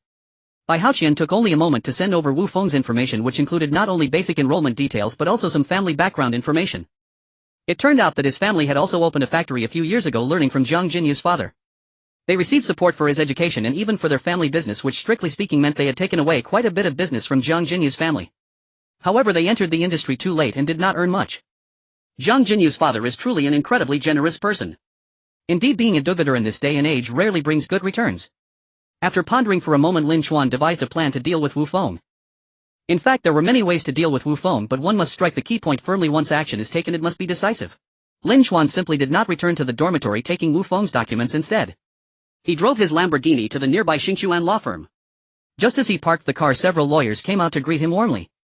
Xingchuan law firm is a large firm ranking among the top in the entire Zhanghai city. If an average person had come, they would not have come out to greet them. It would have been a stretch if they had not acted aloof. However, the owner of the Lamborghini was clearly different, indicating that he was a major client. Sir, please come in, said a neatly short-haired woman who walked in front smiling. After entering the reception room and preparing tea, they engaged in simple small talk and introductions. Her name was Tsinine. Tsinine quickly got to the point. Mr. Lin, how can we assist you? Lin Xuan produced a document. There is a private putty factory that owes wages to its employees. I want to help the workers defend their rights. Seeing Lin Xuan arrive in a Lamborghini looking refined and elegant, Tsinine thought it might be a major business dispute or inheritance issue, not expecting it to be such a small matter. This small private putty factory was indeed not an ordinary one. Located in the rural outskirts with rudimentary equipment, even after packing and selling it could only be worth a few $100,000 at most. The owners were a couple and there were only 3 or 4 employees. How much could they recover for them? Naturally their commission would be pitifully small. Why would this clearly wealthy young man care about such a trivial factory? Sinine did not wish to take on such a small dispute, but after looking at this young man she decided to establish a good relationship, hoping it could bring bigger business in the future. Sinine said, "Mr. Lin, can we call the workers over? We need to understand the situation and gather complete evidence." Lin Chuan replied, "These workers are uneducated and although they have suffered losses they don't understand how to use the law to protect themselves. You might need to send someone to persuade them." Upon hearing this, Sinine was stunned. She knew that many people still did not understand the law and some had silently endured months of unpaid wages without speaking up. But did they really expect to go there personally to persuade them? However, Lin Chuan's next words lit up her eyes. 1 million in lawyer fees. I have only 2 requirements. First, the workers must be able to defend their rights. Second, this factory must be shut down. I hope this can be done as quickly as possible. If this is handled well, there may be even greater cooperation in the future. Sinine felt excited. This young man was indeed a significant client. Spending 1 million to sue a factory worth only 200,000 seemed utterly unworthy. It was evident that this young man was not motivated by money. Most likely the factory owner had offended him. Sinine reassured Mr. Lin, "Rest assured we will definitely satisfy you. Our Xinchuan law firm has connections throughout Jianhai City, especially since this factory is at the county level in Jianhai City. I want to confirm, Mr. Lin, do you only wish to defend the workers' rights? Or can we also sue for issues like illegal construction, fire safety and pollution?" Lin Chuan stated, "As long as it's a legal method, use it all." Understood. Sinine nodded, further confirming Lin Chuan's intentions. Defending rights was merely an excuse. The true goal was to bring this factory down. Soon both parties signed the contract. However, the deposit was not much, with the full million to be paid only after the matter was resolved. Yet Sinine clearly did not care. She believed this case was far too simple. 2.5 days passed quickly, and while in the dormitory, Wu Feng's phone suddenly rang. Seeing that it was his father calling, he answered immediately. He thought they would chat about family matters, but instead he heard his father's anxious voice. "Feng, do you know any lawyers?" Wu Feng was taken aback and replied, "I knew a lawyer before, but why are you asking this?" His father hurriedly said, "All 4 employees at our factory have turned against us and dared to sue us. That Xinchuan law firm is suing us for illegal construction, fire safety and pollution. Everyone runs a factory like this. How could there be so many issues? Now our accounts have been frozen and we have been given a court date. They said mediation will take place in half a month, and if not, it will be court time. The lawsuit could take 7 days just to file, and an entire trial might take 3 to 4 months. If the defendant knew how to delay through various means, it could take a year or even longer." However, while the defendant had ways to delay, the plaintiff had methods to expedite, and Xinchuan law firm was clearly an expert in this area. In just 2.5 days, the filing materials, litigation fees, preservation fees and court notifications were all resolved. Wu Feng's expression changed and he immediately thought of Lin Chuan. After all, the only person he had offended recently was Lin Chuan.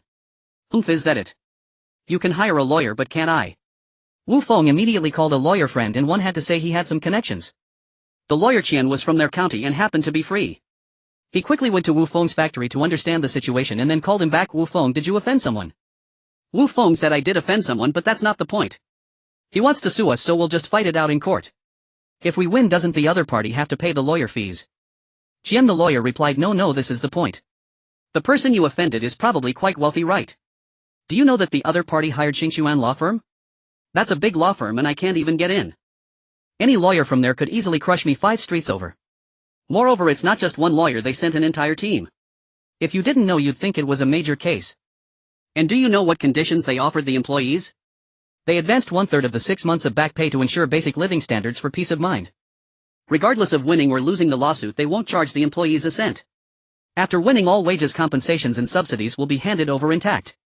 Fighting a lawsuit like this would normally be a losing proposition for Xinchuan law firm. But they are taking it so seriously for a reason. Clearly someone has invested heavily behind them. Wu Feng gritted his teeth, increasingly convinced it must be Lin Chuan. Isn't it just unpaid wages? What compensation and subsidies are there? Even if he throws money at it, won't the court still rule as it should? Why are you so afraid of them? Jian the lawyer replied, "It's not that I'm afraid, but you completely don't understand the seriousness of the problem.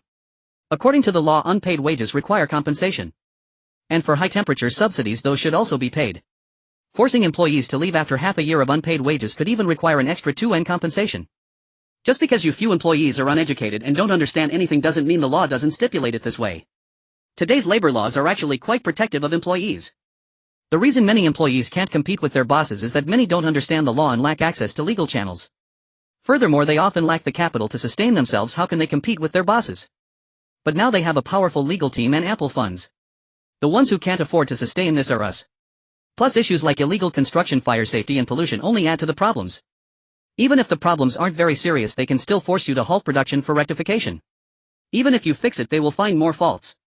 They have plenty of money to burn, but what do you have? Fighting a lawsuit is essentially a war of resource attrition, and wealthy people have a resource advantage that crushes others. Right now I just want to confirm, how much money does the person you offended likely have? Wu Feng was somewhat stunned, finally beginning to realize the seriousness of the problem. I'm not sure. All I know is he wears Rolex and Patek Philippe and has 3 cars: a Mercedes G63, a Lamborghini and a Rolls-Royce Cullinan. Qian, the lawyer on the other end, fell silent for more than 10 seconds before saying, "Aren't you looking for death? Don't drag me into it.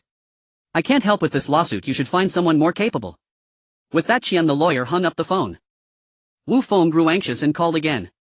However, this time lawyer Qian did not answer at all.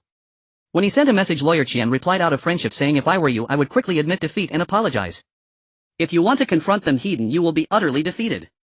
You are in the wrong and they have a powerful legal team and funds to sue you. How can you compete? I find it hard to understand. Knowing that the other party has 2 luxury watches and 3 luxury cars, why provoke them?" When I heard Rolex and Patek Philippe, I was already panicking, not to mention the Mercedes G63, Lamborghini and Cullinan. Just one Cullinan already demonstrates their strength, and having 3 luxury cars is definitely not as simple as 3 times that.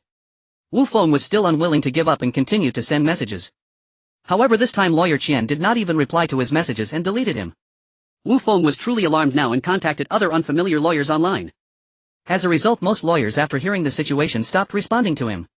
A few who did respond suggested not to think about winning but to compensate quickly and minimize losses. Wu Feng was still reluctant to give up, thinking those lawyers might be too profit-driven, so he asked the law students at his school. One classmate gave him an honest suggestion: there's only one way: quickly compensate and seek leniency. What if my friend's factory is doing poorly and can't even pay salaries, let alone compensation? Wu Feng's face turned. Then it will immediately go bankrupt. Sell off the equipment for compensation. With incomplete procedures, it cannot survive under the lawsuit of a powerful legal team. It's better to go bankrupt sooner.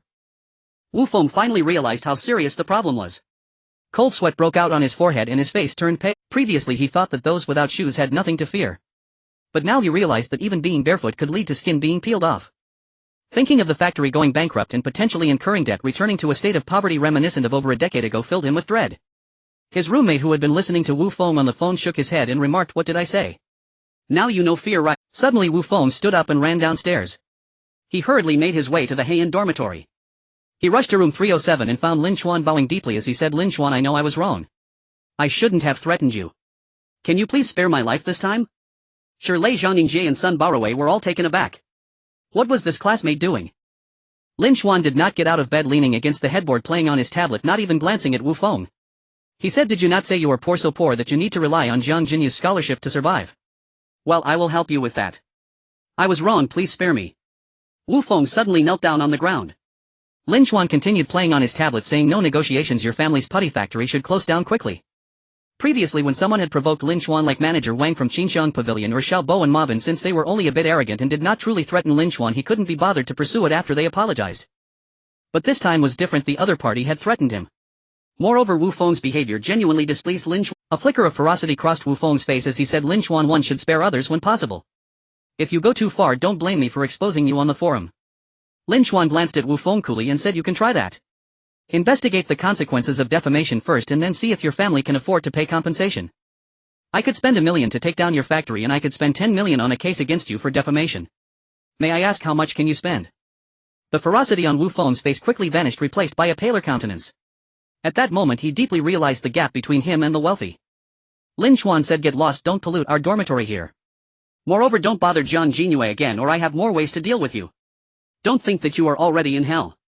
Wu Feng was neither pleading nor threatening. He foolishly knelt for a moment longer before finally getting up and leaving, lost and dejected. In the engineering girls' dormitory, Jiang Jinyue had just finished a phone call, her face showing a mix of confusion and surprise. Jiang Jing asked with concern, "Was that a call from your mom? Is something going on at home?" Jiang Jinyue replied, "My mom just said that Wu Feng's factory was sued, their funds were frozen and production has stopped. All their orders have suddenly been transferred back to our factory." "Did you not say before that Lin Xuan messaged you saying Wu Feng was asking him for money? It's only been 2 or 3 days since then and Wu Feng's factory is in trouble. I think this may not be a coincidence. Maybe Wu Feng said something that upset him. Perhaps this Lin Xuan is just like my father, a good-natured person. But with his wealth and capability, if he wants to take down a small factory that already has issues, it would be a piece of cake for him. Zhang Jing said regardless, this is a good thing. Someone like Wu Feng deserves to face retribution. And the business that was taken from your family has returned, so your family's factory should do better now. Zhang Jingyue nodded and suddenly picked up a heavy bag from the table and walked out. Zhang Jing called out, "Wait, where are you going? Aren't these the crab roast snacks and lamb from your grandmother? I haven't even had a bite yet." "You always eat the most this time, let those who haven't had any eat." Zhang Jingyue finished speaking and walked out. Not long after, Lin Xuan received a call from the dormitory manager, and when he came down he found a large bag of crab roast snacks and lamb. "Who sent these?" Lin Xuan asked. "A very beautiful girl, she didn't say her name," the dormitory manager replied, looking at Lin Xuan as if to say, "You are doing well." Lin Xuan thought for a moment. Crab roast snacks and lamb seemed to be specialties of the Jiangnan region, and Zhang Jinyu's hometown was indeed Jiangnan, recalling her recent increase in favorability. "This beauty seems pretty nice." Lin Xuan smiled and accepted the gift without hesitation. Lin Xuan ate the crab roll rice crust sent by Zhang Jinyue while opening WeChat to check his messages. He did not plan to stay in the dormitory tonight, instead he would stay at the villa. Since he had bought the villa, he might as well make use of it. After all, it was only a 14-kilometer drive, a mere matter of hopping into his Lamborghini. Since he was going back, he naturally wanted to take a hot spring bath. Why not invite a beauty along? A hot spring experience is much more enjoyable with a beautiful companion, and it also helps to increase the affinity. He opened WeChat only to find that Jimei Xingdingqing and Ling Musa, who often messaged him before, hadn't reached out in the past few days since their encounter in the cafeteria. The system suggested use the heart voice talisman to listen to their thoughts and satisfy their needs. Lin Xuan couldn't help but curse again. "You really are a sycophant system." He didn't even bother to guess what they were thinking, let alone waste a heart voice talisman. He didn't explain his relationship with any of them and shifted his attention directly to the messages from the car models Yin Menglan and Lu Yenner. "Lu Yenner, brother Lin Xuan, look at this beautiful bag. And this skincare product. Yin Menglan, young master Lin, the auto show is about to end and you didn't come again. I recently learned to make a few delicious dishes. Would you like to try them?" Yin Menglan's photo looked very homely and virtuous, yet completely highlighted her curvaceous figure. These two car models were both introduced to him at the auto show that day, but their personalities were vastly different. During their shopping outing that day, Lu Yenner was not satisfied with the 40,000 yuan bag she received. Although she sweetly called him brother in her messages over the past few days, she was basically hinting for him to buy her things, giving off a sense of lacking boundaries. After a few days of not getting what she wanted, she began to message him less, and her posts in the friend circle were about gifts from other men. Clearly she had shifted her focus. In contrast, Yin Menglan had even stopped Lu Yenner when she clamored to keep buying things. The messages she sent over these days were all gentle and considerate, making one feel comfortable in every aspect. Lin Xuan would not naively think that Yin Menglan had no ulterior motives, but her approach was far more pleasant. He replied to Yin Menglan, "I've been busy at school these days, you know, I'm still a student." Yin Menglan almost instantly replied, "Ha ha ha, I was just saying that. Young Master Lin is still a college student, and of course academics come first. Lin Xuan, I plan to go to the hot springs after finishing my work today. Are you free to join?" Yin Menglan, "Of course I'm free right now." Lin Xuan, "Where do you live? Do you want me to pick you up?" Yin Menglan, "No need, no need. It's too troublesome for you to come over. Just send me the address and I'll go there myself." Yin Menglan, "Affinity too. Being considerate and raising affinity with a simple invitation, Yin Menglan truly is quite nice." Lin Xuan opened a few more friend requests and found they were all from members of the Haoyun Car Alliance. Some inquired if he wanted to buy a second-hand luxury watch, others asked if he wanted to buy a car, and some wanted to know if he was interested in investing in a media company. Looking at the messages in the group, he realized that Lu Feng and Zheng Quanan, who had previously approached him for investment in a property without success, had joined the group. As a result, news about him buying the luxurious 5,500,000 yuan mansion from Pengzhe had spread. Everyone suddenly realized that they could seek investment from him. Lin Xuan accepted the friend requests. Whether to invest would be discussed later. He currently had plenty of money and these resources could be utilized. He then drove his Lamborghini to the hot spring resort park and walked towards the main entrance. He saw Yin Menglan already arrived, waving at him. She was wearing ultra-short denim shorts and a white tank top, a simple outfit that nevertheless showcased her stunning figure. Many men passing by fixed their gazes on her, and some even walked back and forth 3 times. "I've heard this hot spring is quite nice. I've always wanted to come, but I've been too busy with work to make it here." Yin Menglan appeared very enthusiastic, her emotional value soaring. As she spoke, she casually linked her arm with Lin Xuan's, her soft and delicate form pressing against him. This scene instantly made the men watching envious, jealous, and filled with resentment. However, seeing Lin Xuan's handsome face, they could only concede defeat. One of them even spotted Lin Xuan's parked Lamborghini and felt a sense of helplessness. "I came here once before and found it to be quite good, so I thought I would bring you to try it out," Lin Xuan said with a smile. The two of them entered and headed to the changing room to change into swimsuits. After changing, Yin Menglan's figure was even more prominently displayed. Compared to Ling Wu's slender waist, she had a bit more flesh. The sight of her fair skin was simply a feast for the eyes. When Yin Menglan saw Lin Xuan's physique, her eyes widened in surprise. She never expected Lin Xuan's body to be this impressive. Each muscle was like the work of an artist's chisel. Even many girls and guys around couldn't help but stare at Lin Xuan. The girls were drooling while the boys were filled with envy. Some had already vowed to start working out from tomorrow, but whether they could truly stick to it was uncertain. Young master, your physique is simply perfect. Yin Menglan couldn't help but reach out to touch Lin Xuan's abs. Yin Menglan Affinity 5. Wait a moment, let me give you a proper experience. Lin Xuan leaned close to Yin Menglan's ear and whispered. Yin Menglan glared at Lin Xuan playfully, yet her body pressed closer. They walked towards the hot spring pool and chose a secluded spot. Once settled in the pool, Yin Menglan naturally leaned against Lin Xuan, who also embraced her without hesitation. After a moment, Lin Xuan started to react and Yin Menglan glanced down, her face turning slightly red as she giggled. Young master, you're still so young, truly full of vitality.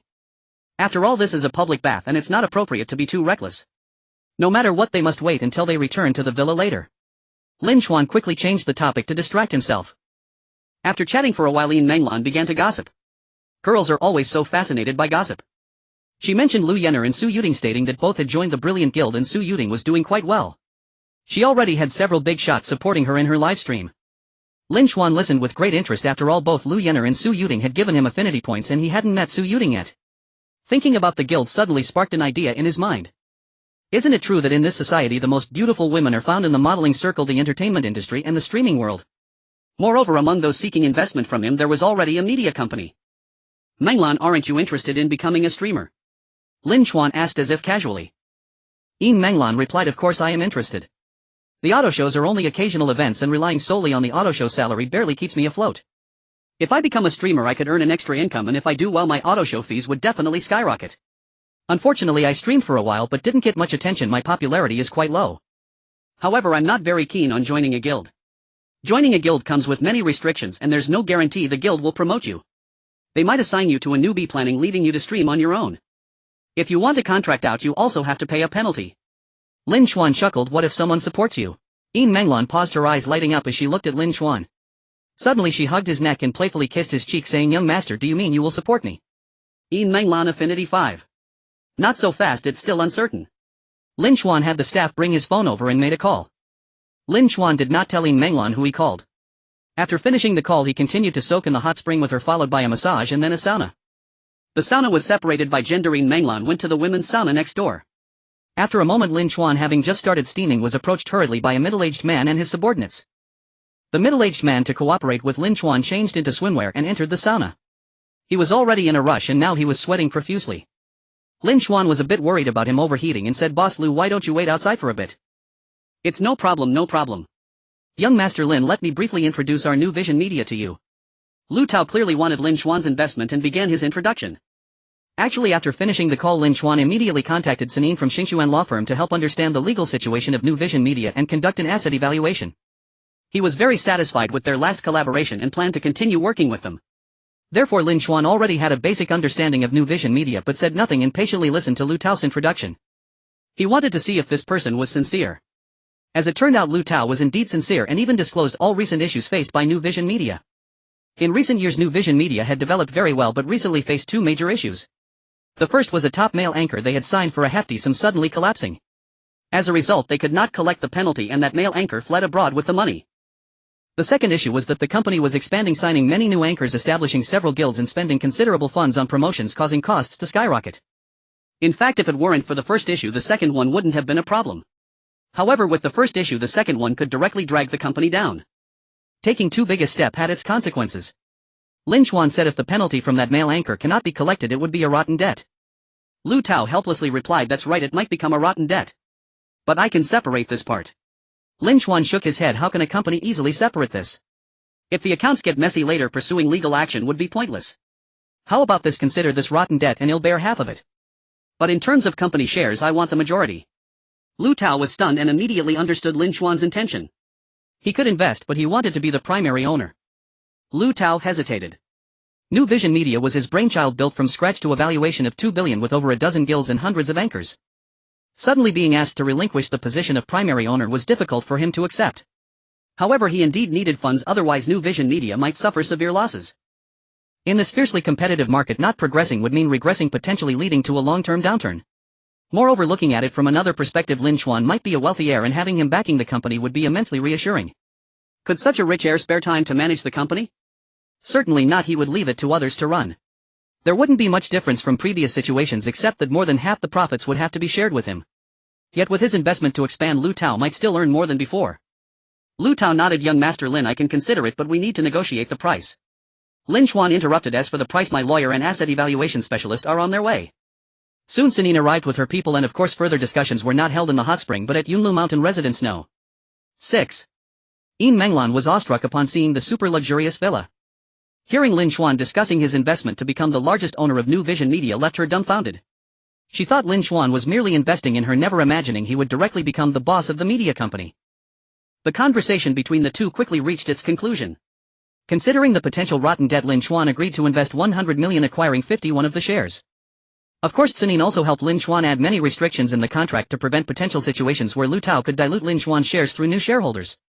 In short, Lin Xuan would become the absolute controlling shareholder of New Vision Media. However, he didn't reach 66.7, which meant he wouldn't have absolute control. Lu Tao would not be a subordinate but a partner. Lin Xuan found this distribution quite acceptable, otherwise Lu Tao would never agree, and he was only investing, not looking to manage. Yin Menglan, seeing the 100 million investment, couldn't help but feel a pang of fear. Young master, isn't this investment a bit too large? Lin Xuan couldn't say much. While he intended to support her, he had a greater purpose and she was merely incidental. He did not explain, calmly stating, not too large at all. Now that I'm the boss, helping you become a popular anchor will be a piece of cake. Aren't you happy? Lu Tao immediately chimed in. Of course, with your looks and figure I can absolutely make you famous. Yin Menglan indeed had great looks, especially her figure with significant potential to become popular. Moreover, as it was clear she was Lin Xuan's woman, wouldn't it be expected for him to promote her? Even if she lacked potential for Lin Xuan's happiness, a symbolic promotion would suffice. If she had potential, that was even better. Perhaps not only would Lin Xuan be happy, but she could also earn money. Happy. Of course I'm happy. Yin Menglan excitedly jumped into Lin Xuan's arms, wrapping her arms around his neck and giving him a kiss. This time it wasn't on the cheek but on the lips. Yin Menglan favorability 35. Yin Menglan's favorability exceeds 80. Status bar updated, please check in time.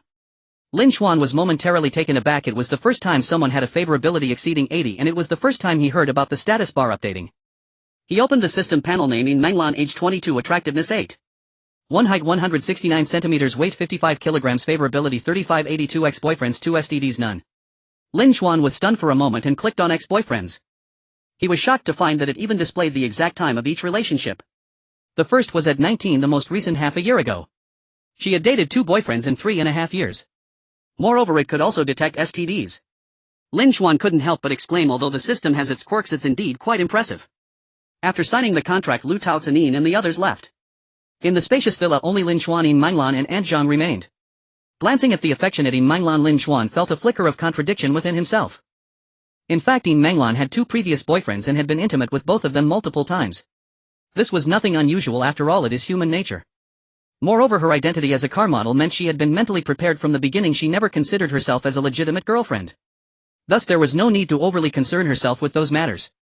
Yet Lin Xuan was a novice and he couldn't help but feel a bit uneasy. His virginity complex was quite serious. Young master, I'm already very satisfied just to be with you. I never thought about needing a title, so you don't have to feel burdened. Yin Menglan seemed to misunderstand Lin Xuan's gaze, yet she was very understanding. To her, Lin Xuan was a wealthy heir and being able to prosper under his protection was already very satisfying. The thought of exclusively being with Lin Xuan never even crossed her mind. Furthermore, Lin Xuan was very handsome, which meant she felt she wasn't at a loss. Hearing Yin Menglan's words, Lin Xuan felt a bit more affection for her. Even though he already knew about her 2 ex-boyfriends, he still probed, Menglan, how many boyfriends have you had? 2, 1 for 2 years and 1 for a year and a half. Young master, are you looking down on me? Yin Menglan showed a hint of grievance, looking at Lin Xuan with a pitiful expression. Of course not, it's perfectly normal to have a serious relationship. Lin Xuan shook his head and replied. Yin Menglan stared at Lin Xuan for a moment, then suddenly leaned close to his ear and whispered, young master, you still like my figure, right? I can help you with a bath, and I can. Lin Xuan glanced at Yin Menglan, and the heat rising from their earlier bath could no longer be contained. Though a novice was relatively innocent, they were also the most impulsive. The next day Lin Xuan woke up feeling refreshed, and for some reason he felt more relaxed and confident. After having breakfast with Yin Menglan, he drove his Lamborghini with her to the Splendid Guild. After signing the contract last night, Lin Xuan learned that the Splendid Guild was a guild under New Vision Media, the same one that Lu Yener and Su Yuecheng belonged to. Thus, instead of having Yin Menglan sign directly with the headquarters, he prepared for her to sign with the Splendid Guild, as he had full control over the contract. The Splendid Guild was also closer, making it convenient for him to meet Su Yuechang and boost their affinity. Young master, I could have gone to the guild by myself, you don't have to personally escort me. You're too kind to me. Yin Menglan looked at Lin Xuan with even more affectionate eyes than yesterday. Yin Menglan Affinity 1. Once the affinity exceeds 80 the growth becomes very slow. It's fine, I'm free today anyway. Lin Xuan smiled, not mentioning that he had other motives. He drove with one hand while the other casually rested on Yin Menglan's smooth delicate thigh. Young master, you're naughty. Yin Menglan teased, not only not pulling away but also inching her thigh closer to Lin Xuan. After more than half an hour they arrived at the Splendid Guild. Just as they reached the entrance they spotted Lu Yenner and a young man. Upon seeing Lin Xuan, Lu Yenner's gaze flickered for a moment, but she quickly composed herself and smiled and nodded at him. The reason Lu Yenner sought a new opportunity was not because she couldn't see Lin Xuan's strength but because she felt that he was difficult to manipulate, which led her to give up, so she naturally wouldn't dare to be rude to him. The young man, upon seeing Lin Xuan's Lamborghini, nodded politely in greeting even though he didn't recognize him. They got into the same elevator and Lu Yenner asked, Menglan, are you here to sign with the Splendid Guild as well?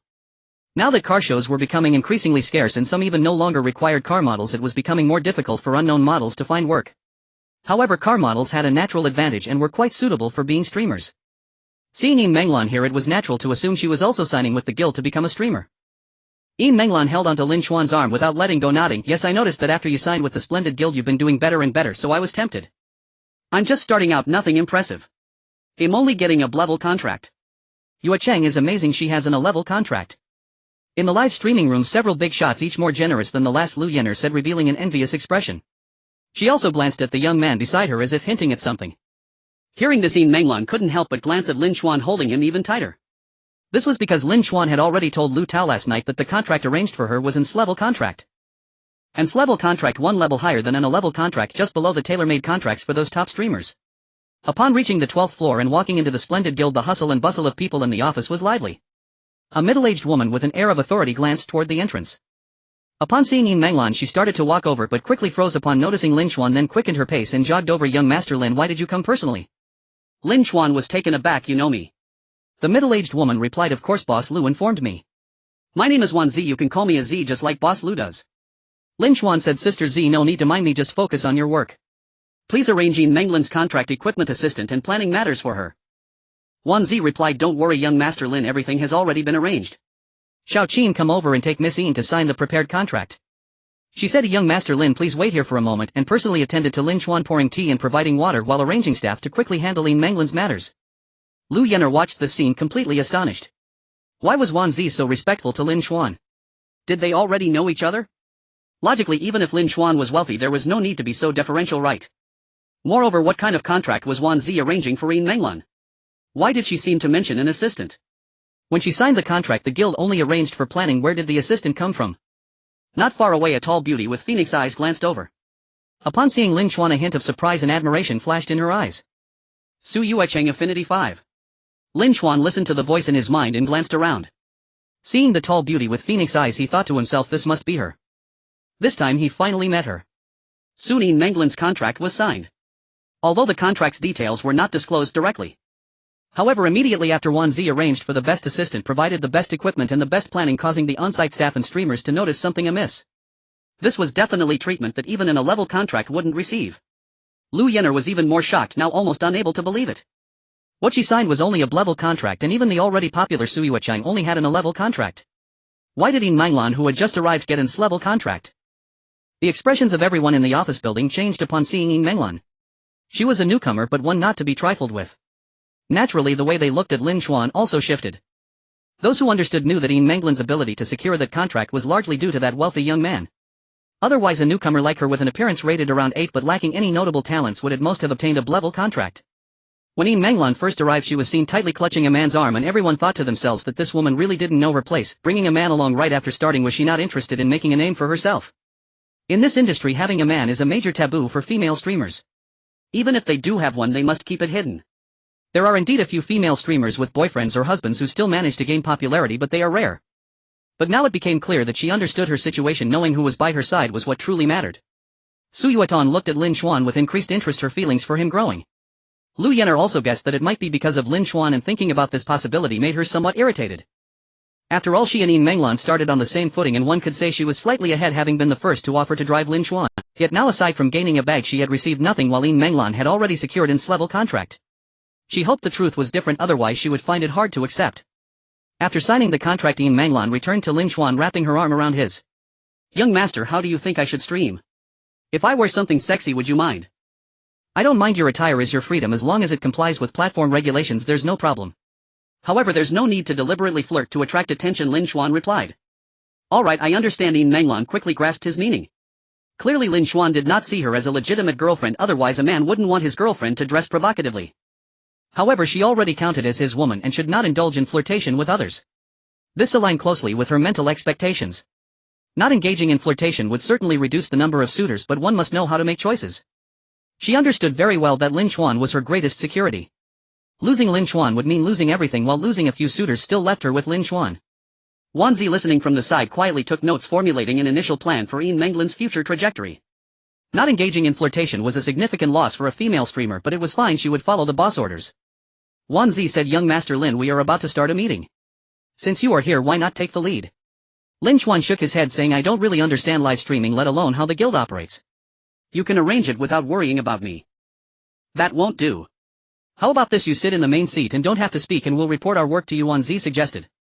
Seeing the difficulty on her face, Lin Xuan guessed that without him in the main seat she wouldn't be able to proceed with the meeting. Thinking that it wouldn't hurt to learn about his guild's operating model, he said, alright then. Only then did Wan Zi breathe a sigh of relief. She quickly organized everyone into the conference room, and once everyone was seated she invited Lin Xuan in, pulling out a chair for him to sit in the main seat. As for Yin Manglan, she was arranged to sit on his left side while Wan Zi took the seat on Lin Xuan's right. Lu Yen'er, Su Yuetong and others were even more astonished at this sight. While it was understandable that Wan Zi respected Lin Xuan for his wealth, sitting in this position was truly incomprehensible, especially since they were in a meeting discussing internal matters. Wan Zi began, first let me introduce everyone to this gentleman Lin Xuan, our new boss. The room erupted in surprise. As everyone applauded in welcome, one female secretary couldn't help but ask Manager Wan, isn't our brilliant guild under New Vision Media? Does young Master Lin becoming the new boss mean our brilliant guild is splitting off? This question echoed the confusion of many present. The brilliant guild never had a designated boss. Wan Zi explained, it's not about the brilliant guild having a boss, but rather that our headquarters New Vision Media has a new owner. In the future, when you see young Master Lin, treat him like you would treat Boss Lu. Once again the crowd gasped. New Vision Media was valued at 200 million, and how could such a young person become the new owner? Clearly he wasn't a minor shareholder but a major boss on par with Lu Tao.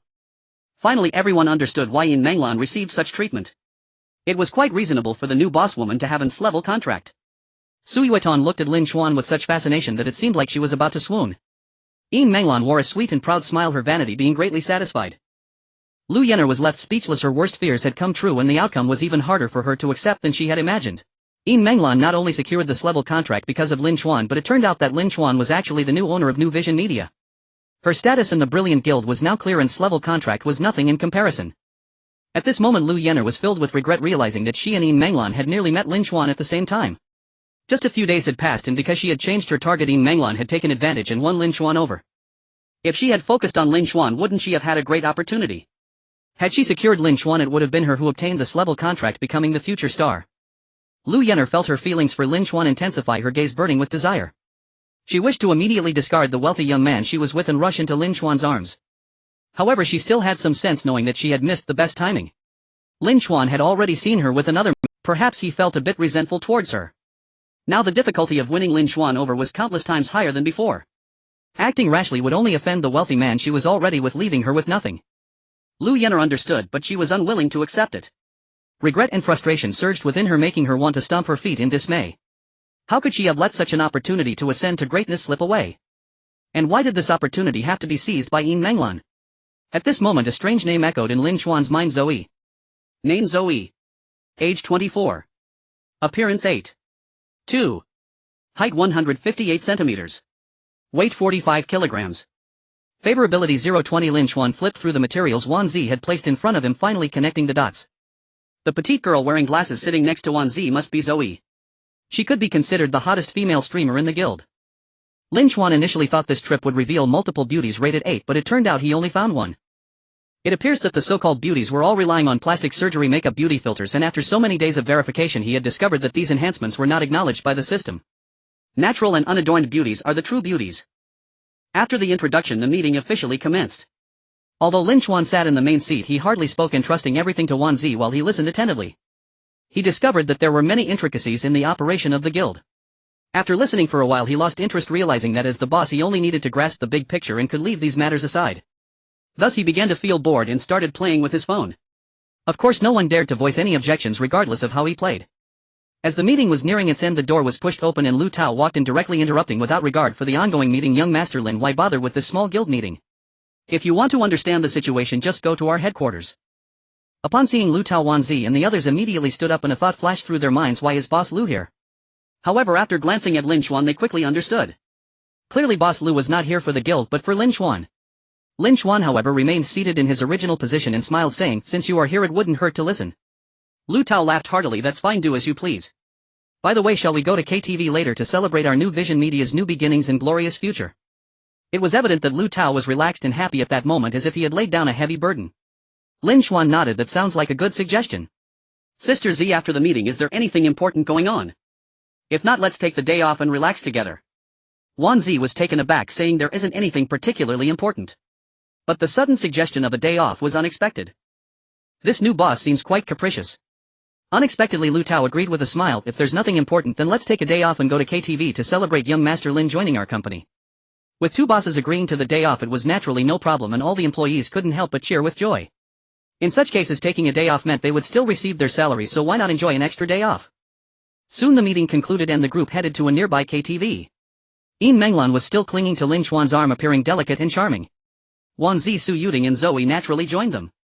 The young man who came with Lu Yenner surprisingly hadn't left. Seeing Lu Tao come out he quickly approached Boss Lu. Lu Tao was taken aback. Who are you? The young man explained, I am Xiao Zhu. My father drank with you at the gathering last month. Lu Tao suddenly realized and glanced at Lu Yenner beside Xiao Zhu, promptly understanding the situation. He smiled, saying, I remember now, old Zhu's second son. Since you're here, let's go have some fun at KTV together. Xiao Zhu nodded eagerly, appearing a bit anxious. After all, his father was always polite in front of Lu Tao. Xiao Zhu then turned to Lin Xuan. He had been polite upon seeing Lin Xuan's Lamborghini, and now seeing Lu Tao's attitude towards Lin Xuan he became even more courteous. Boss Lu, this is young Master Lin. Lu Tao made a simple introduction, not even mentioning Xiao Zhu. Xiao Zhu however did not dare to express any dissatisfaction, bowing slightly as he extended his hand. Young Master Lin, a pleasure to meet you. Lin Xuan politely shook hands with him and nodded. Lu Yenner watched the scene, feeling increasingly out of sorts. The man that Yin Menglan was holding onto appeared so calm and composed, while the man she held looked so subservient, making her feel inferior in comparison. Looking at this incredibly handsome man exuding charm and charisma, the regret she had managed to suppress surged back into her heart. Lu Yenner favorability 3. Lin Xuan and Yin Menglan got into the Lamborghini while Lu Tao entered his Porsche. The employees without cars had no choice but to take a taxi, all heading to KTV together. Upon arrival, while Lu Tao was about to make arrangements, Xiao Zhu took the initiative and handled everything. They selected a spacious party room with several tables for drinks and screens. Lin Xuan, Yin Menglan, Lu Tao, Wanzi, Xiao Zhu and Lu Yenner settled in the most private area. Others settled in the main hall as they felt pressure. Being next to Lin Xuan and Lu Tao, they preferred to enjoy themselves. Of course some wanted to approach Lin Xuan's table but lacked the appropriate status, like Su Yuding, who frequently glanced towards Lin Xuan while singing, clearly distracted. After playing for about half an hour, a manager walked in, politely greeting Lin Xuan and Lu Tao before asking, Boss Lu, are these ladies your company's streamers? Manager Yao was referring to Su Yuding, Zoe and the others, but he naturally didn't dare to ask about Yin Menglan next to Lin Xuan. Lu Tao nodded. Yes, is there something? Manager Yao said, a guest in the adjacent room has taken a liking to them and wishes for them to come sing a few songs. He leaned closer to Lu Tao, lowering his voice to add a comment. Lu Tao nodded and quietly told Lin Xuan, it's actually He Yao from the Industry and Commerce Bureau, a deputy section chief. Wanzi waved her hand, calling Zoe and Su Yuding over. Lu Tao said, a guest in the next room wishes to see you. Why don't you go over and sing a couple of songs for them? Su Yuding frowned slightly but quickly masked her displeasure, forcing a smile and nodding in agreement. Zoe on the other hand was filled with rejection but dared not refuse, almost on the verge of tears. Although during the live broadcast they had to meet the audience's demands, it was different when it came to reality. Zoe even appeared a bit shy in person, suggesting she likely belonged to the introverted type. Just then Lin Xuan spoke up, no need to be nervous, if you don't want to go you don't have to. Su Yuding and Zoe's eyes brightened at his words. Lu Tao was taken aback and softly said, young Master Lin, although the other party's rank isn't high, they can't really do anything to us. Still, they are from the Industry and Commerce Bureau, and if they intentionally cause trouble it could be bothersome to deal with. Anyway, it's just a matter of them singing a few songs, it's no big deal. Making a good connection might even help us later. Lu Tao clearly wasn't afraid of the other party, he simply didn't regard Su Yuding and Zoe as important. Lin Xuan interrupted, trust me, there's no need. Lu Tao had no choice but to listen to Lin Xuan. After all, Lin Xuan's mysterious noble identity commanded his respect. Manager Yao appeared somewhat troubled and politely said young Master Lin the other party just wants them to sing a few songs. But Lin Chuan ignored him and said to Su Yuding and Zoe, as long as I'm here today no one can force you to sing. You can go back and have fun. At that moment Su Yuding looked at Lin Chuan with eyes brimming with gratitude while Zoe's admiration was evident. Su Yuding favorability 10. Zoe favorability 30. Even Lu Yenner who was unrelated now looked at Lin Chuan with admiration. Lu Yenner favorability 7. Yin Menglan nestled beside Lin Chuan gazing at him intently feeling incredibly safe at that moment. Yin Menglan favorability 1. At this moment Lin Chuan radiated boundless charm in their eyes. Such a man is truly worth relying on. Manager Yao failed to receive a satisfactory response yet dared not offend Lin Chuan and Lu Tao. He felt trapped in between, unable to find his footing. Leaving in a dejected manner he walked to the adjacent private room, took a deep breath before entering and reported the situation to He Yao. Upon hearing this He Yao's expression darkened slightly while the young man with a slick back hairstyle became enraged. How could section chief he invite him so politely yet receive such a disregard? This is simply outrageous. He Yao waved his hand signaling him to keep quiet and after a moment of thought said you should go back and say that having one more enemy is worse than having one more friend. I actually have a good impression of New Vision Media and genuinely hope for their smooth development. This statement seemed optimistic on the surface but conversely it sounded like a threat.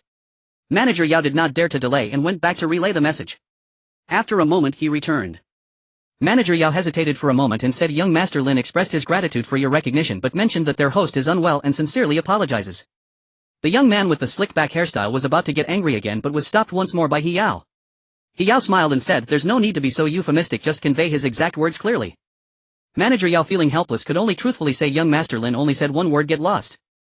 He translated the word get lost into thank you for your recognition but I am unwell and sincerely apologize, which was quite an effort but unfortunately He Yao saw through it immediately. The young man with the slick back hairstyle angrily remarked truly ungrateful. I believe they want a thorough investigation. Don't just go around investigating. Is the Industrial and Commercial Bureau your family's business? He Yao shot a glare at the young man and said what does it mean to be a civil servant?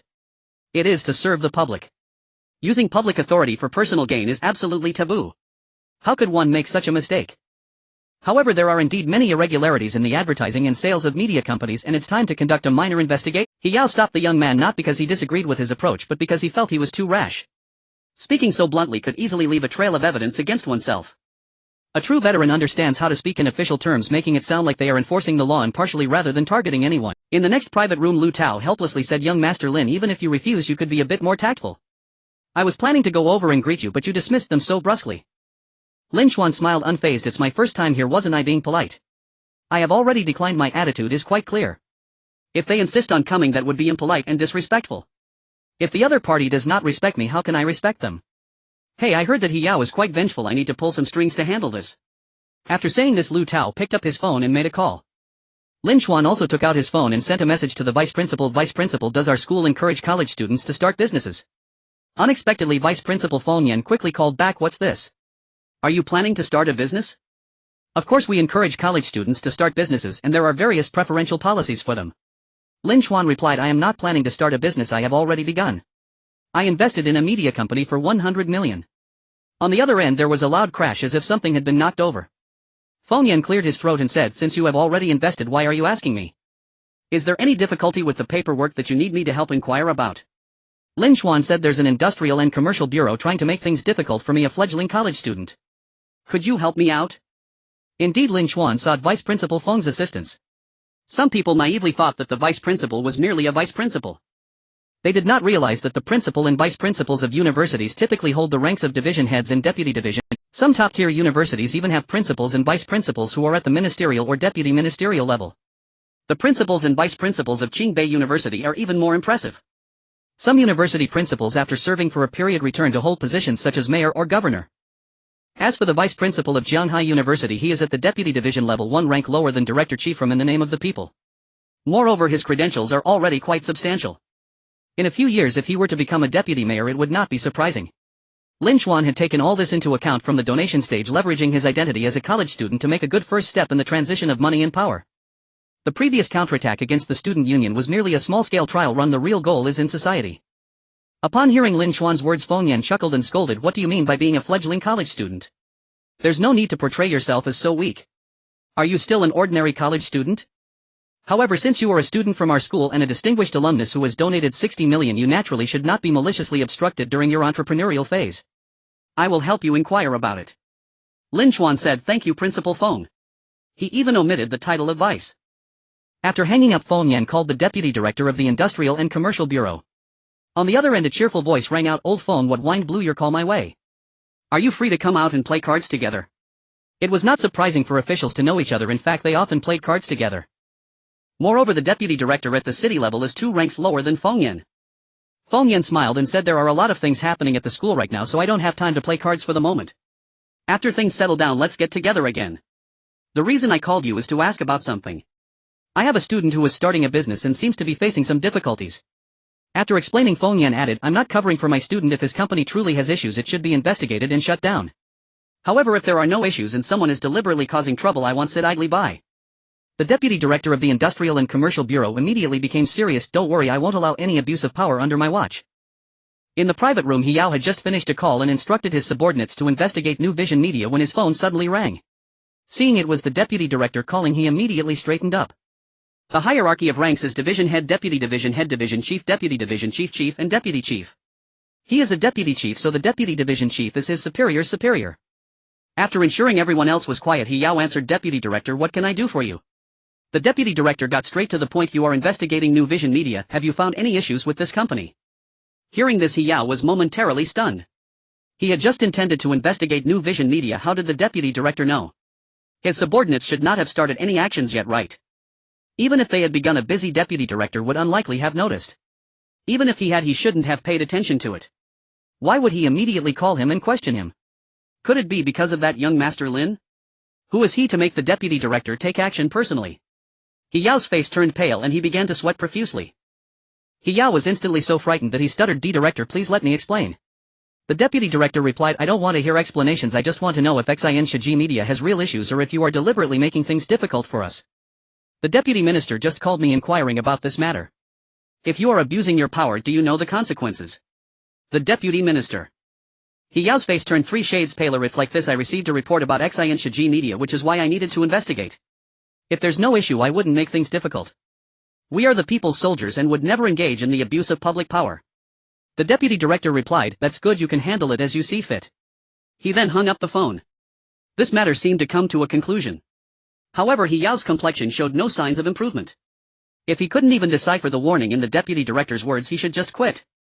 This incident would definitely be recorded as a major demerit in the deputy's office. If not handled well, he might be directly dismissed. Who exactly is that young Master Lin? Why are the deputy minister and deputy director backing him? Cold sweat was continuously pouring from He Yao's forehead. He quickly made a call to stop his subordinates. Then he pushed open the private room door and returned. The young man with the slick back hair was taken aback when he saw He Yao's pale face and asked, "Brother Yao, what happened?" He Yao ignored him and asked Manager Yao, "Do you have any good wine here?" Manager Yao replied, "We have Louis XIII and Royal Salute." He Yao said, "Bring me 2 bottles of Louis XIII and a box of Royal Salute and have them sent to the next room." Manager Yao was stunned for a moment and hurried to take care of it. Although he didn't understand exactly what had happened, it was clear that the previously arrogant deputy from the Industry and Commerce Bureau had backed down. For him, that was a good thing. After all this way, he wouldn't have to be caught in the middle anymore. "Brother Yao, does the person across have some status?" The slick-back young man was not foolish and quietly asked. With a grim expression, He Yao said, "Not only does he have status, but his influence is unfathomable. The deputy director just personally called me about this matter and mentioned that a deputy minister inquired as well." The slick-back young man gasped upon hearing this. The previous arrogance had vanished, replaced by fear. He knew very well what the deputy minister represented. When Manager Yao prepared the wine, He Yao took it and went over. Upon seeing He Yao and his group, Suyue Chang and Zoe's expressions tightened. However, contrary to the imagined scenario where they would arrogantly demand that they come over to sing, the other party actually wore a flattering smile. He Yao quickly walked up to Lin Xuan, bowing and smiling. "Young Master Lin, I sincerely apologize for the disturbance earlier. To express my regret, I will cover all your expenses for today." However, Lin Xuan seemed to not hear him at all, leaving He Yao standing aside while he continued to flirt with Yin Menglun. He Yao dared not express any displeasure, continuing to smile and bend over, waiting for Lin Xuan's orders. Xiao Zhu and Lu Yener watched the scene, both astonished. How could the person who was previously so arrogant about sending female hosts over to sing suddenly become so submissive? It was clear that they feared not Lu Tao but Lin Xuan. This means that Lin Xuan's influence was much greater than Lu Tao's. Lu Yener looked at Lin Xuan with even more admiration, gaining 5 affection points. Xiao Zhu looked at Lin Xuan with increasing respect. Although the deputy position was not a high rank, normally one wouldn't need to be overly polite to a businessman. If it were a high-ranking deputy, it might be the businessman giving him gifts. Lin Xuan could make the other party bow and scrape with just a phone call, indicating that his influence was definitely not just due to wealth. Lu Tao, who was on the phone, was taken aback at this scene and said to the person on the other end, "No need, it's already resolved." He then hung up the phone. At this moment Lu Tao realized he might have underestimated Lin Xuan's identity. The employees watching from a distance began to excitedly discuss the scene in hushed tones. That man must be the one who previously asked Yue Chang and Zoe to accompany him, right? Why is he coming over to apologize instead? Clearly our new boss has a lot of influence, even greater than the previous boss Lu. Even if boss Lu had influence, he probably wouldn't confront others for the sake of his hosts. He might have thought that sending Yue Chang and Zoe to sing would help build relationships. Yes, generally a boss wouldn't consider the cheap dignity of us employees. He's handsome, wealthy, and also protective of us. Our new boss is truly amazing. The key is still capability. It's hard for a regular person to protect others. With a single word from him, the other party obediently came over to apologize. I want to be his fan now. The female employees were somewhat starry-eyed. At this moment Su Yuecheng and Zoe also felt that Lin Xuan was becoming increasingly handsome, with Su Yuecheng gaining 5 affection points and Zoe gaining 5 affection points. After leaving He Yao hanging for a while, Lin Xuan finally seemed to notice He Yao and said, "Deputy He, what are you doing? Covering our expenses and sending wine? We common people can't handle this." He Yao used to feel proud when others called him section chief or deputy section chief. But at this moment he felt anxious, fearing that speaking out would cost him his position.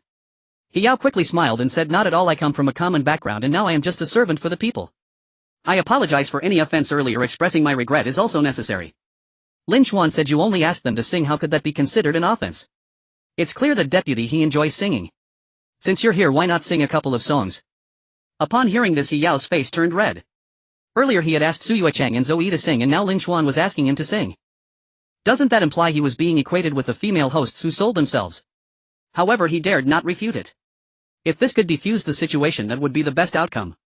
He Yao suppressed his embarrassment and anger, nodding with a smile. "Alright, then he'll sing a couple of songs to cheer young Master Lin up." He Yao chose 2 songs, singing for the motherland and defending the Yellow River, not knowing if he liked old songs or thought that singing such songs wouldn't tarnish his image. Then he sang passionately. The expressions of everyone on site were peculiar. Su Yuecheng and Zoe understood that Lin Xuan was standing up for them, feeling both admiration and a touch of gratitude. From the moment they became female hosts, they had faced a lot of disrespect. Many people thought there was nothing wrong with the previous situation of accompanying songs. As for their feelings, no one cared. But Lin Xuan not only supported them but also protected their dignity and silently stood up for them. This man was incredibly reassuring. After He Yao sang 2 songs, Lin Xuan finally let him go. He Yao, seeing that Lin Xuan was no longer angry, left with the young man with the slick back hair. In fact, Lin Xuan felt that someone like this was unworthy of being a deputy official, but that was not his concern. It was unwise to stretch his hand too far. The Industrial and Commercial Bureau should already be aware of this matter. How they handle it is their business. After He Yao left, Lu Tao seemed to be a bit more courteous towards Lin Xuan. At this moment he felt incredibly fortunate for his choice to bring Lin Xuan in as an investor, even if it meant giving up his position as the primary boss. Lin Xuan's influence was so great that as long as no major issues arose, New Vision Media would operate smoothly. Lu Tao wanted to say a few more polite words, but Lin Xuan pulled in Menglan towards the employees, and after a few casual exchanges they got along well. They even started playing games. Lu Tao watched in astonishment, unsure of what to say. Was this the legendary ease of control?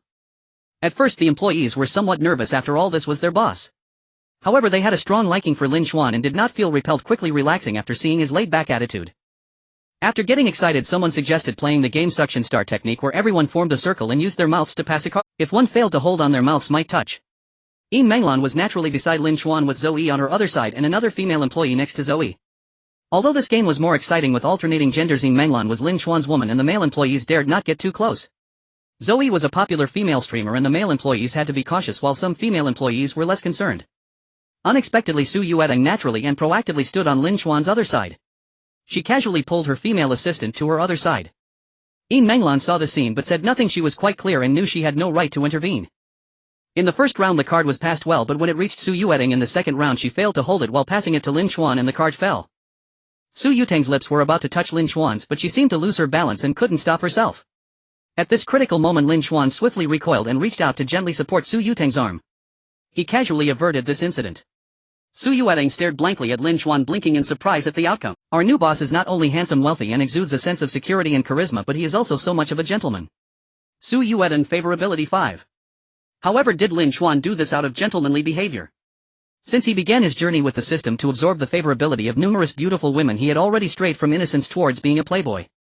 After last night he couldn't even claim to be a righteous man. Yet he still cherished his own body, aware from online news that sexually transmitted diseases were on the rise, even reaching a point where 1 out of 1,000 people could contract HIV. If it weren't for the system, it would be difficult to make judgments, but with the system in place, as long as the favorability reached 80, he could be directly tested. This made things easier. He simply had to avoid any encounters until the favorability reached 80, ensuring absolute safety. Su Yuedong had no idea about Lin Xuan's thoughts, but at this moment her gaze towards him became increasingly affectionate due to his gentlemanly act. In the next 2 rounds her card fell from her mouth again, and this time it was even closer, leaving her no time to dodge. However, Lin Xuan's reaction was absurdly quick. After gaining 3 levels and consuming a body-refining pill, his reaction speed now likely surpassed that of an F1 driver. Such reaction speed in this scenario was unmatched, causing a flicker of resentment in Su Yuteng's eyes. The other employees found the scene somewhat amusing. 1 card falling could be a coincidence, but 2 in a row was likely intentional. Su Yuteng's actions were understandable. After all, who wouldn't want to associate with such a perfect boss? It was just unexpected that Lin Xuan would so decisively reject her, and his reaction was too fast. The scene of Lin Xuan skillfully diffusing Su Yuteng's schemes appeared quite comical.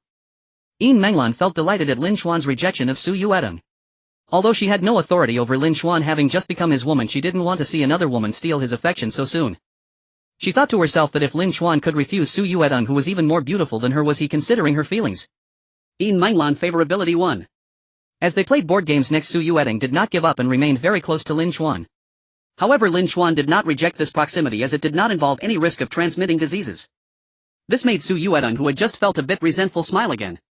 Lu Yener, seeing Su Yuedong getting closer to Lin Xuan, felt increasingly uncomfortable. The key was that she had Xiao Zhu beside her, making it awkward to abandon him. Moreover, with people on both sides of Lin Xuan, there was no room for her to approach. Until the event ended and everyone returned home, Xiao Zhu seemed to have something to discuss with Lu Tao and left with him. Only then did Lu Yener seize the opportunity when Su Yuedong was not beside Lin Xuan, squeezing in, "Young Master Lin, where are you going to play next? Can you take me along?" Su Yuedong, seeing this, regretted not being more careful and letting a gap open.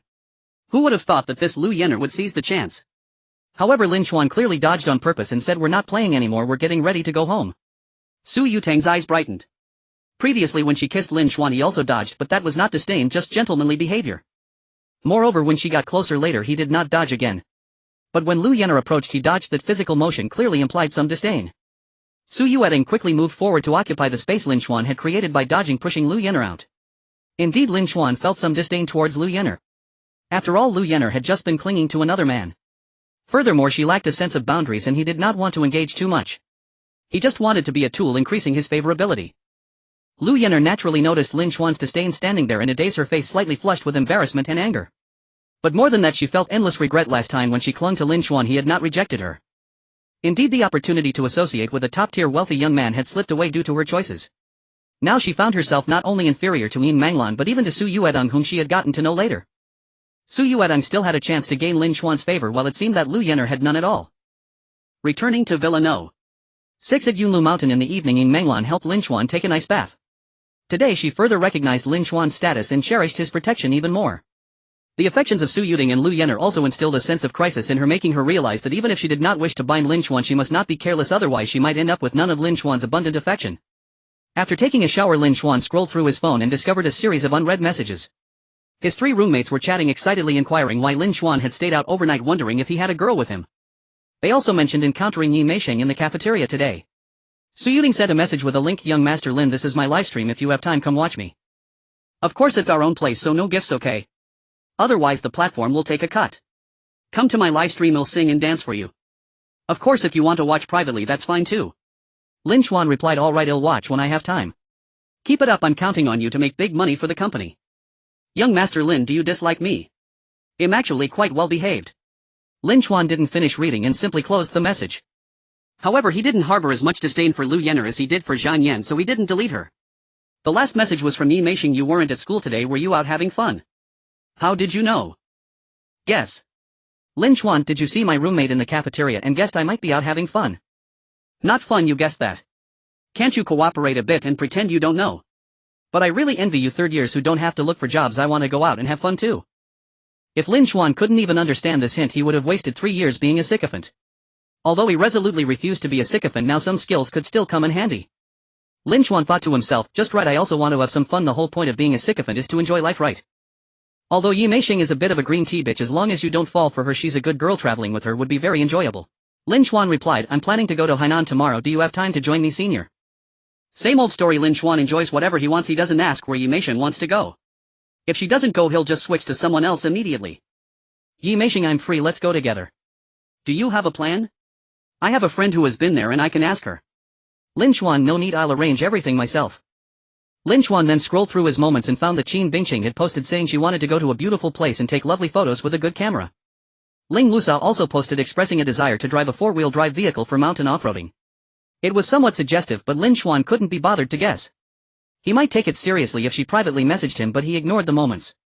He casually liked both posts and moved on to his own matters. Opening the Haoyun Car Club group, he inquired, is there anyone in the tourism industry or knows someone in the tourism industry? Peng Jia tagged someone named Caring Private Butler Old My Young Master Lin. This person does private tours. The prices are high but the service is absolutely top-notch. Lu Tao also tagged Caring Private Butler Old My Young Master Lin. Where do you want to travel? How about we go together? Peng Jia, Lu Tao, why do you act like you're so familiar with young Master Lin? He's definitely going with a beauty, why would he go with you? Lu Tao, why wouldn't we be familiar? Young Master Lin is my business partner, half of New Vision Media belongs to him. What? You got young Master Lin to invest? I said you must be overwhelmed now. How come you're so relaxed and even have time to travel?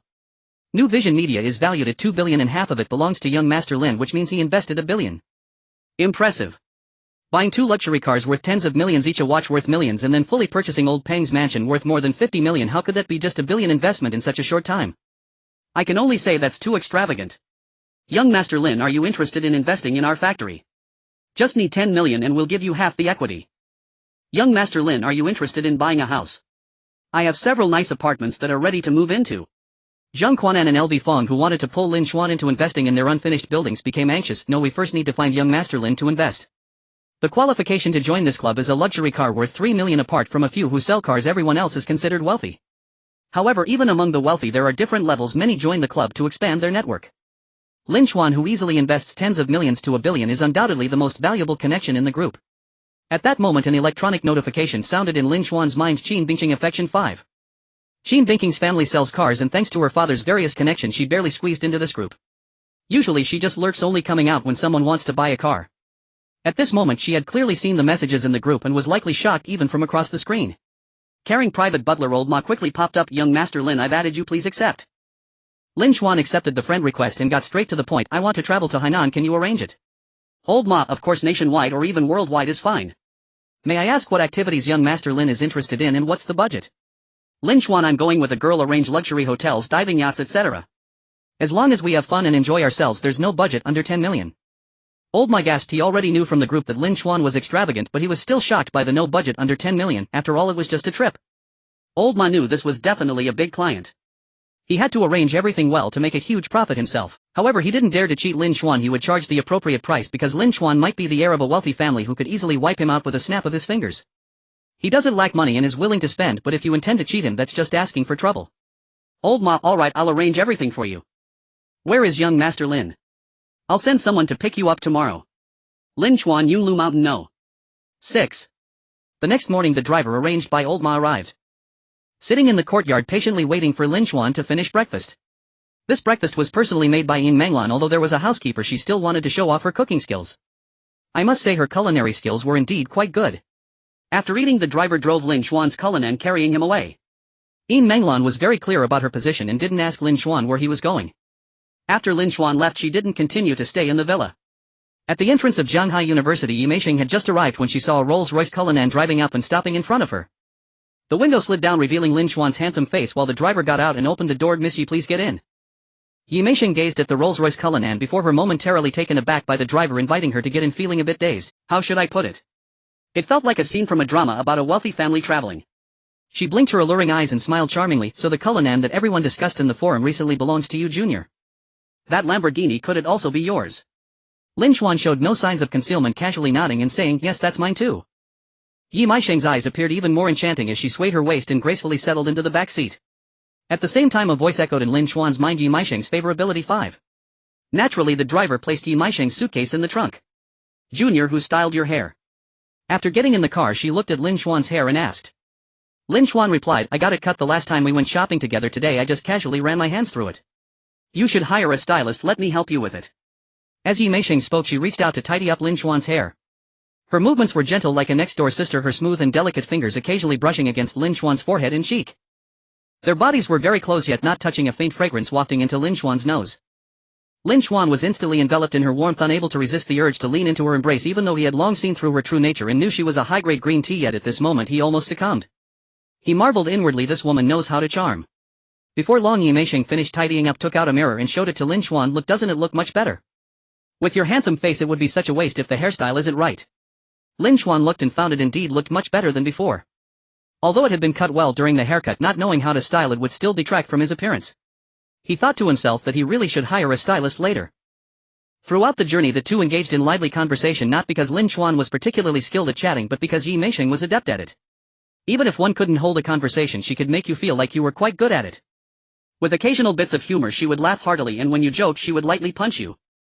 The physical contact, smooth and delicate, made one feel restless, unable to resist the urge to pull her soft body into an embrace, but she quickly moved back to an appropriate distance. Before long they arrived at the airport. Lin Xuan didn't have to worry about the car as the driver drove off directly. As soon as they got out of the car, two young men in suits and a tall thin middle-aged man with a long face approached them. Young Master Lin, I am Old Ma. Hello, why did you come by yourself? Lin Xuan nodded. To receive young Master Lin, of course I had to come in person. Miss Yi, hello. Old Ma said respectfully. Hello. At this moment Yi Meisheng felt even more like a wealthy family's guest, yet she maintained her elegance without making a fuss. Young Master Lin, Miss Yi, this way please. Old Ma led Lin Xuan and Yi Meisheng while two young men pushed the suitcase. They did not even enter the terminal. They walked to the exclusive FBO passage through the special security check and then directly onto the tarmac, arriving in front of the plane. Yi Meisheng felt a bit dazed. She had previously experienced long lines for boarding, and even when sitting in business class she would only enter through the VIP passage beside the queue. Junior, is this what they call the legendary platinum card? Yi Meisheng leaned closer to Lin Xuan's ear and whispered. She was not pretending to be knowledgeable but genuinely sought to understand, which not only did not lower her status but also made her appear quite charming. Moreover, being close to his ear naturally meant her body lightly brushed against Lin Xuan's, her breath fragrant, giving a sense of intimacy. Although her voice was very soft, Old Ma still heard her and smiled slightly, explaining, Miss Yi, this is a private jet, the Gulfstream G550. It's not a platinum card. Young Master Lin has chartered this plane directly. There are only you and young Master Lin on board this entire aircraft. Yi Meisheng's mouth dropped open, stunned. The legendary private jet was something she had only seen on television before. The cabin door was already open and the flight attendant warmly greeted them at the entrance. Once inside, someone helped with their luggage, and as they took off their outerwear it was immediately taken by a flight attendant.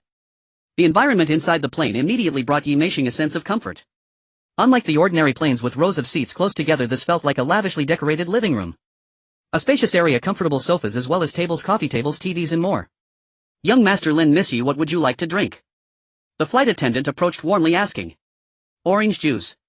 Lin Xuan didn't care about high-end or low-end, he just wanted orange juice. Of course, someone who could charter a private Gulfstream G550 wouldn't be considered low-end for drinking plain water. Then I'll have orange juice as well. Yi Meisheng did not order red wine or anything like that but chose to match Lin Xuan. Sitting down sipping orange juice, feeling entirely enveloped in luxury and comfort, she became a bit entranced, her gaze towards Lin Xuan becoming increasingly charming. Yi Meisheng favorability 5. Next, as the plane took off, ascended and flew, Yi Meisheng realized she didn't feel any obvious sensations. She had flown a few times before, but this was the first time it felt as comfortable as being at home. The flight attendant's service was also meticulous, making the notion of being treated like a guest feel vividly tangible. Yi Meisheng's affection was also directly reflected in her body language. While chatting, her body noticeably leaned towards Lin Xuan. Her soft waist was like that of a snake. Regardless of whether she was walking, sitting or resting, she exuded a sense of softness. When she went to the restroom, Yi Meisheng couldn't help but be curious and checked the charter price for the Gulfstream G550, discovering it was calculated by the hour, costing about 400,000 per hour. After leaving the restroom, she simply sat beside Lin Xuan. However, it felt like they had just chatted for a short while when they arrived in Sanya. She felt a bit reluctant, wishing the flight could last longer. After getting off the plane, someone helped with the suitcase and Old Ma led them through the VIP passage, allowing for a smooth exit. They quickly left the airport where a luxury car was waiting and got in, setting off with the driver. Before long they arrived at the Atlantis Hotel, checking into the legendary most expensive underwater suite costing 100,000 a night. The suite was a duplex with the lower level directly being an aquarium, as if the entire suite had been moved underwater. Over 280 species of marine life surrounded them. From departure to arrival, Yi Meisheng felt no fatigue, as if the entire journey was a relaxation and enjoyment. She finally understood why Lin Xuan didn't need a strategy. Hence some say traveling is tiring. In reality it's not tiring but rather impoverishing. For the truly wealthy, traveling is not tiring at all. Yi Meisheng favorability 5. Yi Meisheng was not only not tired but also incredibly excited. As soon as she entered the suite, she eagerly pulled Lin Xuan down to the lower level and reached the window where the sight before her left her stunned. Typically the view from a room's window features mountains and seas, but outside this room's window was an underwater world. Beyond the enormous glass window was crystal clear water teeming with various marine creatures swimming around easily within reach. Whether sitting on the balcony sofa by the window or lying on the bed, one could enjoy the oceanic world through this massive window. Watching the scene unfold, Yi Meisheng felt utterly enchanted. Lin Chuan himself was also somewhat mesmerized. He couldn't help but reflect that the wealthy truly enjoy the world first. Previously he would never have experienced such luxury, considering the cost of 108,888, saving and scrimping for a year or two just for one night. The two of them admired the view in the room for quite a while before heading out to the lobby to explore, enjoying the world's largest aquarium. Guests at the hotel could explore the aquarium endlessly. Next they visited the water world inside the hotel, experiencing various water activities which hotel guests could enjoy without limit. In her swimsuit, Yi Meisheng appeared even more enchanting. If Ling Wu was the athletic beauty and Yin Manglan was voluptuous, then Yi Meisheng embodied softness and grace. Especially her entire back, whose curves were perfection, made one unable to resist the lament of a missed cupping opportunity. The dimples at her waist added to her allure. This was also the first time Yi Meisheng saw Lin Chuan's physique. Even though she valued strength over appearance, she couldn't help but be captivated, yielding it to increase in her favorability. In the evening they went to the beach, witnessing the ocean's blueness surpassing that of most beaches in Jianghai City, lying on the sand to watch the sun. The next day they sailed out on a yacht worth over 100 million, complete with a DJ, violinist, chef and even a diving instructor to experience diving and observing tropical fish. Diving on one's own was an entirely different experience from watching in an aquarium. On the third day they indulged in nearly all land, sea and air activities: wake surfing, parasailing, helicopter rides, horse riding by the beach, jet skiing and so on. Anyone who has been to Sanya knows it is both beautiful and fun, with the only downside being the high costs and numerous pitfalls. If price were not a concern, it would be almost entirely positive. Yi Meisheng was enthralled, feeling as if her previous life had been in vain. Her favorability did not increase as quickly as at the start, but it continued to rise with notifications of 111. Only 7 points remained until she reached 80. That day, tired from their adventures, they returned to the Hyatt Regency in Sun Bay. Yes, they had changed hotels. After all, different hotels offer unique features and different beach views. After dinner, while sitting on the beach and chatting in the sea breeze, Lao Ma approached with a middle-aged man, introducing him by saying, "Young Master Lin, this is our highest-ranking official at the Yonghua Club, Xiaohan." "Young Master Lin, hello." Xiaohan said politely, "I hope you are satisfied with the arrangements made by Lao Ma. If there is anything you are not satisfied with, please feel free to let me know." Lin Chuan nodded, "Not bad, quite satisfied." Xiaohan continued, "Would young Master Lin be interested in joining our Yonghua Club? With your status in this expenditure, you can become a member without any conditions." Lin Chuan felt the name of this club sounded somewhat familiar but couldn't recall it. However, given Lao Ma's association with this club, he instinctively thought it focused on leisure activities. Xiaohan smiled. "Leisure activities are just a small part, mainly handled by Lao Ma. Our Yonghua Club is a high-end club where every member is a successful individual. Members exchange ideas, broadening their resources and networks. The Haoyun Car Alliance Club is just a small club and cannot be considered mainstream." Lao Ma explained, "I am already in the upper tier of the Haoyun Car Alliance. To be honest, being in the same club as you makes me feel somewhat ashamed." He added, "In the Yonghua Club I'm not a member but a service staff. This club is truly a perfect fit for your upper tier status, as its members belong to the same echelon as you." Lin Chuan remarked, "Since there are no conditions, I will join." Lin Chuan had plenty of money but lacked resources and connections. Based on his experience in the Haoyun Car Alliance, joining the club seemed quite beneficial. Xiaohan began registering him while saying, "All right, I will immediately help you register and add you to the group. Interestingly, there is a club gathering in Sanya tonight. If young Master Lin is free, why not come and have some fun?" Lin Chuan was added to the group and soon discovered the membership rankings, which were displayed quite plainly: Supreme, VIP, V3, V2, V. Lin Chuan had just joined the group as a V1 member. He asked, "How can I advance my membership level?" Xiaohan replied, "There are two methods: consumption and asset verification. I was going to ask if you wanted to advance, but I feared you might find it off-putting. Regardless, with your strength, advancing levels will merely be a byproduct of your leisure activities." Lin Chuan understood that this world still divided into social strata, and even within the same club there would be divisions. For example, in the Haoyun Car Alliance Club, even without formal ranks, a hierarchy already existed. Whenever he spoke, everyone would pay serious attention. To have a voice, one needed to stand above the social strata. Lin Chuan contemplated and said, "Let's verify my asset." "Alright, asset verification works like this: a pure deposit of 50 million can upgrade you to V2 and a pure deposit of 100 million can upgrade you to V3. Before Xiaohan could finish, Lin Chuan directly took out his phone and showed him the balance in his bank account. Xiaohan and Lao Ma glanced at it and immediately gasped in shock. Over 800 million in pure deposits. Do not assume that a 50 million pure deposit guarantees an upgrade to V2, that isn't that much. But one must understand that assets and liquid capital are two different matters. A person with 10 billion in assets may not necessarily have 50 million in cash. 50 million in liquid funds is actually quite impressive. What does over 800 million in deposits signify?" Xiaohan's lips trembled slightly. "Young Master Lin, I will immediately upgrade you to the highest level, Supreme VIP." Yi Meisheng, sitting opposite Lin Chuan, couldn't see his deposits but heard the amounts of 50 million and 100 million. Xiaohan spoke these figures with ease. However, upon seeing Lin Xuan's deposits, she was instantly taken aback, easily guessing that his deposits far exceeded those amounts. Yi Meisheng's gaze towards Lin Xuan became even more tender, and she greatly enjoyed the feeling of being with someone who was superior enough to join a top-tier club. Her favorability increased by 5. She took out her phone and opened the fish pond leaderboard, placing Lin Xuan's name at the top. In fact, last time Lin Xuan casually spent millions to buy a restaurant just to defend her honor, she had already considered placing Lin Xuan's name first. But she vaguely felt that Lin Xuan was not easy to handle, while another person was both wealthy and more infatuated with her. However, now even if Lin Xuan still seemed indifferent towards her, the vast difference in strength was enough to overshadow everything else. In the evening, old Ma drove a luxury car, taking Lin Xuan and Yi Meisheng to the Yanghua Club in the Sanya district for a gathering. The destination was a seaside villa surrounded by beautiful scenery. Inside, it was evident that only the upper class attended, each dressed in top-tier brands, their watches worth over $1 million. The status was clearly beyond what the Gao Yun Car Alliance could compare to. As each person entered, they were given a badge clearly displaying their membership level. Thus, even though this group consisted of successful individuals, they showed respect upon seeing the badge on Lin Xuan's chest. Yi Meisheng wore a black long dress, looking enchanting, linking her arm with Lin Xuan, enjoying the feeling of being above others.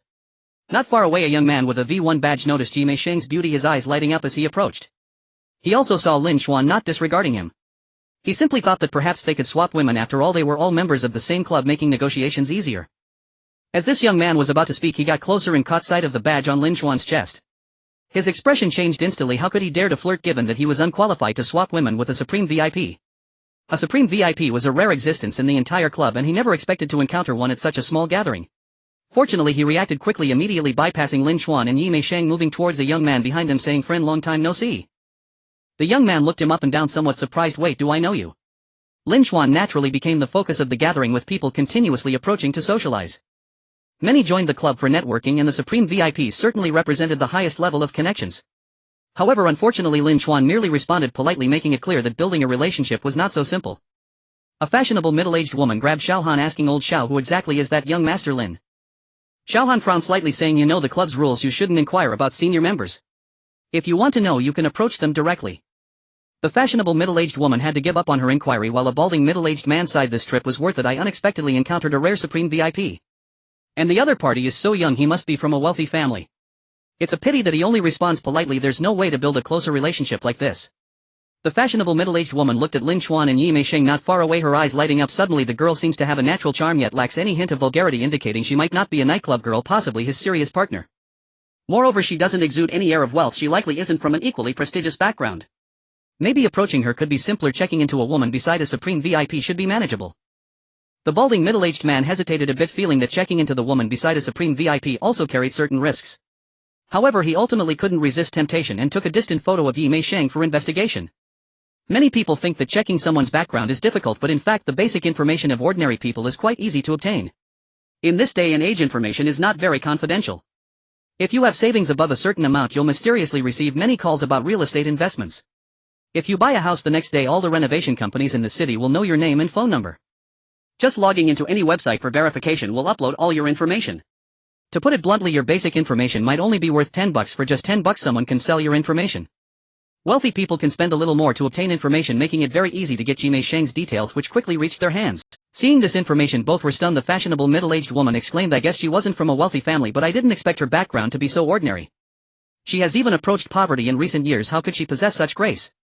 The balding middle-aged man's eyes lit up. Building a relationship with this girl might be much simpler. Her father's issues are something we can easily resolve. The fashionable middle-aged woman said, "You stay here and don't move. Women are less suspicious when approaching her. Just be polite, after all she's also a woman beside a Supreme VIP." After a while, seizing the opportunity when Lin Xuan went to the restroom, the fashionable middle-aged woman approached and exaggeratedly said, "Little sister, may I ask how you maintain your skin? It's so smooth and tender. I've bought over $1 million worth of skincare products, yet they pale in comparison to yours." However, she was not the only one who approached. Several other women also surrounded her. "Yes, your skin is simply like a baby's. I want to ask, what skincare products do you use? Clearly this isn't just the result of skincare products. This young lady is naturally beautiful." The fashionable middle-aged woman frowned slightly. Had these people all come to the same conclusion? Yi Meisheng looked at these elegantly dressed women flattering her and felt somewhat dazed. From their attire it was clear they were wealthy, some even wearing V2 badges, meaning their savings likely exceeded 50 million. Such a group of women would have ignored her in the past, yet now they were so humble. This feeling made her utterly captivated. Wasn't this the sensation of soaring to great heights, transforming into a phoenix? Yi Meisheng's background was indeed average. Her mother was a nurse with an ordinary salary. Her father was a programmer, competent yet naive, struggling with social interactions, often facing oppression. Watching her father being pushed around from a young age made her feel very helpless. Seeing others live in affluence made her envious. Thus from middle school she harbored the idea of striving to rise in social class. Gradually she realized that relying solely on herself was unlikely, leading her to consider another possibility: marrying into a wealthy. So after entering university she began to improve herself, learning etiquette, how to speak, and adjusting her posture. At the same time she started scouting. She understood that accepting gifts from anyone could make her seem cheap, so she only accepted gifts that wouldn't lead to misunderstandings. She knew there were plenty of beautiful women around, easily found in nightclubs, but to attract a wealthy heir she had to maintain her purity. Time flew by, and after 3 or 4 years many decent boys appeared around her, but none fully met her standards until now. This junior Lin Xuan fulfilled all her fantasies about the wealthy, yet the only thing missing was his obsession with her. This guy seemed too composed. Yi Meisheng Affection 1.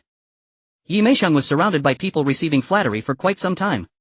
When she saw Lin Xuan coming out of the restroom she wanted to approach him, but at that moment a fashionable middle-aged woman grabbed her. "Missy, did you just say your name is Yi Meisheng?" The fashionable middle-aged woman smiled. Yi Meisheng, puzzled, replied, "Yes, why?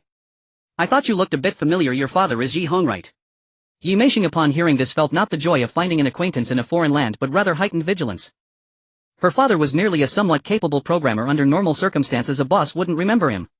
What were the odds of meeting someone familiar so far away in Hainan? Being as clever as she was, she naturally understood that these women approached her solely because of Lin Xuan. She was merely riding on his coattail. So when this person mentioned her father she suspected ulterior motives. She couldn't become a tool for others to use against Lin Xuan, or else she would become a burden to him. Yi Meisheng maintained her composure and asked, "Yes, that's correct. How do you know my father?" The fashionable middle-aged woman, clearly clever, immediately sensed that she had raised Yi Meisheng's caution. She quickly added, "I forgot to introduce myself. I am Zhang Qi, the owner of Zhichuan Technology Company. A few years ago I met your father at a technology exchange conference and admired his talent. When talking about children he couldn't help but praise you numerous times."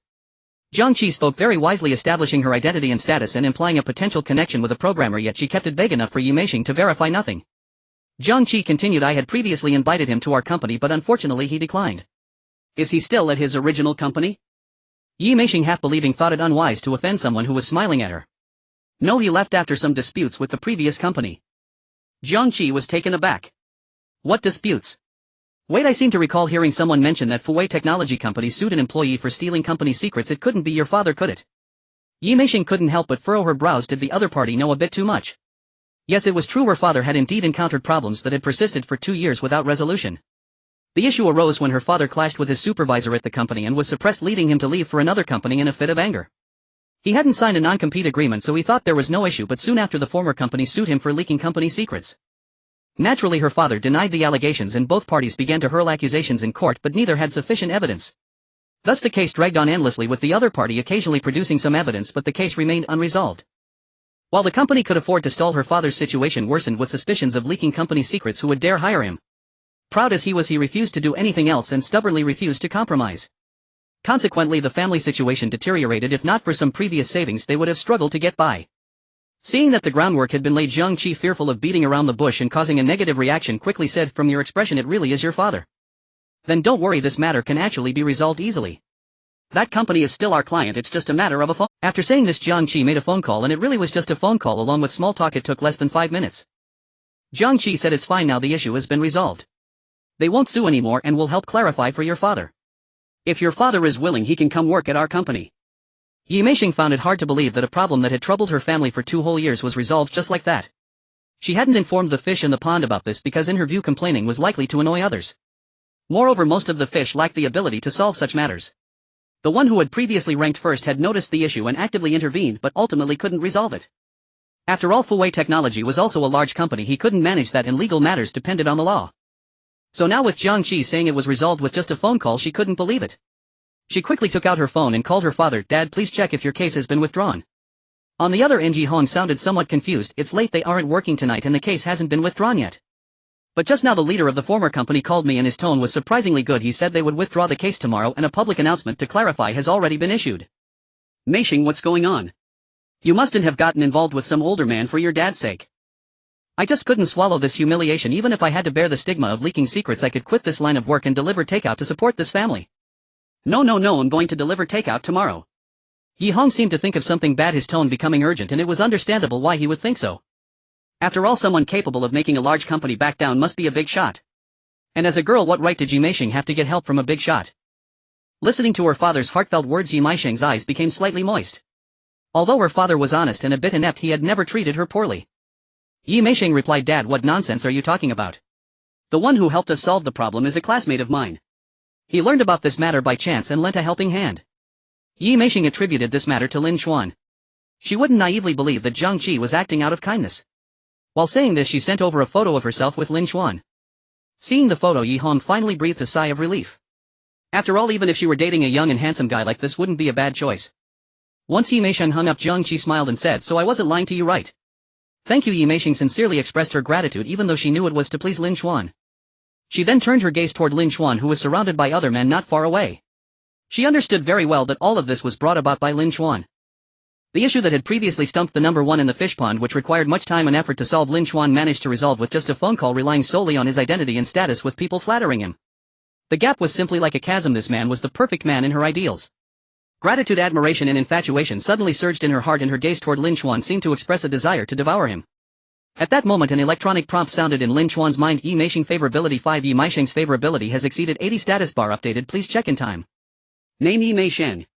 Age 22. Appearance 8'3". Height 168 centimeters. Weight 52 kilograms. Favorability 5384. Ex-boyfriend: none. Sexually transmitted disease: none. Lin Xuan felt a bit confused. Judging from Min Menglan's situation, favorability exceeding 80 would increase more slowly, yet she had jumped to 84 under the premise of already exceeding 80. Wait, what did you all talk about? Even more surprising to Lin Xuan was that Yi Meisheng actually had no ex-boyfriends. From Min Menglan's situation, it was clear what ex-boyfriend meant here. As a green tea type, she was still a virgin. Lin Xuan was quite surprised, very surprised. Yi Meisheng added Jiang Qi on WeChat and then approached Lin Xuan. She said nothing, simply tenderly entwining her arm around his. Feeling the softness on his arm, Lin Xuan smiled at Yi Meisheng. To be honest, learning that she was still a virgin instantly heightened his fondness for her. Even if she were a green tea girl, at least she was a self-respecting one. However, she was still a green tea girl, and Lin Xuan remained quite clear-headed. As the saying goes, as long as she doesn't intoxicate him, she is a good girl. After sitting down, Jiang Qi came over with her husband, and Yi Meisheng naturally introduced Jiang Qi to Lin Xuan. She didn't say much more. Just because Jiang Qi helped her didn't mean she had to morally bind Lin Xuan. That would definitely provoke resentment, and what Jiang Qi did was merely a small favor, just an introduction in return. Lin Xuan was considerate of Yi Meisheng, so he treated the introduction much more politely and even took the initiative to add Jiang Qi on WeChat. Just like that, Jiang Qi and her husband were all smiles and became even more courteous towards Yi Meisheng. As clever as Yi Meisheng was, she naturally noticed Lin Xuan giving her face, staying close to him like a little bird, not interrupting his conversation with others, and quietly peeling shrimp for him. Her delicate jade-like fingers moved skillfully as she peeled the shrimp, neatly placing them on Lin Xuan's plate. After he finished eating, she even took out a wet tissue, attentively helping him clean his fingers. Before tonight, she had already provided a lot of emotional value, and it was even more so tonight. It was simply overflowing. After a while, the dance music began, and the successful individuals present took their partners into the dance floor. A tall and handsome mixed-race youth approached, gentlemanly inviting Yi Meisheng. "Beautiful lady, may I invite you to dance?" He was over 1.8 meters tall, with a well-proportioned figure, dressed in an expensive tailored suit with a V3 badge on his chest. To be honest, such a mixed-race individual had quite a strong appeal to women. He wasn't here to cause trouble either. He politely nodded and smiled at Lin Xuan, perhaps influenced by Western education, considering it normal to invite someone else's partner to dance. Yet Yi Meisheng only looked at the mixed-race youth, calmly smiling as she said, "Sorry, I only dance with my man." The mixed-race youth appeared slightly disappointed but still maintained his gentlemanly demeanor. "All right, sorry to trouble you." The mixed-race youth left, and Yi Meisheng didn't even glance back. It was as if she felt no regret, quietly leaning against Lin Xuan, listening to his conversation with others. Those who didn't know might think she was Lin Xuan's mistress. If Xiang Yan saw the scene, she might not understand why someone like her, an expert at fishing, wouldn't want to capture such a high-class mixed-race individual. How could she ignore him entirely? After a while, once Lin Xuan finished talking, Yi Meisheng shook his arm. "Junior, how about you accompany me for a dance?" Lin Xuan laughed. "I can, but I'm not very good at dancing. I'm worried I'll step on your feet." "No worries, I'll teach you." Yi Meisheng chuckled, lightly pulling Lin Xuan into the dance floor. She placed Lin Xuan's right hand on her waist. The standard position is just below the shoulder blades, but she let him place it on her waist. Then with her right hand she held Lin Xuan's left hand while her left hand rested on his shoulder. She then nestled into Lin Xuan's embrace. Yi Meisheng led him through a few simple steps, and Lin Xuan quickly grasped the basic movements. It wasn't necessary to be too professional. "You learned so quickly. No one taught you before, did they?" Yi Meisheng asked while leading him. "No, this is my first time learning." Yi Meisheng smiled and asked, "With your good relationships with Qin Bingqing and Ling Wusua, didn't they teach you?" "Especially Ling Wusua, she is from the dance department." Undoubtedly this was a tricky question. However, Lin Xuan casually replied, "Do I look like someone who learned before?" "Seems like I'm quite talented, right?" Yi Meisheng blinked looking at Lin Xuan intently for a few seconds. Yet Lin Xuan appeared completely indifferent, showing no intention to explain his relationships with Qin Bingqing and Ling Wusuo. Yi Meisheng however didn't pry further, leaning close to Lin Xuan's ear and whispering, "Junior, you might just be the prince in my life. That day at Qinshan Pavilion you helped me out of a tight spot. Today in a way you helped my father resolve a problem that had troubled him for 2 years. What do you think I should do to thank you?" Lin Xuan smiled and replied, "No need to be so formal, a simple offer of yourself would suffice." Yi Meisheng chuckled, leaning in so close that their lips nearly touched. "Oh Junior, so you have ulterior motives towards your senior. You didn't invite me out on a trip just for the sake of it, did you? I've heard that when a man and a woman travel alone together it usually leads to something happening. Is that what you think too?" Lin Xuan laughed. "Senior, I was just joking. Why are you thinking so much? Could it be that you're the one thinking that way? If you want I can accompany you. Junior, I can't say much else, but my physique is definitely superb." Yi Meisheng rolled her eyes at Lin Xuan. "I can't risk that. I'm afraid of provoking jealousy from the other girls around you." Lin Xuan said, "There are no other girls around me, it's just you, senior." "Then shall I offer myself to you?" Yi Meisheng's lips came even closer, her breath almost grazing Lin Xuan's lips.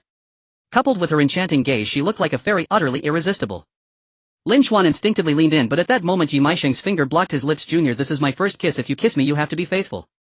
Lin Xuan replied, "I will definitely be faithful." Yi Meisheng's eyes lit up. "Really?" Lin Xuan replied very seriously, "I swear to heaven that I will be faithful. I will always only like girls." Yi Meisheng was taken aback for a moment, quickly retreating from Lin Xuan's lips, curling up in his embrace and pinching the soft flesh at his waist. "Junior, I didn't expect you to be this bad." In her heart she gritted her teeth. Only liking girls, does that count as being faithful? This Junior really seems difficult to handle. Even now she had taken the initiative, yet he remained so composed. Wait, she had already started taking the initiative, but he still had Qin Bingqing and Ling Wusuo by his side. Didn't that make her just another fish? No, who exactly is whose fish? The next day Yi Meisheng continued to exude gentleness. To be honest, it was Lin Xuan's first time experiencing such tender treatment from a young woman, making him feel almost weak in the bones. Yi Meisheng's actions towards Lin Xuan grew increasingly intimate and ambiguous, but whenever Lin Xuan tried to advance further she would laugh and evade. The message was clear, he had to promise her exclusivity. Lin Xuan understood but pretended not to. In fact, it would be quite easy for him to trick Yi Meisheng into bed with some promises. However, he didn't want to do that. Ever since he acquired the system he could no longer be devoted to one person. His goal was to raise his favorability and privately reap the rewards of being an admirer. He wouldn't halt his progress for just one woman. Yet even as a scoundrel he wanted to be a scoundrel with moral boundaries. He looked down on using deceitful methods. Either Yi Meisheng accepted his unfaithfulness or it was a no-go. He found it hard to resist Yi Meisheng's allure, and her favorability rating no longer increased. This trip had almost run its course. Lin Xuan decided to conclude the journey and asked Lao Ma to arrange a private plane for their return. After disembarking from the plane, the driver took Lin Xuan and Yi Meisheng back to school. Upon arriving at the school gate, Yi Meisheng looked at Lin Xuan with flirtatious eyes and said, "Junior, how about a kiss?" Lin Xuan was somewhat surprised. Had the senior finally lost her composure? Naturally he was delighted and replied, "Since the senior has requested, I suppose I can reluctantly oblige with a kiss." As he leaned in, Yi Meisheng stepped back, playfully smiling. "Junior, what are you doing?" "I meant we should tidy up the snack wrappers we made a mess of." "Junior, why can't you distinguish between the nasal sounds?" she joked, looking at Lin Xuan's dazed expression.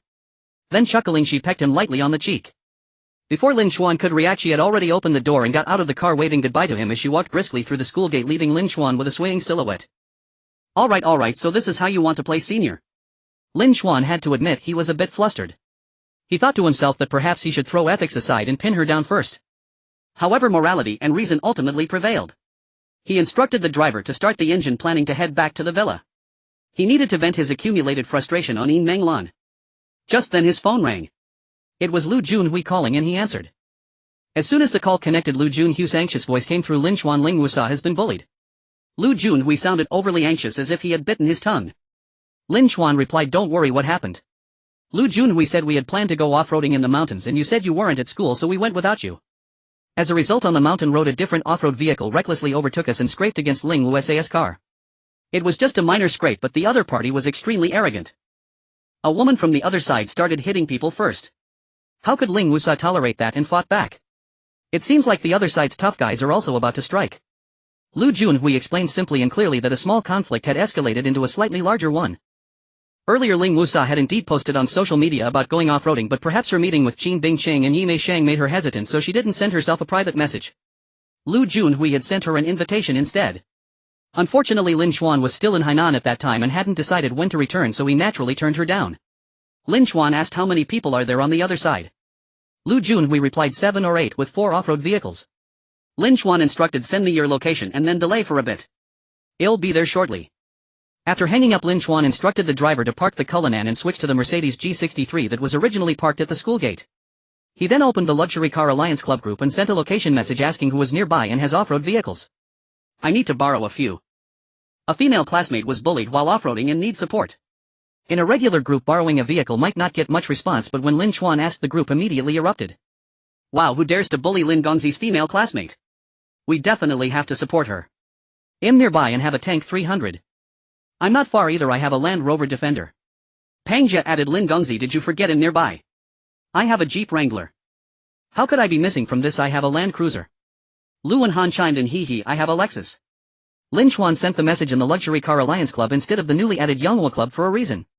Firstly, this club is all about cars. Secondly, most of the members in this club are in Jianghai City, allowing for a quick response. Of course, Lin Chuan called them also to maintain connections.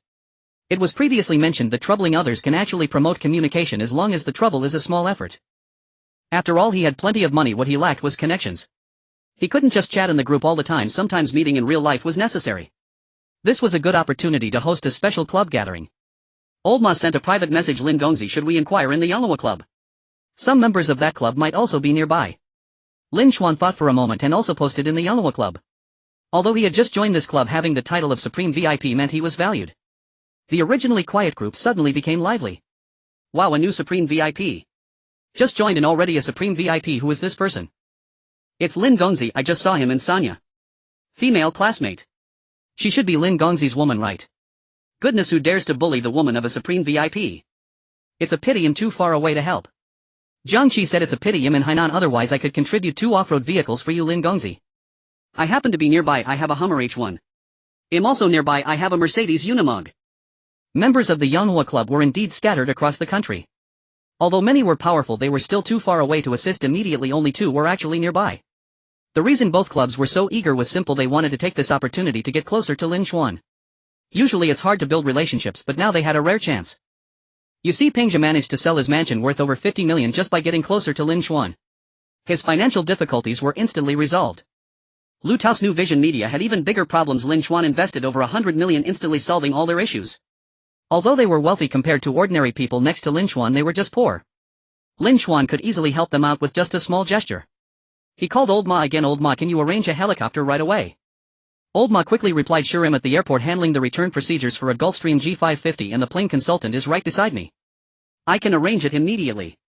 Lin Chuan said, prepare a more impressive one. If the experience is good, I'll consider buying one later. A female aircraft consultant nearby seemed to have overheard and excitedly said, rest assured, Lin Gongzi, the Augusta AW139 helicopter is ready and will pick you up shortly. Old Ma said, I've contacted the driver and instructed him to drive to the nearest helipad. The helicopter will arrive around the same time you reach the helipad. Old Ma and the aircraft consultant worked efficiently and soon they reached the helipad to pick up Lin Chuan. Taking a helicopter was naturally the fastest way. Other off-road vehicles quickly assembled with the driver leading the convoy in Lin Chuan's Mercedes G63. Yunlu Mountain, the highest mountain in Jianghai City. The foot and waist of the mountain facing the sea have been developed quite well with schools, parks, commercial districts and villas built, such as the luxurious villa area of Yunlu Mountain where Lin Chuan resides. However, the sides and back have not been developed at all. Several off-road vehicles are stuck on the bumpy mountain road. The conflict between Ling Wusua, Lin Yue, Lu Junhui, Zhang Yuan and several strong men along with a few women is still ongoing. After Lu Junhui finished his call with Lin Chuan, he tried to stall for time as Lin Chuan advised. With no other options, he could only speak some pretty apologies in a nice tone. After some negotiations, the situation improved slightly, but at that moment a slightly plump woman quickly walked towards Ling Wusua. The slightly plump woman had a handprint on her face. Ling Wusua's hair was a bit disheveled, clearly indicating that the woman who retaliated after being struck first, as Lu Junhui mentioned on the phone, was this one. Taking advantage of Ling Wusua's inattention, the slightly plump woman grabbed her hair and pressed her down, saying, dress like a cheap whore, not even zipping up, who are you trying to seduce? It's obvious you're not a good person. Ling Wusua's attire was, to be honest, somewhat sexy, with her zipper pulled a bit low revealing her sports bra. But truth be told, her good figure was the only thing that stood out. There was nothing wrong with it. After all, it was the slightly plump woman who struck first, yet somehow she attacked Ling Wusua's outfit. Lin Yue and the other girls tried to pull them apart. However, at that moment several other women rushed over. What had just calmed down turned chaotic once again. Slap slap, Ling Wusua retaliated. She danced and worked out her agility and strength superior to that of ordinary women. Combined with her bold personality, these women were no match for her. Just a few slaps sent several of them tumbling to the ground. The strong men, seeing this, could no longer hold back. Lu Junhui and Zhang Yuan attempted to intervene, but they were simply no match for her. One of the strong men stepped forward and slapped Ling Wusua on the head. Ling Wusua tried to block it but it was futile.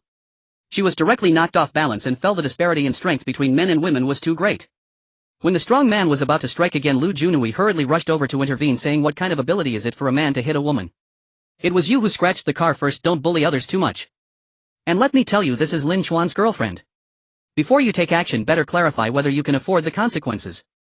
Lu Junhui actually knew that Ling Wusua and Lin Chuan had only met a few times and were not actually in a relationship.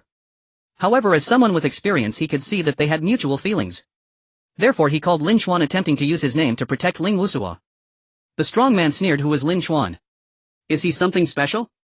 Call him over and I'll beat him up too." He pushed Lu Junhui aside, who was directly knocked down. The strong man moved forward, grabbing Ling Wusua's hair, intending to push her into a muddy pit. Ling Wusua struggled fiercely but she couldn't break free. At that moment the sound of a helicopter's rotor blades whirring rapidly approached from the distance. The helicopter was clearly flying in fast, the sound quickly drawing closer. Everyone present looked up only to see a helicopter appear in the distant sky, quickly enlarging from a small dot until it hovered directly above them. All present ceased their actions, looking up at the helicopter, bewildered as to why it had appeared here. They saw the helicopter rapidly descend, seemingly heading towards them. The deafening roar of the rotor blades swept in with strong winds, stirring up dust and sending leaves flying. The helicopter descended to a certain height before stopping in midair, as there was no space to land below. The cabin door opened and a handsome young man wearing sunglasses stepped out, descending rapidly on a rope. He had a perfect physique, his features sharp as if chiseled, and his posture was graceful, exuding an overwhelming charm. Lin Chuan. Lu Junhui, Lin Yue, Zhang Yuan and others stared at this figure, completely stunned. Lu Junhui indeed called Lin Chuan, who said he would come, but they never expected Lin Chuan's entrance to be so flashy and cool. They thought Lin Chuan would arrive in that Mercedes-Benz G-Class. After all, the G-Class is an off-road vehicle and quite handsome. Who would have thought he arrived by helicopter? Such a scene could only be seen on television. Ling Wusua watched the figure descending from the sky, somewhat mesmerized. From her angle, Lin Chuan was backlit, making his figure appear as if enveloped in a halo. She suddenly recalled a line from A Chinese Odyssey, that one day he would appear under the spotlight donning golden armor and riding on colorful clouds. Lin Chuan landed on the ground, casually untied the rope and walked up to Ling Wusua and the strong man, grabbing the strong man's hand and pulling it away. The strong man was initially stunned but instinctively resisted as he was pulled away. However, in the next moment he felt the opponent's hand was as strong as a vice and the immense power rendered him utterly helpless. He felt a twist, a sharp pain shot through him as if his hand was about to break, causing him to kneel on the ground. Lin Chuan had already augmented his abilities 3 times and taken a body refining pill, his strength reaching 17, far exceeding that of ordinary people. Even though this strong man appeared robust, he was still far inferior. Lin Chuan stepped on the strong man's back, immobilizing him, then helped Ling Wusua up, saying nothing, only brushing aside her hair that had fallen to cover her face and tidying it up. Ling Wusua was not a weak girl, but after enduring the humiliation and fear, she could no longer hold back. Her eyes suddenly turned red and tears began to fall. She directly threw herself into Lin Chuan's arms, sobbing uncontrollably. Lin Chuan gently embraced her, patting her back. The other strong men and women had just been intimidated by the helicopter. After all, not just anyone could ride in such a high-end helicopter, and Lin Chuan's aura was extraordinary. Now coming back to their senses, they wanted to help, but at that moment one of the strong men noticed Lin Chuan's watch, which had slipped down as he patted Ling Wusua's back, revealing a Richard Mille RM1103. The strong man's expression changed drastically as he blocked the other strong men, who were confused, asking, "Old Zhao, what do you mean? Are you just going to watch old Biao get beaten up?" "That watch is a Richard Mille RM1103, the one who recognized it said, cold sweat breaking out on his forehead. Seeing that others still didn't understand, he added, "Its official price is over 10 million. The other strong men and women immediately gasped in shock. The strong man who was pinned down also widened his eyes momentarily, too shocked to even struggle. They understood the concept that the poor play with cars while the rich play with watches. What does a watch worth over 10 million represent? At that moment the sound of engines roaring came from the distance. Following the road's bend, a Mercedes-Benz G63 appeared. A few burly men and women were already intimidated by Lin Chuan, and upon seeing more than a dozen luxury off-road vehicles they were completely stunned. Jeep Wrangler costs 500,000, Land Rover Defender 800,000, Toyota Land Cruiser 800,000, Lexus LX 570 around 1.7 million, Hummer H1 about 2.6 million, Mercedes-Benz G63 approximately 3.2 million, Mercedes-Benz Unimog 4 million. The prices mentioned are just for the base models. This does not include purchase tax, vehicle and vessel tax, luxury car tax, etc. They were also into off-roading, but it was their first time seeing so many top-tier off-road vehicles. Any one of these vehicles was a dream come true. Now they were lined up before them like a car exhibition. Those getting out of the cars were all dressed in expensive clothes and wearing luxury watches, exuding an extraordinary aura, clearly successful individuals. However, this group of successful individuals all respectfully referred to the young man as Young Master Lin. The burly men and women were frozen in fear, not daring to move as cold sweat poured from them. Arriving by helicopter adorned with million-dollar watches and accompanied by a dozen successful individuals they could hardly imagine whom they might have offended. The girl was crying in his embrace, presumably his woman, but just moments ago they had hit her. Their minds were buzzing, unsure of what would happen next. Logically they should have apologized immediately, but at that moment their minds were blank and they felt utterly lost. One of the burly men stared intently at Pang, just suddenly changing his expression, lowering his voice in terror. "Isn't that Boss Pang?" Another burly man exclaimed. "It seems to be Boss Pang from the real estate investment. I saw him once when I accompanied my boss to a real estate auction." Hearing this, everyone's face turned 3 shades paler. Wait, isn't that the real estate developer Lu Wunhan next to him? He's someone our boss has to curry favor with. And isn't that Lu Tao, the owner of New Vision Media? I've heard his net worth exceeds 200 million. And those few others look somewhat familiar. They must be successful individuals we've seen in some sector. But they are all wealthy people. Why are they so respectful to that young man? Isn't it obvious? Clearly the young man's status and wealth far exceed theirs. You only see these as wealthy people, but you haven't truly grasped the concept of wearing a $1 million watch. Generally those who wear a 2 million watch have a net worth of over 100 million. Wearing a $1 million watch is on an entirely unimaginable level. So what do we do now? Just then Lao Zhao suddenly gasped and everyone turned to see his face drained of blood. Following his gaze they saw a balding middle-aged man politely greeting Lin Xuan and introducing himself. Mentioning Pang Zhe, Lu Wunhan and Lu Tao, Lao Zhao's expression also turned grim. However, none of them appeared as terrified as they were of this balding man. Clearly this person held a higher status. The other burly men had a sense of foreboding. Who is that person next to Lao Zhao?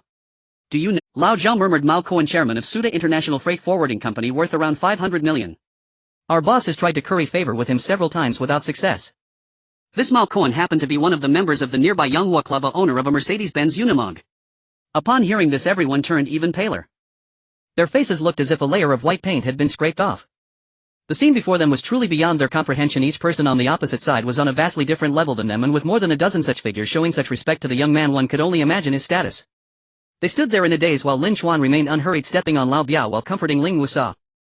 He even casually chatted with others as if it were a club meeting, completely disregarding them. Lao Zhao was the first to react, though he was reluctant to face it. He had no choice but to confront the situation, trembling as he approached. He bowed at a 90-degree angle and said, "Young Master Lin, we apologize for not knowing she was your woman. It is our fault, and this young lady can hit us to vent her anger." The other burly men also stepped forward to bow.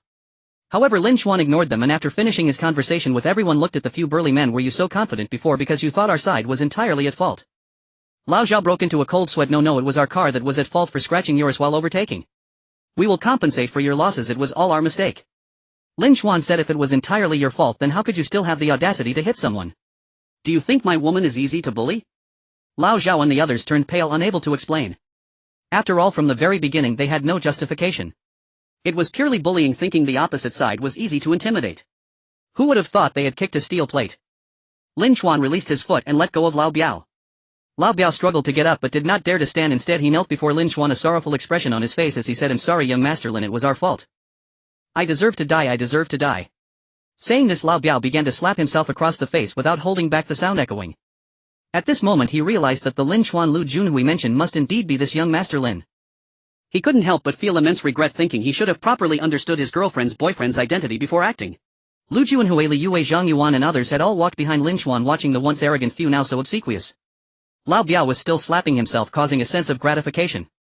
Lin Xuan did not stop Lao Biao, just watching him slap himself, and in a short while Lao Biao's face had turned red and swollen. The plump woman who had struck first felt pity and went over to pull him, saying, "We haven't done anything, hitting him this much is already enough. Young Master Lin, don't be too overbearing." Lao Biao, Lao Zhao and the others turned pale at her words. Lao Biao pulled the woman down to kneel. "Don't say that, young Master Lin hasn't been angry yet. Hitting us more is just what we deserve. You hurry and kneel, apologize to young Master Lin and this young lady. It's all your fault, you were the one who struck first." The plump woman pouted, looking unconvinced, but she hit back, "Why should I apologize to her? Dressing so provocatively to seduce people is already her fault. We don't have to be so afraid of him, even if he is wealthy, so what? He isn't our boss, what can he do to us?" Lin Xuan listened to the words of the slightly plump woman, nodded and said no more. Without him saying anything, Pang Zhe, Lu Tao, Lu Wunhan and Mao Cohen had already understood and took out their phones to make calls. Seeing this, Lao Biao and Lao Zhao quickly pleaded for mercy. "Young Master Lin, don't listen to this foolish woman. What she says does not represent us. We beg for your magnanimity, spare our lives." However, the slightly plump woman continued to shout, "Lao Biao, don't you have any backbone? He's just rich, what can he do to us?" With a loud slap, Lao Biao struck the slightly plump woman across the face, interrupting her words, and roared, "Can't you shut your mouth? Do you think rich people are just about having money? The slightly plump woman was momentarily stunned by the slap and shouted, "Lao Biao, you bastard, dare to hit me."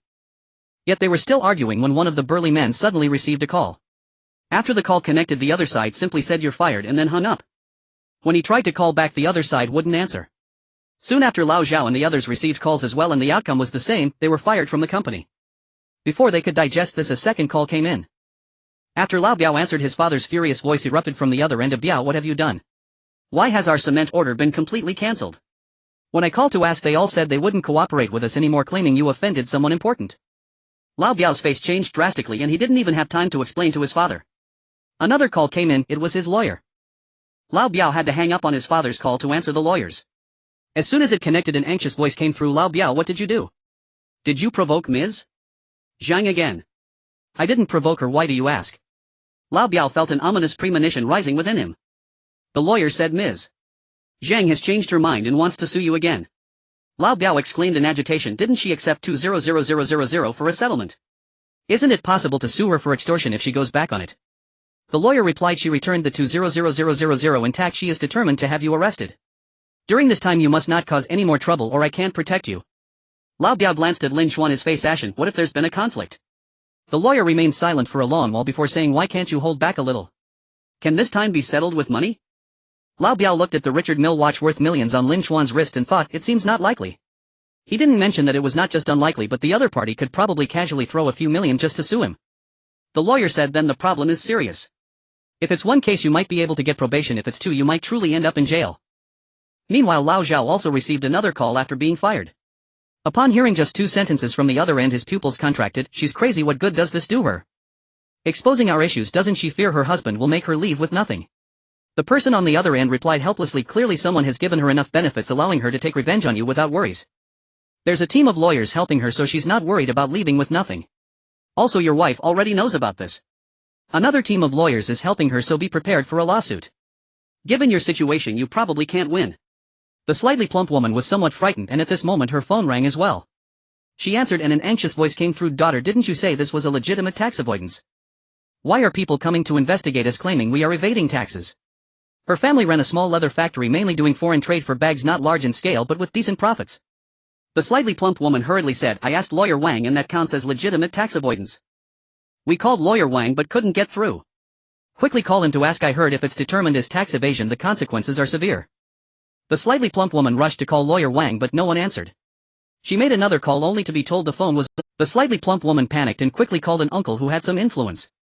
Not long after, her uncle called a member of a luxury car club present at the scene. "Brother Kai, that's my niece. Did she offend someone? Could you let her off the hook for my sake?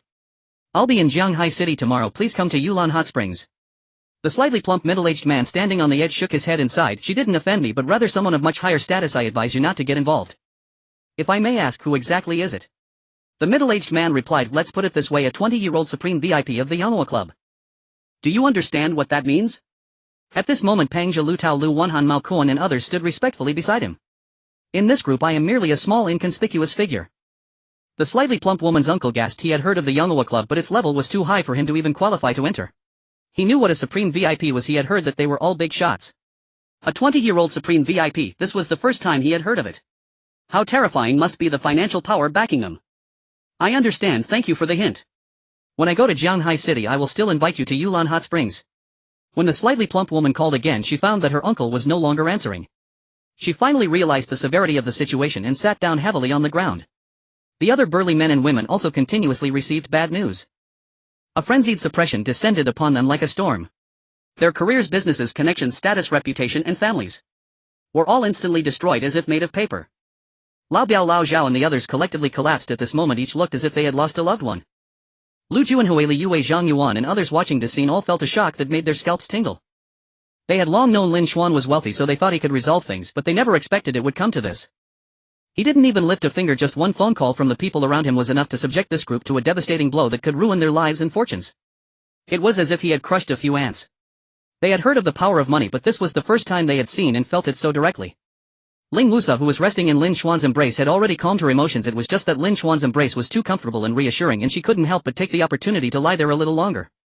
Only then did she sit up feeling a little embarrassed as she patted Lin Xuan's shoulder that had been dampened by her. Then she turned and looked at the grief-stricken Lao Biao, the middle-aged woman, and others, feeling immense satisfaction while her admiration for Lin Xuan was reaching its peak. Perhaps because the things she liked to play with were all expensive and somewhat dangerous, she was fond of strong men. Lin Xuan no longer cast a glance at Lao Biao and the slightly plump woman, remaining unmoved despite their desperate pleas. He said to Ling Wusa, "If you wanted to go off-roading, why didn't you call me? How could you be bullied if I were with you?" Ling Wusa pouted at Lin Xuan and replied, "I posted on my moments and you saw it and even liked it, didn't you? Last time I invited you, so why can't you invite me this time? Besides, how could I dare to message you privately? Who knows if you were out having fun with Yi Meixing Xinbingqing or some other campus beauty." Her usual cool demeanor had a hint of playfulness at this moment. Coupled with her recent tears, it added a touch of this made her appear even more feminine at this time. The slight upward curve of her lips revealed her current joy. Lin Xuan felt no guilt and countered, "It's just moments, who knows who you were showing it to?" Ling Wusa raised an eyebrow and said, "Then next time I message you to meet, you must come out." Lin Xuan replied, "If I have time I will definitely come. How could I refuse an invitation from the beautiful Ling? Let's go ride in my car, let Lu Junhui and the others drive yours." Ling Wusa had cried in Lin Xuan's arms earlier, and even though she had stood up, her body still leaned against him. Perhaps subconsciously she still relied on the sense of security Lin Xuan provided. He naturally took her hand and Ling Wusa blinked but did not resist responding readily. Lin Xuan said to Peng Zhilu, Tao Lu Wenhan and Mao Kuan, "Thank you all for coming and supporting me. Since you all came here, I don't have much to offer, so let's have a meal at Yushanfu. It's a rare gathering, so let's treat it as a club meeting." The crowd quickly expressed their gratitude, saying it was no trouble at all. Everyone knew that being invited to such a place as Yushanfu was quite an honor, and knowing Lin Xuan's strength, they were not shy. Lin Xuan turned to Lu Junhui and said, "Junhui, you drive Wusa's car." Lu Junhui nodded blankly and said, "Okay, it's not like everyone has an off-road vehicle, it can be driven just fine." Lin Xuan nodded and holding Ling Wusa's hand walked towards his Mercedes G63, instructing the driver to continue driving while they sat in the back.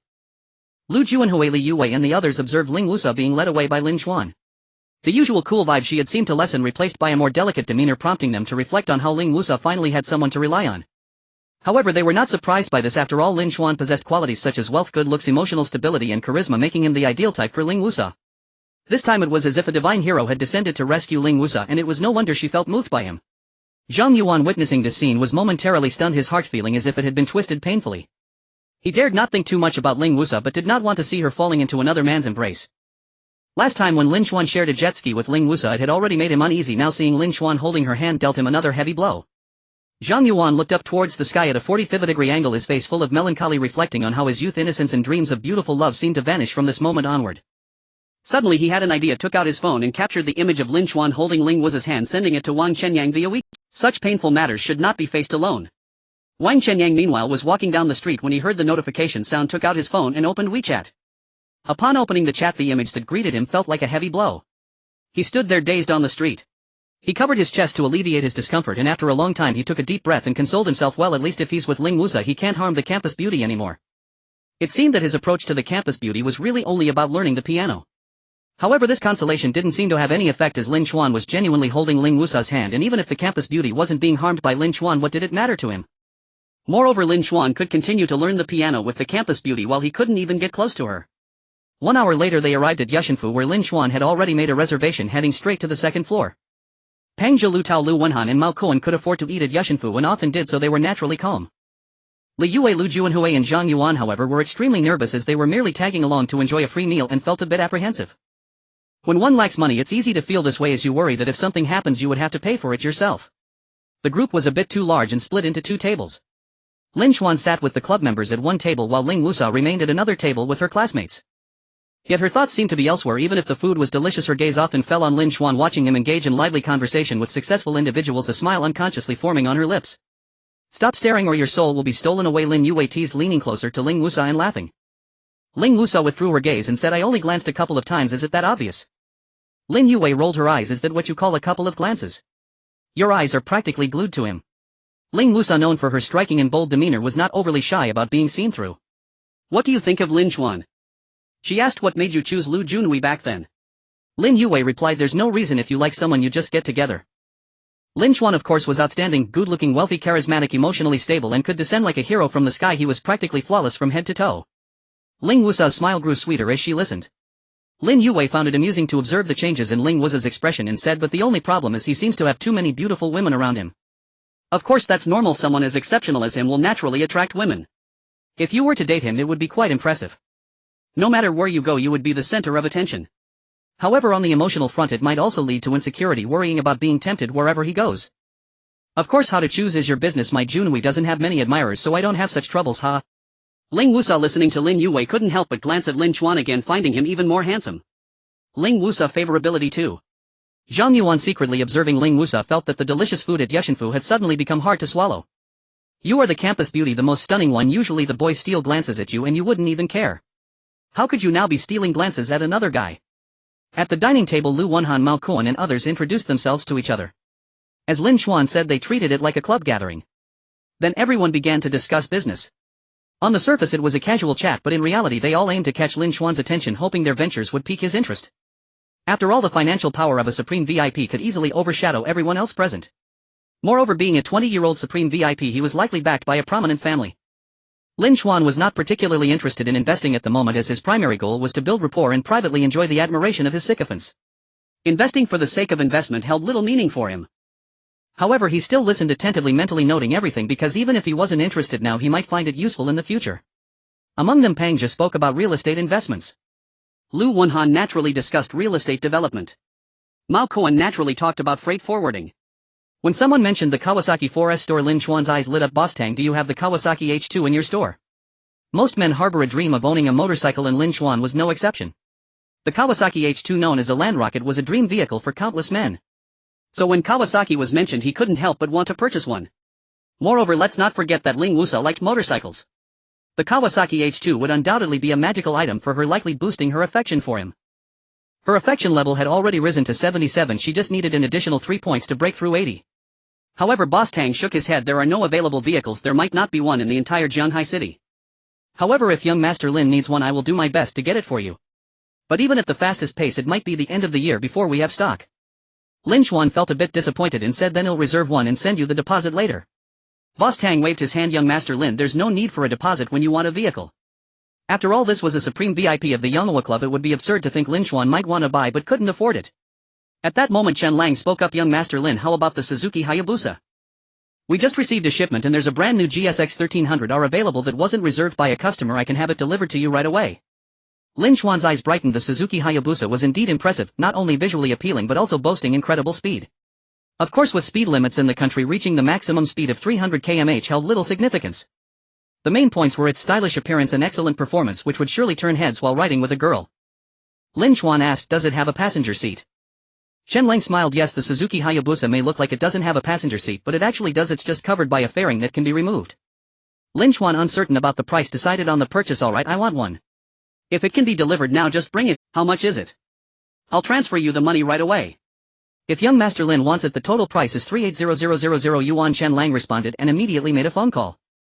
They continued to eat while chatting, casually discussing deals worth millions. Lin Chuan showed no interest in other matters and the others were not anxious.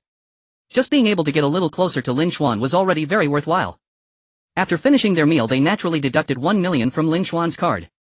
Although everyone treated it as a gathering, they had initially come to support Lin Chuan, so they didn't have much time. Thus they dispersed and returned home. As they went downstairs, Ling Wusa proactively took Lin Chuan's hand. Her personality was straightforward and unpretentious. When they reached the ground floor, they saw a group of people gathered around watching as a brand new motorcycle was just unloaded from the truck. Its cool and sleek design was extremely eye-catching. Ling Wusa, who liked motorcycles, immediately brightened up. Lin Yue, Lu Juanhui, Zhang Yuan and others also gazed at it with shining eyes. Even those who didn't understand motorcycles could appreciate its aesthetics. At that moment, Chen Lang approached. Young Master Lin, the motorcycle has arrived, would you like to give it a try? Ling Wusa, Lin Yue, Lu Juanhui and Zhang Yuan looked at Lin Chuan in astonishment. Did he buy this motorcycle? Such a high-end motorcycle must be expensive. Did he really purchase one in the time it took to have a meal? However, recalling Lin Chuan's luxury cars and mansions, they quickly remembered that this was nothing for him. For them this might be a luxury item they could never afford in their lifetime, but for Lin Chuan it was merely pocket change. Lin Chuan hopped on the motorcycle to give it a test ride, twisting the throttle, awakening the beast within, producing a deep, powerful vroom sound. Lin Chuan raised an eyebrow at Ling Wusa and said, get on. Ling Wusa chuckled lightly, elegantly and confidently sitting on the passenger seat, effortlessly wrapping her arms around Lin Chuan from behind. Both of them adhered to traffic rules and wore helmets. We'll head back to school first, you guys can take the car back. The driver will drive my Mercedes class back and you can ride. Lin Chuan briefly instructed Lu Junhui and the others and then started the Suzuki Hayabusa speeding away. Everyone watched their departing figures filled with envy. Damn, that was so cool. In my next life I want to be rich too. I checked, that seems to be a Suzuki Hayabusa and it costs around 100,000 to 200,000. You're mistaken, that's not just any Suzuki Hayabusa, that's the new GSX 1300 R with a price tag close to 400,000. A motorcycle costing 400,000 is simply extravagant. Zhang Yuan looked at Ling Xuan riding away with Ling Wusa feeling increasingly melancholic. He could tell how sweet Ling Wusa's smile was when she got on the bike, that happiness was genuine. Ling Wusa loved motorcycles, which he knew, and the new GSX 1300 R was undoubtedly her dream vehicle. But knowing it didn't help, he simply couldn't afford it. What he struggled to achieve with all his might, Ling Xuan completed as easily as buying a snack. He felt a profound sense of the vast disparity between people. He had completely given up on Ling Wusa. However, moments ago he had taken a picture of Ling Wusa hugging Ling Xuan and sent it to Wang Chenyang. Ling Xuan rode with Ling Wusa along a riverside road, racing forward as the wind howled past. Ling Wusa tightly embraced Ling Xuan, savoring the thrill of speed. Their lips met, soft and warm. Ling Wusa only lightly touched before pulling away slightly, but not too far, quietly watching Ling Xuan. This time Ling Xuan took the initiative to kiss. Not a gentle peck, but a deep kiss. This feeling intoxicated both of them. It was unclear how long they had been kissing when a car arrived in the parking lot. The girl who got out saw them giggling and discussing, which startled the two into stopping. Let's go back. Even Ling Wusa, who was usually carefree, couldn't help but blush at this moment, pulling Ling Xuan as they ran into the campus. At the finance department dormitory, Qin Bingqing was reviewing when two roommates walked in, saying, "Bingqing, we seem to have seen Ling Xuan escorting Ling Wusa back to the dormitory. I thought he was pursuing you, but it turns out that's not the case." Qin Bingqing's breath caught and she wrinkled her nose. Just a few days prior she had seen in the Haoyan Car Alliance group that Ling Xuan was traveling to Hainan, and later learned that Ji Meishan was also going to Hainan. One could guess with their toes that they were going together. However, Ling Xuan wasn't pursuing her, which had nothing to do with her, so even though she felt a bit jealous, her feelings didn't change. In the blink of an eye, Ling Xuan had actually escorted Ling Wusa back to the dormitory again. Who exactly is this guy pursuing? Could it be that after being hurt by Zhang Yan he directly turned into a playboy? Qin Bingqing favorability 5. Qin Bingqing favorability 5. Qin Bingqing favorability 5. This bastard playing with people's feelings. Qin Bingqing was angry for a moment before regaining her composure. Ling Xuan had helped with her family's business once and even supported her at the car exhibition, indirectly allowing her family to upgrade their exhibition booth for free, resulting in a significant business boost. As a beneficiary, how could she have any complaints against him? He never said he was pursuing her, and how he interacts with other girls is his freedom. Moreover, they might not have established a relationship. Just because he is close to Yi Meisheng and Ling Wusa doesn't mean he is a scumbag. Qin Bingqing favorability 15. But why does he invite Yi Meisheng and Ling Wusa but not me? What am I lacking? I posted on social media saying I wanted to take photos, he saw it and even liked it. Qin Bingqing favorability 5. Ling Xuan had just sent Ling Wusa back to the dormitory and was walking toward the boys' dormitory when he heard an electronic notification sound, momentarily bewildered. Not being classmates, why were her favorability levels fluctuating so much? They say women are fickle, and this was the first time she felt it so intuitively. Could you please not change so quickly? I can't handle it. After a wave of emotional ups and downs, Qin Bingqing's favorability finally stabilized at the original value 63.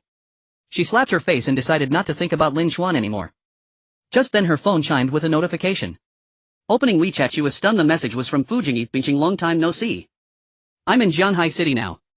I heard you are studying at Jianhai University. Qin Bingqing couldn't help but tremble slightly, replying, "Jingge, didn't you go to the capital for development? Why are you in Jianhai?" Fujing was the prince-like man that Qin Bingqing had liked before. He was also the man she fantasized about becoming after Lu Xingye lost to Ling Xuan at the car exhibition.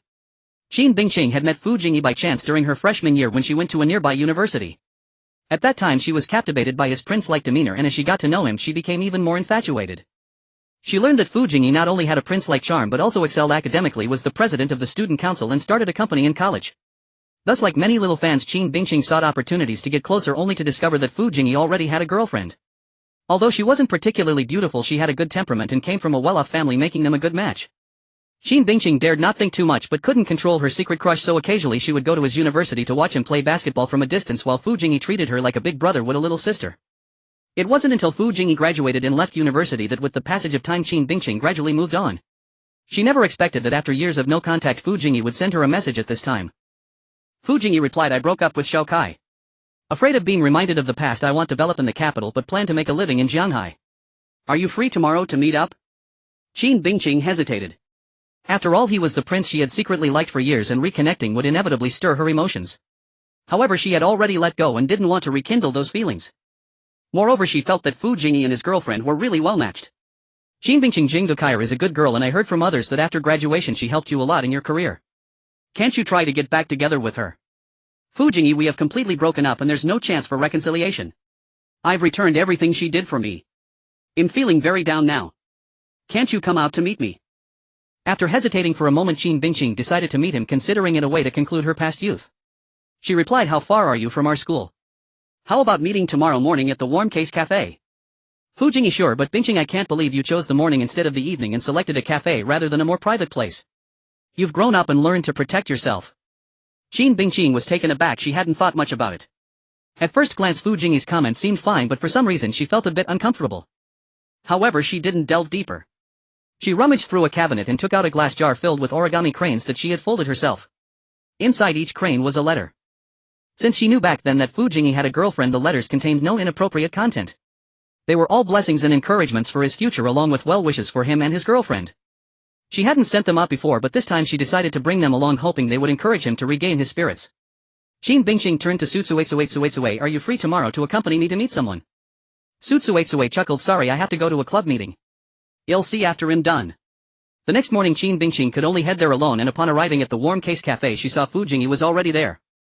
Fu Jingyi smiled, Bingqing, you're here. Jinbingqing noticed that Fu Jingyi looked as tall, handsome and graceful as before, however she couldn't help but feel that he seemed to lack the prince-like charm he once had. Jinbingqing nodded. Jingu. Fu Jingyi praised, Bingqing, after not seeing you for years you've grown even more graceful. Being complimented by someone she once liked naturally made her happy, but she wasn't as shy as before, her expression much calmer as she said, you're flattering me, Jingu. Fu Jingyi was quite good at talking, initiating conversation. However, Jinbingqing felt that they seemed to be drifting apart. So she took the glass jar from her bag and handed it to Fu Jingyi, confidently saying, these are the origami cranes I folded before. I hope they can help you regain your fighting spirit. She also hoped that he and Kaier could reconcile as before. Fu Jingyi's expression changed slightly, a bit surprised. Clearly he hadn't expected that Jinbingqing would notice his current lack of motivation. Fu Jingyi nodded and smiled, thank you for your encouragement. I'll cherish these origami cranes for a lifetime. Just then hurried footsteps sounded at the door and Fu Jingyi's expression changed dramatically as he looked towards the entrance. A somewhat short and plump, elegantly dressed middle-aged woman hurried in, grabbing the coffee on the table and pouring one cup on Fu Jingyi's face and another on Jinbingqing's head. She shouted angrily, cherishing for a lifetime. I'll ensure you suffer. I pay for you and you come out to fool around. Fu Jingyi was splashed with a face full of coffee. Instead of getting angry, he appeared extremely flustered and overly eager to please. He quickly squatted down, hugging the middle-aged woman's legs. Sister Lan, please let me explain. I saw it with my own eyes and heard it with my own ears. How can you explain this? Wu Lan pinched Fu Jingyi's face, scolding him as she slapped him. It wasn't a light slap, but not quite a beating either, more like disciplining a disobedient child. Fu Jingyi's face immediately turned red from the slaps. With a terrified yet obsequious expression, Fu Jingyi said, I only see her as a little sister, I have no other thoughts, we have no relationship and I haven't even touched her. Wu Lan scoffed, just a little sister. Aha, do you think I'm a 3-year-old child? She sent you so many hand-folded paper cranes, can't you see her intentions? When a man and woman go out on a date, we all know what it implies. You may not have touched her yet, but if I hadn't come, wouldn't you be drinking and going to a hotel right now? Fu Jingyi shook his head vigorously like a rattledrum. No, how could that be? My heart only has you, Sister Lan. Jinbingqing, standing nearby, stared blankly at this scene, completely stunned. He let the coffee slide down from his head, forgetting to wipe it away. The shock of this scene was too much for her. It felt as if her worldview was about to collapse. She could hardly believe it, her mind buzzing with doubts about whether this was all a dream. Upon their first meeting today, she felt that even though Fu Jingyi was wearing brand-name clothes, he still looked so handsome and refined. However, the confidence, composure and elegance that once radiated from him were no longer there. The prince-like aura had vanished. But she could only guess that perhaps he was going through a rough patch in his career and had broken up with his girlfriend, which was quite normal. She would have never imagined that he was entangled with a woman around 40 years old, and it seemed that he was being kept and he was being humiliated while being so obsequious. Fu Jingyi's obsequiousness was something she had never seen before. Had she not witnessed it with her own eyes, she would have never imagined it. Looking at Fu Jingyi now, she felt somewhat nauseated. Wu Lan continued to pinch Fu Jingyi's face as she said, there's no need to argue, I've heard everything. I overheard you complimenting the girl's seduction techniques in a falsetto voice, don't I know? Are you wondering how I showed up just in time and heard your conversation from outside? Fu Jingyi froze for a moment, suddenly realizing something, looking down at his necklace and watch. Wu Lan nodded, saying, as expected of the little pretty boy, I picked your brain is still quite sharp. So do you have a problem with me planting a listening device on you? Most people would find it unbearable to have a listening device planted on them, but Fu Jingyi had no objection at all. He flatteringly replied, no objection at all, Sister Lan, feel free to install a listening device. As long as you want, I can report my movements to you at any time. Wu Lan coldly said, I think it's unnecessary. There are plenty of good looks out there and I have plenty of money. Can't I just find a more honest one? You go flirting around, who knows if you'll bring back trouble to infect me. As for your remaining debts, I'm sorry, you'll have to work hard on your own for those. Hearing this, Fu Jingyi's face changed dramatically and he suddenly knelt down saying, Sister Lan, please believe me, I really haven't touched her. I admit I lied just now, I did see that she had feelings for me. I noticed it back in college, but I was just enjoying the feeling. At that time I had a girlfriend and she was underage, how could I dare to touch her? I didn't have any intentions when I asked her out this time, I just wanted to regain some confidence. If you don't believe me, look at my chat with my brothers. Qin Bingqing's pupils contracted as she heard Fu Jingyi's words. He knew he liked her back in college. Was this outing just for him to bask in his own admiration and find some confidence from it? What did he think of himself? Looking up, she felt that Fu Jingyi was even more unfamiliar now. Or perhaps this was his true self while the past was just a filtered version. At that moment she saw Fu Jingyi flusteredly take out his phone, pull up a group chat and hand it to Wu Lan. From her angle, Qin Bingqing could barely see the messages, causing her body to tremble violently. The top message was his friends teasing of him, and Fu Jingyi, for the sake of face, began to boast. I'm just in a low point right now, but soon I'll turn things around. Lin Kaier dumped me, shall regret it sooner or later. I tell you, I can find someone prettier in a minute. Many beautiful girls liked me before, but I never touched them. Lin Kaier is too smart, afraid I'll figure it out. Her family does have some power and helped my career a lot. Looking back now, I really regret it. Lin Kaier is too average, I missed out on many girls for her. Don't believe me? I can call someone out right now. Just wait and see my prowess. This girl is exceptionally beautiful, but I have to save some bullets for Sister Lan, otherwise I'd have acted in a minute. There was also a photo of Qin Bingqing entering the cafe at that moment. Following that, there was an audio recording. Wu Lan casually clicked to listen, and it recorded an entire conversation between Fu Jingyi and Qin Bingqing. Among the recordings, Qin Bingqing's gift of the folded paper cranes was naturally included. Other friends in the group were all amazed, saying that this girl was indeed beautiful and seemed to have liked him for a long time. After Wu Lan finished reading, her anger subsided a bit. Not bad, it seems you still have some male virtue. Qin Bingqing, however, turned pale, never expecting that Fu Jingyi would use her feelings as a tool for bragging. In his eyes, was she just a silly girl to toy with? Qin Bingqing's tears couldn't be controlled any longer, they flooded out as her eyes instantly became moist. Not wanting to cry here, she quickly wiped the coffee and tears from her face and stood up to escape. However, Wu Lan caught her hair and forced her back down, loudly saying, flirting around and want to run away so easily. Everyone look. This is the so-called mistress with a pretty face specifically seducing other people's men. The commotion had already attracted the attention of others, and with Wu Lan's shout more people turned to look. They pointed in disgust Qin Bingqing, and none of the comments were good. Looking at the pointing and whispering from the crowd, sadness, grievance and humiliation surged in Qin Bingqing's heart. Unable to hold back, tears streamed down her face and she forced herself to say, I have no relationship with him. I only came here to encourage him, hoping he would reconcile with his girlfriend. If you let me go, I will never see him again. Qin Bingqing just wanted to escape from here, but Wu Lan wouldn't allow it. While holding on to Qin Bingqing, she turned to Fu Jingyi and asked, how does it feel? Are you heartbroken? Of course not. I only feel sorry for you, Sister Lan, Fu Jingyi said, seeming afraid Wu Lan wouldn't believe him as he poured a cup of coffee and directly splashed it on Qin Bingqing's face. Qin Bingqing was once again stunned, forgetting to struggle, sitting there in a daze as tears flowed continuously. Qin Bingqing did not cry out, but the tears flowed uncontrollably. With her eyes blurred by tears, she coldly looked at Fu Jingyi, hoping that he might have a last shred of conscience to let Wu Lan release her. However, Fu Jingyi only gazed obsequiously at Wu Lan, not even glancing at her. Wu Lan, seeing Fu Jingyi suddenly splash coffee on Qin Bingqing's face, was momentarily stunned, then chuckled and said, as expected of you, even your girlfriend who poured her entire fortune to support your career you can betray without hesitation, let alone another girl. Wu Lan leaned close to Qin Bingqing's ear and whispered, did you think you found a decent man? Let me tell you, he is worthless except for his good looks. His greatest achievement is merely starting a small company after university. But in reality, that's all thanks to his girlfriend. After graduating from university, he lost money in every business venture he attempted. With no real skills, he only knows how to aim high. He spends more time pretending to be a prince than actually working. Later, he was looked down upon by his future in-laws, wanting to prove himself. So secretly he dove into the stock market. To earn more, he even leveraged his investments. As a result, he lost everything, having his girlfriend's family's money. Later, when his girlfriend found out, he begged and swore to change, and she forgave him once. Yet he sneaked back into the stock market. The result was still a loss. He knew that if his girlfriend found out again, she wouldn't forgive him, so he resorted to deception through a marriage proposal. This time he drained his girlfriend's family dry. When his girlfriend finally discovered everything he had lost, all the money he had deceived her out of. Ultimately, he was kicked out by her family. No wonder he sought confidence from you. After all, only a foolish woman like you would fall for it. Besides seeking confidence from foolish women like you, he has no sense of existence. Next time you flirt with another man, keep your eyes wide open. Qin Bingqing finally understood the full story and gained a comprehensive understanding of Fu Jingyi. It turned out that all the signs had been there from the beginning, but she had only seen the good through her own filters. But at this moment Qin Bingqing had no mood to process this information. As she looked around at the people pointing and treating her like a mistress, she just wanted to escape. She could not bear the stigma of being a mistress. However, Wulan would not let her leave, continuing to have people gawk at her. Even passers-by outside the cafe stopped to watch. Qin Bingqing felt overwhelmed. If given the choice between staying here or jumping off a building, she would choose the latter. At that moment a girl rushed in from the entrance. It was Qin Bingqing's best friend Sutsuetsue, who had finished her club activities and come over. Seeing Qin Bingqing being bullied, her eyes turned red instantly. "What are you doing? Let her go." Sutsuetsue was furious and charged forward. However, she was stopped by Wu Lan's bodyguards.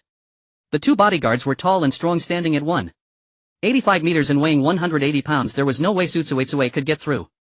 Sutsuetsue was desperate, instinctively wanting to seek help. Between calling the police and asking a friend, she chose to ask a friend. Because if she called the police, Qin Bingqing would have no way to fight back against the bullying. And she knew of someone who was wealthy and powerful. Sutsuetsue made a call to Lin Xuan explaining the situation. After listening, Lin Xuan pondered and was surprised to find out that Qin Bingqing had a white moonlight. It seemed like a family dispute that he didn't want to get involved in. After thinking for a moment, Lin Xuan asked, "Who is that benefactor?" "How would I know? What does it matter who he is?" Sutsuetsue replied anxiously. Lin Xuan, however, did not care how anxious she was and said, "Send me a photo and I'll take a look." Sutsuetsue quickly took a photo and sent it over. After joining two club groups, Lin Xuan had some connections. In a short while he managed to gather the basic information of the person involved. The president of Yunta Technology Company had an ordinary background. Resolving this issue to gain some goodwill wouldn't be difficult. Moreover, it seemed that there shouldn't be any need for conflict. It could be easily resolved. Also, this company could be utilized. He had long thought about finding a reasonable explanation to transfer money to his parents. Otherwise, with the unclear source of the money, his parents would not only be afraid to spend it but also worry about whether their son had done something illegal. Now, wasn't there a reasonable explanation? The products of this company aligned perfectly with his major in automation. Lin Xuan hopped on his Suzuki Hayabusa and headed to the cafe, arriving in just a few minutes due to its proximity. The roar of the Suzuki Hayabusa attracted everyone's attention. Its sleek model and handsome rider were particularly eye-catching. Upon seeing Lin Xuan arrive, Sutsuetsue finally breathed a sigh of relief and said, "Lin Xuan, look, that's the woman." Lin Xuan glanced at her and walked straight toward Wulan. Seeing the two bodyguards blocking his way, Lin Xuan couldn't help but think that perhaps he should hire a bodyguard as well. Although he could easily handle things himself, doing everything himself seemed a bit beneath him. However, when Wulan saw Lin Xuan, she was taken aback. She often kept young men and had a sharp eye. What she noticed was not Lin Xuan's handsomeness but his aura. Only someone with absolute confidence could possess such presence. Moreover, Lin Xuan's watch was actually a Richard Mille Black Knight.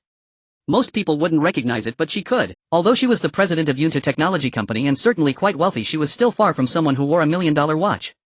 "What can I do for you, handsome?" Wulan quickly instructed the bodyguards to step aside, putting on a smiling face. Lin Xuan pointed at Qin Bingqing and said, "Ms. Wu, this is my classmate. Could you please let her go?" Wulan was startled and quickly released her. A hint of confusion crossed her mind. Why would this woman who had such a wealthy benefactor come to see Fu Jingyi instead? Sutsuetsue quickly took the opportunity to squeeze over and hug Qin Bingqing, comforting her, and started crying in sympathy with her. Wulan looked at Lin Xuan, feeling somewhat awkward and nervous. She said, "Sir, I didn't know she was your classmate. I'm sorry, I only reacted this way because I saw her with the man I support." Qin Bingqing looked at Lin Xuan and finally burst into tears as if all the grievances had erupted. At that moment she felt that Lin Xuan standing in front of her was the true prince. In front of Wulan, Fu Jingyi was merely a kept man, yet when Lin Xuan arrived, Wulan treated him with utmost respect. At that moment she realized that a true prince must first possess strength. Qin Bingqing affection 10. Sutsuetsue held Qin Bingqing, wiping the coffee off her face and body. Lin Xuan then sat down beside them. Wulan, seeing this, became restless and said, "Sir, let me introduce myself. My name is Wulan, the president of Yunta Technology Company." He had packaged himself as a prince since university, naturally well-versed in luxury watches, even more so than many wealthy individuals. He recognized the Richard Mille Black Knight. Thus he understood why Wulan was so polite to Lin Xuan. He couldn't believe that this was Qin Bingqing's backing. If it were true, had he inadvertently caused a huge disaster. Not only had he offended Wulan, but he had also offended someone of greater stature. However, Lin Xuan ignored Wulan and instead signaled the waiter to bring coffee, slowly savoring it. Wulan stood aside, unsure of what to do. After a moment, two luxury cars stopped at the entrance. Two young men got out. They were the two bosses of Yunta Technology, Chu Zi and Fei Hong. They hurried into the cafe and Wulan quickly stood up to greet them, feeling anxious. Why were the bosses here? Chu Zi and Fei Hong, however, ignored Wulan and quickly approached Lin Xuan, politely saying, "Young Master Lin, greetings." Wulan was taken aback. Young master. It felt somewhat out of place to be called that in this day and age. Shouldn't they just be called sir or mister? But Chu Zi and Fei Hong seemed to call it effortlessly as if it were not just an ordinary title but a specific honorific. They sat opposite Lin Xuan and began discussing. The content of their conversation startled Wu Lan. This young Master Lin was actually looking to acquire Yunta Technology. In fact, Yunta Technology was doing quite well and wouldn't normally be for sale, but she was well aware that the company's unique situation might indeed allow for a sale. Because the company had two major bosses, Chu Zi and Fei Hong, who were once university classmates and had started the business together. Initially filled with passion, they only wanted to build a career without clearly determining who was in charge, making decisions together. In the beginning it was manageable, but as the scale grew, conflicts arose. Thus they had argued about this matter several times. Later the two had a falling out and considered selling the company. However, they never reached an agreement on the price and it remained unsold. After all, it was their hard work. If they were not satisfied with the price, they would not sell easily regardless of the company's success. However, when Lin Xuan made an offer, Wu Lan was shocked. He had clearly done his homework, knowing that Chu Zi and Fei Hong would not sell easily. He did not underbid but instead offered a premium of 10 million. In a short time they reached an agreement. Lin Xuan showed enough sincerity and Chu Zi and Fei Hong reciprocated with a premium of 30 million, totaling 2.8 billion for the entire company to be sold to Lin Xuan. Lin Xuan had evidently arranged everything beforehand. As soon as the deal was struck, lawyers like Sanin arrived and both sides began drafting the contract. Wu Lan was somewhat dumbfounded. To acquire a company for 2.8 billion just like that felt like buying groceries. Even someone like Si Tsung wouldn't do it so casually, right? Moreover, having a conflict with his classmate, he came to support her and then coincidentally acquired the company. Wasn't that too coincidental? Did he only acquire the company to back up a female classmate? It couldn't be. How extravagant could he be? The surrounding crowd was in an uproar. The acquisition of a company for 2.8 billion was happening right before their eyes. Su Tsuetsue and Qin Bingqing were also stunned. Although they had known for a long time that Lin Xuan was wealthy, casually spending 2.8 billion to acquire a company was still too outrageous. Fu Jingyi looked at this scene, his face paler than ever. Who on earth was this young Master Lin? Lin Xuan finally spoke to Wu Lan, saying, "All right, Ms. Wu, we can start discussing now." Wu Lan's pupils constricted. It seemed that the 2.8 billion acquisition was indeed just to put pressure on her. Having reached Wu Lan's position, she was certainly astute. Without Lin Xuan saying anything, she understood he intended to restore face for his female classmate. Wu Lan immediately approached Qin Bingqing, respectfully bowing. "Classmate Qin, I was just overwhelmed with anger earlier and failed to recognize someone of your stature. I deeply apologize for my offenses." With that, she picked up the entire pot of coffee and poured it over her own head, doing so decisively and elegantly. In a moment she became a drenched chicken. After pouring the coffee, Wu Lan bowed again, saying, "Classmate Qin, please don't be angry. You may hit me or scold me as you wish." She then turned and shot a glare at Fu Jingyi. Fu Jingyi, who understood how to read the room, immediately knelt down with a thud. His face was pale, but he forced a smile, saying, "Young Master Lin, I'm sorry. I am less than human, I am scum. But I swear I really never laid a hand on Qin Bingqing." He then crawled in front of Qin Bingqing, tears streaming down his face. "I'm sorry, Bingqing, I shouldn't have trampled on your goodwill. I deserve to die, I deserve to die, I deserve to die, I deserve to die," Fu Jingyi said, slapping himself repeatedly. His entire cheek quickly swelled up. He deeply understood how terrifying a person who casually spent 2.8 billion to support someone could be, so every slap was delivered with force. One reason was to numb himself, hoping to faint and avoid facing this, and the other was that if it could appease Qin Bingqing and Lin Xuan, it would be worth it even if he drew blood. Qin Bingqing watched the scene, feeling greatly relieved, turning to look at Lin Xuan with teary eyes. This boy had actually spent 2.8 billion to back her up. The two who had just bullied her were now so obsequious. This was the true prince. In contrast, she could see how inferior Fu Jingyi was. Qin Bingqing favorability 12. Qin Bingqing's favorability exceeded 80. Please check the status bar for updates. Name: Qin Bingqing, age 21 years, beauty 8.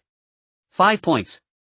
Height 170 centimeters, weight 56 kilograms, favorability 5885, previous boyfriend none, STD none. Lin Xuan watched as Wu Lan poured coffee over his head, observing Su Jingyi as his face became swollen. Then he said, "We are not people who bully others. By relying on our power, we must reason with everything. I want to understand what heinous acts my classmate has committed that warrant such bullying from you." If Wu Lan truly believed the other party was not bullying by virtue of their power, then she was foolish. The other party's words were not meant for her to refute. Wu Lan's mind turned and she understood Lin Xuan's intention. It was very clear that he not only wanted to restore Qin Bingqing's face but also to clear her name, especially since she had just been called a mistress. Wu Lan quickly said, "Classmate Qin Bingqing has not done anything wrong. She simply came to encourage Su Jingyi, who has fallen into a low point. It was my jealousy that caused me to bully others." As she spoke, she suddenly thought of something, picked up Su Jingyi's phone and played the recording of the conversation between Su Jingyi and Qin Bingqing, showing the comments from Su Jingyi's group to the onlookers. The attitude of the onlookers immediately changed. So that's how it is, she wasn't a mistress at all. Although she might have liked him, she didn't cross the line and was even encouraging him to reconcile with his girlfriend. Moreover, she clearly had no idea that this man was actually being supported by a wealthy woman. It was this man who took advantage of her kindness to show off, maintaining his pitiful confidence, which led to this farce. I apologize for cursing just now. Qin Bingqing looked at this scene and the tears that had just stopped began to flow again, but this time it was out of gratitude. She could certainly see that Lin Xuan was not only backing her up but also restoring her reputation and clearing her name. Previously humiliated publicly by Wu Lan and Su Jingyi and scorned by the crowd, she was fully aware of how disgraceful and cheap she had felt. The stigma of being a mistress might follow her for a lifetime, impossible to wash clean. However, with Lin Xuan's arrival buying the company where Wu Lan worked for 280 million to support her, the feeling of cheapness was instantly swept away. He meticulously cleansed every aspect of her tarnished image, restoring her identity to one of purity. She looked up at Lin Xuan, who at that moment seemed even taller than usual, dignified and gentle as jade, an invisible halo radiating her. She felt that this figure before her perfectly matched the image of the prince she had imagined in her mind. At the same time, a system notification sounded in Lin Xuan's mind. Qin Bingqing's favorability 6 favorability exceeds 90. Status bar updated. Please check promptly. Name Qin Bingqing. Age 21. Appearance 8. 5 points. Height 170 centimeters. Weight 56 kilograms. Favorability 8591. Ex-boyfriend none. STDs none. Opportunities in our lifetime. We will brush past many opportunities. This feature can detect the opportunities around her to avoid missing out. Once an opportunity is detected, an immediate alert will be given. It can better serve her and create a perfect life for her. Lin Xuan was taken aback, it actually exceeded 90. Moreover, the status bar updated again, adding opportunities. However, the functionality of this new status bar left Lin Xuan somewhat speechless. Truly, it was a system for sycophants. The host's opportunities were invisible while the beauty's opportunities were visible. Just to serve her better and create a perfect life for her, what would they need me for after they had created their perfect lives? Wait, seeing her opportunities doesn't necessarily mean I have to give them to her, I can still keep them for myself. Lin Xuan thought of this and couldn't help but smile slightly. In the cafe, Fu Jingyi had already been driven away and Chu Zi and Fei Hong had also left, dispersing the crowd of onlookers. This farce had come to an end. Wu Lan stayed behind. After all, Lin Xuan was now the boss, and as the president she naturally had to report to him. Wu Lan stood before Lin Xuan somewhat apprehensive. Lin Xuan said, "There's no need to be nervous, your work abilities are quite good. Just now Chu Zi and Fei Hong praised you, saying that the company's achievements today are inseparable from your contributions. Continue to work hard to expand and strengthen the company." Wu Lan's involvement with men had nothing to do with Lin Xuan. She only needed to manage the company well, the rest was her private matter. Hearing this, Wu Lan was overjoyed. "Don't worry, boss, I will certainly do my utmost to manage the company well." Lin Xuan continued, "Now I'm assigning you a task. Help me draft a contract for acquiring patents related to automation from college students. As for the amount, let's write it as 500,000. Lin Xuan had two main objectives for acquiring this company. First, the company was indeed quite good, suitable for embezzling dog money. Second, the company's products aligned well with the automation field, making the acquisition of related patents very fitting. This way, acquiring college students' technological patents would seem quite reasonable. The money transferred to his parents would come from a legitimate source. Otherwise, as a college student suddenly giving a large sum to his parents, they would not dare to spend it, only worrying about what he had done. The most lucrative ventures were often illegal. Although his family wasn't wealthy, they had a few thousand saved up and his parents were in good health, not truly lacking money. He did not want to shock his parents with an unexplained transfer of money that could lead to health concerns, so he either wouldn't transfer immediately or would need a reasonable explanation. Lin Xuan also did not plan to transfer too much at once, starting with a few $100,000 so they could accept it better. Also, too much money at once felt like just numbers, it was the gradual increase that truly brought joy. Wu Lan didn't understand Lin Xuan's intentions but didn't ask. "Alright, I'll have someone buy a patent for you directly. That way if anyone checks it will all be completely legitimate." Although Wu Lan had her own affairs, her efficiency was truly impressive. In a short while she completed the task. Then Lin Xuan made a phone call to the school office to obtain proof of the bonus for the same type of patent. This part of the bonus was also filled out for 50,000 by the leadership. The benefits of donations were once again demonstrated, such proofs were easily issued. However, the bonus was not deducted from the 2 million technological innovation donation, he paid for it himself. With these two proofs everything was perfectly flawless and Lin Xuan sent both proofs to his parents. He then casually transferred the total reward of 600,000 from 3 tasks. He didn't know why, but he felt compelled to transfer the 600,000, perhaps subconsciously believing it was what he earned. He pretended to keep 40,000 for himself, otherwise his parents might transfer some back. Soon his father Lin Song called and Lin Xuan asked Wu Lan to tend to her own matters before answering. Lin Song's tone was excited, somewhat incredulous. "Xiao Chuan, is this real? I've heard that your automation major learns about software and hardware, but I didn't know you could also deal with patents. 1 patent sells for $1 million. What a great deal." His mother Shifang was also nearby, joyfully exclaiming, "Our son is incredible, he's earning big money before even graduating from college. $1 million. I've never seen so much money in my life." I'll save the 60,000 for you, enough for a wife. The schools and tech companies' proofs were indeed useful. They had no doubts and accepted it with ease. However, Lin Xuan found it somewhat amusing that he hadn't even graduated from college yet and was already thinking about money for a wife. Just 2 or 3 years ago they told him not to date early. Lin Xuan then mentioned that he had joined Yunta Technology and would be able to earn a lot of money, encouraging them to stop working so hard and to stop farming the fields at home. However, they wouldn't listen, scolding him that he forgot his roots after earning money and that glory could be fleeting, so he should save money. Listening to his parents nagging, Lin Xuan felt warm inside. In the past half a month spending money like water, he had nearly become numb to it, but this 60,000 felt the most worthwhile. At the same time he was somewhat helpless. His parents' views would be hard to change immediately, so he decided to take it slow. After all, this 1 million bonus would certainly provide them with a sense of security and give them pride in conversations with relatives and friends. Now, after laying the groundwork saying he joined Yunta Technology, it would naturally lead to more transfers in the future. After hanging up the phone, Lin Xuan opened the system panel to check the task status. At that moment Qin Bingqing walked over. In fact, her gaze had long been filled with affection for Lin Xuan. Seeing that he had been busy, she could only wait, and now that he seemed to be done, she could no longer hold back. Just as she was about to speak, Lin Xuan waved his hand to stop her. Wait, I'm not done yet. Oh, okay. Qin Bingqing obediently nodded and sat down across from Lin Xuan. At this moment her eyes were slightly red, her voice somewhat hoarse, losing a bit of brilliance while gaining a touch of pitiful vulnerability. Su Tsuetsue felt a bit emotional, realizing that Qin Bingqing had completely been taken in by this boy. However, she found it reasonable.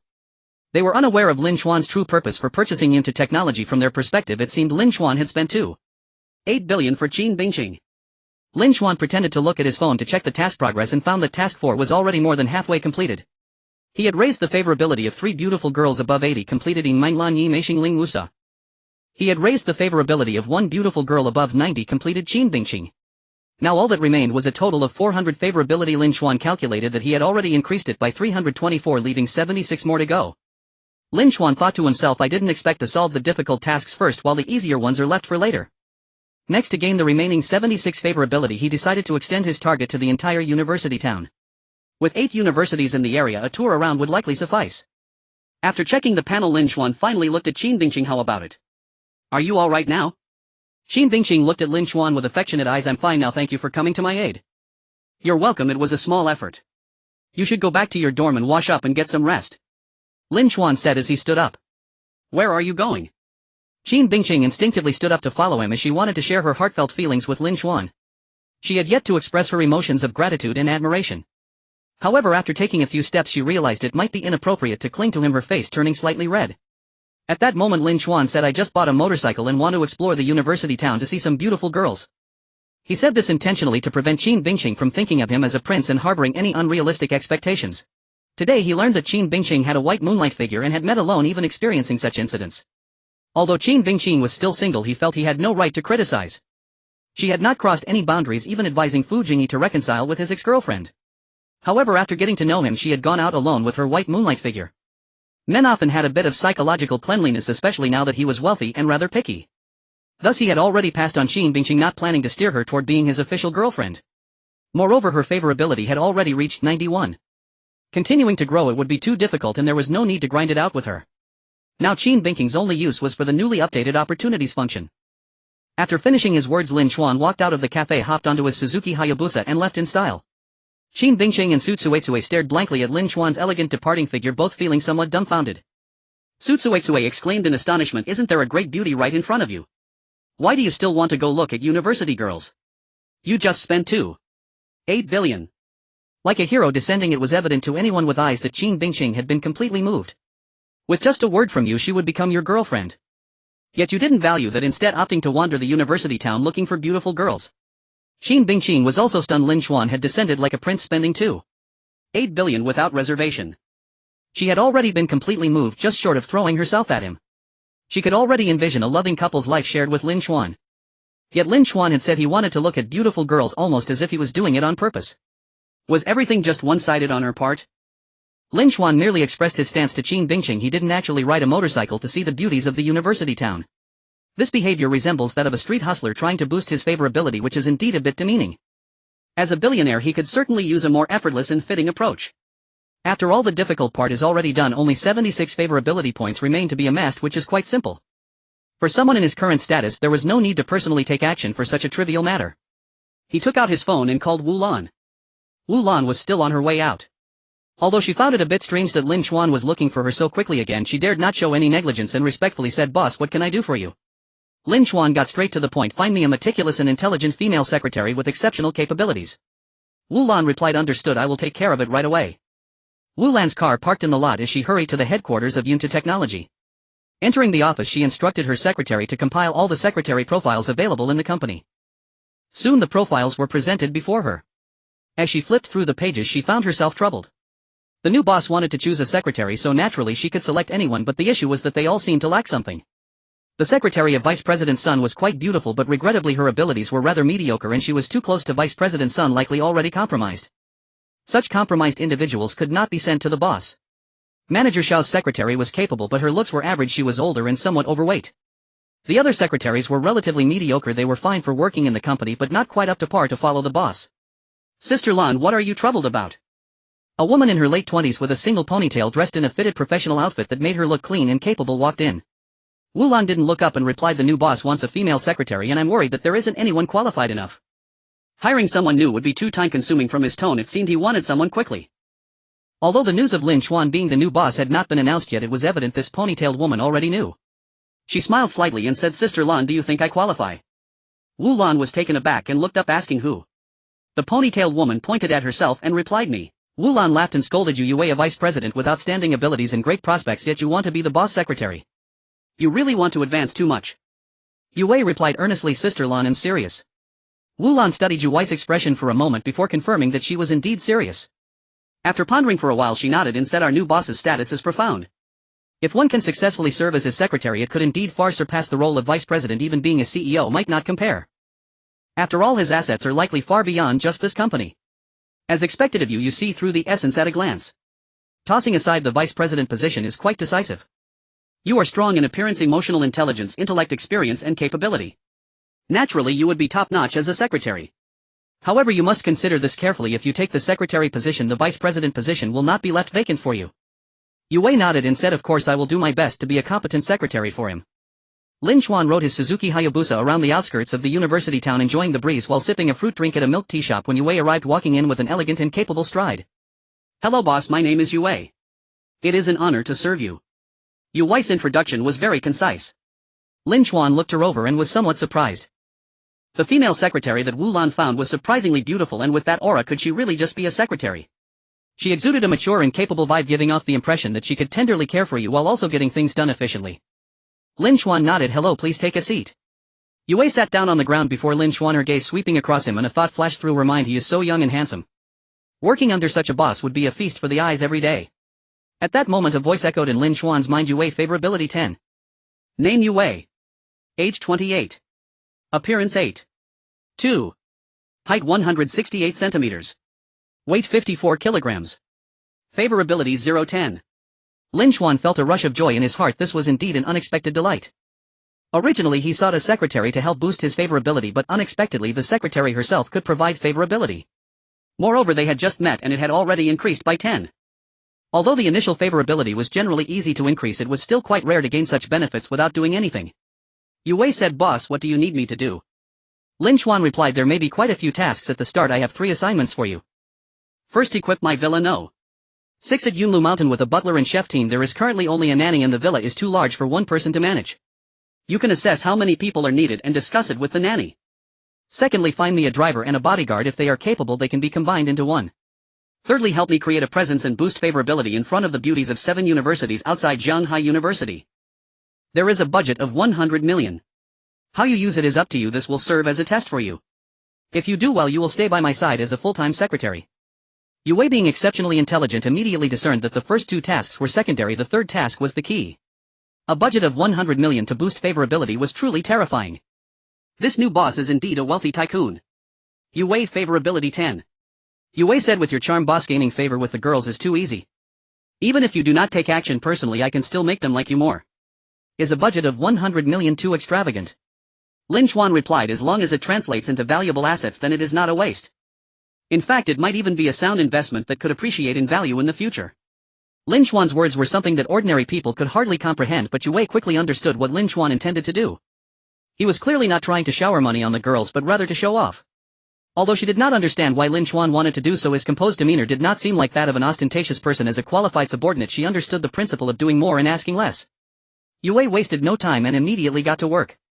The first task was completed swiftly. The butler, chef and nanny she found were all women, perfectly aligning with Lin Xuan's expectations. Lin Xuan had clearly forgotten to mention this detail beforehand, yet he was unsure how she guessed it. The second task was also completed quickly. She found 2 retired Special Forces soldiers who were both capable drivers and fighters. Next, the focus was on the third task. Yue maintained her high efficiency while strategizing throughout the entire university town. In the Yintai shopping district there was a milk tea shop. Yue sat in a corner working on her computer while waiting for someone. After a moment, a beautifully made-up girl walked in. She had wavy hair, wore a red bodycon dress, high heels and a woolen newsboy cap. Perhaps her natural beauty was just over 8 points, but her exquisite styling pushed it firmly to 8.6 and above. If the boys from Jianghai Academy of Fine Arts saw her, they would likely recognize her. Even though the academy didn't have a flower contest, her popularity rivaled that of the campus beauty. Her name was Su Jini, known to boys for her beauty and to girls as a beauty blogger. "Hello Weijia," Su Jini said politely, clearly valuing this meeting. After all, she was just a small blogger, somewhat renowned only in her school circles. She lacked both traffic and money, and beauty blogging was notoriously expensive. Now that Yue valued her aesthetic sense and wanted her to act as an image consultant for her boss, there was no doubt this was a rare opportunity. This consulting job could earn her a decent sum, and if she impressed the boss, she might secure a stable income. If the boss appreciated her even more and gave her some recognition, she might become famous, thus ensuring her financial security. Yue nodded and smiled. As expected of a beauty blogger, your makeup is incredibly beautiful and exquisite. However, our boss is a male and his image requirements are different from those of females. Su Jini nodded. I understand, boys should naturally be clean, tidy and presentable. I am also skilled in male styling. Well then, my boss is busy and can't come. Here is a video and a photo of him. Please take a look and see how he should be styled, Yue said as she handed over her tablet. Su Jini took just one glance and her eyes lit up. She originally thought the boss would be a middle-aged balding man. Who would have expected him to be so young and handsome with an incredible physique? Such a perfect figure, she would want to help him with styling even for free. Su Jini, favorability 10. Name Su Jini. Age 20. Attractiveness 8. 1 points. Height 170 centimeters. Weight 56 kilograms. Favorability 0-10.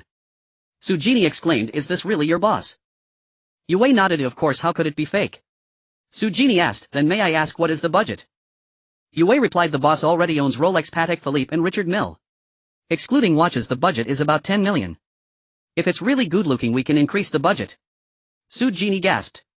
To have Rolex, Patek Philippe and Richard Mille and a styling budget of 10 million excluding watches, how extravagant could that be? However, hearing is different from seeing. She only believed half of it at most. Su Jini, favorability 5. Su Jini started seriously designing Lin Xuan's image, coordinating clothes, pants, shoes and hairstyle. Since the other party had a budget of 10 million, she didn't consider the price but focused solely on the aesthetics of the outfits.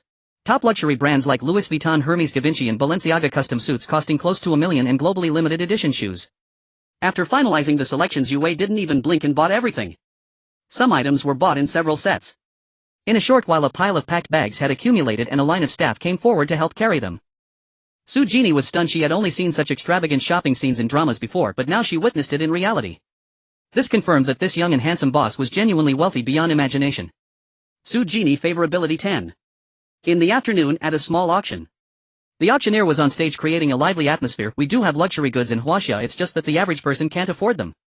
Yunjin is a luxury product that belongs to our Huaxia, and this is a piece of Yunjin clothing starting at 400,000. After some bidding, a woman won it for 1 million. That woman was Yue. The next auction item was somewhat similar, a box of Yunjin fabric, the cheapest Yunjin costing 8,000 per meter, and this box was all top grade. The starting price was set at 2 million. After some bidding, it was finally won for 4 million, and the winner was still Yue.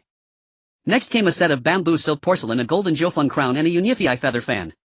One treasure after another was snapped up by Yue, totaling over 20 million. All the auction attendees were shocked. They learned from Yue about her boss, young Master Lin. In a corner, 2 girls were whispering their expressions and words betraying their astonishment. The top-grade craftworks were mostly bought by him. The finest crown and wedding garments were actually collected as a complete set. Moreover, there's a whole box of Yunjin, enough for many outfits. That female secretary referred to him as young Master Lin, so he should be quite young. Anyone who marries him would be very fortunate. The key is that he didn't even show up, the secretary did the bidding.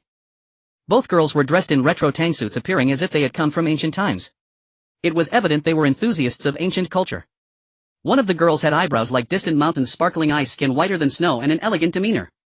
She was the renowned beauty from Zhanghai Academy of Arts Lu Shua. At this moment she was filled with curiosity and admiration for young Master Lin. Lu Shua favorability 15. Name Lu Shua. Age 20. Attractiveness 8. 4 points. Height 164 centimeters. Weight 49 kilograms. Favorability 0-15. At Zhanghai Finance Academy in a corner by the east side there were a few kittens among some discarded materials when a Rolls-Royce stopped. The window rolled down revealing a breathtakingly beautiful face, stunningly gorgeous overall. Each feature, eyes, nose, mouth, skin, was exquisite like a work of art. She watched as the kittens nearby meowed, two of them with eyes full of discharge, barely able to open and severely shedding fur, skinny to the bone. The girl couldn't help but want to open the door, but the driver locked it. Miss Madam doesn't allow you to touch the feral kittens, and those kittens clearly seem will be careful of infection. She had instructed this before. Don't make it difficult for me. Hearing her mother's words, the girl felt defeated. She rested her chin on the car window, gazing at the kittens with deep concern. Just then several gloved individuals approached, luring the kittens with treats and placing them into cages. The girl sat up straight, wanting to ask but holding back her words. The driver understood and asked, "Excuse me, where are you taking the kittens?" "They're being taken to a pet hospital for deworming treatment. Once they are well, we'll find someone to adopt them. A young Master Lin has sponsored over $1 million to rescue the stray cats in the entire university town." Upon hearing this, the girl revealed a smile. At the same time she felt a bit of curiosity about who young Master Lin was. Shin Jiyu favorability 15. Name Shin Jiyu. Age 19. Attractiveness 9. 3 points. Height 171 centimeters. Weight 58 kilograms. Favorability 0-15. Lin Xuan listened to the system notification and quickly called Yue. "Alright, that's enough, you can stop now. You did great. From now on you will be my dedicated secretary." The total favorability had already increased by 399, leaving a little to spare since there was still over 500 million unspent. That little bit of favorability could easily be earned. However, unexpectedly, just as Lin Xuan finished speaking, the system notification rang in his mind again. Yue favorability 5. Yue actually gained favorability just from praise. There was no choice but to exceed the limit once more. Fortunately it wasn't by much. Next he needed to quickly spend the remaining over 500 million. Now the only question facing Lin Xuan is how to spend the remaining 500 million. There is no need to worry about goodwill anymore. He can spend it however he wishes. As long as it is spent, the fifth batch of dog-licking money will refresh, but if possible Lin Xuan still hopes to spend it wisely. Lin Xuan opened the messages shared by the members of the Fortune Car Alliance and Yonghua Club, checking them one by one. He recalled the business discussions from yesterday at the Imperial Kitchen, beginning to filter through the ideas in his mind. After much deliberation he concluded that real estate is the more reliable option. Financial stocks could lead to significant losses or even debts, but as long as he doesn't use leverage in real estate he won't lose out on fixed assets. Moreover, in recent years the seawater management in Zhanghai City has been quite successful, showing a clear intention to develop the tourism industry. If policies are indeed implemented and investments are made, the property prices along the coast are bound to surge. Currently it is just a rumor, yet prices have already been rising. Peng Jia and Lu Wenhan have their eyes on several plots of land clearly centered around this potentially implemented policy. Real estate investment should follow land policies, Lin Xuan thought to himself, and he was basically set on this course. He would take 500 million to experiment and hone his investment skills. If this were to be said out loud he would probably get beaten up. Over 500 million, and it's just for fun. However, Lin Xuan did not plan to follow Lu Wenhan and Peng Jia's investments. Although they were knowledgeable, their financial situations indicated that their expertise had its limits. They may look at land policies, but so do others. To have a more accurate insight than others is not so easy. The most profitable businesses are not only written in criminal law but also in the restrictions and regulations regarding officials' relatives engaging in business. There is a limitation: real estate development is prohibited for the relatives of officials. This is because if officials reveal even a hint of inside information or engage in any insider dealings, they can make a fortune in real estate. Therefore what I need to do is obtain internal information. Logically speaking this is quite difficult, but I have a heart voice talisman that I've been saving which can maximize its value. Previously the system had suggested using the heart voice talisman to detect the thoughts of beautiful women, to know what they were thinking and fulfill their wishes. However, such a dog-licking behavior was not something Lin Xuan was willing to do. They can think whatever they want, he doesn't care. It is better to keep it for himself to make big money. But how to approach the relevant personnel also requires some finesse. Lin Xuan picked up his phone and called Yue, asking her to gather information on the leaders of the real estate-related departments in Zhanghai City and their recent schedules. These were not confidential documents, just information that needed to be made public, and the so-called schedules were also published. Yue's ability to get things done was impressive. She quickly organized the information and Lin Xuan's eyes brightened as he skimmed through it. What a coincidence! The son of the director of the Land Planning Bureau is about to hold a wedding, and Lin Xuan's dean Tian Shuahong happens to be a college classmate of the director. Therefore the dean of the information college might very well attend this wedding. Upon careful consideration, perhaps it is not so coincidental with so many vice presidents and deans at Zhanghai University. Any local official could find connections there. Thus transitioning from school to power is undoubtedly the best choice. Once out of the school, such good resources are hard to find. Last time Tian Shuahan mentioned he would contact him for something. Lin Xuan called without hesitation and Tian Shuahan picked up quickly, his tone cheerful. Lin Xuan, what wine brought your call? Is there a problem with your studies? Lin Xuan got straight to the point. There are no issues with my studies, but I have something to consult you about. In a few days, Director Xiao's family will be marrying off their daughter-in-law. Will you be attending the wedding? Tian Shuahan paused for a moment, then laughed. Director Xiao is my college classmate. We are very close. He invited me to the wedding and of course I will go. But why are you asking this? I heard you started a business recently, running a media company. Are you now also interested in real estate? Lin Xuan admitted directly, that's right, I want to get into real estate and would like to hear Director Xiao's guidance to align with the party's policy. Tian Shuahan chuckled. You must have heard about the tourism development project. That is a major policy, definitely not wrong. You can follow along, but it is someone else's wedding, so don't pester them with questions, just listen during casual conversations. Lin Xuan replied, don't worry, I know how to keep the right measure. The next day Lin Xuan met Tian Shuahan at the school gate with a driver he had recently hired, not driving any luxury cars. Instead they took Tian Zhehang's bakey in a low-key manner. Upon arriving at the wedding venue, Lin Xuan obediently followed behind Tian Shuahan, who recognized most of the attendees, greeting them one by one and occasionally introducing Lin Xuan. Not long after the wedding began. The son of the director of the Land Planning Bureau was also a civil servant, so the wedding was naturally not overly extravagant, following a very simple process. When they were seated, Tian Shuahan even had Lin Xuan sit beside him. Everyone noticed this arrangement and glanced at Lin Xuan. This was actually against the rules, but no one dared to say anything about Tian Zhehang's arrangement. As the dean of the university, his rank was the same as that of the director of the Land Planning Bureau. While eating and chatting, Tian Shuahan intentionally brought up the tourism development project for Lin Xuan. Lin Xuan felt touched. The dean was truly kind and he opened the system panel, preparing to use the heart voice talisman. Director Xiao Jinyue of the Land Planning Bureau glanced at Lin Xuan with a smile, clearly seeing that Tian Shuahan was asking for him. Xiao Jinyue said the tourism development project is definitely going to happen. The project plan has already been posted on the official website. If you want to invest, you should do so as soon as possible. I hope everyone can help build Zhanghai City well. In the future, relying on the coast, it will develop into a large tourist city. This statement was quite vague, but it was already valuable information for most real estate developers. However, Lin Xuan was not satisfied. He clicked the heart voice talisman and used it according to the instructions. Focus on the target and click to use with a duration of 1 minute. Lin Xuan focused on Xiao Jinyue and clicked to use. A countdown appeared in the upper right corner: 60, 59, 58. Meanwhile, Xiao Jinyue's thoughts directly entered Lin Xuan's mind. It's rare to see old Tian take such an interest in a student. A student able to engage in real estate must come from a significant background. The tourism development project has been confirmed, just waiting to be announced. We will create a narrow coastal ecological corridor along the seaside. The beautiful natural scenery will definitely attract a large number of tourists. Therefore, the entire ecological corridor will be filled with vibrant business opportunities. Now is indeed a great time to enter the market. If he invests in the Jiang and Zhongjiang areas, any stretch he picks will likely not result in losses. If he chooses the area from Zhongjiang to Xinjiang, it will be incredibly profitable. After all, that stretch belongs to an industrial zone and everyone thinks that even if tourism is developed, it will stop there. But this time the development efforts are beyond imagination, and this industrial zone will soon be transformed into a commercial zone. Moreover, the beachfront will be developed into a beautiful beach. Lin Xuan listened, his breath quickening. Wow, he had heard about an incredibly explosive business opportunity. The following morning, Lin Xuan brought Yue to the industrial zone straddling the border between Zhongjiang and Shangjiang. He gazed upon the tract of land near the coast as if beholding a colossal, irresistible morsel.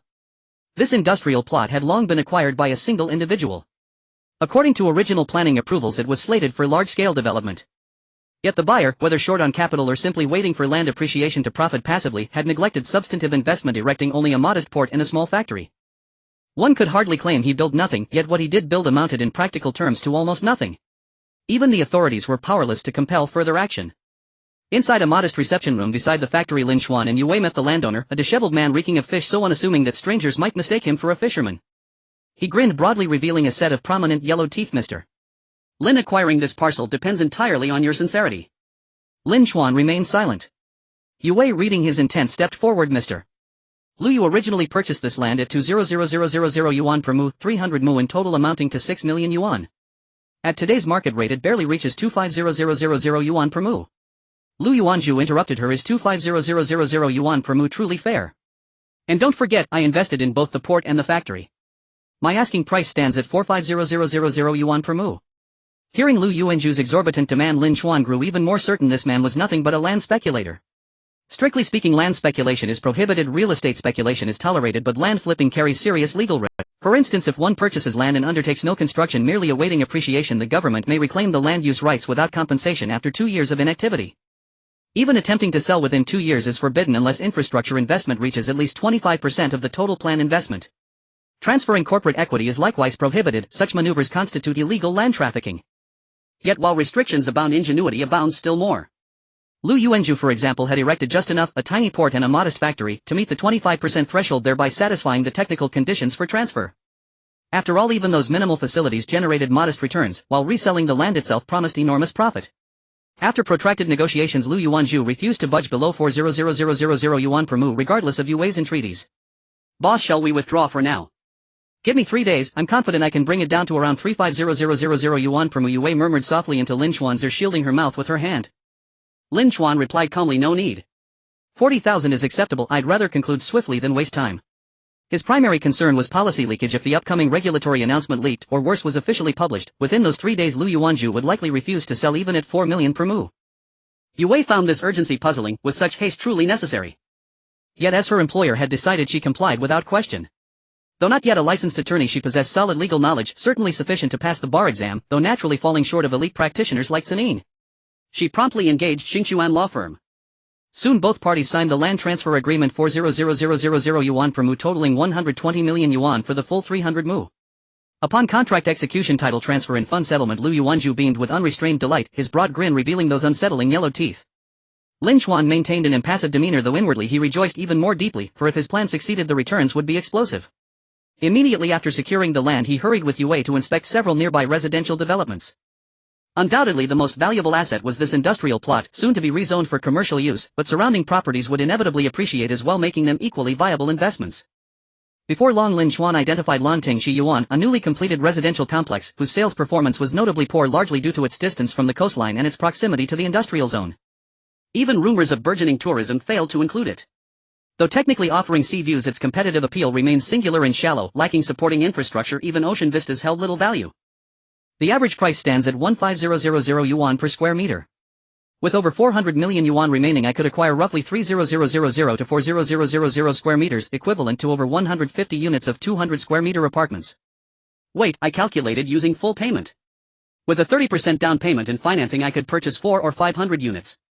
Or better yet, some units require only a nominal deposit of several 10,000 yuan stipulated clearly in the contract alongside enforceable liquidated damages. Moreover, deposit contracts themselves are assignable, so long as the contract explicitly permits seamless transfer. Leave specialized tasks to specialists. Lin Chuan outlined his requirements, then delegated negotiations to Yue and Xinyan's team. Contractual details were finalized swiftly. Xingchuan law firm had collaborated with Lin Chuan on multiple prior occasions. Their competence and reliability were thoroughly proved. Next came negotiations with Lanting Shi Yuan's sales office. Standardized contracts typically resist modification, especially regarding deposit terms, and often impose punitive liquidated damages up to 30%, resembling coercive clauses. Ordinarily, developers wield unilateral power while buyers remain vulnerable, yet here Lin Chuan inverted the dynamic entirely. After all, what does a coercive clause matter when dealing with a client purchasing hundreds of units at once? The project had already teetered on the brink of steep price cuts. Suddenly a high-volume buyer appeared. Why hesitate over customizing a contract? Their sole condition, that the developer pay 30% of the property value as liquidated damages if they withdrew, posed no real risk. The sales team desperately sought rapid turnover. Breach was unthinkable. The sales office quickly discerned Lin Chuan's intent. He was speculating, evident both in the sheer volume of purchases and in his insistence on stringent penalty clauses signaling profound confidence in the project's future. Yet their internal assessment concluded that even the forthcoming tourism development policy would fail to benefit this location. Indeed, with commercial activity shifting toward Zhongjiang and Xiajiang, local property values might even decline. Though baffled as to how this young tycoon had obtained such erroneous intelligence, they saw no reason to object. Let him buy as much as he wished, the more the better. A wealthy misinformed buyer was in fact ideal. Agreement was swiftly reached. Lin Chuan purchased 500 units via standard mortgage-backed contracts, spanning diverse unit sizes not limited to large formats. A further 200 units were secured through deposit agreements alone, only deposits paid, no formal purchase contracts executed. Though Lanting Shi Yuan was a sizable development, Lin Chuan's acquisition was staggering. Entire towers, over a dozen, now belonged to him. Sales Director Li Huanzhang surveyed the mountain of signed contracts and the 400 million yuan deposit confirmation, his face radiant with unrestrained joy. At last Lin Chuan exhausted his fourth and final installment of loyal follower funds. A system notification chimed. Congratulations, you have completed main quest 4. Reward 40,000 yuan and 4 lottery draws. Looking at the task rewards, Lin Xuan's lips curled into a smile. He decided to save 400,000 for his parents and didn't immediately draw the 4 lottery tickets. When it comes to lotteries, one should naturally wait for an auspicious day. The best day at the moment was the day the policy was announced. At this time the main storyline task 5 was refreshed. Fifth task of the Sycophant Fund, 10 billion. Main storyline task 5, spend 100 billion within 6 months to earn a favorability increase of 800 for beauties rated above 8 points. And increase the favorability of 8 beauties rated above 8 points to 83, beauties rated above 8 points to 90, and 1 beauty rated above 8 points to 100. Completion reward 500,000 plus 5 lottery draws. Failure penalty freeze all remaining Sycophant funds. Lin Xuan looked at the task rewards and felt powerless to complain. The Sycophant Fund had already risen to 10 billion, yet the reward was only 500,000. Although he understood the nature of this system, which was purely a sycophant system, he couldn't help but curse at the increasingly disproportionate rewards. This system purely treats him as a tool. If he followed the system's suggestion to flatter, he would truly be a fool. By then each beauty would become a billionaire while he would only have a few million. The result might be that every beauty would kick him aside, and what good would the favorability increase do him then? Fortunately, he persisted in not flattering and discovered a loophole in the system. Aside from spending a little money to play with the beauties, over 99 of the sycophant funds had been pocketed by him. Those beauties didn't gain anything and could only look up to his value. If someone couldn't provide favorability, they could just be replaced. After all, there was no shortage of beauties in this world. The system treats me as a tool, so I will treat the system as a tool system. You have your strategies and I have my own means. Just then his phone rang. It was a call from Lu Wenhan, which Lin Xuan answered. Lu Wenhan's anxious voice came from the other side. Young Master Lin, I heard you bought the industrial land at the junction of Zhongjiang and Shangjiang and you paid 400,000 per acre, significantly above market value. If you want to invest in real estate, why didn't you let me help you with some insight? The tourism development won't go there, and the industrial land has major restrictions, meaning no buildings can be erected, only factories. And you also bought hundreds of apartments in Lanting Shiyuan which are all depreciating. How could you buy them? Lu Wenhan genuinely worried for Lin Xuan. After all, they knew each other. Moreover, he was counting on Lin Xuan to invest with him, and now that money was lost, it was simply a waste. However, Lin Xuan remained calm, smiled and said, Boss Lu, your news is really swift. Lu Wenhan replied, it's not that I have swift news, you just don't realize how big a stir you've caused. Everyone is watching the tourism development project. Any wind or movement will draw immediate attention. Moreover, you started by throwing over 5 billion on that piece of land that no one else believed in. As soon as you bought it, the news spread and the real estate circle went wild. Lin Xuan replied, well, it can't be helped. I've already bought it. It's just over 5 billion, if I lose it, I'll just consider it a game. Lu Wenhan was momentarily speechless. Listen, is this even sensible? If you truly have money to spare, you can invest with me. My insight combined with your capital could lead to great ventures. Then Peng Zhe, Lu Tao and Mao Kuan all called anxious as well. Among them, Lu Tao was the most worried. After all, he was a partner at New Vision Media and feared Lin Xuan would end up in debt. After hearing Lin Xuan say it was just idle money, he felt relieved. However, after calming down, he couldn't help but mutter that some people truly make others feel inferior. Indeed, news had spread in the Shanghai real estate circle, with many mocking Lin Xuan, thinking he was just a clueless rich second generation, a complete fool and spendthrift. In the president's office of the Panji Group, the stunning female president was reviewing the real estate trends in Shanghai City. Naturally, Lin Xuan's acquisition of that 300-acre industrial land in Yunting Shiyuan caught her attention. The female president asked Xiaoying, is there any news on the tourism development project recently? The female secretary shook her head. I checked and there are no new updates. So everyone thought Lin Xuan was quite puzzling. Most likely he was just a naive rich second generation. It's unusual for a rich second generation to just casually throw around a few billion. Only a wealthy family would possess such financial strength, yet wealthy heirs are generally not that foolish. But I still don't understand what investment value these two pieces of land hold. Meanwhile, in the office of the director of the Land Management Bureau, Xiao Xinyue looked at the materials for the industrial land, feeling a bit of a headache. The Land Planning Bureau had long since realized that Lu Yuanzhu was just a land speculator, but he had exploited legal loopholes, and for now there was nothing they could do about him. Now this industrial land needed to be converted to commercial land, and naturally they hoped for good investment and development. If this land was developed well along with the beach and connected Zhongjiang and Shangjiang, it would create a perfect ecological corridor. But could Lu Yuanzhu really invest and develop it properly? If he couldn't even manage industrial land, how could anyone expect him to handle commercial land? Let's hope he doesn't make a mess of things. Just then a secretary walked in and said, Director, that piece of industrial land has been bought. Bought?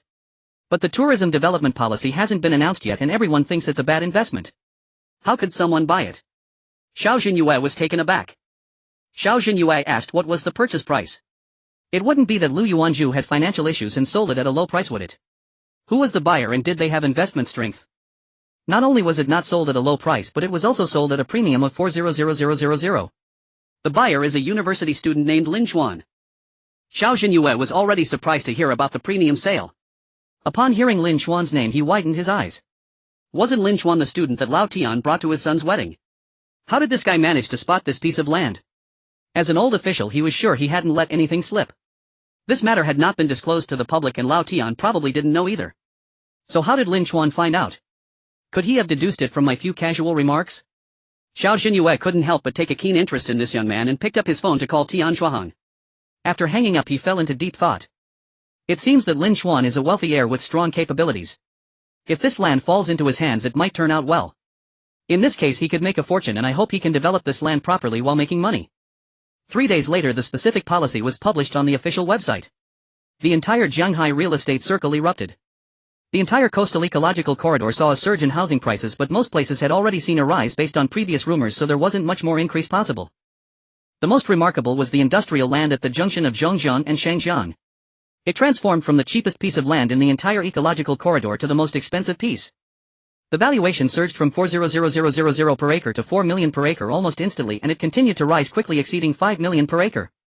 In the name of the people the Zhongshan Water Group colluded with Ding Yijin and Director Qi to acquire a 500-acre industrial land at a price of 400,000 per acre which later was converted to commercial land within 3 years skyrocketing to 600,000 per acre, a 15-fold increase. Lin Xuan however had no collusion with officials, he relied on his own insights, yet the outcome was the same. In an office building Lu Wenhan was anxiously refreshing the official website. Today was the day the new land policy was announced. As the page refreshed he widened his eyes and focused intently on the screen. When he saw that the tourism development project had been approved and the ecological corridor plan was about to be implemented he let out a long sigh feeling that he had made the right bet. Though the news had already spread and profits were not astronomical, being able to gain something in the currently sluggish real estate market was already commendable. After releasing a breath of relief he carefully read through the content again. Upon seeing the planning diagram his pupils suddenly constricted. The ecological corridor set to begin construction was significantly longer than anyone had imagined, connecting Zhongjiang and Shangjiang, even including that industrial land. The entire industrial land was directly converted into commercial land. Moreover, this coastal area would be developed into a beach. Lu Wenhan gasped, wasn't this the very land Lin Xuan had purchased? 300 acres of industrial land converted to commercial land in a tourism area with a neighboring beach, one could hardly fathom how many times the value would multiply. Even the nearby Lanting Shiyuan properties could potentially double in value. Not only was he not envious but he also felt a sense of dread. To suddenly buy a piece of land before the change in land nature, if one were to call that coincidence no one would believe it. This meant that Lin Xuan must have known the news in advance. In the entire Jianghai city among countless real estate developers some connections were quite complex, yet nobody knew while Lin Xuan had foreknowledge. Just how terrifying was his background? Lu Wenhan recalled how he had previously said Lin Xuan had made a mistake in buying and felt like a clown. He had even thought of pulling Lin Xuan into an investment together. Did he even qualify? At that moment his phone rang. It was Peng Zhe calling. He answered and Peng Zhe's excited voice came through. Did you see the policy? The tourism project is confirmed. Shockingly, the industrial land that Lin Gongzi bought had been changed to commercial land. Meanwhile, in the new Vision Media office building, Lu Tao stared blankly at the official website information. He had previously been worried that Lin Xuan had purchased many poor real estate properties leading to losses. Who would have thought that the properties he bought would directly increase by more than 10 times? His timing was impeccable, clearly reeking of insider knowledge. He had unwittingly worried about someone who knew the inside scoop, even manipulating it. At this moment Lu Tao realized that Lin Xuan's identity might be much more elevated than he had imagined. Choosing to let Lin Xuan invest and become a partner was indeed the wisest decision. From now on he had to cling tightly to this powerful figure. Following him would surely be correct. In the Shenyang residential area, Zhang Quanan and Lu Fang, upon seeing the policy news, were left speechless, staring at each other. They suddenly understood why Lin Xuan looked down on their nearly stalled project. He knew insider information and was set to make a killing on land, so why would he bother with their dilapidated building? Investing 120 million, which had turned into over 1.2 billion in just a few days, was simply a matter of flipping the palm.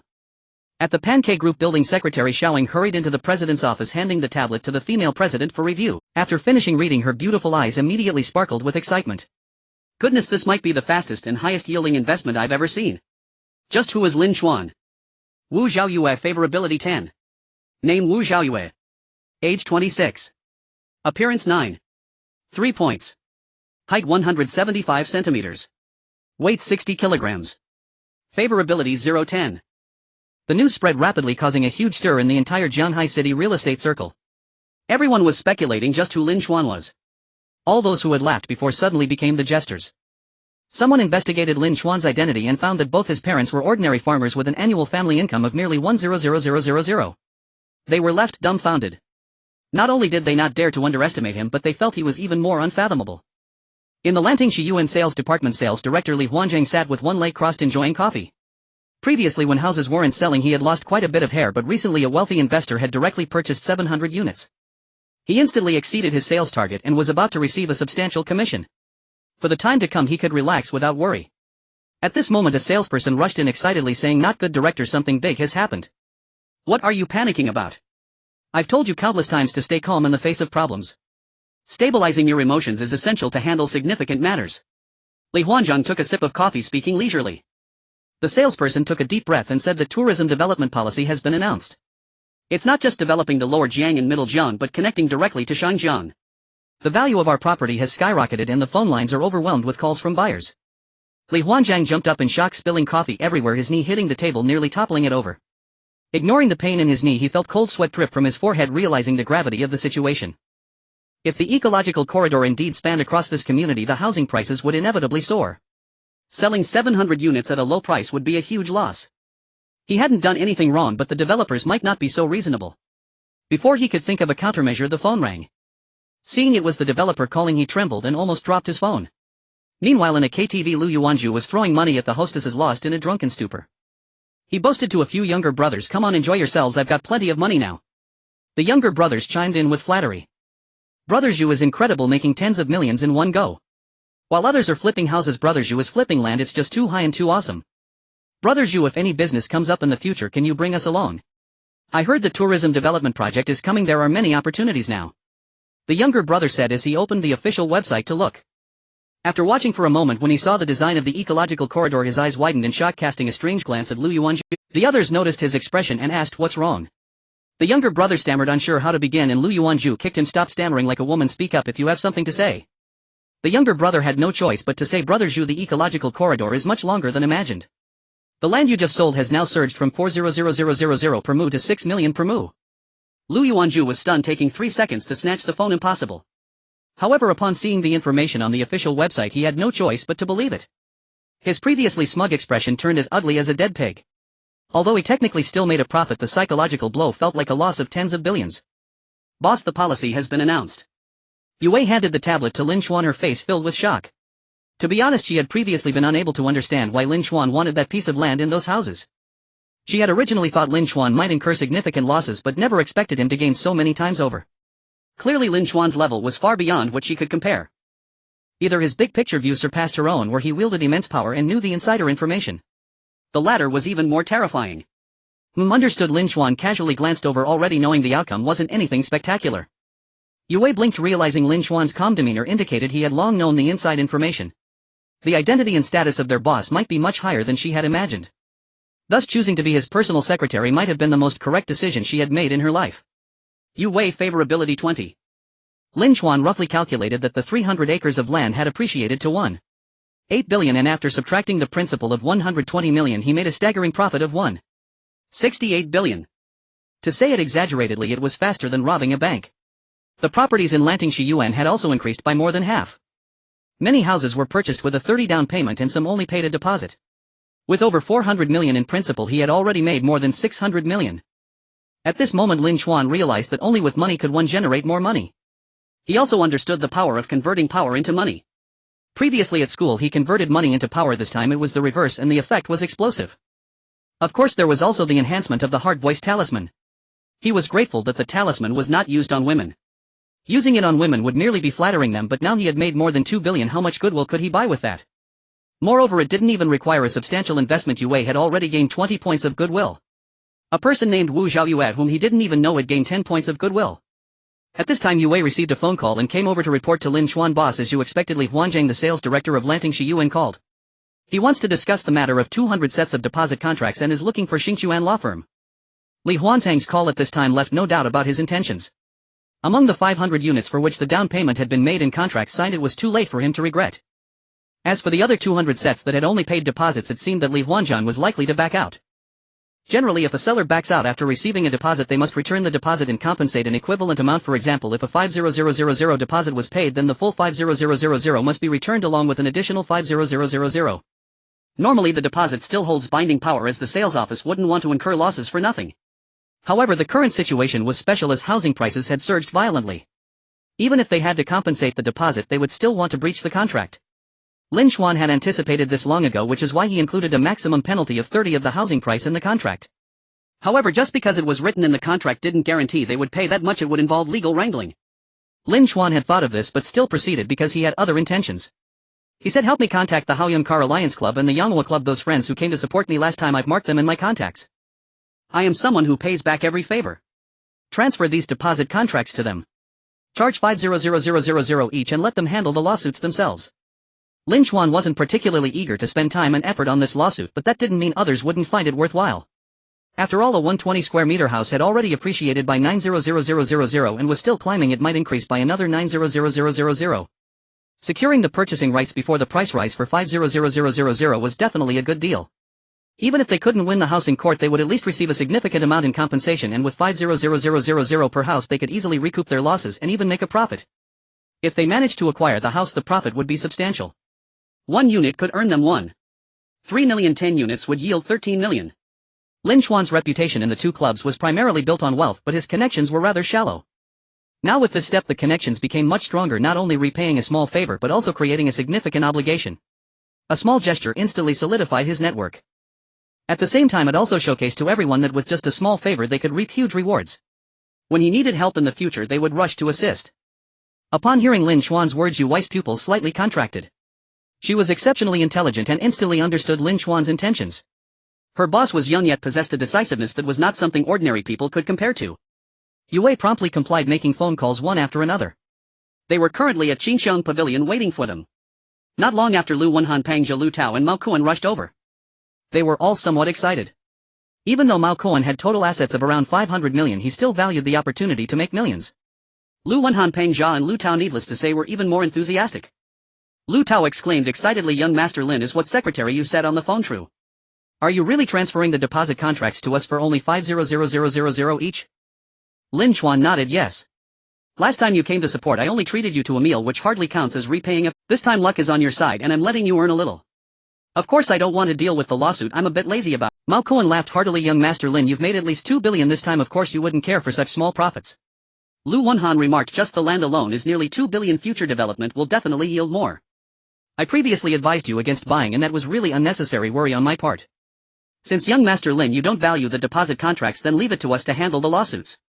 Peng Zhe rubbed his hands and said, "Young Master Lin, can we take a look at the deposit contracts first?" Everyone present was seasoned and naturally wouldn't assume that Lin Xuan's signed deposit contracts were the standard ones that ordinary buyers used. Otherwise they probably wouldn't have come. After all, with those standard contracts the sales office would just return the deposits. Transferring such contracts for 500,000 would mean a loss. If they didn't transfer, it would seem like they were not giving Lin Xuan face. However, even knowing that Lin Xuan signed a non-standard contract, they still wanted to see what the contract entailed. Lin Xuan nodded and Yu Wei brought over a large stack of contracts for them to review, with each house having its own contract totaling 200 contracts. After reviewing, their faces all lit up with joy. This contract was essentially Lin Xuan's unilateral tyrannical contract. Of course, it was not surprising that Lanting Shiyuan would sign, as just a few days earlier the market for Lanting Shiyuan was still terrible. Selling even one was a success, and they would never consider breaching the contract or the consequences of doing so. Tang Yang felt that Lin Xuan was simply giving them money and hesitated to accept. "Young Master Lin, we only came by last time and you treated us to a meal. This gift is too extravagant." Chen Lang said, "Young Master Lin, how about this? We'll help you with the lawsuit and you only need to give us a portion of the Lin Xuan shook his head and said, "I don't want to bother with it. Each contract is 500,000 and you can divide it among yourselves as you see fit." The group no longer hesitated and quickly divided the contracts. If the lawsuit succeeded, they could easily earn around 20 million. They naturally didn't dare to ask Lin Xuan for credit. Taking such a great advantage would be embarrassing. They all transferred the full payment, borrowing money from other sources if necessary. Thus Lin Xuan's account suddenly increased by 1 billion. Lin Xuan had previously had 11.1 billion, but that was all licking dog money. This was the first time he had this much non-licking dog money. Lin Xuan planned to keep it saved. He would spend licking dog money if needed. This matter quickly spread within the Haoyun Car Alliance Club, and the Yanghua Club and other group members became envious. 15-16 contracts under normal circumstances, even if they can't get the houses, obtaining the breach compensation wouldn't be a loss. If they win and get the houses, that would be nearly 20 million in profit. Damn, you guys scored big this time. Young Master Lin is amazing. In just a few days he made over 2 billion. Even a little slip could lead to massive profits. Why wasn't I in Jianghaishi back then? Just driving over to support could lead to such a big business. Young Master Lin, if you have any needs for support, just say the word and I'll be there immediately. Upon receiving the contract, Lu Wenhan, Pengzhe, Lu Tao and Mao Kuan were all smiles, feeling that establishing a good relationship with Lin Xuan was perhaps the wisest decision of their lives. A casual slip of a few points could mean nearly 20 million following him. How could they worry about not making money? Lu Wenhan said, Young Master Lin, there is a celebration banquet for the real estate circle tonight. Would you like to attend? We wanted to invite you earlier but were afraid you might look down on it. Now that you're here, we extend our formal invitation. If you attend this banquet, will truly be a celebration. Lin Xuan readily nodded and said, let's go, it's good to show my face and make some connections. That industrial land converted for commercial use needs connections, whether sold or developed further. Knowing people in the industry is never a disadvantage. At 8 in the evening, Lin Xuan, Lu Tao, Pengzhe, Lu Wenhan and Mao Kuan arrived at a high-end restaurant in a long convoy of luxury cars. Yue got out to drive for Lin Xuan. Led by Lin Xuan, they ascended to the upper floor where many real estate merchants had already gathered, instantly surrounding Lin Xuan upon seeing him. Young Master Lin. Young Master Lin. Young Master Lin. Lin Xuan could hardly remember when everyone started calling him that. At first he would correct them, but gradually he accepted it. Although it felt a bit strange at first, he grew accustomed to it and found it quite pleasant. Thinking carefully, Young Master is actually a more traditional title in Huaxia, while Mr. is a later development. So what's the problem with being a bit retro and calling him Young Master?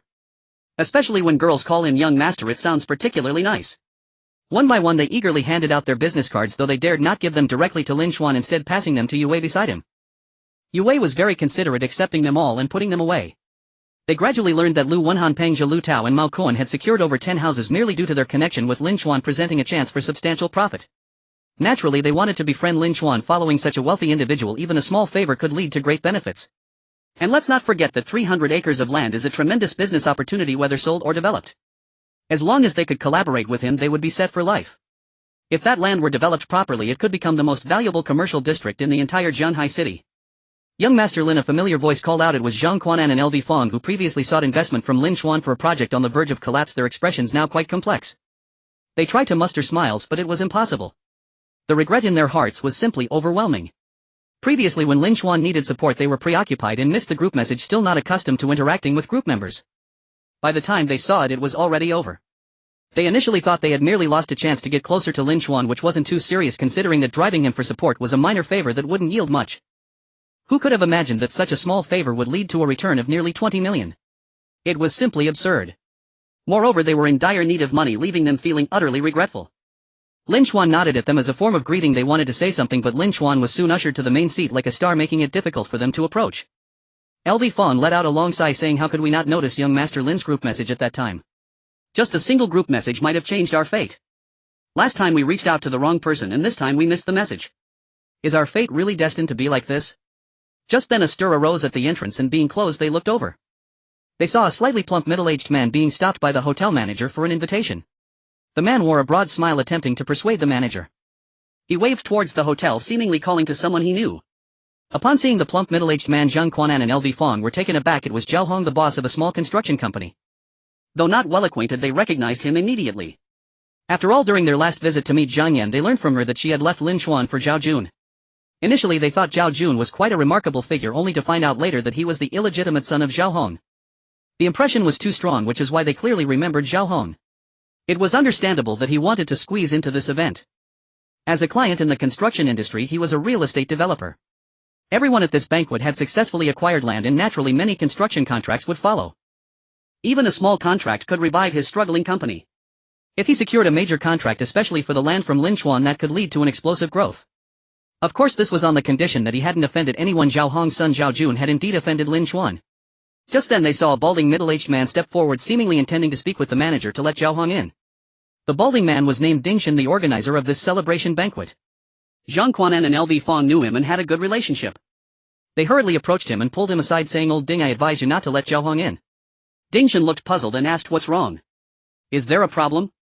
"Zhao Hong has an illegitimate son, Zhao Jun, who has offended young Master Lin," Zhang Quanan whispered. Ding Shen was startled. Zhao Hong is just a small construction company boss. What kind of person is he compared to us? How could he offend young Master Lin? It's not Zhao Hong who offended him, it's his illegitimate son, LV Fong explained. Moreover, it's not just any offense, Zhao Jun stole the girl young Master Lin likes. Ding Shen gasped in shock. Are you trying to get yourself killed? Many people speculate that Lin Xuan is from a prominent family. His personal assets are worth at least tens of billions. You're just the son of a small construction company trying to steal his woman. Thanks for the warning, I almost let him in just now. Ding Shen wiped the cold sweat from his brow and asked, but I can't understand, how does he have the ability to steal the girl young Master Lin likes? In terms of looks, money, power and charm, how can he compare? We don't know the specifics, but from what we've gathered it seems young Master Lin pretended to be poor during his 3 years at university, perhaps wanting to experience an ordinary life. As a result, Zhao Jun, as a rich second generation, took that girl away. Hence he stopped pretending and began to show his true self. Ding Kuan remarked with some sentiment, the thoughts of true aristocrats are sometimes incomprehensible to us ordinary people. It said that someone looked into young Master Lin's background and found that his parents were just ordinary farmers, remarkably simple and clean. Who would believe that? Anyone who does is a fool. In any case, just don't let Zhao Hong in. If we get implicated, it's over. Ding Shen nodded, knowing that his son offended young Master Lin. Why would I let him in? Am I an idiot? Just then they noticed another real estate friend approaching the manager, trying to let Zhao Hong in. After all, Zhao Hong was the boss of a construction company and still had some connections in the industry. Otherwise he wouldn't have made it this far. Seeing this, Ding Shen quickly stepped up to stop him and explained Zhao Hong's offense against Lin Xuan. Soon word spread and this matter circulated throughout the circle. Everyone avoided Zhao Hong. After all, there were plenty of construction companies, why take this risk for Zhao Hong? Moreover, this wasn't just any risk. If Lin Xuan retaliated, who in attendance could withstand the repercussions? Amid the discussions in the circle, a common thought emerged: the Zhao family is finished.